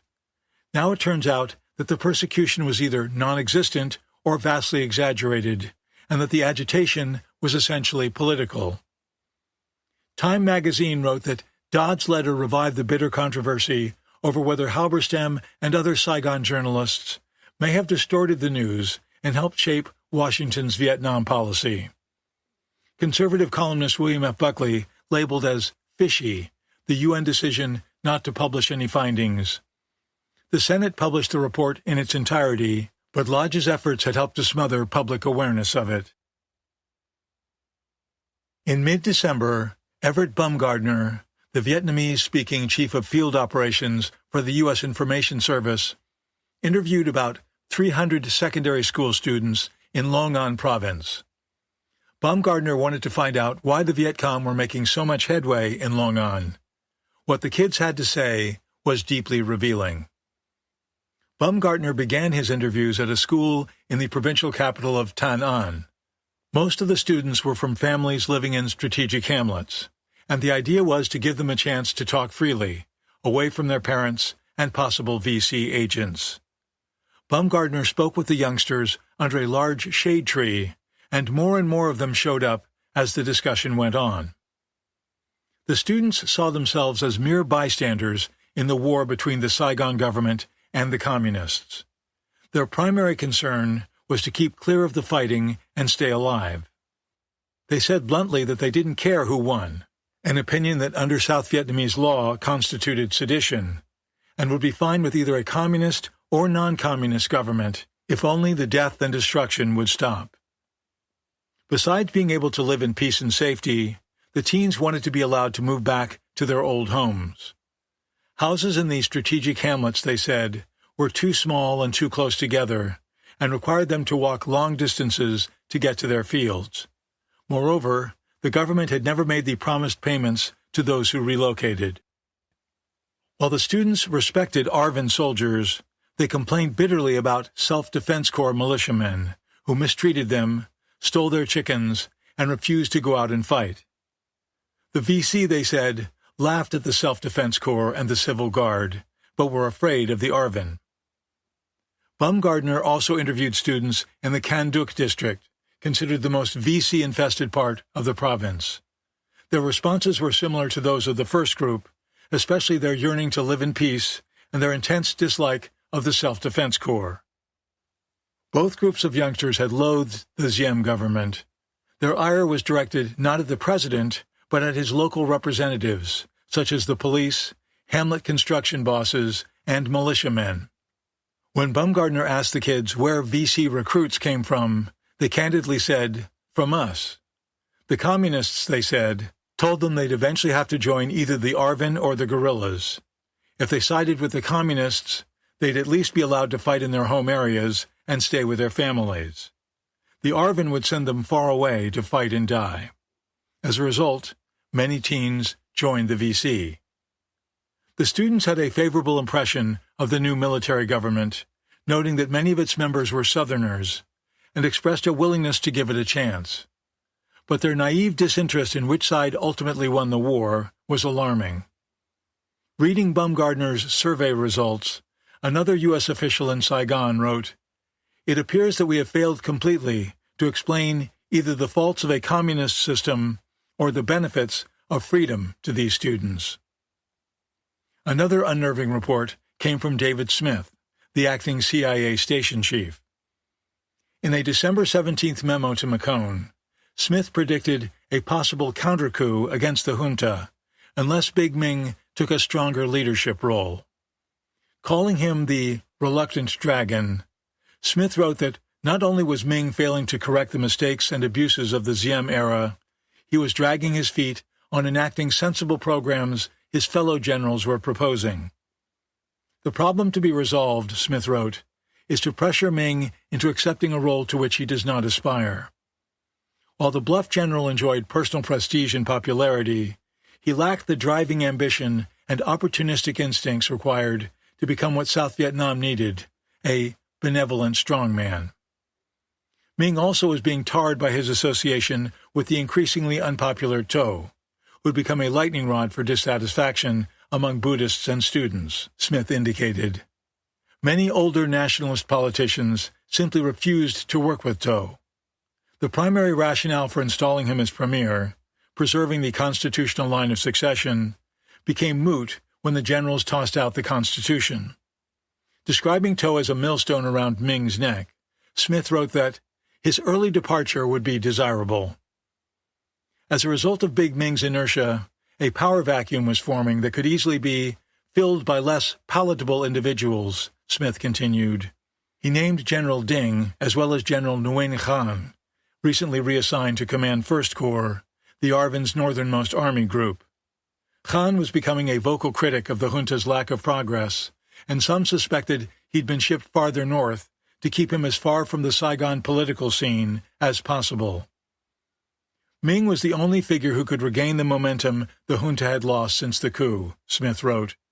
He needed to be pushed to make a clear statement about when the country could expect a new constitution, elections, and democratic reforms. Without clean lines of advice and guidance from top U.S. levels, Smith went on, the military government would continue to meander, opening the door to another coup. It was a warning that soon proved prescient. In Washington, LBJ and his team began to realize that South Vietnam was in far worse shape than they'd realized, a god-awful mess, as McNamara put it. With Diem gone, the country now struggled under an ineffectual military government, a weak economy, serious religious divisions, corruption, and worst of all, a widening guerrilla insurgency that was making significant gains in the wake of the coup. The nonstop optimism that had radiated from the embassy and MACV was exposed as wishful thinking. The recent euphoria of the dump Diem partisans gave way to a sense of foreboding. LBJ called in McNamara and gave him quite a lecture on Vietnam, expressing his concern that we as a government were not doing everything we should. The president told him to make another inspection trip soon. McNamara did so, arriving in Saigon on December 19th and characteristically plunging into meeting after meeting with American and South Vietnamese officials. The briefings were a highly unpleasant wake-up call. The defense secretary discovered that many of the reports he received from Saigon indicating progress in the war were based on inflated statistics and false information. His neck reddened as he listened to one MACV briefer after another repeat Harkins's mantra that a military victory was just 6 months away. "I'm totally dissatisfied with this reporting," McNamara snapped at one point. "It is unsatisfactory to have all of you say the same thing." By contrast with the confidence at headquarters, U.S. field advisors delivered uniformly discouraging updates on the state of the war in 6 important provinces around Saigon and in the Delta. Long An, Big Ming's home province, was in particularly bad shape. Remarkably, the VC had more soldiers there than the ARVN, about 7,900 versus 5,900. The VC controlled large swaths of 2 other provinces, Kien Hoa and Binh Duong. In the latter, one advisor said, "The people are not afraid of the Viet Cong, but go to them with their administrative problems and pay taxes to them as well." The ARVN's 9th Division, recently shifted from the Central Highlands to the Delta, had engaged in few operations so far, partly because its troops had to be taught how to swim in Delta waterways. Those waterways, 4,700 miles of rivers and canals along which the VC moved fighters and supplies, posed a major problem. MACV presented a plan to create a system of barriers, checkpoints, patrols, and curfews intended to restrict VC movements. But William H. Sullivan, who attended the briefing in his role as Harriman's special assistant, criticized the plan as not very useful since it didn't address the smuggling of heavy weapons and ammunition down the Mekong and other rivers from Cambodia.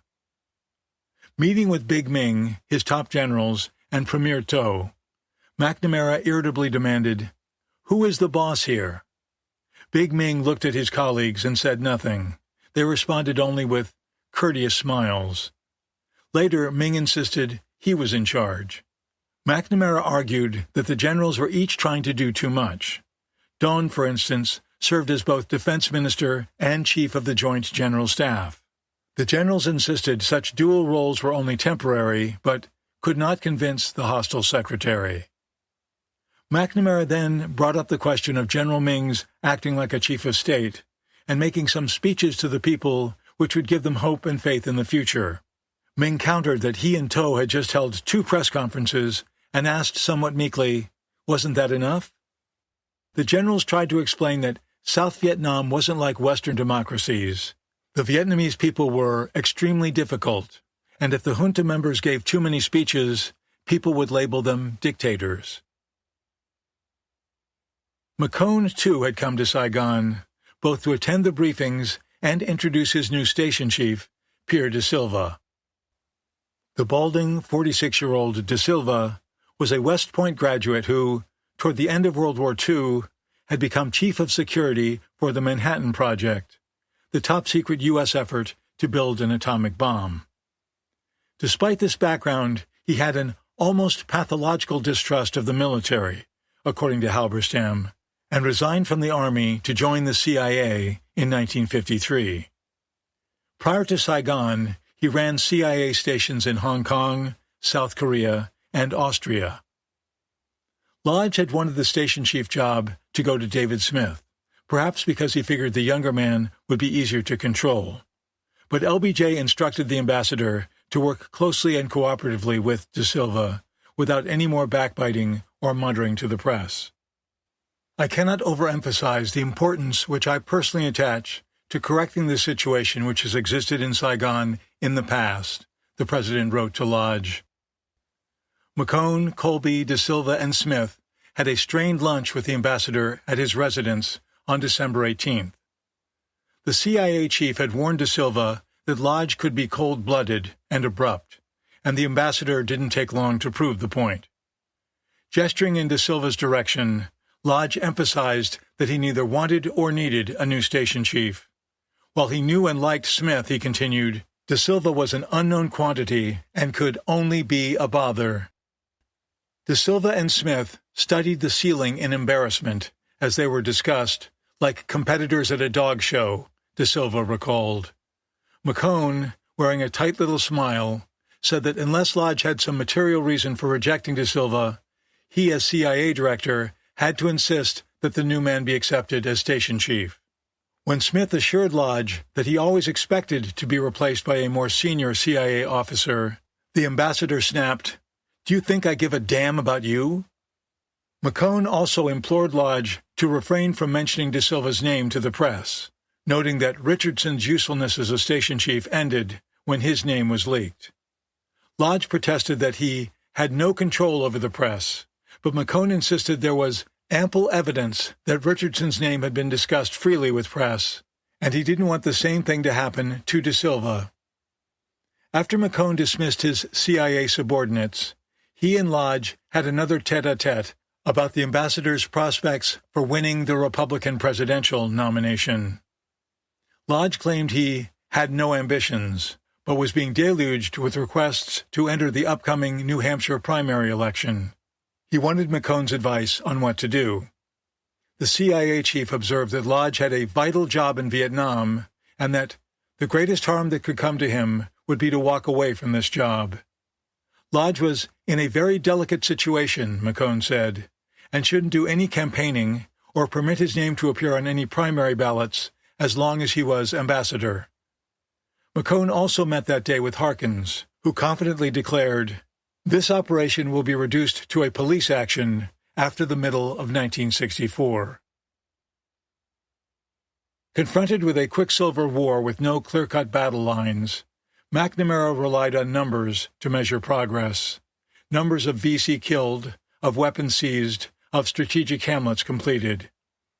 A one-time Price Waterhouse accountant and assistant business professor at Harvard, he spent World War II teaching U.S. Army Air Corps officers to perform statistical analyses to determine how many bombers were available to fly each day. He saw numbers as a way of comprehending the world, once describing mathematics as a language in which to express much, but certainly not all, of human activity. Most numbers about the war were supplied by the Diem government, but the coup revealed that much of that data was fictitious. The problem was particularly egregious with the strategic hamlets, many of which now looked more like Potemkin villages. Of the 8,600 hamlets reported as finished and properly defended, only 20% actually were secure. Although the Diem regime claimed there were 219 fortified hamlets in Long An province, for instance, just 45 could be identified in the wake of the coup. In his memoir, Hillsman told a revealing anecdote about Saigon's massaging of numbers. "Ah, les statistiques," an Arvin general exclaimed to an American friend. "Your Secretary of Defense loves statistics. We Vietnamese can give him all he wants. If you want them to go up, they will go up. If you want them to go down, they will go down." Such deceptiveness was nothing new. As early as March 1962, Army intelligence analysts in Hawaii warned that the Arvind's psychological warfare chief has ordered government casualty figures to be slashed by 30% and enemy losses augmented by the same amount. According to Mecklin, government statistics on the number of VC killed in action were a joke around Saigon. The Diem regime frequently pumped up KIA figures by counting innocent civilian victims of artillery fire and airstrikes as enemy casualties. It was often difficult to distinguish peasants from VC, and unless a corpse could be positively identified as a civilian, it was counted as a combatant. Not only were these statistics unreliable, they were often open to interpretation. When the number of attacks on a defended hamlet dropped to 0, did that mean the VC had given up and moved on, or that they'd successfully infiltrated and taken over that hamlet? Even Lodge complained of the multiplicity of often contradictory military, political, social, and economic facts, any one of which can be used to prove almost anything. Halberstam recalled an argument between Sheehan and a high-ranking U.S. officer over the meaning of the ARVN's kill statistics. The officer claimed that a high number meant the Army was destroying the enemy and winning the war. But Sheehan countered that if the ARVN was winning, it should be killing fewer and fewer VC as the insurgency weakened and enemy ranks thinned, a point with which many counterinsurgency experts agreed. Instead, the ranks of main force VC units expanded even as their casualty figures rose. Even accurate data had limited value when applied to revolutionary warfare. Numbers could take you only so far in understanding the shape and nature of such a conflict. Certain measurements could be useful, such as how many soldiers deserted and how many weapons were lost to the enemy. But numbers couldn't express the Communists' progress in extending their political and administrative control in the countryside, nor could they measure the VC's ability to learn from mistakes and adapt to changing battlefield conditions. In spite of the post-coup revelations, McNamara's faith in statistics wasn't completely shaken, according to De Silva. The new CIA station chief remembered the defense secretary scribbling on a yellow legal pad as various MACV briefers tossed out numbers on newly built strategic hamlets, terrorist acts, and VC versus ARVN losses. McNamara listened intently and then began bombarding the briefers with questions, mostly about logistics. How many strategic hamlets had been erected since his last visit? How many yards of barbed wire were distributed? Did the ARVN have sufficient fuel and oil? Did it have enough tires? I sat there amazed and thought to myself, what in the world is this man thinking about? De Silva later wrote. This is not a problem of logistics, and in any event, there are plenty of people here at MACV fully competent to handle the materiel side of the war. This is a war that needs discussion of strategic purpose and of strategy itself. What is he talking about? The South Vietnamese weren't the only sources of misleading and dishonest information. It emanated from MACV, too. As a self-described cheerleader for the Saigon Army, as well as the U.S. advisors under him, Harkins sent his superiors weekly updates called headway reports, which by their very name implied that Allied forces were marching steadily toward victory. The reports, however, were carefully edited by Harkins's operations chief so that any developments that might reflect adversely on the image of relentless progress were reworded, discounted, or simply deleted, according to George Allen, a veteran intelligence analyst for the U.S. Army, Defense Intelligence Agency, and CIA. Thus, Washington was consistently fed a somewhat distorted view of the situation, Allen wrote. He noted that the Diem government supplied MACV with statistics on these strategic hamlets that by their nature indicated nothing but progress: miles of barbed wire fences erected, number of corrugated metal house roofs distributed, number of medical dispensaries set up, and so on. But such data didn't reflect the impact of VC actions like disemboweling a hamlet chief, or tossing a grenade over a fence into a strategic hamlet to terrorize the inhabitants. Nor did they reflect the attitudes of the people penned up in the fortified encampments. Did those people feel safe at night, or when working in their fields during the day? Were they convinced that the ARVN would respond swiftly if they came under attack at 3 o'clock in the morning? Did they feel the government was giving them a real shot at a better future? Besides selective editing of headway reports, Allen witnessed Harkins and his staff manipulating information in other ways as well. In the spring of 1962, Allen helped MACV prepare for a visit by McNamara, Admiral Felt, and General Lyman Lemnitzer, then chairman of the Joint Chiefs of Staff. Allen and his team assembled a map with colored overlays showing the relative degree of control of different parts of South Vietnam by government forces versus the VC. Blue signified areas where government control was strong. Red indicated areas of communist dominance. On the eve of the conference, Allen's group previewed the map for Harkins and his aides, but they expressed great dismay, saying there was altogether too much red and too little blue. Harkins's intelligence chief, Colonel James Winterbottom, then began stripping off areas of the red acetate overlay, converting Viet Cong control to status unknown, Allen recounted.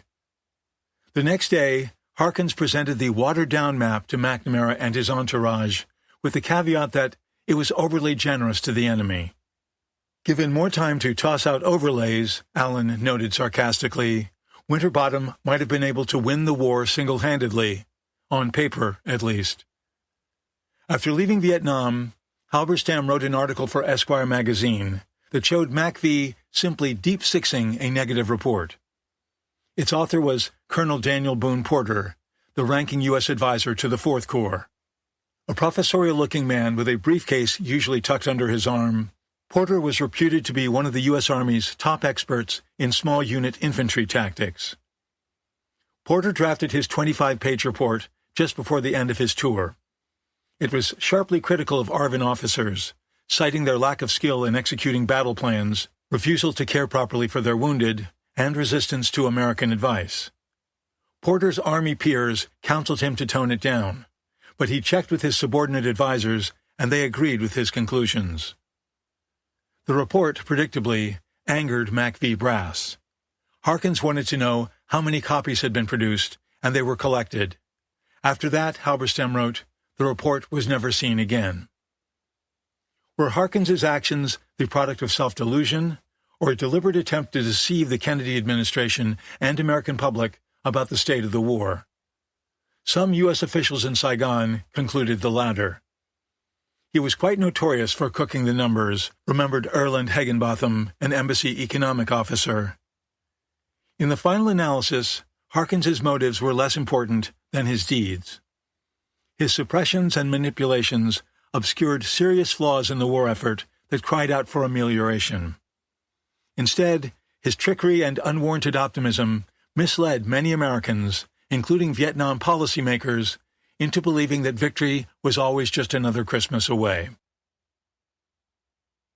After a whirlwind 36 hours in Saigon, McNamara was back in Washington, putting on a false front about his findings. We reviewed the plans of the South Vietnamese, he told the press, and we have every reason to believe they will be successful. In truth, the Defense Secretary had grave doubts about the new government's ability even to survive much longer. The situation is very disturbing, he wrote in a secret report to President Johnson on December 21st, warning of the possibility of a communist takeover within 3 months. The generals were indecisive and drifting. McNamara wasn't even sure who was in charge. There is no clear concept, he continued, of how to reshape or conduct the Strategic Hamlet program. The province chiefs, most of whom are new and inexperienced, are receiving little or no direction. Military operations, too, are not being effectively directed, because the generals are so preoccupied with essentially political affairs. Another overarching problem, McNamara reported, was the American team in Saigon under Lodge. It lacks leadership, has been poorly informed, and is not working to a common plan.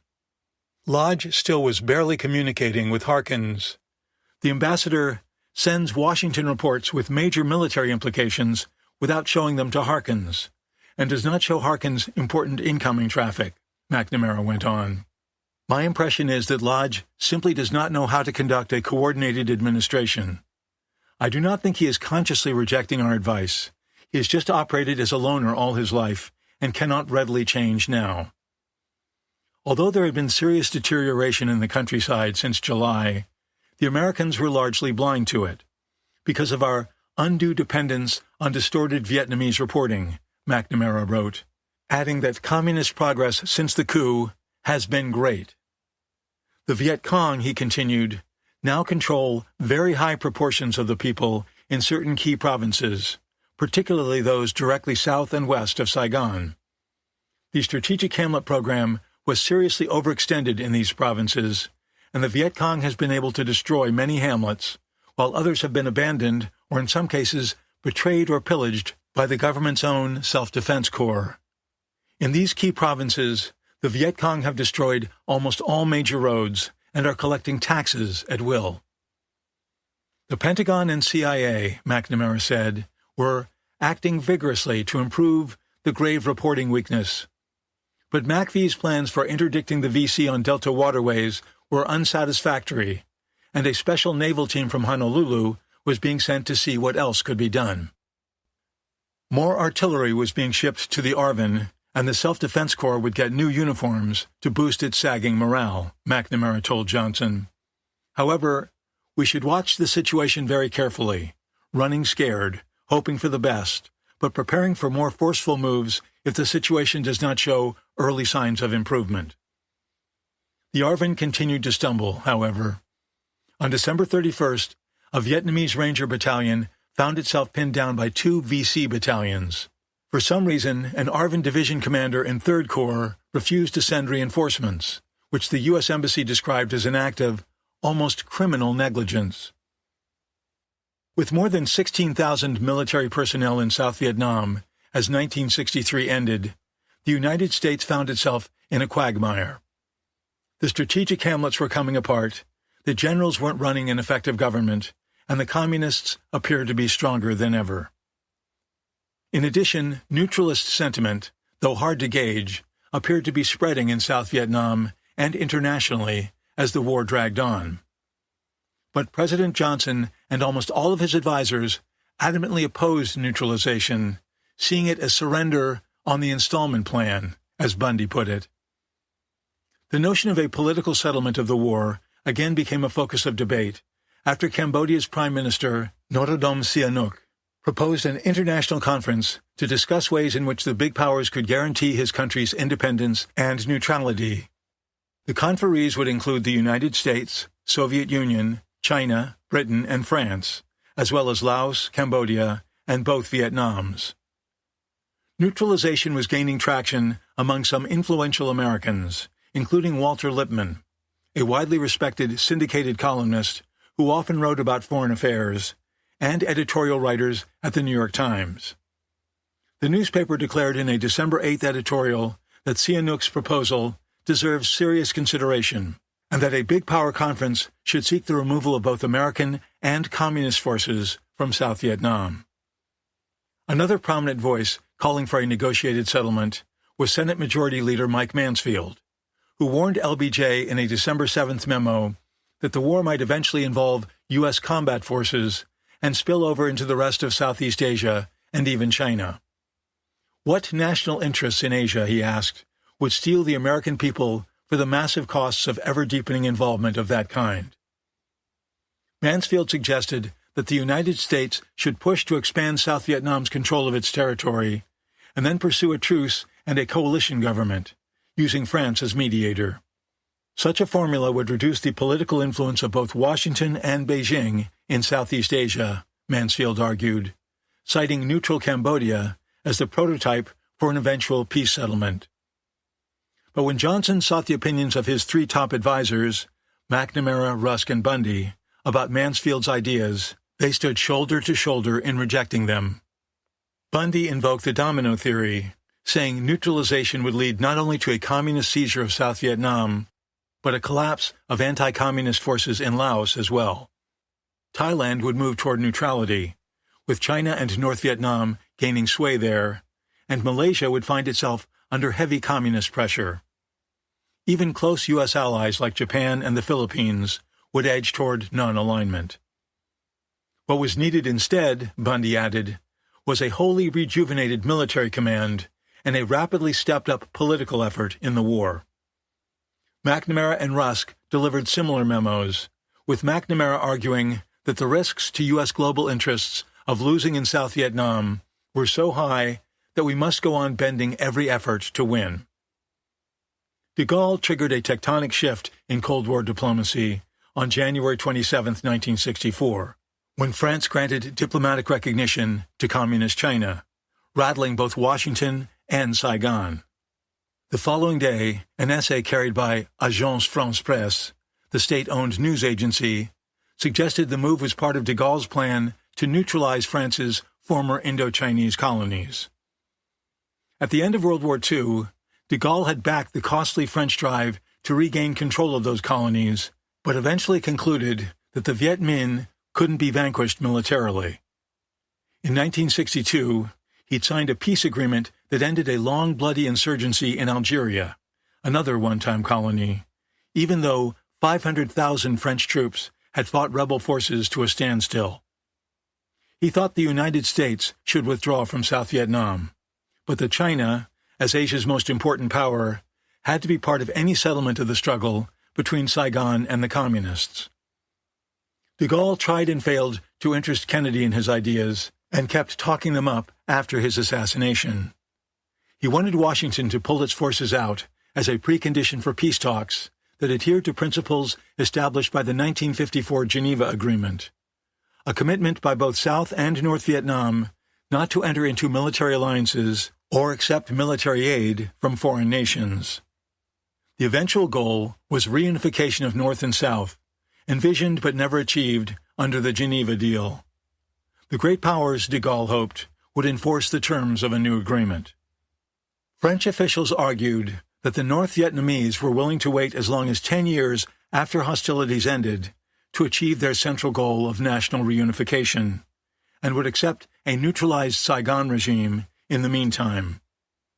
De Gaulle hoped for a new international conference that would lead to eventual neutralization of Vietnam.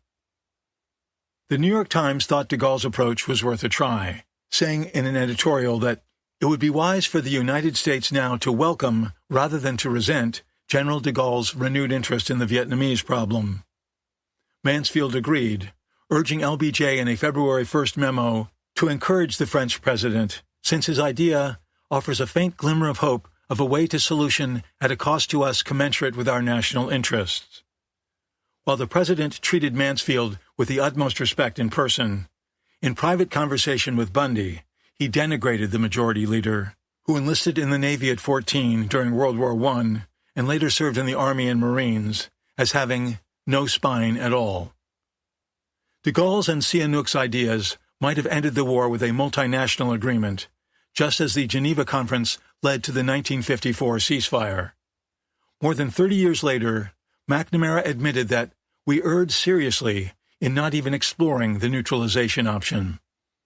If France had concluded that a neutral Vietnam wouldn't present a security threat to the West, he wrote, then we should, at a minimum, have fully debated the issue. We did not. Instead, Washington latched onto the questionable idea that victory was possible in South Vietnam if enough military pressure could be brought to bear on North Vietnam. By January 1964, Saigon was again in turmoil. A cholera epidemic had killed dozens of people, and 2,000 women workers were on strike at 3 textile factories. After police failed to restore order at one plant, troops were brought in. Big Ming and his colleagues were running out of time to get their government moving. Public disaffection was growing, with Tho a prime target, and rumors were rife that French agents were plotting a coup to install a pro-neutrality government. While some South Vietnamese viewed neutralism as a panacea to end the conflict that was killing so many of their countrymen, the generals, along with many businessmen, Catholics, and intellectuals, vehemently opposed it. They viewed neutralism the same way LBJ and his advisors did, as a slippery slope to communist domination. Big Ming and other generals repeatedly denounced a neutralist solution as unacceptable. Rumors of a possible neutralist coup were fed not only by de Gaulle's pronouncements, but also by the return of Lieutenant Colonel Chan Ding Lan, a shadowy figure long suspected of being a French intelligence operative. A steady stream of exiles from France and elsewhere was flowing into Saigon, and Lan was among them. He went to work for General Mai Hu Xuan, who'd commanded the military convoy in which Diem and Nhieu were murdered. Following the coup, Xuan had become mayor of Saigon and director of the National Police. Widely considered a French agent himself, Xuan added to the speculation about a neutralist conspiracy by freeing a few prominent VC prisoners. The most significant upshot of the supposed French scheming, however, was to provide a pretext for General Nguyen Khan, the opportunistic commander of First Corps, to launch a coup against Big Ming. Khan, who joined the anti-Diem uprising only on condition that the president's life be spared, was outraged when he was assassinated. He'd since fallen into an apparent depression, holing up in his quarters and seeing only close associates. In late January, he told Harkins he was growing a goatee and wouldn't shave it off until I've taken over. Harkin said in a 1974 interview that he told Khan he didn't mind him initiating a coup because, "I think you are a very fine general." The MACV commander didn't bother to inform Big Min, who he disliked, that he was in danger. In 1981, Harkins changed his story, telling another interviewer that his response to Khan was, "Oh, General Khan, we don't want another coup." On the night of January 28th, Khan summoned his U.S. advisor, Colonel Jasper Wilson, and said he was very disturbed by allegations of French machinations and was going to Saigon the next day to investigate. Wilson reported the story to Lodge's assistant, Mike Dunn, who immediately went to the ambassador's residence and roused him from bed with the news. Once in the capital, Khan got in touch with General Khiem, who'd finally taken over Third Corps from General Ding. During the November coup, Khiem had been the liaison with younger officers who commanded the troops that stormed Xiaolong Palace. Some of those officers were now disgusted with Big Ming and other junta members and concerned about talk of French plotting. Khiem agreed to help Khan. Lodge met with top embassy and MACV officers, including Wilson, to discuss the highly unappetizing prospect of a second putsch in less than 3 months. According to Dunn, the consensus was that there would be no coup, that Khan was loyal, supportive of the regime. The consensus was wrong. At 4 a.m. on January 30th, troops surrounded the homes of Big Ming, Don, Kim, Ding, and Swan. Big Ming was detained at home, while the others were arrested and taken to Joint General Staff Headquarters. By 7 a.m., the latest power play was over, with virtually no shots fired. There was only one fatality, Big Ming's bodyguard, Captain Young, who'd murdered Ziem and Niu. Young was arrested on Khan's orders and, depending on which story you believe, hung himself in jail, shot himself at home, or was executed by a general who'd returned from foreign exile. Khan declared himself prime minister and chairman of the Military Revolutionary Council and requested a prompt sit-down with Lodge. Dunn suggested that, for purposes of secrecy, the general and the ambassador get together at Dunn's apartment. His wife and several servants rushed around preparing breakfast. The general was in no mood to hide his triumph, however. He arrived in a convoy of jeeps and police motorcycles, lights flashing and sirens blaring.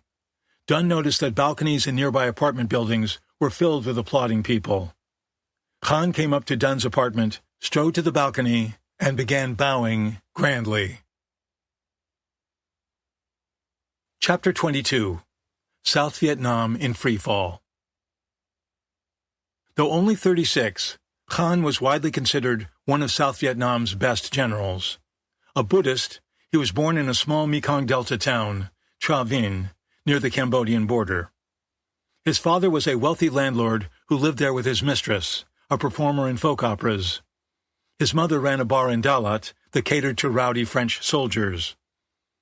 Like many Vietnamese of his era, Khan had fought with the Viet Minh before switching to the French.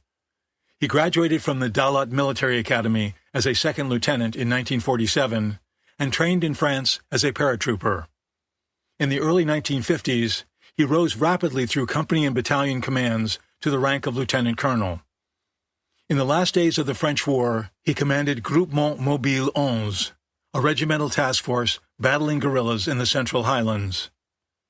In October 1960, as a brigadier general, he was named Chief of Staff of the Joint General Staff. During the paratrooper rebellion the following month, Khan played a role in saving Diem.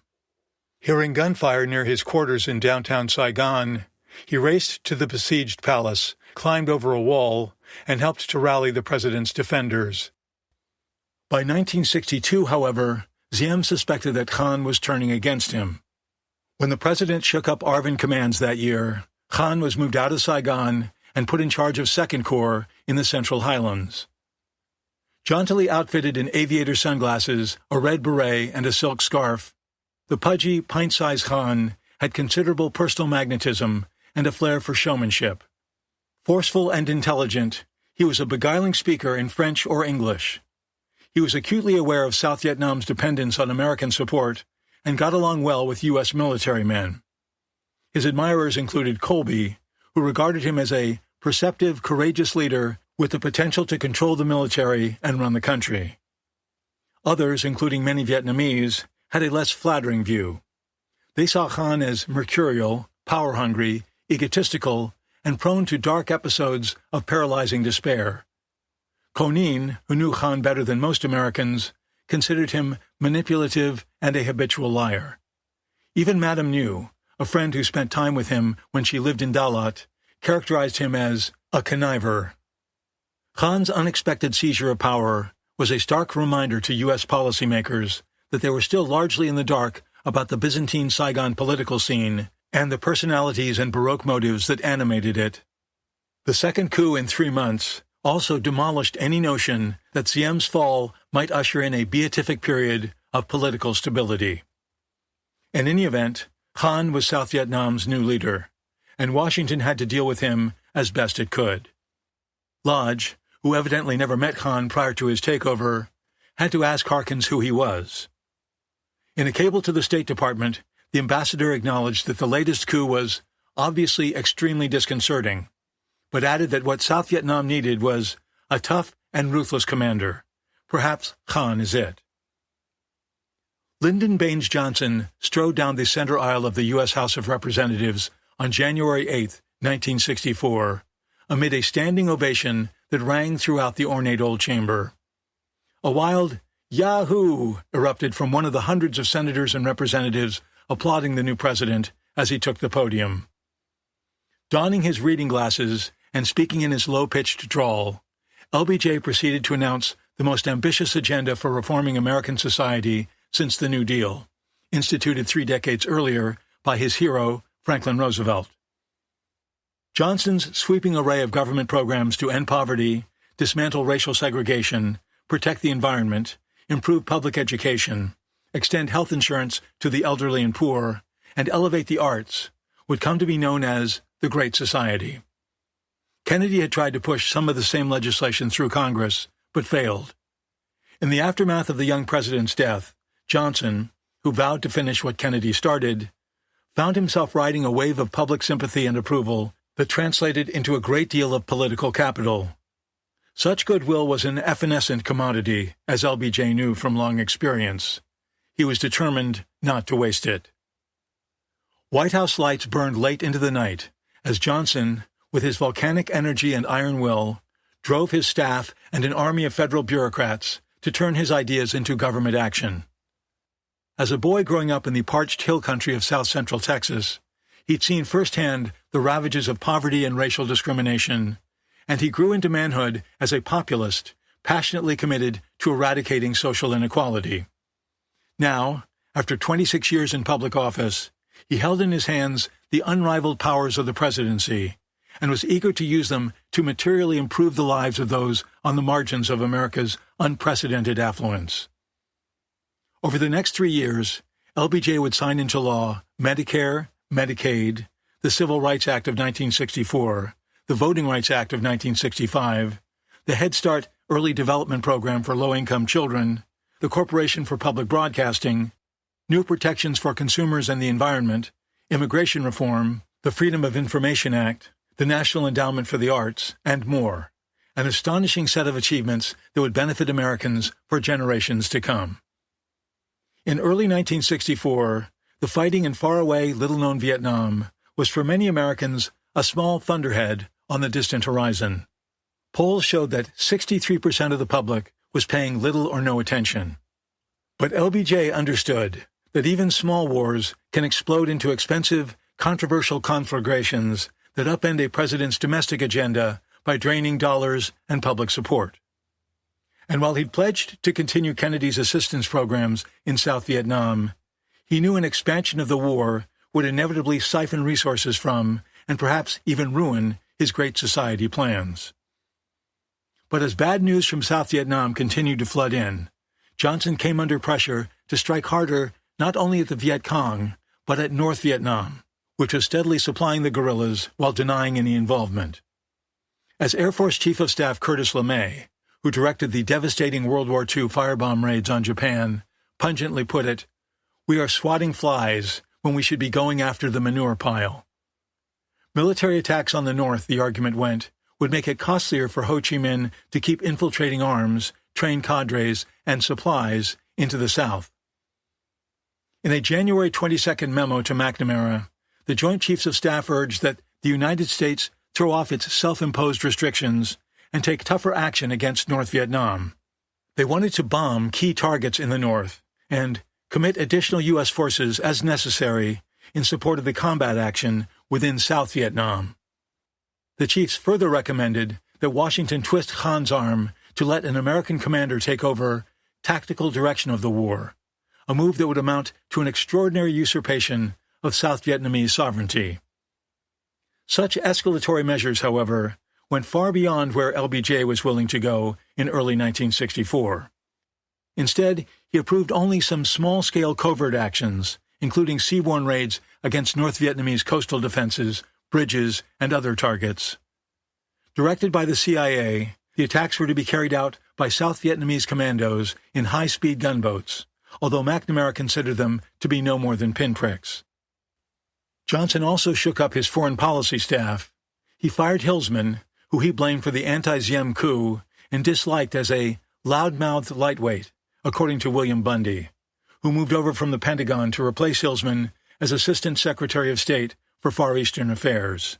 Harriman was quietly shunted away from Vietnam decision-making. Anguished and disillusioned, Nolting resigned from the State Department. In a February 25th letter to LBJ, he reiterated his strong disapproval of U.S. encouragement of the Diem coup and said he'd been uncomfortable in my association with the State Department since returning from Saigon. Faced with the approaching whirligig of the 1964 presidential campaign, LBJ wanted to keep a lid on the war as much as possible. It was just as well, since he and his advisors seemed to be at a loss about how to proceed in Vietnam. The frank answer is, we don't know what's going on out there, McNamara told the president in a March 2nd phone call, advising him to say as little as possible in public about the war.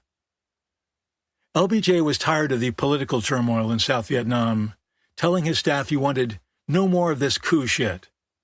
He hoped to achieve some stability by throwing Washington's full weight behind Khan, publicly embracing him as our boy, and signaling the general's political rivals that the United States would tolerate no more government upheavals. On March 8th, Johnson dispatched McNamara and Taylor to Saigon, both to gather fresh information and take Khan on a barnstorming tour intended to increase his popularity among his own people. Bob, the president told McNamara before he left, I want to see about 1,000 newspaper pictures of you with General Khan, smiling and waving your arms and showing the people out there that this country is behind Khan the whole way. Despite his endless embarrassment at having to act like a common Paul on the hustings, McNamara did as instructed. From Bac Lieu in the south to Hue in the north, he, Taylor, and Khan clambered onto speakers' platforms in towns and villages as curious locals gathered around. McNamara held up one of Khan's arms and Taylor held up the other, as if they were proclaiming him the winner of a prize fight. McNamara had memorized an inspiring Vietnamese phrase, Vietnam 1,000 years, but he mangled the pronunciation, so his audience instead heard, Vietnam, go to sleep. General Doan recalled that he and the other Diem coup leaders laughed until tears came to our eyes upon hearing of McNamara's malaprop.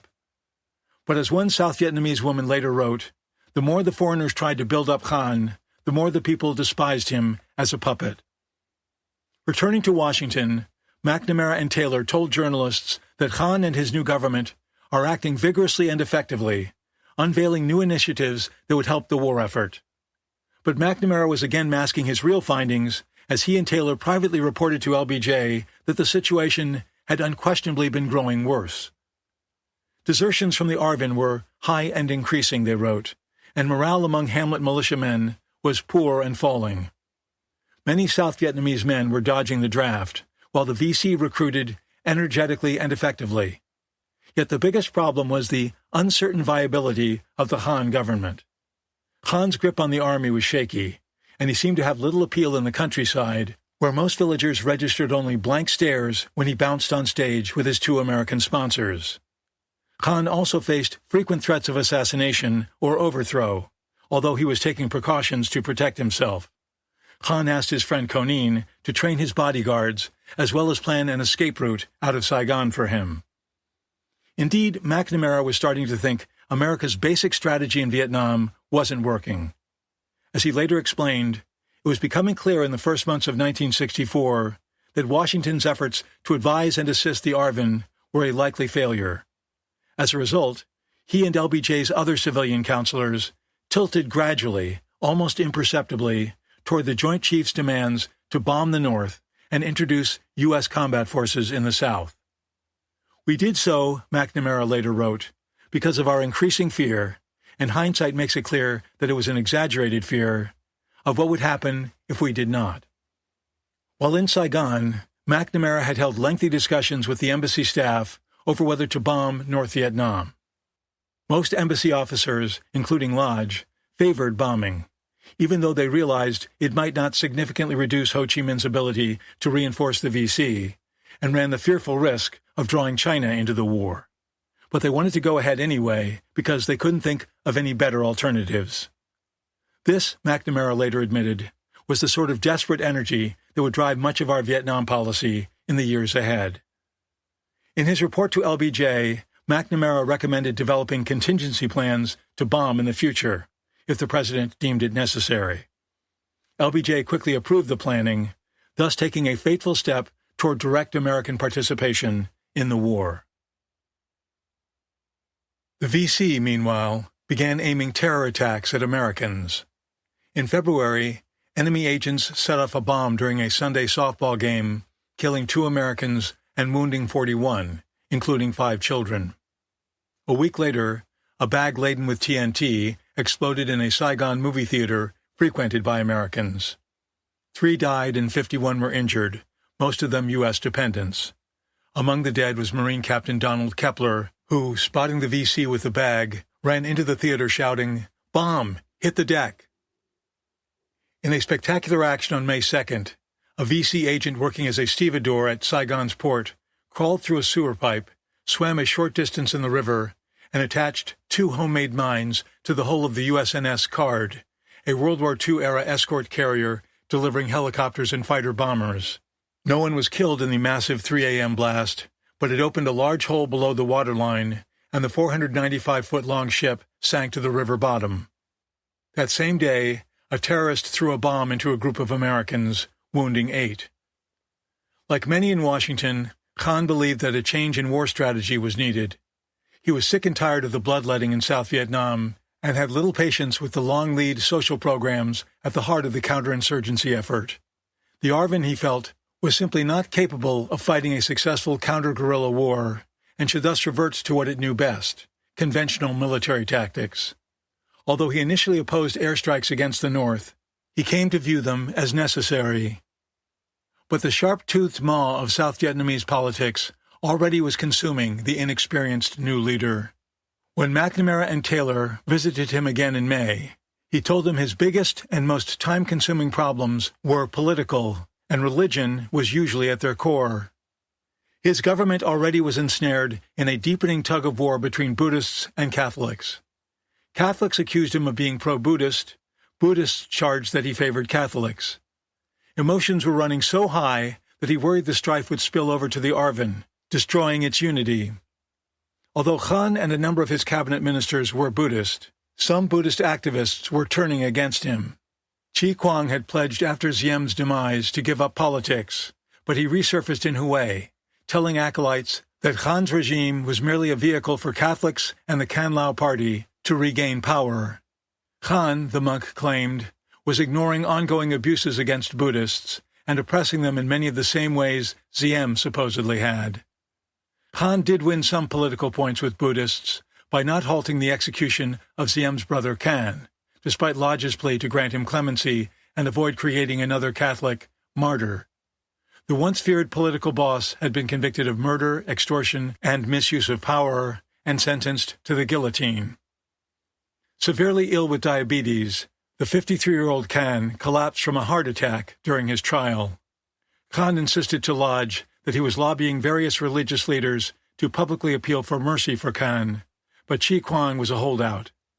The ambassador went to Hue to ask the monk in person to support clemency. He refused. Although he'd once sheltered Chi Quang, Lodge now found him ambitious anti-Christian, full of hatreds. On May 9th, Khan was carried on a stretcher to a soccer field at Saigon's Chi Hua prison. The Khan regime had made one concession: he'd die by firing squad rather than guillotine. Khan was so feeble he had to be lifted to his feet by 2 guards and strapped to a post, hands tied behind his back. A black blindfold was placed over his eyes. 10 military policemen aimed their U.S.-supplied carbines and fired a ragged volley.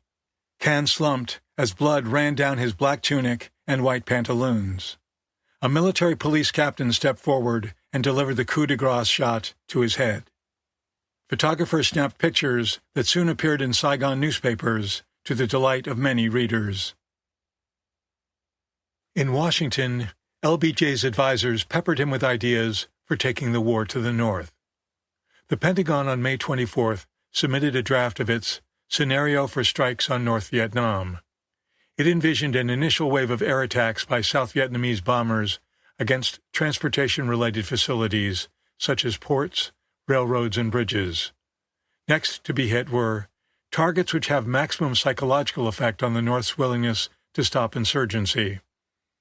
These would be military as well as industrial assets, including oil tanks, barracks, airfields, and communication centers. The attacks could be expanded by adding American aircraft, either disguised or bearing U.S. markings. But could bombing persuade Ho Chi Minh to stop reinforcing the Viet Cong? A top-secret war game in April concluded that the answer was no. Designed by the RAND Corporation, a California-based think tank, the game involved 56 high-level officials from the White House, Defense and State Departments, CIA, and Armed Services. Participants were divided into 3 teams: red, representing the VC and North Vietnam, blue, representing South Vietnam and the United States, and yellow, representing China. McCone led the blue team, playing the role of LBJ. Taylor headed the Reds, playing Ho Chi Minh with obvious relish. Codenamed Sigma I-64, the exercise took place over 4 days in a special game room at the Pentagon. Taylor's Reds were instructed to employ guerrilla tactics, absorb heavy casualties, exploit weaknesses in conventional military doctrine, and disrupt government operations with terrorism and propaganda. One Red player, William Sullivan, Harriman's special assistant, mounted a surprise attack on the Bien Hoa Air Base in which multiple U.S. bombers were blown up. In a grisly case of life imitating military art, the VC carried out a real attack on the base less than 7 months later. Although many individual sorties against the North were rated as effective, the game director judged the overall impact of bombing on VC operations as negligible. It would have been more accurate, however, to label it as perilously counterproductive. By the end of the game, the airstrikes had drawn both China and the USSR into the war. The Chinese sent MiG-17 jet fighters to defend Hanoi, and Soviet technicians began building anti-aircraft missile batteries to protect the communist capital and nearby port of Haiphong. Ho Chi Minh stepped up his training of VC cadres, and his civilian labor battalions quickly repaired damaged bridges and rail lines. The game's outcome was so disturbing that McNamara, Rusk, McGeorge Bundy, and other LBJ advisors convened at the Pentagon to go over the results. Yet the dire prognosis did little to dampen the drumbeat within the administration for bolder action against the North. Bundy urged the president in a May 25th memo to deploy U.S. forces to Southeast Asia on a very large scale to maximize their deterrent impact and their menace. But he warned that such action might push South Vietnam toward neutralism or lead the United States into a land war or even the use of nuclear weapons. The president, however, was anxious to find an exit from the conflict, which, as he admitted to Bundy, worries the hell out of me. LBJ vented his anxiety in a lengthy phone call with his trusted friend, Senator Richard Russell of Georgia. Russell said he didn't think Americans were ready to send troops to Vietnam, and expressed concern that doing so would bring China into the war. South Vietnam, he insisted, isn't important a damn bit to U.S. strategic interests. Russell urged the president to decide whether to move in or move out in the near future, but noted that there was a good case for withdrawing. When Johnson asked somewhat plaintively if Congress would impeach him for running out, Russell said he didn't think so. LBJ complained about Lodge, saying he ain't worth a damn and can't work with anybody, but he worried that if he fired his Republican ambassador, he'd be campaigning against us on this issue every day. Johnson was certain about one thing: Harkins needed to be jettisoned. Kennedy had extended the general's stay in Saigon a few months, thumbing his nose at the New York Times for its biting coverage of his Vietnam commander. But that extension had lapsed, and Bundy and Forrestal were eager to get rid of Harkins, whose continued presence in Saigon was a painful reminder of the advisory program's lack of success. LBJ summoned Harkins to Washington to receive a medal, and the general left South Vietnam on June 20th, relinquishing command of MACV to General William Westmoreland, his deputy. Nearly 2 years later, Bundy lamented to the president that Harkins's prolonged tenure was one of our major mistakes. The tension with Lodge resolved itself when the ambassador announced his resignation on June 18th, after his presidential bandwagon came to an abrupt halt. Thanks to a write-in campaign by a small band of energetic volunteers, Lodge had scored a remarkable victory in New Hampshire's first-in-the-nation primary, beating Goldwater and New York Governor Nelson Rockefeller, both of whom campaigned vigorously in the state, while Lodge remained in Saigon. The ambassador also won the New Jersey and Massachusetts primaries, again without campaigning. By spring, his picture was in newspapers and magazines across the country, and he led in GOP polls. But Lodge wasn't fated to capture his party's presidential nomination on the strength of a heroic image as a brave ambassador helping to fight communists in Asian jungles and rice paddies. As the campaign season wore on, and one news story after another described the crumbling of South Vietnam, Lodge's support faded. Goldwater beat him in Illinois, Texas, and Nebraska. After losing to Rockefeller in Oregon on May 15th, Lodge was finished. He left Saigon to campaign for Pennsylvania Governor William Scranton, the last hope of Eastern establishment Republicans to stop Goldwater. But the ultra-conservative Arizona senator locked up the nomination at the party's raucous national convention in San Francisco in July. A jet-jawed major general in the Air Force Reserve, Goldwater was the perfect foil for Johnson in a campaign that was often to focus on issues of war and peace. At a time when moviegoers flocked to see Dr. Strangelove, Stanley Kubrick's black comedy about an unhinged Air Force general who orders a preemptive nuclear attack on the Soviet Union, Goldwater repeatedly made comments about nuclear weapons that frightened many voters. There were moments when Goldwater sounded like the movie's demented General Jack D. Ripper. "I want to lob one into the men's room of the Kremlin and make sure I hit it," the candidate quipped at one point. He also suggested using low-yield atomic weapons to bomb Chinese supply lines into North Vietnam. Time magazine ran a list of his distressful gaffes, including his statement that, "I think brinkmanship is a pretty good word." When he minted the campaign slogan, "In your heart, you know he's right," LBJ supporters retorted with, "In your guts, you know he's nuts." Throughout the campaign, Johnson worked to cement an image of himself as a sensible, restrained man of peace, while depicting Goldwater as a trigger-happy cowboy, if not an outright warmonger. Goldwater and other Republican politicians, in turn, attacked Johnson for his no-win policy in Vietnam, demanding that he bomb the North and pursue a clear-cut military victory. But when North Vietnamese torpedo boats supposedly attacked 2 U.S. Navy destroyers in the Gulf of Tonkin in early August, LBJ used the episode to outmaneuver Goldwater. The USS Maddox, which had been collecting electronic intelligence off the North Vietnamese coast, reported on August 2nd that 3 communist PT boats had opened fire on it. But no Americans were injured, and Johnson and his aides concluded that an overeager communist naval commander might have been at fault, and decided not to retaliate. The Maddox was then joined by another destroyer, the Turner Joy. On August 4th, the vessels radioed that another communist attack was underway.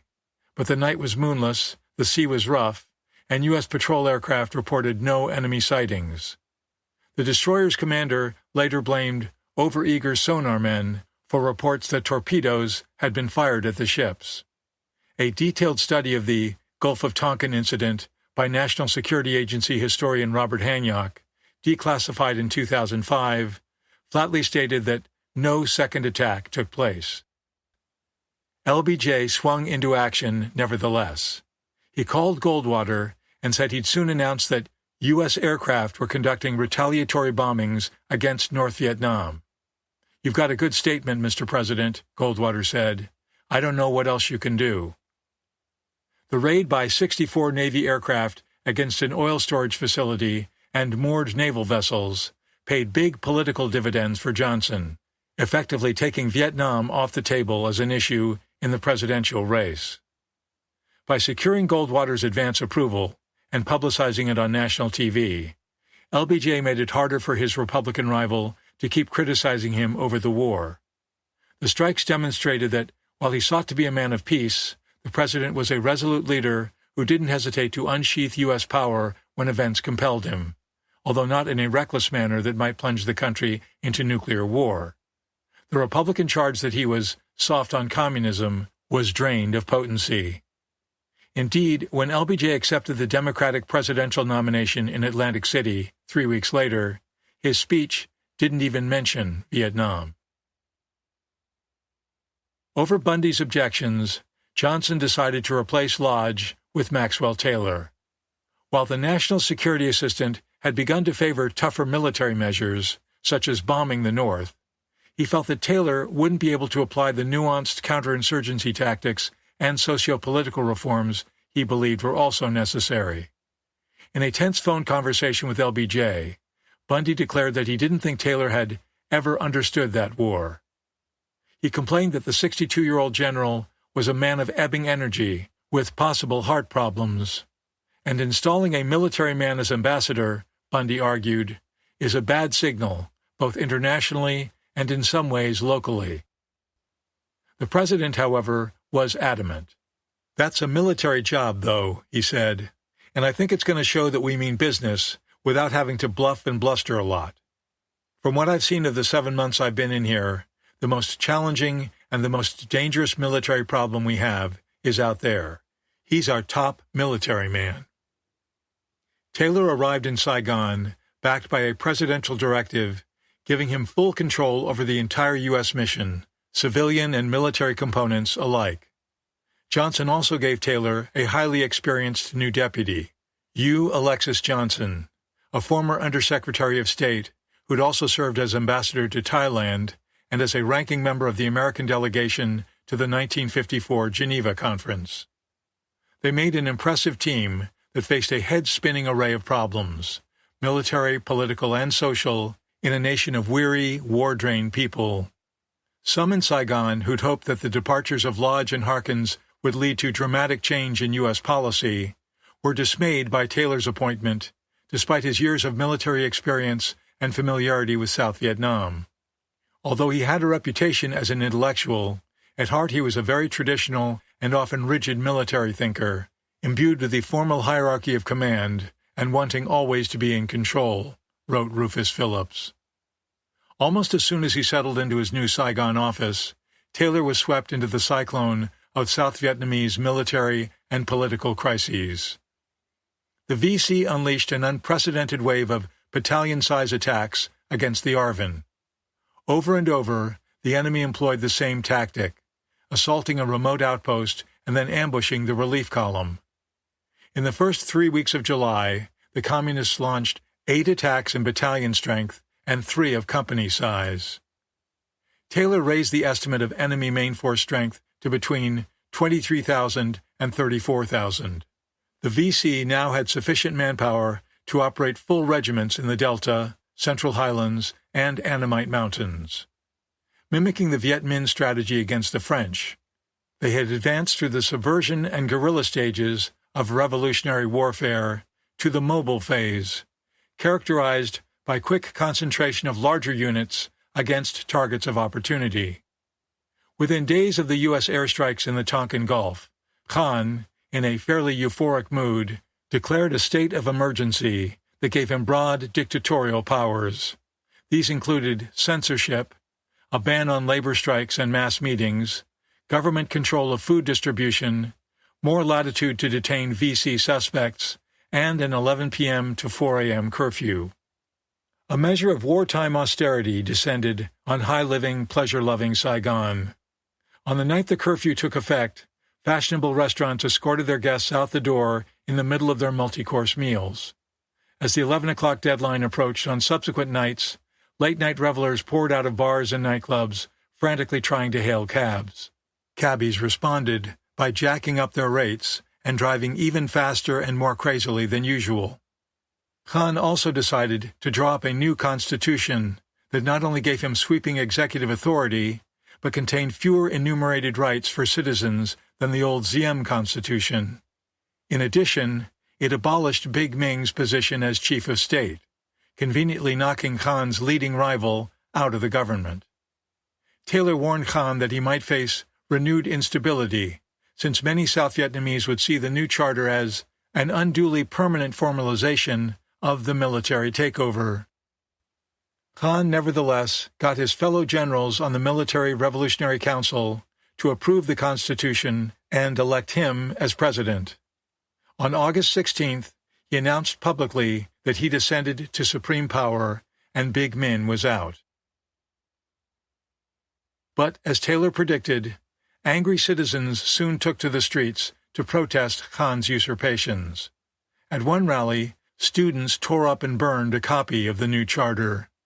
In heavy rain on August 23rd, hundreds of students pushed past police and sacked the national radio station in response to a newscast saying their grievances against the government had been resolved.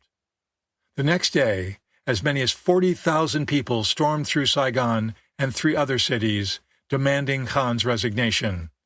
Alarmed, the general held a late-night conference with Chi Kuang and other Buddhist leaders amid reports that they planned all-out protests against him. The monks demanded the immediate replacement of Khan's constitution with a provisional one, under which the Military Revolutionary Council would select a new president. The MRC would then dissolve itself, and the new president would form a temporary government of patriotic and capable people. The Buddhists also demanded that all Khan Lao elements be purged from Khan's government and the armed forces.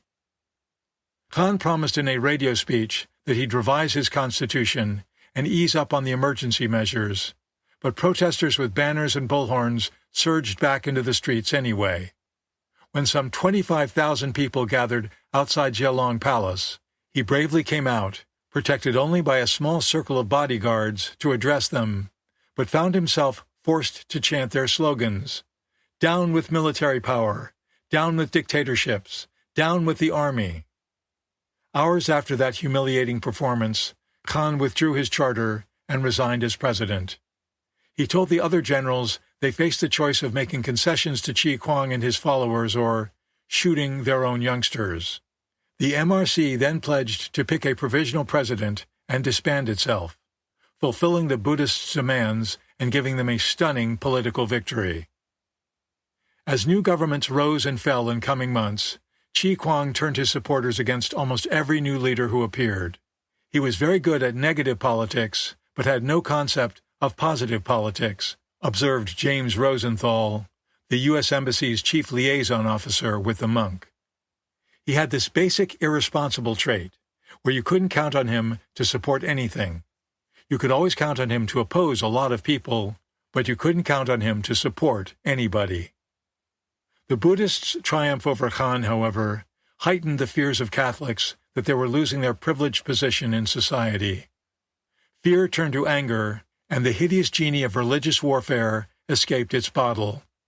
Catholics and Buddhists began to attack one another in the streets with knives, clubs, stones, and grenades. William Sullivan, Harriman's former assistant, now working for Taylor, sat sweltering in a traffic jam when he spotted Buddhist and Catholic schoolboys scuffling near Saigon's Central Market. 6 kids surrounded a boy and began stabbing him with knives. None of the attackers looked older than 15. Sullivan didn't realize what was happening until the victim let out a piercing scream and began gushing blood. Again and again those small arms struck and slashed until the scream stopped, the face turned ashen, and the body slumped, Sullivan recounted. He and other adults jumped out of their cars, but the young assailants ran off. In Da Nang, Buddhists and Catholics clashed repeatedly. About 300 Buddhists beat a man to death and hung him from a tree with barbed wire. On his body they put a sign that needed no elaboration, Can Lao. After people wounded in the fighting went to an American-staffed hospital, rioters dragged out 4 patients and killed them.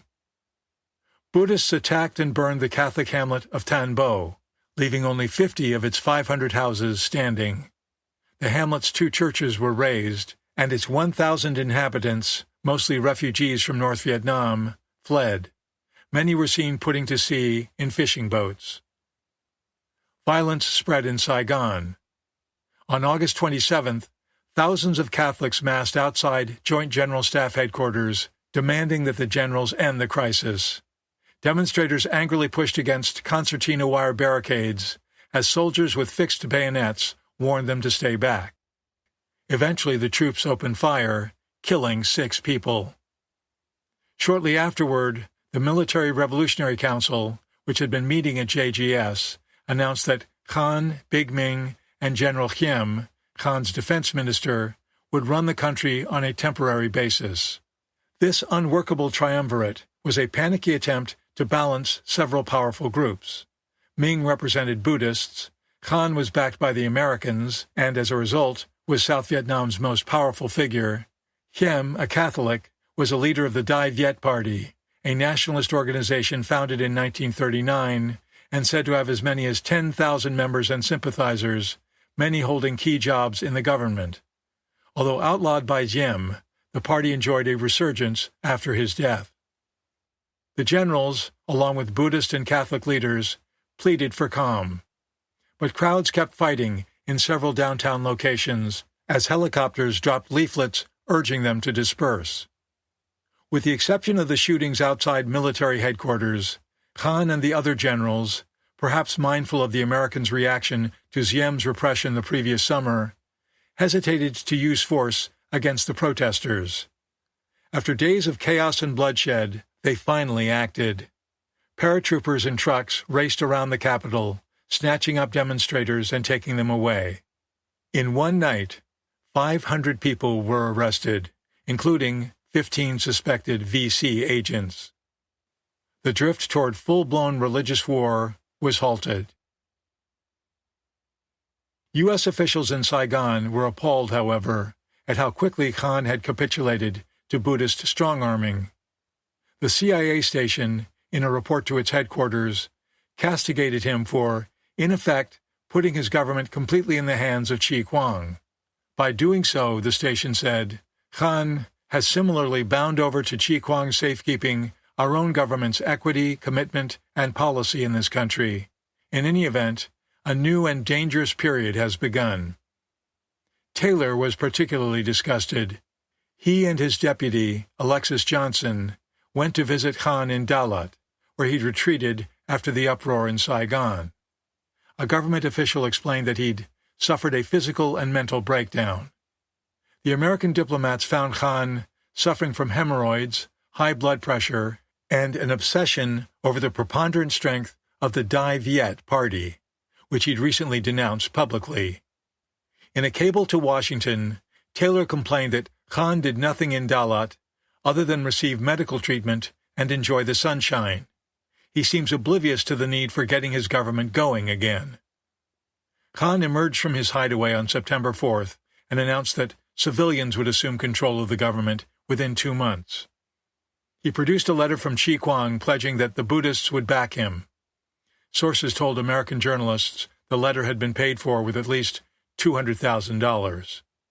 Nonetheless, as Robert Chaplin, the New Yorker correspondent, wrote, almost everyone was glad to have him back, since he seemed to be the only leader with any chance of holding South Vietnam together. Not all military men were happy to have him back, however. On September 13th, a group of Catholic and Dai Viet army officers tried to overthrow Khan, surrounding the palace with tanks. But it soon became apparent that they had little support from the rest of the military. The Air Force commander, the flamboyant Nguyen Cao Ky, remained loyal to Khan and ordered his planes, conspicuously armed with rockets and bombs, to make menacing rooftop-level passes over rebel tanks, trucks, and troops clustered at strategic intersections. Idolized by his pilots, the slightly built 34-year-old Ky was a thrill-seeker who loved drinking, gambling, cockfights, nightly games of mahjong, and Hollywood cowboy movies. He had a string of girlfriends and often appeared in a form-fitting black flying suit, his hair slicked back, his mustache finely trimmed, and a lavender-colored silk scarf tied at his throat. He reminded journalist Jean Lacouture of either a daring pilot or a tango dancer. While acknowledging his top-notch flying skills, the CIA had a low opinion of Ky, describing him as childish and often irresponsible, not particularly intelligent or sophisticated. With Taylor in Washington for consultations, his deputy, Alexis Johnson, summoned the coup leaders to his office and, in a heated 3-hour wrangle, made it clear that the United States firmly backed Khan. Less than 24 hours after it began, the attempted putsch collapsed, and rebel forces withdrew from Saigon. Though brief, the rebellion again underscored South Vietnam's chronic instability. It also made Ky and other younger military officers major political players. This group, known as Young Turks, would be instrumental in keeping Khan in power over the next few months, although they ultimately turned against him.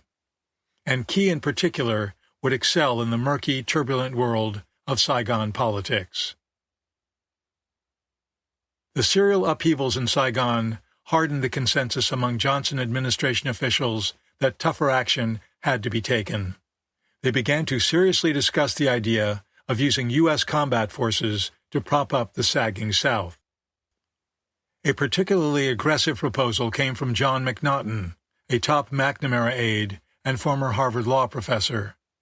Arguing that there was no likelihood that a Saigon government strong enough to win the guerrilla struggle would ever emerge, McNaughton concluded that the U.S. Advisory and Assistance Program was doomed to failure. Major new elements had to be injected into U.S. policy, he wrote, suggesting construction of a U.S. naval base, perhaps at Da Nang, and the introduction of a large number of U.S. Special Forces, divisions of regular combat troops, U.S. Air, etc., to interlard with or to take over functions or geographical areas from the South Vietnamese armed forces. In a dismal cable to Rusk, Taylor warned that the Saigon government was incapable of doing much more than maintaining a holding operation against the Viet Cong. With luck and strenuous American efforts, it might be able to push the enemy out of the provinces adjacent to Saigon. But, the ambassador said, many South Vietnamese leaders felt that the United States should take over the war while they concentrated on resolving internal political problems. As Taylor observed morosely, only the emergence of an exceptional leader could improve the situation, and no George Washington is in sight. A national intelligence estimate, representing a consensus of all U.S. intelligence agencies, echoed Taylor's pessimism. It noted that the fall of the Diem regime had released a torrent of powerful political forces that previously had been tightly stoppered. These included a jostling array of religious groups, labor organizations, military officers, students, intellectuals, and politicians at home and abroad, who demanded quick satisfaction of their long-suppressed aspirations. The struggle for dominance among these factions could be expected to continue, the estimate said, until an acceptable balance is struck or the fabric of central government is torn apart. Facing such grim assessments as the presidential campaign entered its peak season, LBJ convened his inner circle in the cabinet room on September 9th. McNamara reported that 2 members of the Joint Chiefs of Staff, Marine Corps Commandant Wallace Green and General Curtis LeMay, the Air Force chief and a bombs-away hawk on the war, were urging the president to execute extensive U.S. airstrikes against North Vietnam immediately. In his 1965 autobiography, LeMay said that Washington should warn the North Vietnamese that unless they halted their aggression against the South, we're going to bomb them back into the Stone Age.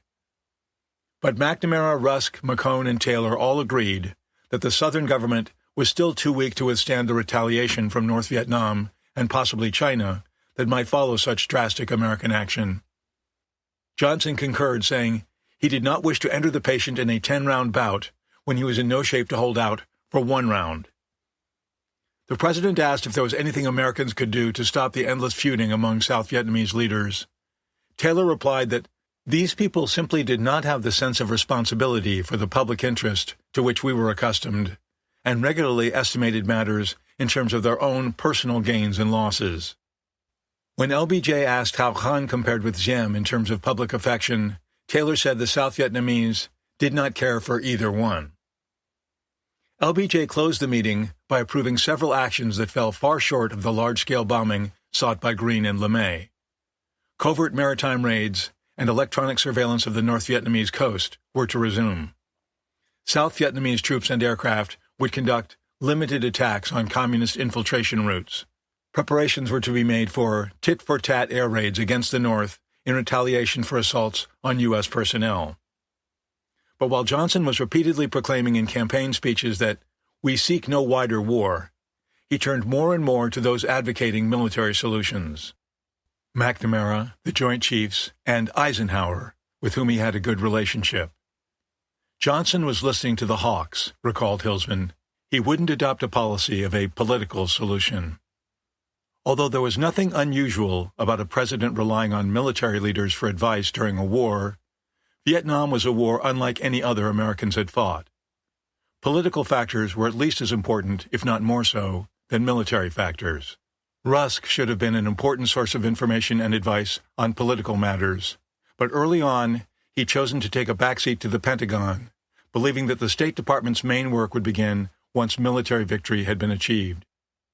As a result, he did little to prepare for the possibility of negotiations to end the war. Taciturn and unassertive, he often didn't speak at White House meetings, preferring to offer his advice privately to the president afterward. LBJ's reliance on military advisers was an approach that tended to freeze out Vice President Hubert Humphrey as well as Forrestal, who had left the White House to become Rusk's special assistant in July, and other civilian experts. By contrast, if Kennedy had lived, said Hilsman, we would have pushed hard for a strategic Hamlet program. If it had worked, everybody would have been happy. If it hadn't worked, we would have gone to Geneva and negotiated a Laos-type neutrality agreement. South Vietnam continued to unravel.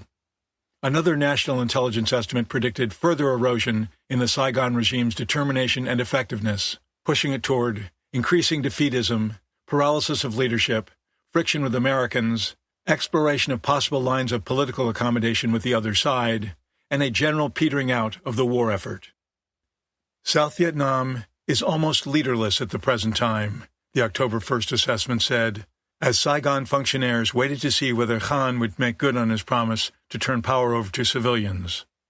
The ARVN's chief of operations complained that it was pointless even to discuss pacification plans with his U.S. counterparts, and local army commanders shrank from intervening in riots in Hue, Da Nang, Quy Nhon, and elsewhere on grounds of not receiving proper orders from Saigon.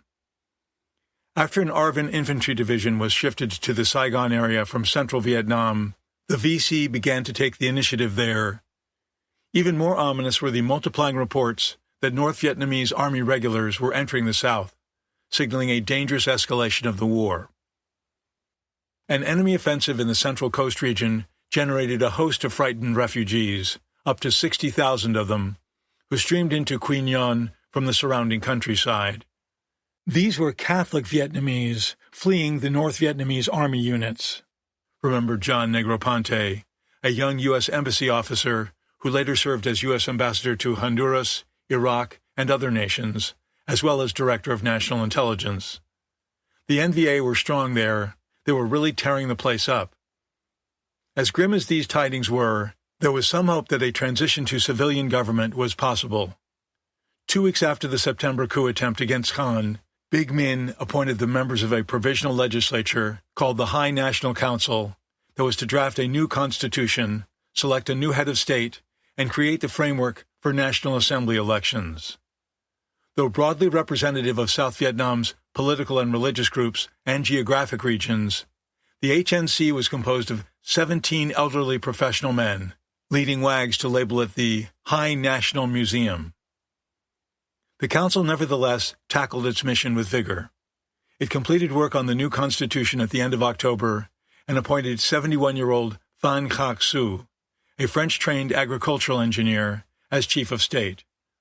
A longtime opponent of both the French and Diem, he'd been imprisoned twice on Polo Condor Island and was in frail health.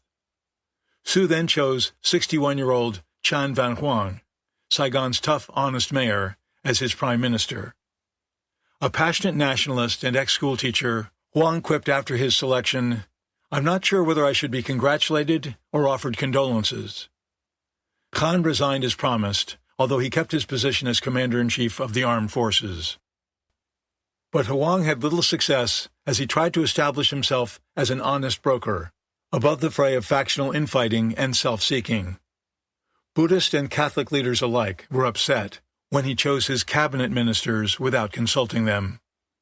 Buddhists were further alienated by his public insistence that they confine themselves to religious matters. A Confucian, Huang believed in strict separation of church and state. Saigon soon exploded in a fresh round of anti-government fury. On November 22nd, a mob led by students and splinter group politicians marched towards Yalong Palace following a Buddhist memorial service for President Kennedy. Outside the palace, the crowd, swollen to 7,000 to 8,000, howled for the prime minister to come out as they pushed and shoved against a cordon of troops. More trouble broke out on November 24th, as students bashed their way through troop lines and severely beat a soldier. At first, the Buddhists stood apart from the street demonstrators, but now they joined the anti-government cause. A Buddhist communique declared that the Huang government does not command the sympathy of the population, and called on the Arvin and the police to defy Huang's orders and to take no action against protesters. On November 25th, about 2,000 youths furiously pounded police and paratroopers with bricks and clubs outside the National Buddhist Center. Huang declared martial law and closed the city's schools. The government warned that further rioting would be put down by soldiers firing live ammunition. In an interview with Marguerite Higgins, who'd returned to Saigon amid the chaos, Huang declared that Chi Kuang was bent on creating a Buddhist state within a state. On November 27th, 2 battalions of cops and heavily armed soldiers surrounded the National Buddhist Center, the point of origin for much of the rioting, with orders to shoot anyone who violated a 10 p.m. curfew. The disorders finally subsided, although the Buddhists pledged a new campaign of resistance against the regime. On December 1st, LBJ's advisors gathered at the White House to go over options for putting more military pressure on North Vietnam. The president had demolished Goldwater on Election Day by 16 million votes, the biggest margin ever for a presidential candidate. The landslide generated Democratic majorities in both chambers of Congress, giving LBJ the power to ram through the rest of his Great Society agenda if the rising costs of the war didn't derail it. The day he was elected, Johnson secretly convened an interagency panel, chaired by William Bundy, to investigate ways to attack the North. Johnson had insisted for months that he didn't want to expand the war until South Vietnam showed signs of developing some political stability. He pushed Taylor to persuade the battling factions to come together in the interests of national unity, but that goal was rapidly receding into the realm of the unattainable.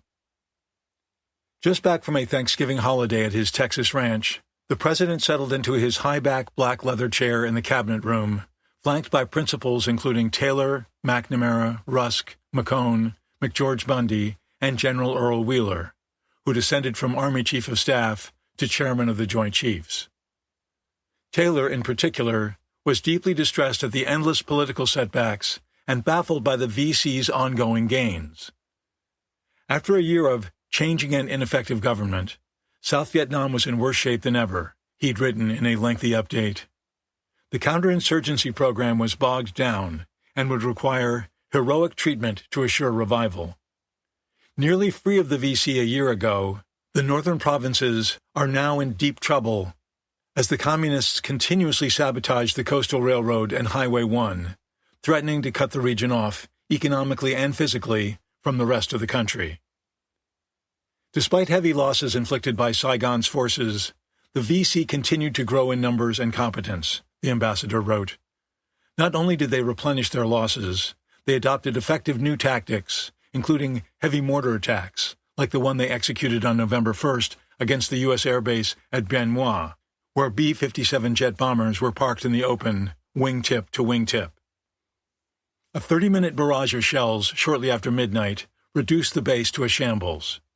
4 American servicemen were killed and 72 wounded. 5 of the 30-odd light bombers were destroyed and 15 more damaged, effectively putting the whole squadron out of action. Playing in the Sigma I-64 wargame in April, William Sullivan had imagined just such an attack on the vulnerable base. Long admired for his military astuteness, Taylor was perplexed by VC resiliency. The ability of the Viet Cong continuously to rebuild their units and to make good their losses is one of the mysteries of this guerrilla war, he wrote. We still find no plausible explanation of the continued strength of the Viet Cong if our data on Viet Cong losses are even approximately correct. Not only do the Viet Cong units have the recuperative powers of the Phoenix, but they have an amazing ability to maintain morale. For Taylor and the other men seated around the long conference table, the world had recently become a more threatening place. On October 16th, Beijing successfully tested its first atomic bomb, inflaming Washington's long-held apprehensions of an aggressive China looming over the smaller nations of Southeast Asia. At about the same time, the Soviet premier Nikita Khrushchev was ousted by other Soviet leaders who rejected his strategy of peaceful coexistence with Washington. Concerned about a possible resurgence of Soviet imperialism, many experts believed the United States needed to reaffirm its commitment to defend allies around the world, including South Vietnam.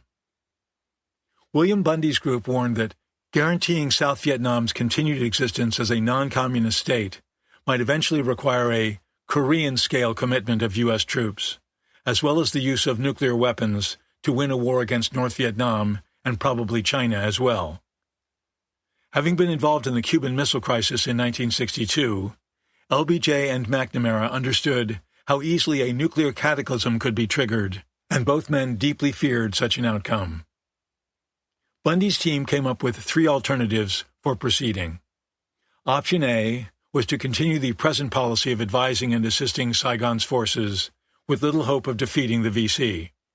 Option B was to undertake a massive but short-term bombing campaign against North Vietnam, hitting 94 targets selected by the Joint Chiefs, with the goal of forcing Hanoi to stop helping the VC.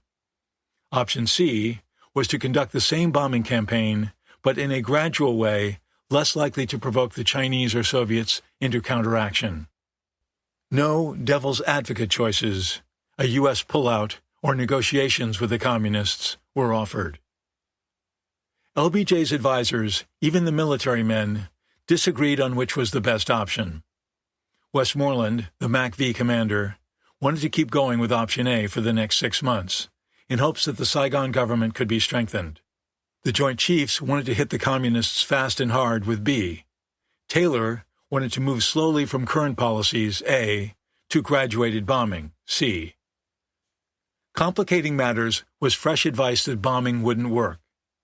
A second Sigma war game, played in September, and a more recent intelligence study both concluded that an air campaign wouldn't do enough damage to persuade Hanoi to stop infiltrating men and supplies into the South. Despite all the work put in by Bundy and his colleagues, the background studies, the military estimates, the earnest discussions and debates, important questions remained unanswered.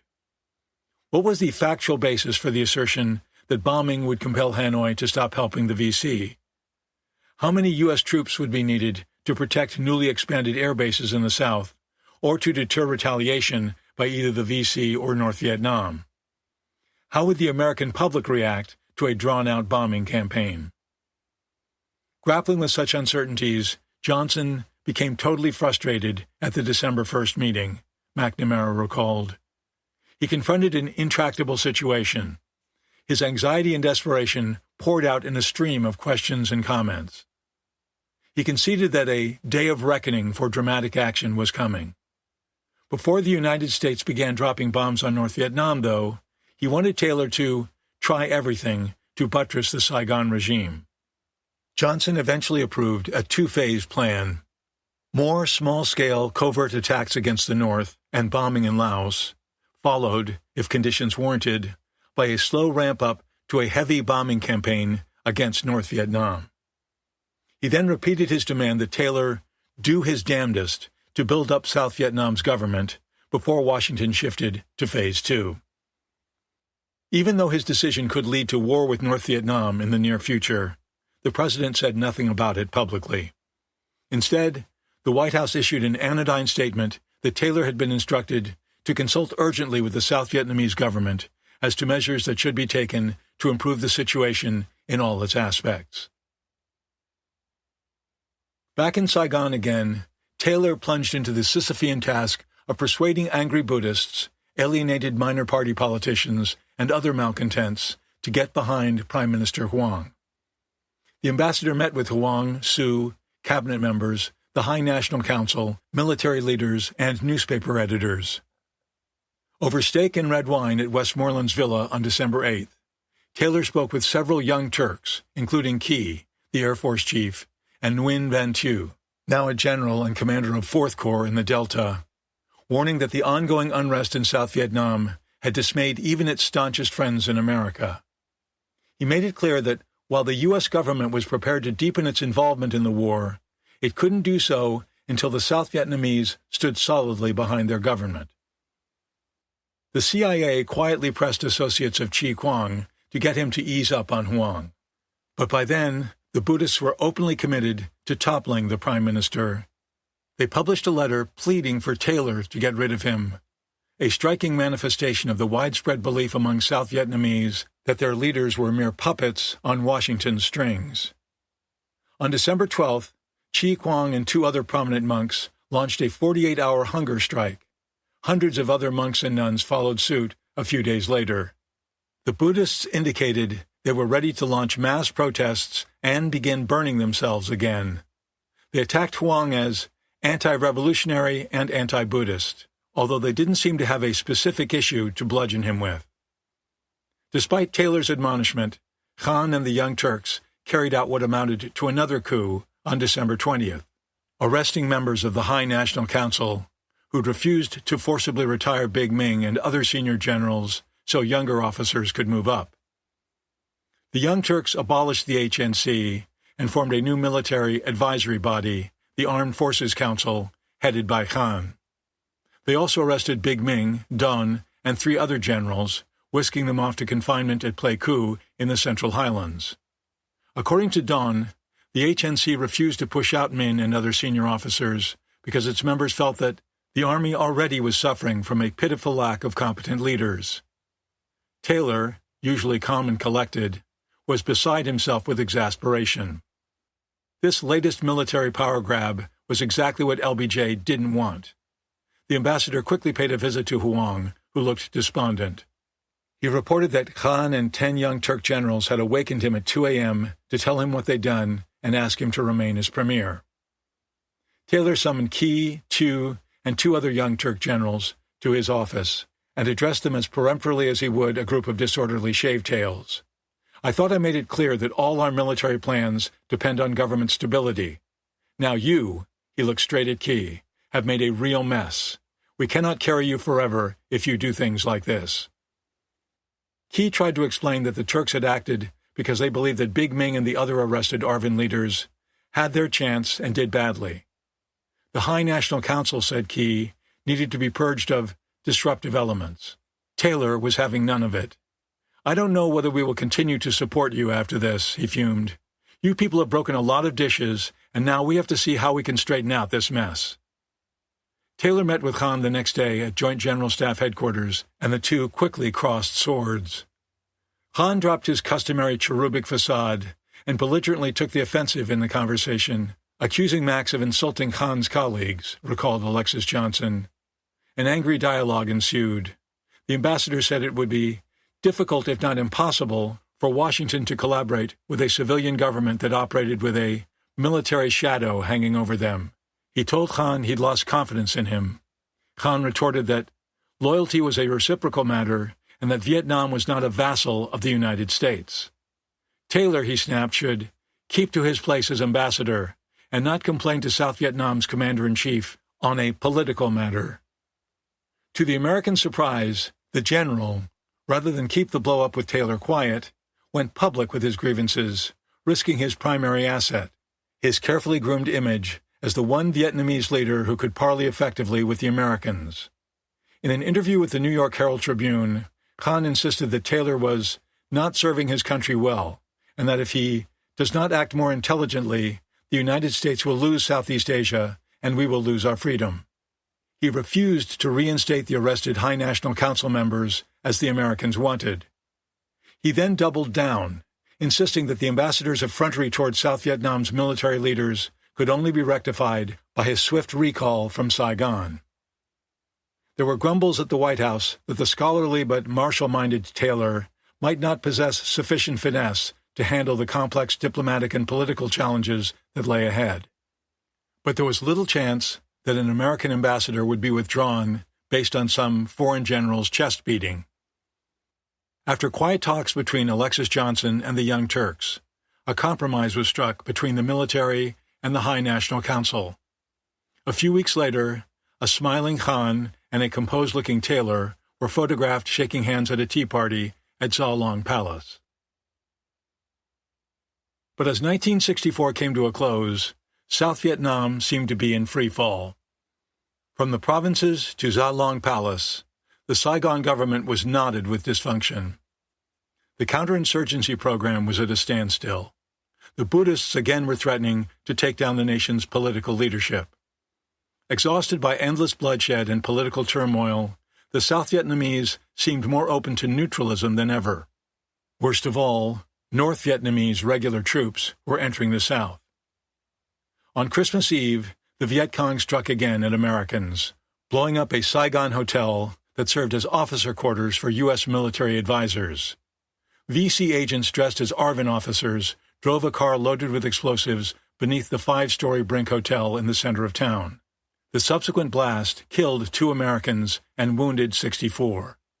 Several American nurses arriving for a holiday celebration found themselves helping the wounded, their party dresses spattered with blood. On December 28th, the VC drew government troops into a set-piece battle at the village of Bin Gia, about 40 miles southeast of Saigon. In 4 days of fighting, about 1,000 guerrillas fended off 3 ARVN battalions backed by tanks, artillery, and helicopters piloted by Americans. When it was over, some 500 government soldiers were dead, wounded, or missing, in what the Associated Press described as, by far the costliest fight of the war up to that date. 5 American advisors also died.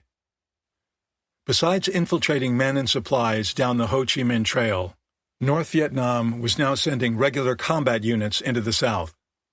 Radio intercepts showed elements of the 325th Division moving into Quang Tri Province, just below the demilitarized zone, and later all the way to the Central Highlands. It was the first regular North Vietnamese Army division to enter South Vietnam, and it marked the advent of a new and more dangerous phase of the war. The time was ripe for a thorough rethinking of the American investment in Vietnam. LBJ had tried to limit U.S. involvement during his election campaign, but MACV's roster still rose to 23,300 by the end of 1964, a 43% jump over the previous year. The public had little taste for expanding the conflict. A Harris poll in January 1965 showed that 40% of those surveyed were willing to do no more than hold the line, while another 23% wanted to negotiate and get out. Comfortably situated atop a mountain of political capital and public goodwill, following his runaway election victory, LBJ could have pivoted in almost any direction he chose in late 1964 or early 1965. If he wanted to begin pulling out of South Vietnam, this was the time to do it. He'd promised repeatedly during his campaign that American boys wouldn't be sent to do the job that Asian boys should be doing. He could have invoked JFK's legacy, saying the martyred president had intended to withdraw 1,000 advisors in 1963, and then kept gradually raising that number. Taylor would have been happy to support him. In a New Year's Eve cable to Johnson, the ambassador proposed a major U.S. pullback, given the likelihood of more government upheavals and instability in the future. Washington could disengage by withdrawing the bulk of our advisors and turning over a maximum number of functions now performed by Americans, Taylor wrote. The United States could still deliver enough military and economic aid to keep the Saigon regime going at current levels, while using U.S. air and sea power to protect it from North Vietnamese incursions. By this means, we might hope somewhat to disengage ourselves from an unreliable ally and give the Saigon government the chance to walk on its own legs and be responsible for its own stumbles, he added.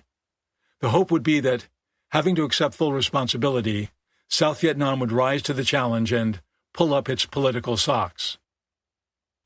But Johnson seemed to view South Vietnam as a trap with no exit. Staying the course was doomed to failure, and escalating the war was dangerous, but getting out had its own perils. In an interview with 3 journalists, the president likened himself to a man trying to keep his balance while standing on a newspaper floating on the Atlantic Ocean. If I go this way, he said, tilting his hand to the right, I'll topple over. And if I go this way, he banked his hand to the left, I'll topple over. And if I stay where I am, the paper will be soaked up and I'll sink slowly to the bottom of the sea. A cold warrior to his marrow, LBJ embraced the domino theory and had vowed not to be the first president to lose a war. He wanted to strengthen the containment dike that held back communist expansionism. He saw China as an aggressive foe and didn't want to create a power vacuum in Southeast Asia that Beijing could fill. And he wanted no doubts in the minds of the Kremlin's new post-Khrushchev leaders, Leonid Brezhnev and Alexei Kosygin, about American strength and resoluteness. Back in Texas for the Christmas season, the president chided Taylor in a lengthy cable for our lack of progress in communicating sensitively and persuasively with the various groups in South Vietnam. He wanted to enlist Buddhists, labor groups, and anyone else he could in the struggle against the communists, but told Taylor, I still do not feel that we are making the all-out effort of political persuasion which is called for. LBJ further complained that, while the Pentagon offered nothing but plans for large-scale bombing, I have never felt that this war will be won from the air. Then, in a suggestion that McNamara said came from out of the blue, Johnson told Taylor that a more effective course of action than withdrawal would be the deployment of U.S. Marines, airborne infantry, and Green Berets to fight the Viet Cong on the ground. I am ready to look with great favor on that kind of increased American effort directed at the guerrillas and aimed to stiffen the aggressiveness of Vietnamese military units up and down the line, the president wrote. Any recommendation that you or General Westmoreland make in this sense will have immediate attention from me, although I knew that it may involve the acceptance of larger American sacrifice. We have been building our strength to fight this kind of war ever since 1961, and I myself am ready to substantially increase the number of Americans in Vietnam if it is necessary to provide this kind of fighting force against the Viet Cong. Lyndon Johnson was edging ever closer to some of the most calamitous decisions of his presidency. Chapter 23. You have to go all out. The new year brought little to cheer about. U.S. intelligence delivered the alarming news that 3 regiments of North Vietnamese regulars, as many as 8,000 men, had entered the South, headed for the Central Highlands. Together with the ARVN's recent large-scale losses at Binh Gia, the invasion intensified McNamara's fear that Hanoi and the Viet Cong were readying an all-out offensive that Saigon's army wouldn't be able to withstand. The crisis atmosphere was exacerbated by 5 lengthy cables from Taylor to LBJ on January 6, 1965, which concluded, "We are presently on a losing track and must risk a change." But he argued strongly against bringing in U.S. combat troops, saying their political liabilities outweighed their military usefulness. The Vietnamese have the manpower and the basic skills to win this war, the ambassador stated. What they lack is motivation. The entire advisory effort has been devoted to giving them both skill and motivation. If that effort has not succeeded, there's less reason to think that U.S. combat forces would have the desired effect. ARVN commanders would be likely to hang back and let GIs carry the burden of the fighting, Taylor insisted, putting the Americans in the same position as the French, occupying an essentially hostile foreign country. Taylor instead wanted permission to inform Huang's government that if it reaches a certain level of performance, the United States would begin bombing the North in a slowly escalating fashion. I know that this is an old recipe with little attractiveness, Taylor wrote, but no matter how we re-examine the facts, or what appear to be the facts, we can find no other answer which offers any chance of success. In the meantime, he said, Washington should be ready to retaliate swiftly with air raids if Americans were attacked again. But Johnson, the self-described peace president, was still reluctant to bomb. At a White House meeting on the day Taylor's cables arrived, LBJ told McNamara, Rusk, and Bundy that he didn't think tit-for-tat bombing would help stabilize Huang's government, or that sustained bombing would improve Southern morale. Nevertheless, he cabled Taylor the next day that he was inclined to adopt a policy of prompt retaliatory bombings if American dependents were evacuated beforehand. Johnson also said he was ready to conduct joint planning with the South Vietnamese for sustained bombing, but would base his final decision on Huang's ability to achieve political steadiness and rack up some military gains. The president said little publicly about his plans. In a lengthy State of the Union address on January 4th, he devoted just 132 words to South Vietnam, simply reiterating his commitment to defend it. As his speechwriter Richard Goodwin observed, there was no note of alarm, no hint that a crucial decision to enlarge the war was already on the president's desk, being ardently urged on the president by McNamara, Bundy, and members of the Joint Chiefs of Staff. Despite LBJ's secrecy, word of the slow march toward war leaked to the press. The time has come to call a spade a bloody shovel, James Reston angrily declared in his New York Times column of February 13th. This country is in an undeclared and unexplained war in Vietnam. Our masters have a lot of long and fancy names for it, like escalation and retaliation, but it is war just the same. South Vietnam's Buddhists, meanwhile, ignored Washington's yearning for stability and redoubled their efforts to bring down the Huang government. Chi Quang and several other monks kicked off the latest onslaught with a hunger strike, pledging to fast unto death. The campaign quickly took on strong anti-American overtones as posters denouncing Taylor appeared throughout Hue. On January 23rd, a mob sacked the U.S. Information Service library there, burning 8,000 books and forcing local Americans to huddle inside the MACV compound for protection. Buddhist leaders in Saigon called on followers to begin burning themselves, charging melodramatically that Huang and Taylor were trying to exterminate Vietnamese Buddhism. 2 days later, 15,000 protesters marched in silence through Hue, carrying banners demanding Huang's resignation and Taylor's recall. Martial law was imposed on the city. In Saigon, a rally by 450 monks and nuns outside the U.S. Embassy degenerated into a melee, with shouting Buddhists hurling stones at combat police trying to protect the building. Dispersed by clubs and tear gas, the rioters reassembled and raced toward the U.S. Information Service's Abraham Lincoln Library 4 blocks away. The mob smashed windows and doors at the library until paratroopers drove them off with tear gas and truncheons. Outside a secondary school, a monk plunged a knife into himself during a demonstration by 2,000 students. And once again, the Buddhists succeeded in fatally undermining a government they didn't like. On January 27th, Khan and the Young Turks ousted Huang and took power in a bloodless coup. Citing Huang's inability to cope with the present critical situation, the general said they were entrusting Khan with the task of resolving it. They didn't even have to deploy any troops to push Huang out of the way, given his inability to rally public support.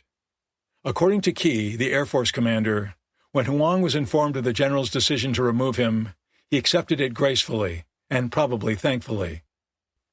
Taylor was more irate than ever at Khan, convinced that Huang had had the Buddhists on the ropes and would probably have survived their attacks had the military stood by him. In any event, Khan's machinations over the past 12 months had inflicted a good deal of damage on U.S.-South Vietnamese relations.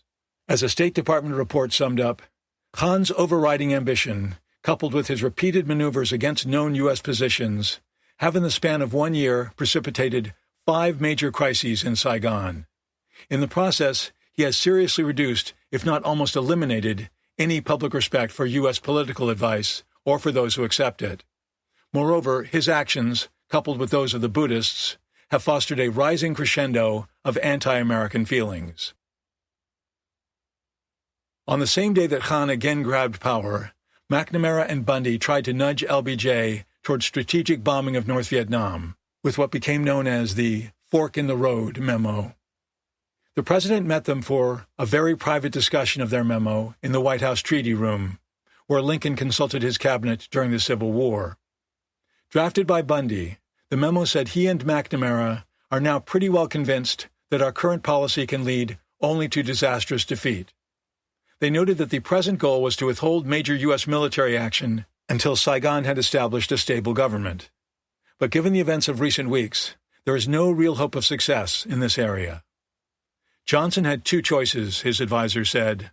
The first was to use our military power in the Far East and to force a change of communist policy. The second was to deploy all our resources along a track of negotiation, aimed at salvaging what little can be preserved with no major addition to our present military risks.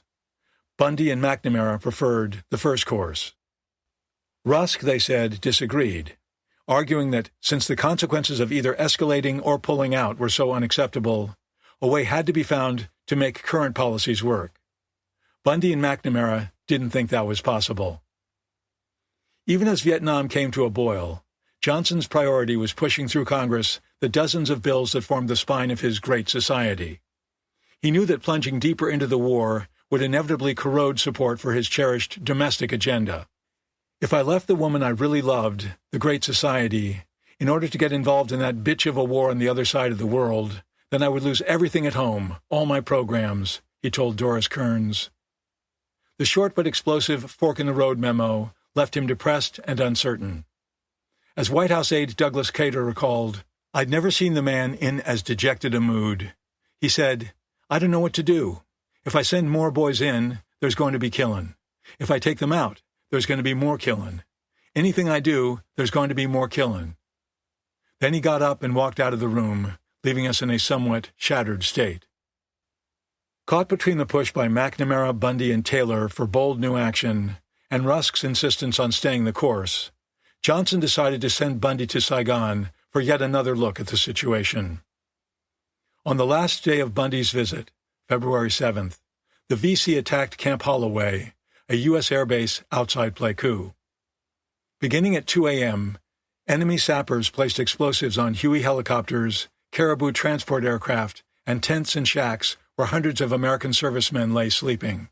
Nearby, mortar crews began pouring shells into the base. About 2 miles away, more communists opened fire with machine guns on a villa housing U.S. advisors attached to the ARVN's Second Corps. The half-hour attack devastated Camp Holloway. Explosions dismembered some servicemen, scattering their body parts. Wrecked billets were splashed with blood. 8 helicopters and 1 plane were destroyed, and another 8 aircraft damaged. Between the assaults there and at Second Corps headquarters, 8 Americans were killed, 126 wounded. LBJ called an emergency session of his National Security Council, promising his advisors retaliation would be swift. We have kept our gun over the mantel and our shells in the cupboard for a long time now, he said angrily. And what was the result? They are killing our men while they sleep in the night. I can't ask our American soldiers out there to continue to fight with one hand tied between their backs. Had the United States been more forceful in dealing with aggressors prior to the 2 world wars, it wouldn't have had to fight in either one, the president said, adding, cowardice has gotten us into more wars than response has. He said he realized the risks of involving the Chinese and Soviets, but that the problem is to face up to them both. Within hours, bomb-laden A-4 Skyhawks and F-8 Crusaders catapulted off the decks of U.S. aircraft carriers in the Gulf of Tonkin in an operation dubbed Flaming Dart. About 120 planes attacked 3 North Vietnamese army barracks, while South Vietnamese aircraft bombed a 4th. But when LBJ and his men met the following morning to review the results, they learned that only one of the targets had been hit.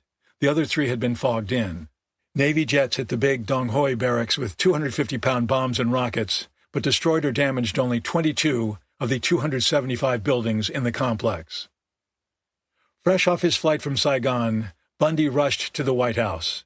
He handed Johnson an 8-page report, written by him and his team on the plane, along with a 5-page annex titled, A Policy of Sustained Reprisal. Even though he'd participated in both Sigma war games, which cast serious doubt on the effectiveness of bombing, Bundy urged graduated and continuing reprisal air raids as the most promising course available. The annex, written by John McNaughton, warned that such bombing implies significant U.S. air losses. Bundy later briefed members of Congress on his bombing recommendation, which, if implemented, would make the United States a full-fledged belligerent, not just an advisor, in the war. Vietcong agents struck back on February 10th, blowing up a hotel that housed U.S. service personnel in the Central Coast port city of Quy Nhon. The toll was even worse than Play Coup. The hotel collapsed, killing 23 GIs, 7 Vietnamese civilians, and 2 of the attackers. LBJ reacted with another large air raid, Flaming Dart 2, in which more than 100 Navy warplanes blasted North Vietnamese barracks and staging areas at Can Hoa, just north of the demilitarized zone. At the same time, influential administration voices began warning the president against expanding the war. In a February 15th memo to Johnson, Vice President Humphrey noted that during the Korean War, Eisenhower, confronted with a massive intervention by Chinese troops, the limited effectiveness of air power, and the difficulties of fighting a land war in Asia, had chosen not to enlarge the conflict, but to end it by negotiating an armistice. Humphrey warned that Americans would find it increasingly hard to understand why LBJ, facing similar problems, was willing to risk World War III with China and possibly the USSR by attacking North Vietnam. Nor would Americans understand the president's willingness to take such grave risks on behalf of a country that is totally unable to put its own house in order. It was always difficult to cut losses, Humphrey went on, but LBJ, basking in a monumental election victory, was in an excellent position to do so with minimum political risk in 1965. George Ball, the Undersecretary of State, also weighed in. A tall, bear-like figure with wavy white hair, Ball was a forceful speaker and eloquent writer who regarded Southeast Asia as peripheral to U.S. interests and consistently advised JFK and LBJ against sending more troops. He was well respected in Washington, having urged Kennedy to impose a naval quarantine on Cuba while demanding a withdrawal of Soviet missiles during the 1962 crisis, a course of action that proved successful.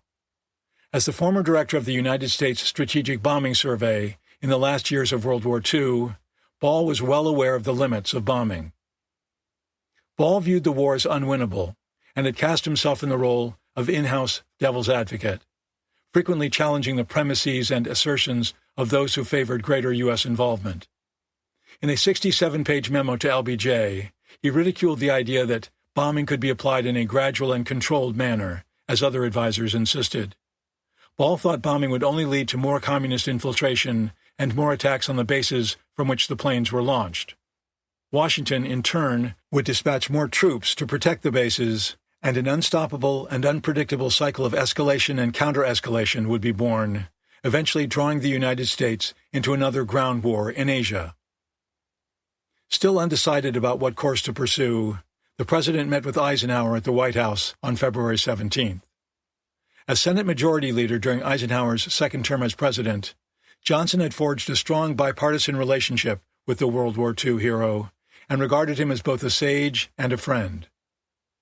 Ike agreed with LBJ's advisers that reprisal strikes, which he said had helped the situation a great deal, should now give way to a campaign of unrelenting attacks on the North. The 74-year-old ex-Supreme Commander of Allied forces in Europe acknowledged that bombing wouldn't stop infiltration, but it could discourage Hanoi's leaders by exacting a price for their continued aggression. The Flaming Dart strikes had lifted the South's morale, he said, and Washington should do everything possible to lift it further. He quoted Napoleon's maxim that, in war, morale is to the material element as 3 is to 1, and said that public confidence and determination were even more important in a guerrilla war, since a government fighting insurgents needed the whole population on its side. Targets picked for bombing should have a direct connection to infiltration, making them easier to justify before the world, Eisenhower said. He stressed that if LBJ switched to sustained bombing, he should clearly inform the American public of what he was doing and why.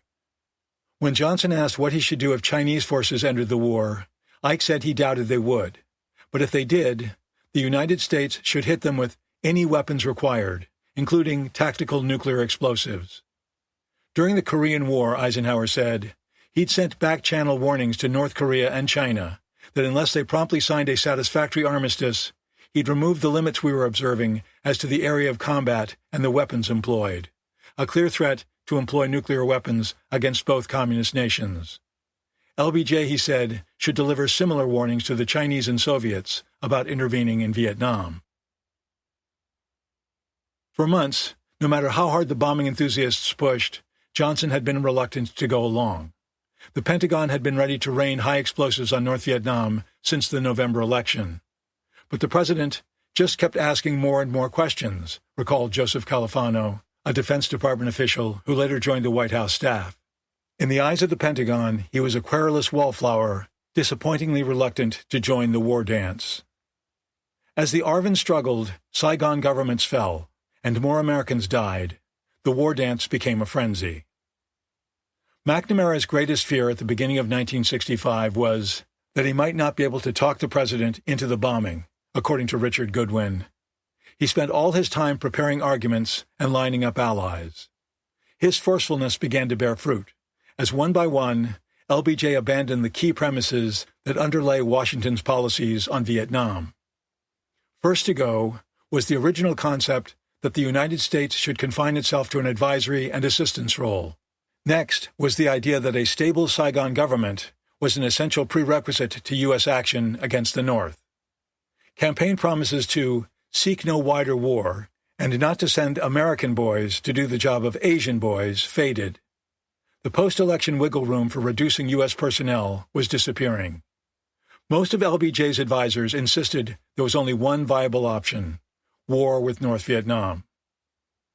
Johnson finally relented on February 19th, signing off on a strategic bombing program named after a Christian hymn, Rolling Thunder. Eisenhower's unhesitating counsel to move forward with such bombing no doubt affected Johnson's thinking. But LBJ ignored his predecessor's admonition to inform the public that sustained airstrikes were underway and explain why they were necessary. His lack of candor was to cost him dearly, as public faith in his credibility and judgment dropped steadily over the next 3 years, ultimately contributing to his 1968 decision not to seek another term in the White House. Rolling Thunder began on March 2nd, as land and carrier-based aircraft pounded North Vietnam. The first round of targets included ammunition depots, radar sites, barracks, and a naval base. Then roads, bridges, railroads, and ships were hit. The White House kept a tight rein on targeting decisions to avoid provoking China or the USSR by striking near the Chinese border or where Soviet ships might be docked. American planes later went after industrial facilities, oil storage tanks, and power generating plants, and LBJ eventually approved bombing Hanoi and the nearby port of Haiphong. But the attacks failed to persuade Ho Chi Minh to reduce support for the VC or sit down at the negotiating table. On the contrary, bombing only hardened Hanoi's resolve and spurred creation of one of the world's most sophisticated air defense networks, built with massive aid from Moscow and Beijing. At the height of China's effort, it had more than 300,000 anti-aircraft, engineering, and medical personnel in North Vietnam.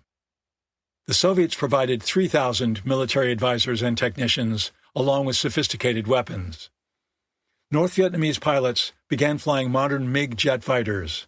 Air defense crews fired at U.S. aircraft with the help of the latest radars, anti-aircraft artillery, and surface-to-air missiles. On the same day LBJ authorized Rolling Thunder, yet another coup erupted in Saigon, this one aimed at removing Khan as commander-in-chief. Always worried about being captured, he'd been sleeping at different military bases, never in Saigon, but his luck was about to run out. The latest coup forces were headed by General Lam Van Phat, one of the leaders of the abortive September Putsch, and the omnipresent Colonel Tao, the communist agent. Their tanks converged on Tan Son Nhut Airport as Khan emerged from a meeting there. According to General Don, the coup leaders and their troops chased Khan in his green Mercedes all over Saigon like Keystone Cops, but were unable to nab him. Khan contacted Key for help, and the Air Force chief personally flew him to safety in Dalat. Phat and Tao later met with Key and agreed to hold their fire on condition that Khan be forced to step down as armed forces chief and leave South Vietnam. The coup fell apart the next day, February 20th, as Phat and Tao put on civilian clothes and sunglasses and fled from Tan Son Nhut in an unmarked car. By then, Key and other generals were fed up with Khan. They tired of his divisive politics and knew his all-important relationship with the Americans was badly frayed. On February 21st, the Armed Forces Council voted to oust their commander-in-chief. But Khan, then at the beach resort of Cap San-Jacques, which had been renamed Vung Tau, was much too wily to surrender without a fight. The other generals threatened that blood would flow unless he capitulated.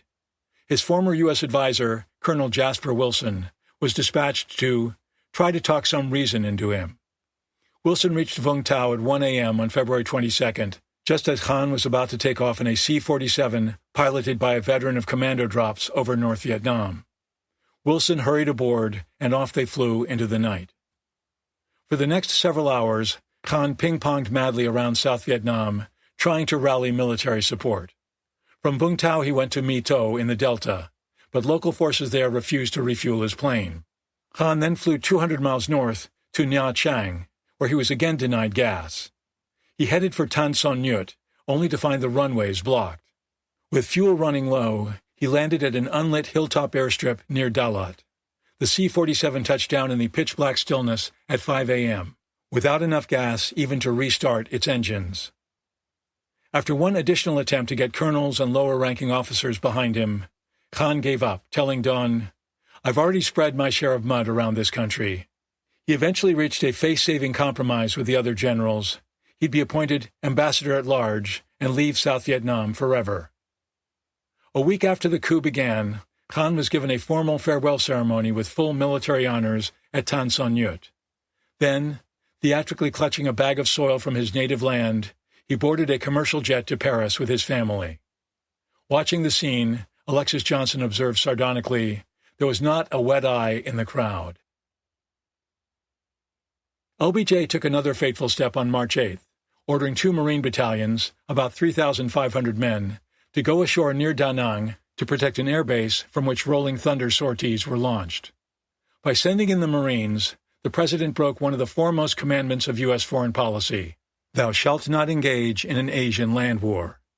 He overruled Taylor, who had persistently opposed ground forces, arguing that the American GI, a white-faced soldier armed, equipped, and trained as he is, wasn't suited for fighting guerrillas in Vietnamese forests and jungles. Johnson believed that grunts in the mud, not air power, were the way to push back the VC, to the extent they could be pushed back at all. But the ground war was going poorly, and the president wanted more options, more ideas for making headway. He decided to send the Army Chief of Staff, General Harold Johnson, to South Vietnam to investigate. General Johnson delivered his report to LBJ, McNamara, and the other service chiefs on March 15th, estimating that it could take 500,000 American troops and 5 years to beat the VC. His estimate shocked not just the president and me, but the other chiefs as well, McNamara recalled. None of us had been thinking in anything approaching such terms. The number of U.S. soldiers in Vietnam peaked at 536,100 in 1968. McNamara's qualms about the war seemed to grow by the day. He'd recently expressed to Bundy his fear that the Pentagon and the military have been going at this thing the wrong way round from the very beginning. They've been concentrating on military results against guerrillas in the field, when they should have been concentrating on intense police control from the individual villager on up. Speaking privately with McCone on March 18th, the defense secretary said he was worried that Rolling Thunder was having little effect on Hanoi's will to fight. He expressed concern over the effectiveness of bombing, distress over the fact that many women and children would be killed, and that guerrilla wars could not be won from the air. McCone wrote afterward in a memo to himself. McNamara stated that he felt it would not be long until we ran out of worthwhile targets in the North. The pressure for more military action rose sharply on March 30th, when the VC detonated a car bomb next to the U.S. Embassy, killing at least 13 people and wounding more than 180, in and around one of the most prominent symbols of American power in South Vietnam. Most of the embassy's windows overlooked a side street, and there a small gray Renault rolled to a stop. The driver stepped out, complaining of engine trouble to one of the half-dozen Vietnamese policemen guarding the building. When the cop ordered him back into his car, he opened fire with a revolver. A nearby man on a motor scooter began shooting too. Embassy employees rushed to the windows at the sound of the gunshots. Someone in the ground floor consular section realized what was happening and yelled at everyone to get down seconds before about 300 pounds of plastic explosives went off.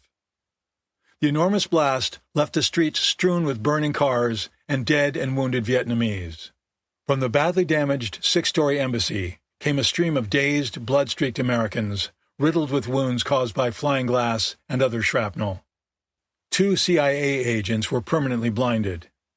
Pierre de Silva, the station chief, was rushed to the U.S. Navy hospital, his throat perforated by chunks of metal. James Rosenthal, the embassy officer who frequently talked to Chi Quang, was led out to the street drenched head to toe in his own blood from glass cuts. Among the dead were Barbara Robbins, a 21-year-old CIA secretary, and one other American. Washington recoiled in horror and rage. Some U.S. officials believed the bombing was retaliation for Rolling Thunder. They advocated air attacks on North Vietnamese government buildings. Caution prevailed, however, and air raids continued to be limited to military targets away from population centers. But as Bundy's aide, Chester Cooper, noted, if the Communists had wanted to do something to strengthen the administration's determination to press on with the war, they could not have selected a better target for attack. Cooper was right. LBJ met for more than 2 hours on April 1st with McNamara, Rusk, McCone, the Bundy brothers, and others. The mood was bitter and vengeful.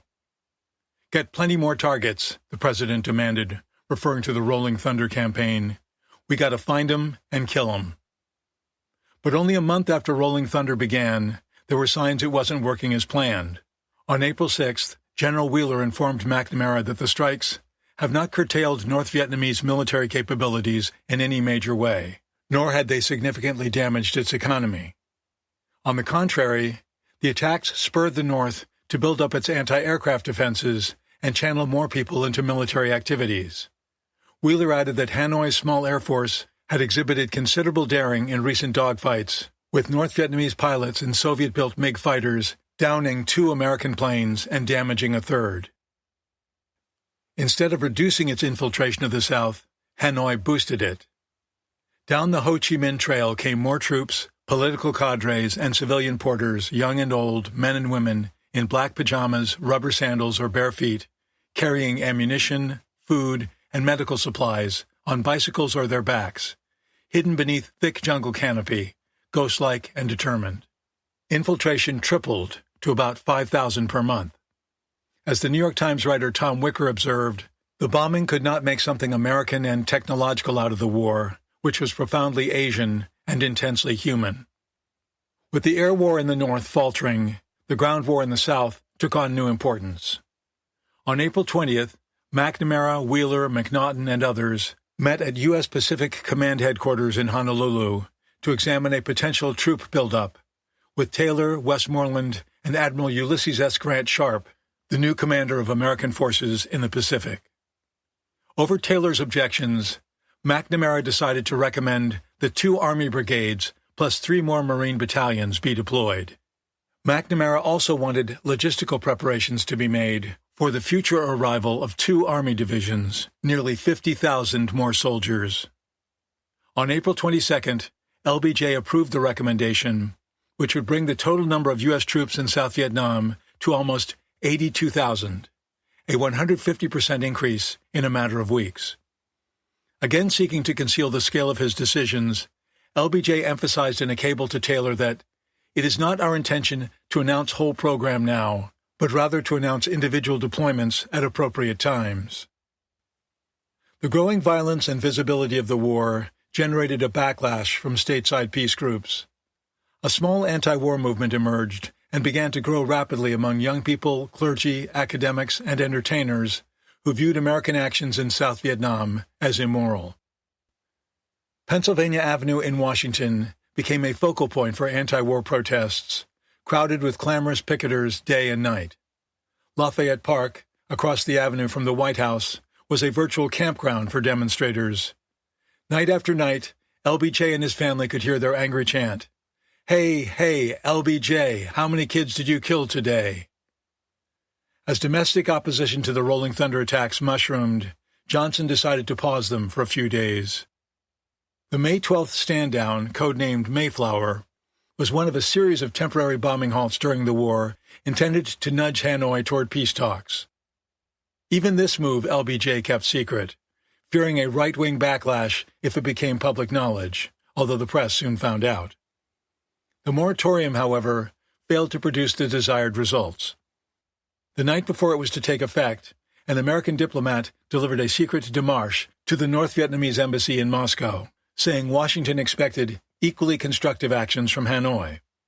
The message was returned to the U.S. Embassy without comment the following morning. "Hanoi spit in our face," McNamara complained angrily in a conference with LBJ. The airstrikes resumed on May 18th, again with no public announcement. Sensing that victory might be within reach, the Communists were more interested in battlefield gains than peace talks. They launched an offensive that coincided with the start of monsoon season, when heavy rains and cloud cover would impede U.S. air operations. Just before midnight on June 9th, up to 2,000 guerrillas equipped with mortars, machine guns, and flamethrowers attacked a town in Phuoc Long province on the Cambodian border north of Saigon. A nearby Green Beret base was also hit. ARVN reinforcements rushed to the scene, but the Communists clobbered 2 government battalions as they piled out of helicopters and nearly destroyed 3 more sent on the ground to relieve them. By the time the VC pulled back on June 14th, more than 900 South Vietnamese soldiers had died, the ARVN's worst loss in a single battle. Of the 20 Americans at the Green Beret base, 5 were dead, and all but 1 of the rest wounded.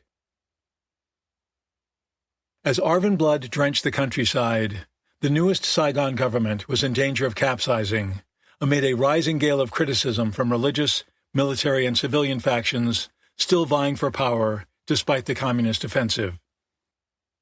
The new prime minister, Phan Huy Quat, a gentle French-trained doctor, was endowed both with extensive government experience — he'd served as Bao Dai's defense minister and Han's foreign minister — and the approbation of U.S. officials, who thought he'd performed well in his brief time in office. For one thing, he managed to persuade the generals to dissolve the Armed Forces Council, eliminating their main instrument for meddling in government affairs. By late spring in 1965, however, Quat, like his predecessors, was surrounded by political enemies with daggers drawn. Some critics complained of weak and corrupt officials in his administration. Others demanded national elections. And South Vietnamese couldn't resist expressing their chronic impatience with the government for failing to achieve sweeping successes in a short period. Quat's most vociferous critics were Catholics, who charged that he was in league with Buddhists and too eager to negotiate with communists.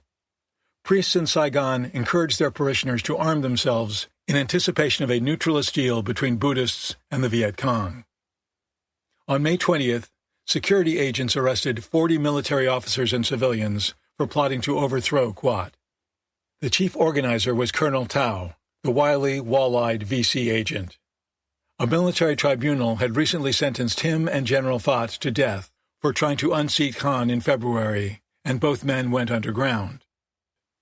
The incident that eventually brought Quat down at first appeared to be a relatively trivial conflict between him and the elderly chief of state, Phan Khak Su.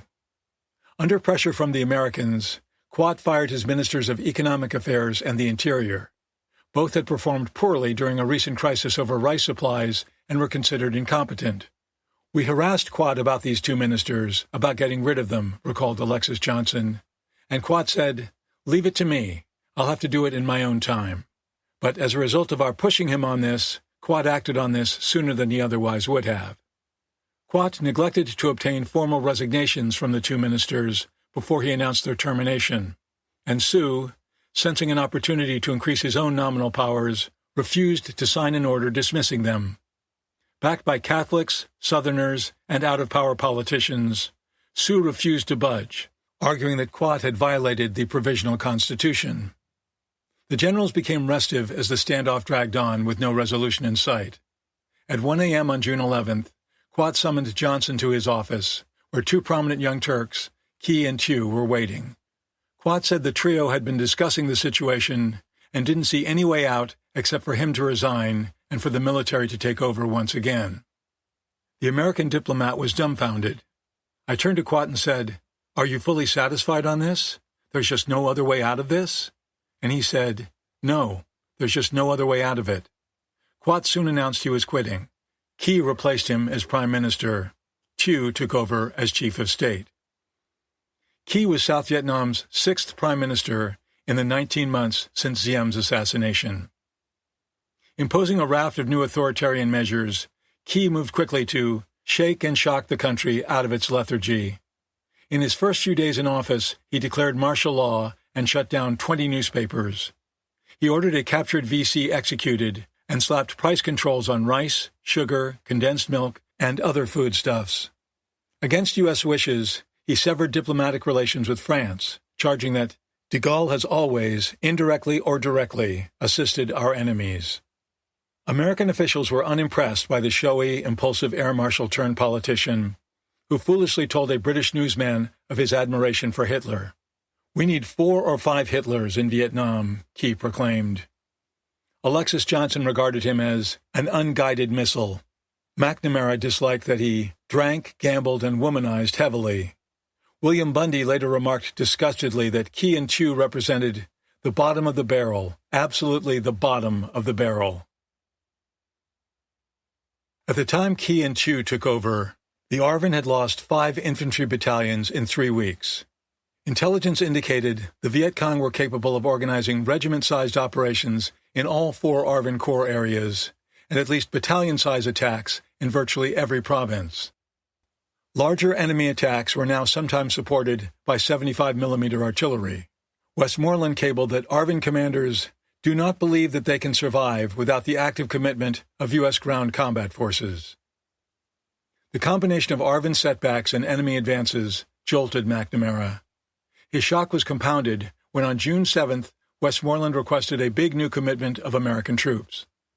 The MACV commander wanted 41,000 more soldiers right away and 52,000 more later, pushing the total number of U.S. forces from 82,000 to 175,000. Westmoreland said the conflict was moving to a higher level as more Northern regulars entered the South. ARVN battalions were being destroyed faster than they could be reconstituted. The Saigon Army, he warned, cannot stand up successfully to this kind of pressure without reinforcement. The urgency of Westmoreland's request was underscored in a cable from Taylor, who'd consistently argued against introducing American combat troops. But he changed his mind in the face of ARVN desertion rates so high and leadership so weak that the Saigon Army was threatened with collapse. The situation was so bad, Taylor wrote with grim resignation, that it will probably be necessary to commit U.S. ground forces to action. Yet LBJ still agonized over ordering more and more young Americans into harm's way in swamps and jungles thousands of miles away. Speaking with McNamara by phone on June 21st, the president said, "It's going to be difficult for us to very long prosecute effectively a war that far away from home, with the divisions that we have here, and particularly the potential divisions. I'm very depressed about it because I see no program from either defense or state that gives me much hope of doing anything except just praying and grasping to hold on during monsoon season and hope they'll quit. And I don't believe they're ever going to quit."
More meetings were held. Memos, position papers, and telegrams flew among the White House, Pentagon, Saigon Embassy, and MacV.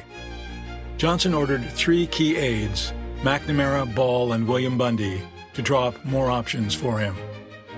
On July 1st, McNamara proposed a vast enlargement of the U.S. war effort. He urged LBJ to boost the total number of U.S. troops to 175,000 within the next few months, extend duty tours, call up reservists, nearly triple bombing and armed reconnaissance sorties against the North from 1,800 per month to 5,000, destroy bridges and rail lines between Hanoi and China, mine Haiphong Harbor and 3 other ports, effectively imposing a naval quarantine on the North, and begin attacking VC havens in the South with 800 B-52 bomber sorties a month. McNamara also wanted to deploy an additional 13 U.S. helicopter companies and more American artillery batteries and engineers to strengthen the ARVN.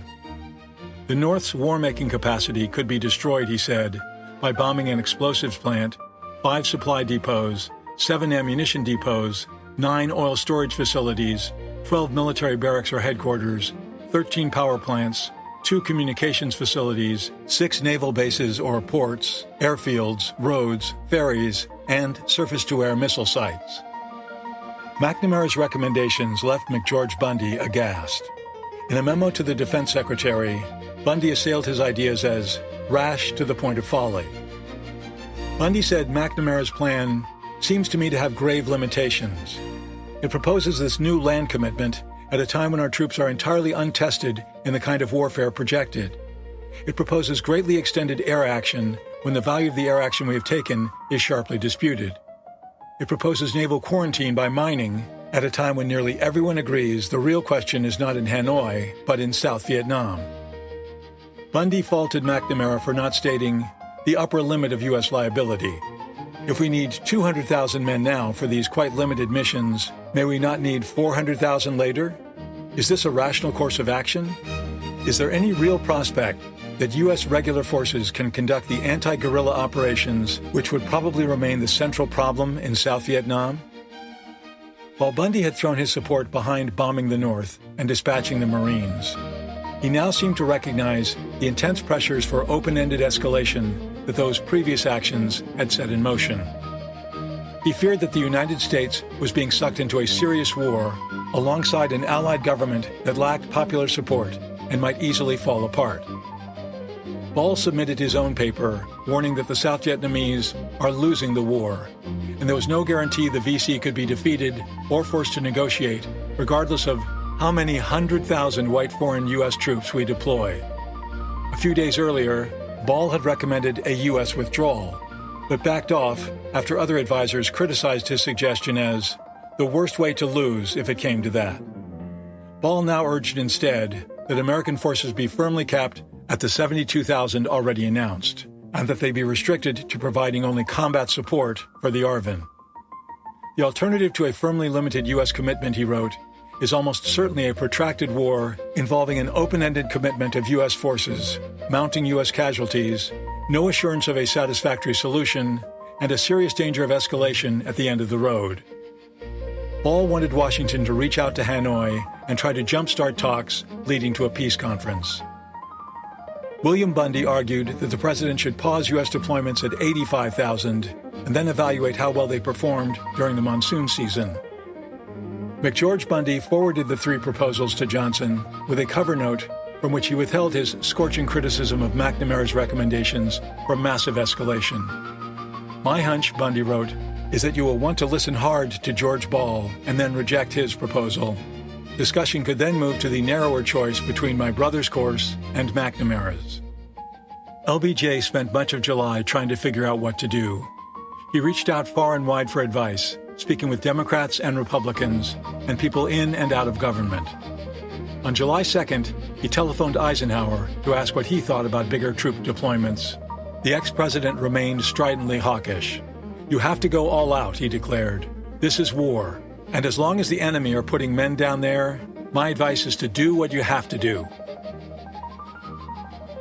6 days later, LBJ convened a meeting of the so-called Wise Men, an informal group of distinguished Americans who'd made their mark in foreign policy, the military, politics, and business.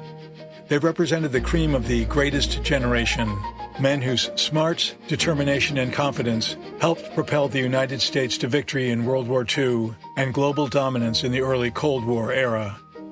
They included Dean Acheson, Truman's Secretary of State and a key architect of U.S. Cold War policy, retired five-star General Omar Bradley, who led more than 1 million soldiers of the U.S. 12th Army Group into Germany in World War II and later served as chairman of the Joint Chiefs of Staff, John Cowles, the liberal Republican publisher of Look magazine and the Minneapolis Star and Tribune newspapers, Robert Lovett, a former defense secretary and undersecretary of state in Truman's administration, and John McCloy, Truman's High Commissioner for Occupied Germany, former president of the World Bank, and disarmament advisor to Eisenhower and Kennedy. Johnson joined the wise men in the cabinet room and voiced a long complaint about the resistance he faced from Congress, the press, and intellectuals. The supremely self-confident Acheson, with his clipped mustache and haughty manner, recounted his reaction to LBJ's griping in a letter to Truman 2 days later. "Finally, I blew my top and told him that he was wholly right in Vietnam, that he had no choice except to press on, that explanations were not as important as successful action," Acheson wrote. "With this lead, my colleagues came thundering in like the charge of the Scots Greys at Waterloo. They were fine. Old Bob Lovett, usually cautious, was all out, and of course Bradley left no doubt that he was with me all the way. I think we scored." But it was Ball who really blew his top that day. Sitting in the meeting along with McNamara, Rusk, and Bundy, he was taken aback by what he considered the wise men's ill-considered and wrong-headed opinions. When the conference ended, he stalked over to Acheson and one of his cohorts. "You goddamn old bastards," he berated them.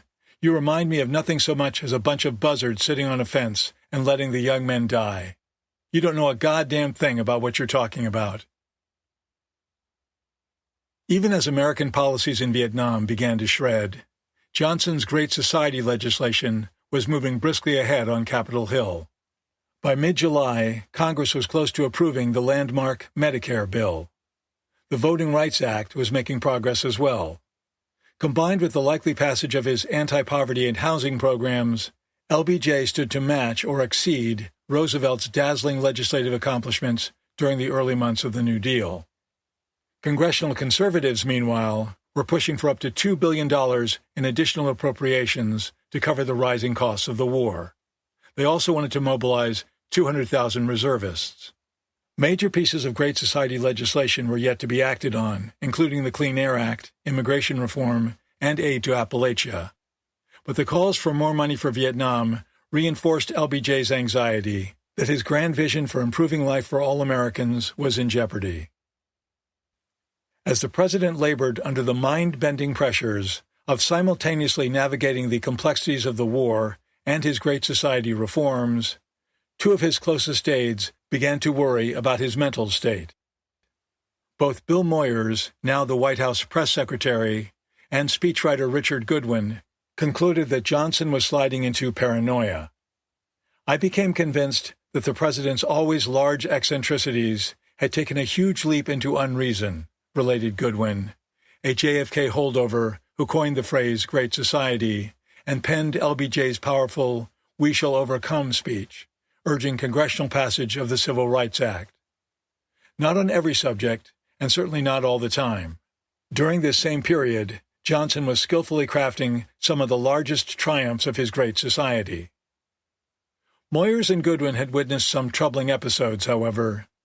In mid-June, Johnson learned that Bundy was to appear on network TV to debate 5 college professors about the American role in the war. The president was incensed, telling Moyers to fire the national security assistant. Moyers didn't carry out the order, but telephoned Goodwin at midnight. As the speechwriter noted in his diary, Moyers said he was extremely worried, that as he listened to Johnson he felt weird, almost felt as if he really wasn't talking to a human being at all. On July 5th, LBJ told Goodwin in all seriousness, "You know, Dick, the communists are taking over the country." A few days earlier, Moyers had walked into Goodwin's office, visibly shaken.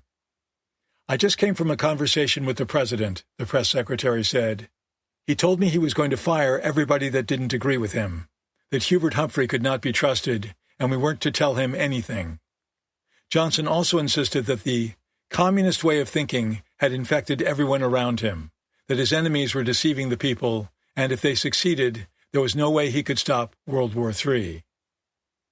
For the next hour, Moyers and Goodwin discussed the intermittent but clearly visible signs of Johnson's instability, the transformation of personality which, far from total, was clearly accelerating. The two aides then separately consulted multiple psychiatrists, describing LBJ's words and behavior. The doctors, Goodwin wrote later, gave the same diagnosis: a textbook case of paranoid disintegration, the eruption of long-suppressed irrationalities. A few weeks later, sitting around the pool at his Texas ranch with Goodwin and other staffers, Johnson absurdly proclaimed, "The communists already control the 3 major networks and the 40 major outlets of communication." Goodwin resigned from the White House not long afterward, saying nothing publicly about his former boss's apparent mental fraying. Having listened to hour upon hour of discussion and debate among his advisers, and having read a blizzard of memos, papers, and studies, Johnson seemed resigned to a bigger war despite his reservations. He sent McNamara back to Saigon to determine the exact number of additional troops that would be needed. The defense secretary arrived on July 16th and was whisked to MACV headquarters under heavy security. There, Westmoreland reiterated that he needed 175,000 American troops by the end of 1965 and predicted that another 100,000 would be needed in 1966. Westmoreland and the Joint Chiefs of Staff believed that the VC were on the verge of entering what Hanoi's chief military strategist, General Vo Nguyen Giap, called the third stage, in which guerrillas transformed themselves into a conventional army, assembling in large units and fighting as regular soldiers. U.S. military leaders expected that American troops, by virtue of their superior firepower and mobility, coupled with search-and-destroy tactics, could wipe out communist conventional forces. Even if the VC stayed in the guerrilla phase, Westmoreland and the Joint Chiefs assumed U.S. troops could beat them at that game too. But, as McNamara acknowledged years later, all these assumptions proved incorrect.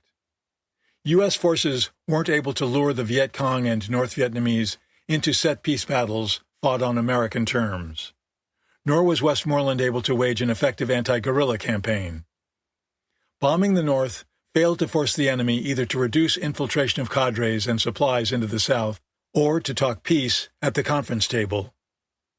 Before he came to the Pentagon, McNamara's reputation rested on his skills as corporate America's hardest-driving inquisitor, capable of divining flaws in complex business plans and forcing executives to make necessary changes.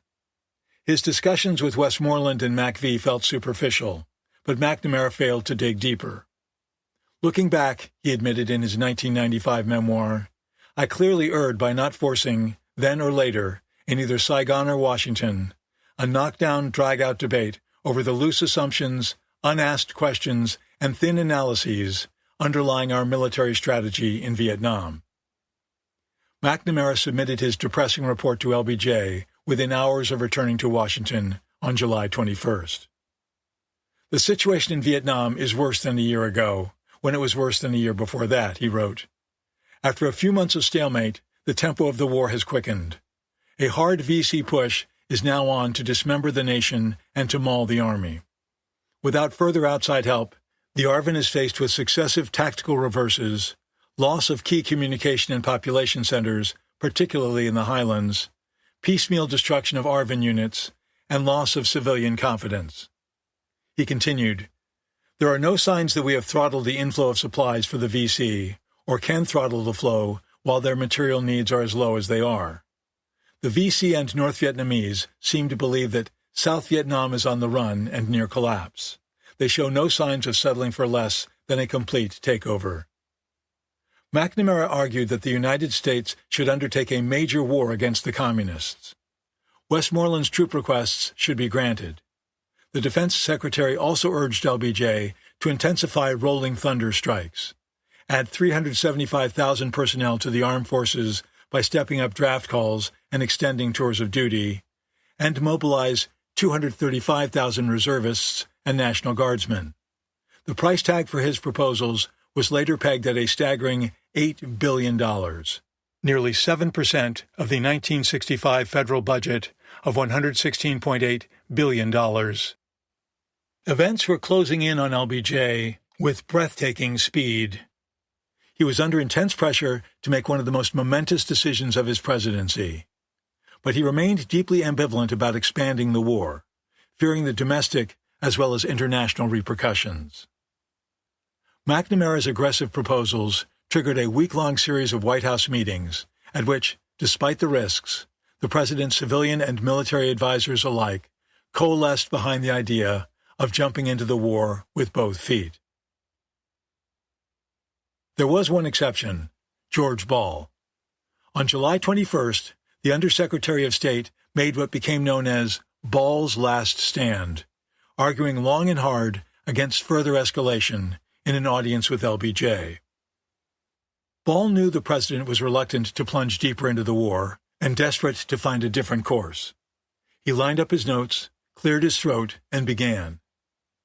"We can't win," he declared, adding that the best Washington could hope for was a messy conclusion to a long, painful war.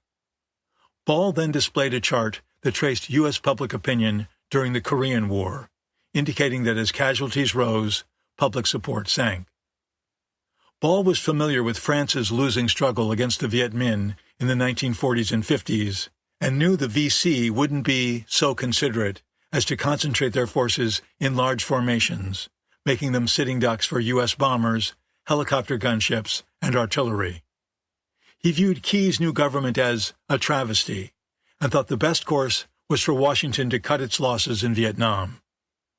LBJ listened attentively, chin cupped in hand. No great captain in history ever hesitated to make a tactical withdrawal if conditions were unfavorable to him, Ball went on. We can't even find the enemy in Vietnam. He's indigenous to the country, and he always has access to much better intelligence. He knows what we're going to do, but we haven't the vaguest clue as to his intentions.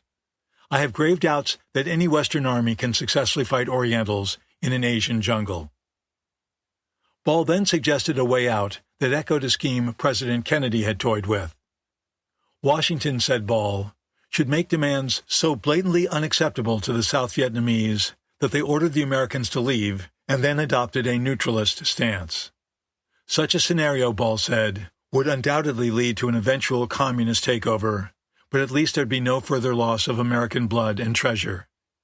Johnson asked about the impact of a U.S. departure on allies as well as enemies around the globe. Wouldn't we lose all credibility by breaking the word of 3 presidents? Ball didn't think so, replying, "We'll suffer the worst blow to our credibility when it is shown that the mightiest power on earth can't defeat a handful of miserable guerrillas." But LBJ's 3 most valued and trusted advisers, McNamara, Rusk, and Bundy, all rejected Ball's ideas.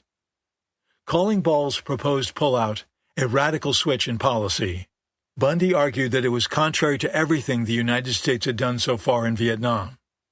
Rusk said getting out would only encourage communist expansionism. McNamara criticized Ball for underestimating the costs of withdrawing and overestimating the costs of intensifying the war, which he thought was winnable given enough time and enough troops. LBJ agreed, later writing that Ball had not produced a sufficiently convincing case or a viable alternative. A U.S. retreat in Southeast Asia, he believed, would encourage communist efforts to expand throughout the world, paving the way to another world war. The next day, Johnson summoned the top ranks of the Pentagon, including McNamara, the Joint Chiefs, and all of the service chiefs, and polled them about what to do. No one objected to McNamara's plans for a colossal ramp-up of combat troops and bombing. General Wallace Greene, the Marine Corps commandant, argued that LBJ should escalate even more.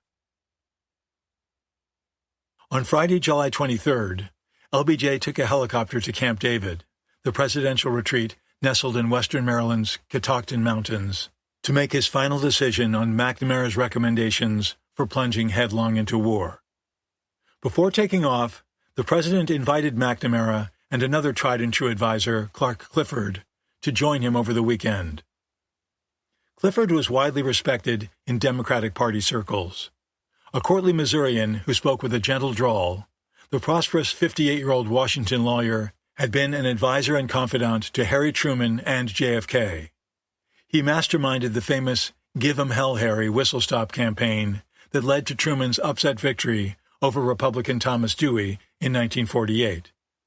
As Truman's speechwriter and special assistant, Clifford crafted legislation establishing the Central Intelligence Agency and the Defense Department. Kennedy's personal lawyer in his Senate years, Clifford had led his presidential transition team. Shortly after JFK's assassination, Clifford conferred with LBJ for 4 hours about the enormous task of taking over and running the government. McNamara and Clifford arrived at Camp David on July 24th. They represented opposite poles in the White House debate over whether to flood South Vietnam with American soldiers. McNamara, of course, was in favor. Clifford saw such a move as a dangerous mistake. Torn between their contrary viewpoints, but strongly confident in the judgment of both men, Johnson wanted them at Camp David to argue their respective cases face to face. On Sunday, July 25th, Johnson had breakfast and went for a solitary walk around the secluded camp. At noon, he attended services conducted by an Episcopalian minister from Washington, and then retired to his quarters in Aspen Lodge for a few hours of private reflection. At 5 p.m., he summoned McNamara and Clifford, along with a couple of White House aides, and Arthur Goldberg, his United Nations ambassador. The group sat at a small dining table with views of the wooded hills beyond. Clifford went first. He'd spoken with Ball and fully agreed that the least harmful option for the United States was to get out of South Vietnam. Expanding the war, he believed, would ultimately wreck not only Johnson's great society, but his presidency as well. "What happened in Vietnam is no one person's fault," he said. "The bombing might have worked, but it hasn't. A commitment like the one that we have made in Vietnam can change as conditions change. A failure to engage in an all-out war will not lower our international prestige. This is not the last inning in the struggle against communism. We must pick those spots where the stakes are the highest for us, and we have the greatest ability to prevail." Clifford didn't think the United States could prevail in Vietnam. "I hate this war," he explained. "If we send in 100,000 more men, the North Vietnamese will match us. If the North Vietnamese run out of men, the Chinese will send in volunteers. Russia and China don't intend for us to win the war. If we won, we would face a long occupation with constant trouble." The lawyer suddenly paused, then slammed both of his fists on the table. If we don't win after a big build-up, it will be a huge catastrophe. We would lose more than 50,000 men in Vietnam. It will ruin us. 5 years, 50,000 men killed, hundreds of billions of dollars. It is just not for us. He closed by urging the president to stick with the current course until the end of the year, and then began quietly searching for an honorable way out. Let us moderate our position in order to do so, and lower our sights, lower the sights of the American people right away. Let the best minds in your administration look for a way out, not ways to win this unwinnable war. The president told Clifford that no one was more concerned about the bad consequences of the war than he was, but that we could not simply walk out. Nor was he prepared to accept just any settlement as a cover-up for surrender. He insisted that he would keep searching for a way to begin real negotiations with the enemy. Meantime, he wanted to downplay the war as much as possible. He too worried that any U.S. escalation would be matched by Hanoi, possibly with help from the Chinese and the Soviets.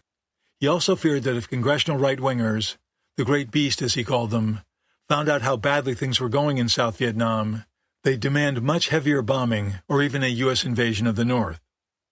Thus, Johnson wouldn't call up the reserves or ask Congress for a declaration of war, and he'd refuse to publicly acknowledge the mammoth increase in U.S. troop levels he contemplated as a significant change in U.S. policy. LBJ asked McNamara to state his case. The Pentagon leader did so with his usual forceful concision.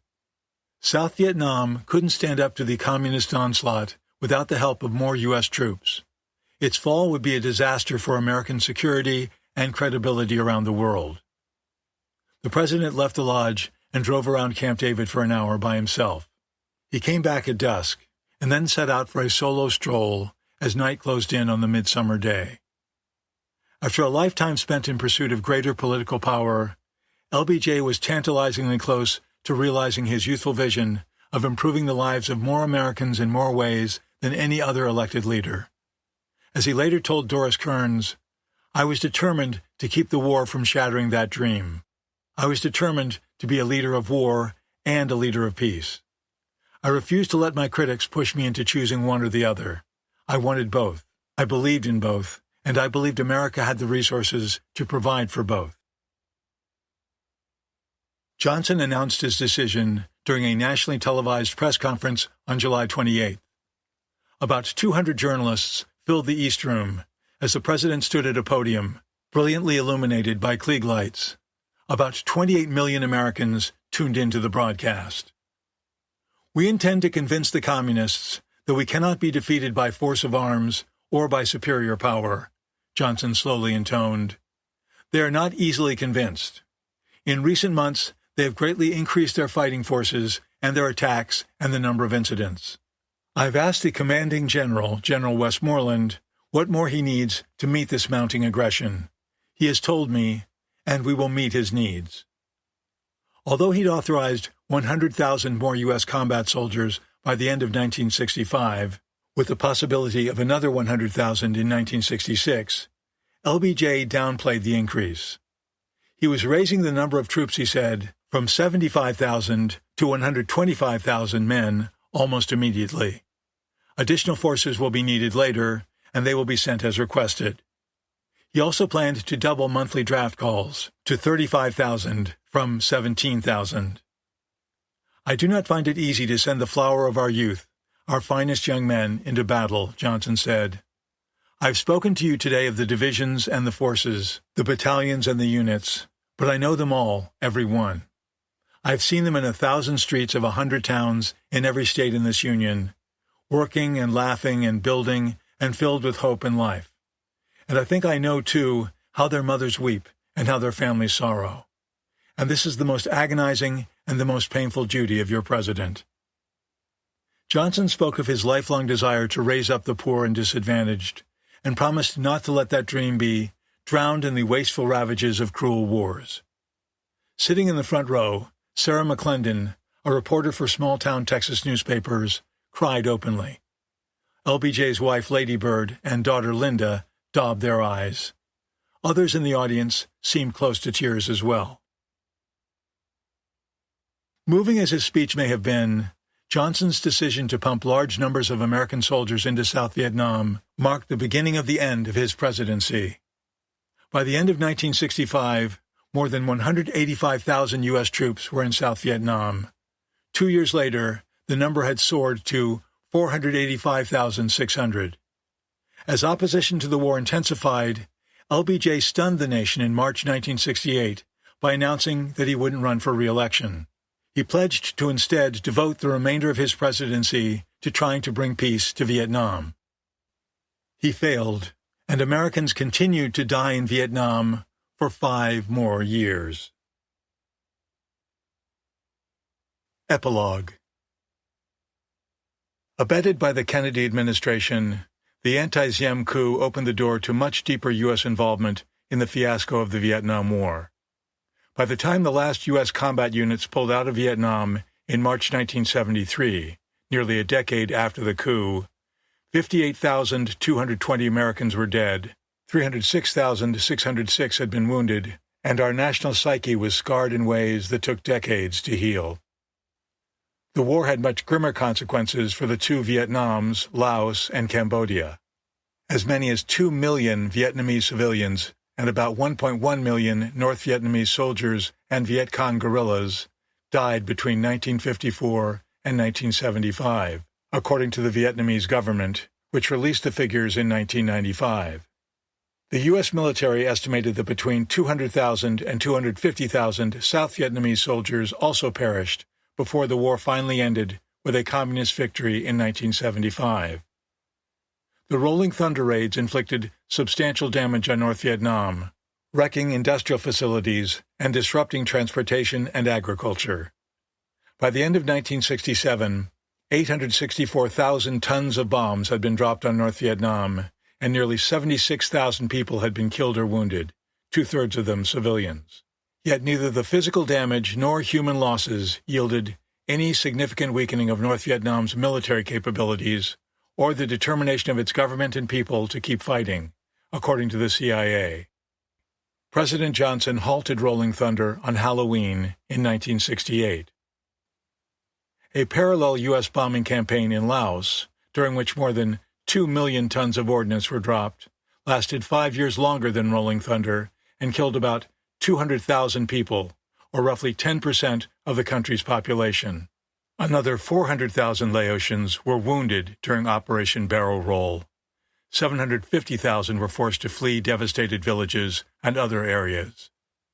Since 1973, when Barrel Roll ended, 20,000 more Laotians have been killed or wounded by unexploded cluster bombs, which can detonate with even slight pressure. Many victims were farmers plowing their fields or children picking up what looked like a brightly colored toy. As of this writing, less than 1% of the unexploded ordnance has been cleared. Laos remains the most heavily bombed country in history, including Japan and Germany, during World War II.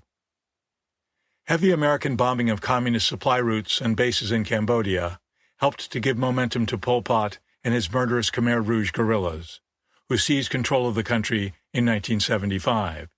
The Khmer Rouge are thought to have killed as many as 2.8 million Cambodians, or nearly 40% of the population.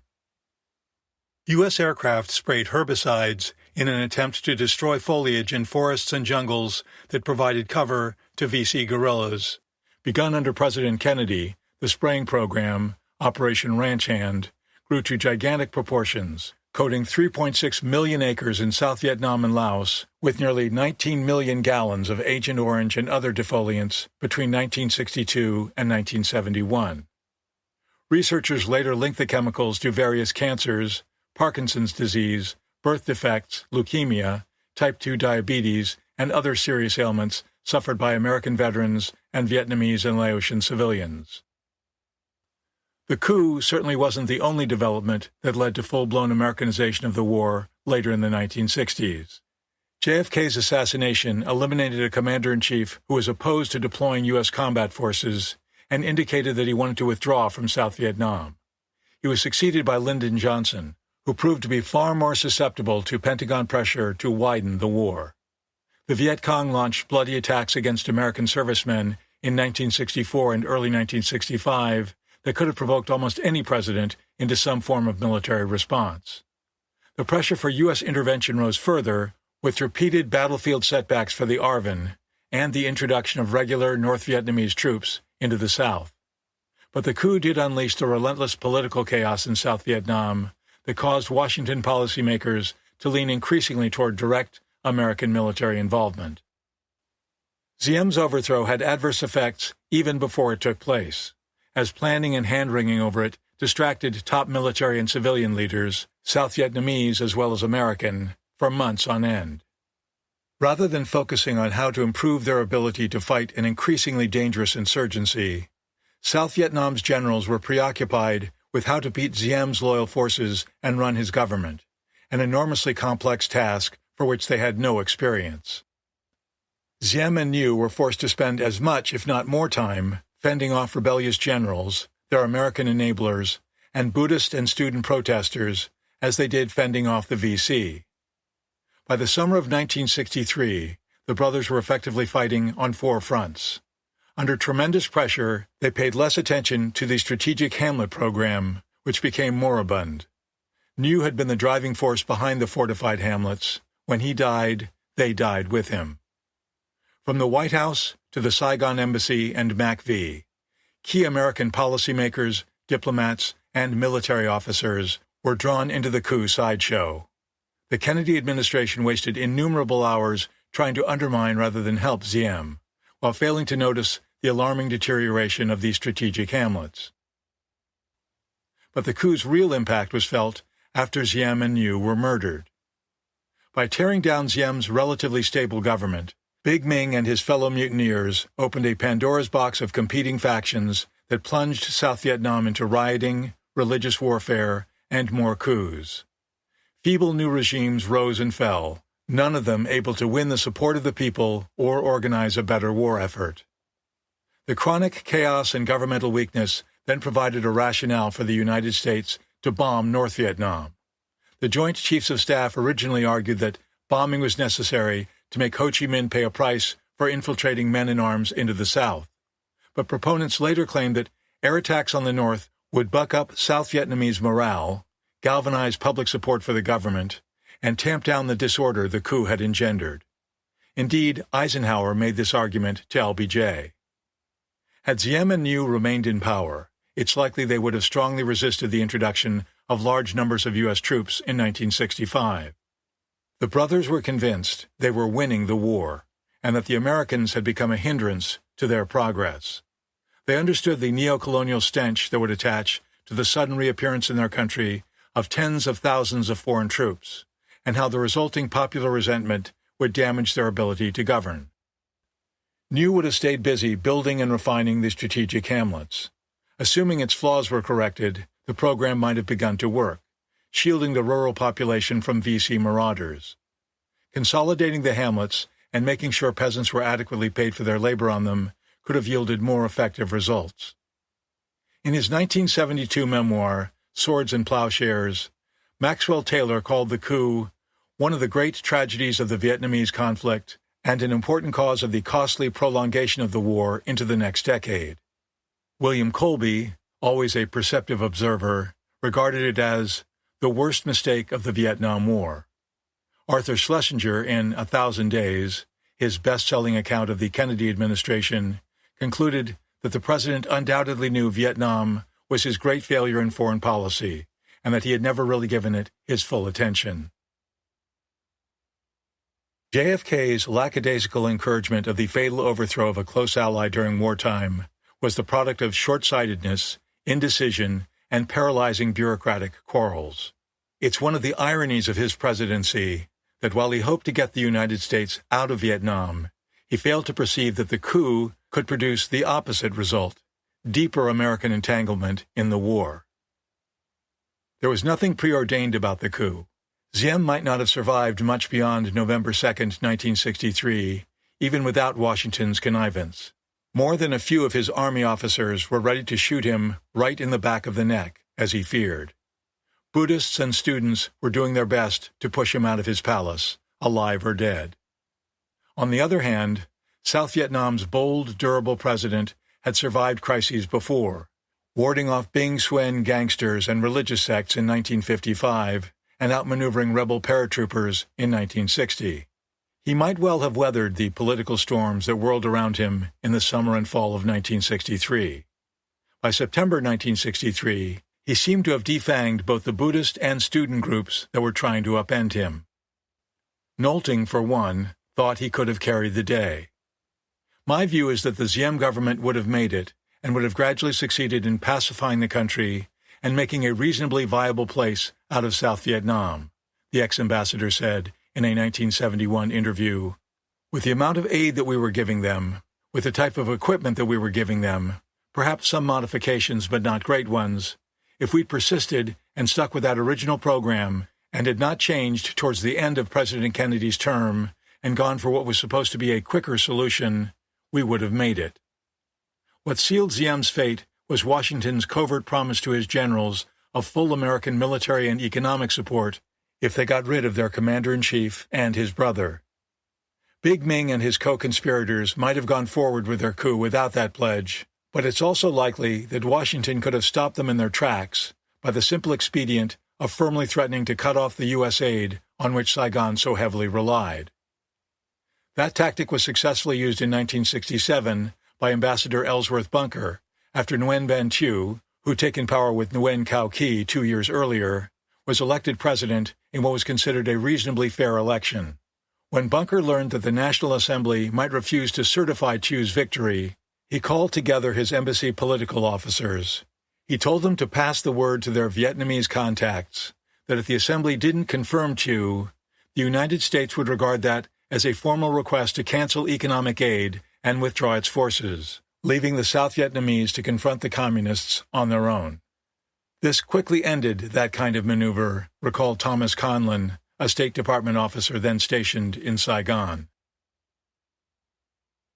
As it became clear what a disaster the coup was, the finger-pointing began among the prominent and ambitious men who served as counselors and courtiers to JFK and LBJ.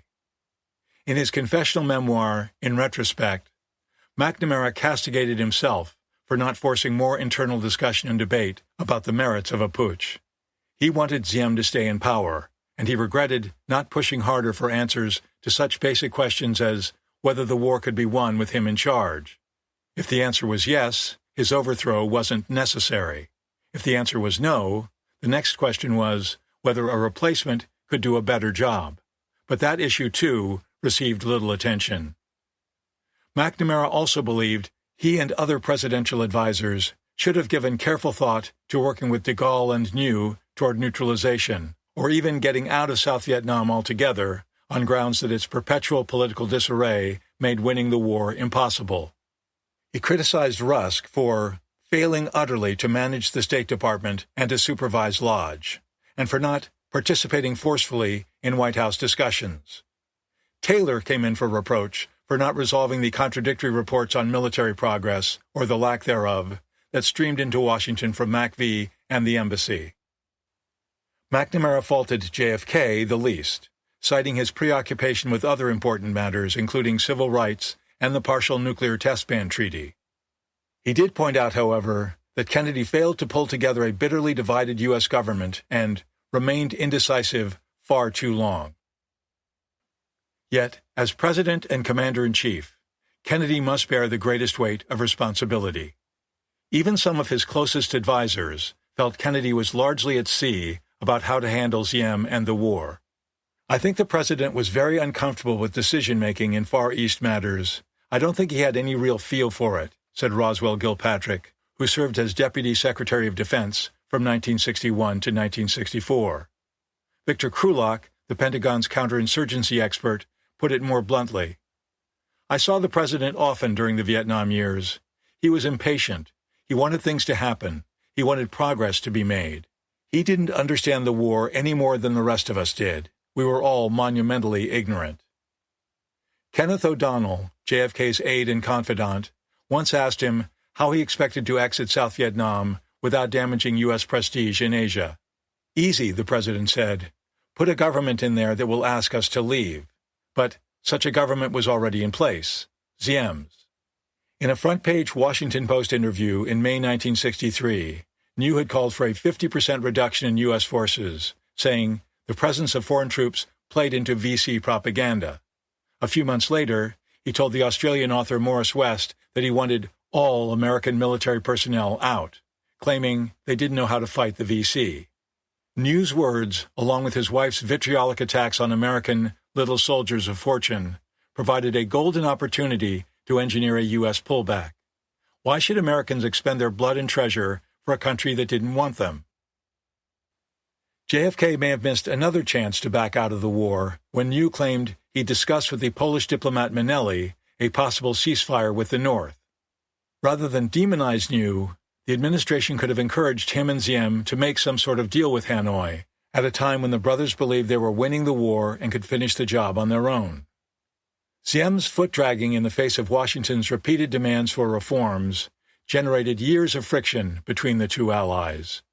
His refusal to jettison New led directly to the Kennedy administration's encouragement of the coup. But Ziem's resistance raised a fundamental question about U.S. policy. Could a poverty-racked, largely illiterate society like South Vietnam's realistically be expected to convert itself into a functioning Western-style democracy amid an existential war? Washington was able to use the tremendous leverage of its economic and military aid to nudge South Korea toward democracy. But that progress came after the Korean War ended, not while it was underway. Kennedy would have been well advised to stop hammering Ziem to get rid of New and let the brothers do their best to win the war. Free and fair elections could never be held, nor strong democratic institutions established until the Viet Cong were largely cleared out of the country. At that point, Ziem might have been markedly less resistant to U.S. prodding. New argued that Washington needed to stop pressuring South Vietnam and provide aid on a no-strings-attached basis. He cited the precedent of the Lend-Lease Act, under which the United States shipped large amounts of war material and food to Britain, the Soviet Union, China, and other allies during World War II. In his conversation with the State Department's Robert Manning, New pointed out that Washington made no moral commitment to the governments receiving its help during World War II, including Stalin's, but it attached all sorts of conditions to its assistance to Ziem, demanding that he make changes to his government as well as his army. Ziem had no choice but to defy many of those demands, lest he be caricatured by the VC and the rest of the communist world as a U.S. puppet no better than the discredited Emperor Bao Dai. JFK's handling of the coup reveals other striking deficiencies: his lax control of subordinates, his failure to seriously examine the possible consequences of the coup, his ambivalence and indecisiveness as the generals drew closer to executing their plot. Kennedy was also far too sensitive to press criticism. The negative newspaper articles coming out of South Vietnam galled him to no end. Kennedy not only read the papers too much, as Hillsman put it, he reacted to them too much. That led him to extend the incompetent Harkins' stay in Vietnam for several months. It also prompted him to make a preposterous request to the publisher of the New York Times to yank Halberstam out of Saigon. The chorus of U.S. press opposition to Ziem, especially its condemnations after the Pagoda raids, undoubtedly made JFK more receptive to dumping Ziem. But while getting rid of an irksome foreign leader may have seemed like a good short-term fix, it turned into a long-term disaster. American support for toppling Ziem originated not with Kennedy, but with Hillsman, a third-tier State Department bureaucrat who, with his green light cable, commandeered the president's Vietnam policy and enmeshed the United States in the general's conspiracy. JFK recognized the cable as a mistake, but never overrode it. The infighting, press leaks, and personality clashes that broke out in the summer and fall of 1963, "My God, the government is coming apart," reflected Kennedy's less than firm grip on his own bureaucracy. But the most vivid example was the Agency for International Development's suspension of the commercial import program, so vital to South Vietnam's infirm economy, without presidential knowledge or consent. The vague assertion by Hillsman and other coup touts that Ziem's ouster would lead to a more effective Saigon government amounted to a political Hail Mary based not on evidence, but on the thin hope that things would somehow shake out in Washington's favor. No in-depth analysis was conducted of what sort of regime would emerge, or how the war was to be won if Diem and New suddenly disappeared. At a White House conference in August 1963, Edward R. Murrow, the famous CBS newsman then running the U.S. Information Agency, posed a penetrating question. If military leaders replaced Diem, would they be any better able than him to bring the Buddhists into the government fold? No one knew, yet that issue was to become a primary driver of South Vietnam's unending post-coup turmoil. Another salient aspect of the administration's myopic debate over the coup was the absence, as Senate Foreign Relations Committee Chairman William Fulbright later noted, of any questioning by U.S. officials of the U.S. government's right to reform the Vietnamese government or to replace it. The right to manipulate the destiny of others was simply assumed. JFK and his men seemed to overlook or discount even the most obvious short-term consequences of a failed coup. Who would lead South Vietnam's armed forces if Diem imprisoned or executed all of the generals and other high-ranking officers implicated in the plot? The hunt for traitors would have consumed months of effort and turned South Vietnam upside down. Diem and New would never have trusted Washington again and might well have thrown the Americans out of their country. This, ironically, would have been a good outcome for the United States, although Kennedy would probably have faced withering criticism from conservatives and the press. Kennedy may have gotten a chuckle out of entangling Lodge, his longtime rival, in the Vietnam morass, but it turned out to be another costly mistake. Lodge's haughty, lone wolf persona asserted itself again and again as he feuded with Harkins and Richardson and ignored White House orders to resume communication with Diem prior to the coup and protect Diem's brother Can afterward. When Lodge's help was most needed to stand up Big Ming's new government, he was mostly missing in action. Then there were JFK's vacillations. He veered from telling Lodge in August that a coup might be necessary to his 11th-hour hand-wringing over the general's capacity to defeat Diem. He compounded his hesitancy by leaving the final decision over whether to restrain the generals to Lodge, who'd never wavered in his eagerness to see Diem, New, and Madame New pushed overboard. Lastly was Kennedy's appalling negligence in not offering to get Diem safely out of Saigon when the military uprising began, or telling the generals to spare his life if they wanted more U.S. help. Kennedy didn't want Diem harmed, and appeared to be genuinely grieved when he learned of his murder. Prior to the coup, he'd sent an obscure congressman, Torbert McDonald, to urge Diem to seek sanctuary in the U.S. Embassy. But on the day of the coup, no offer of protection came from Lodge or any other U.S. official. Diem, a brave patriot, might well have refused any concrete attempt to fly him to exile in Paris or New York, but an effort should have been made, if only out of common decency and appreciation for an old ally. The fact that it wasn't left the White House spattered with blood when Diem was slain. Despite Lodge's denials, the Kennedy administration was deeply implicated in the coup. The green light cable was an accelerant for the generals' revolt. So were JFK's televised upbraiding of Diem and the suspension of U.S. aid. When the generals backed away from their first attempt to upend Diem, Washington assured them that it supported their second attempt. Had Kennedy been willing to withstand the heat, he could have pursued a very different course, explaining to the American public, over and over if necessary, that a non-communist ally struggling to survive an existential war needed security more than democracy, and unflinching support rather than unceasing criticism. The president, cabinet members, and congressional allies could have made speeches, given TV and radio interviews, and written op-eds saying that once Diem defeated the VC, he'd have breathing room to make the democratic reforms that Washington sought. Winning counter-guerrilla wars and building democratic institutions takes time, and Diem needed more of it, probably much more. Instead of obsessing about New and his wife, Kennedy and his advisers could have concentrated on making sure that strategic hamlets were properly configured and that U.S. aid yielded maximum value in the form of more health clinics, schools, farm assistance, and physical security for the rural population. If JFK demanded anything from Diem, it should have been a vigorous and generous land reform program designed to deprive the communists of that overarchingly important issue. What about the generals? Could they have been held back? Perhaps not forever, given their resentment over Diem and Yu's political meddling with the Arvin and clumsy handling of the Buddhist uproar.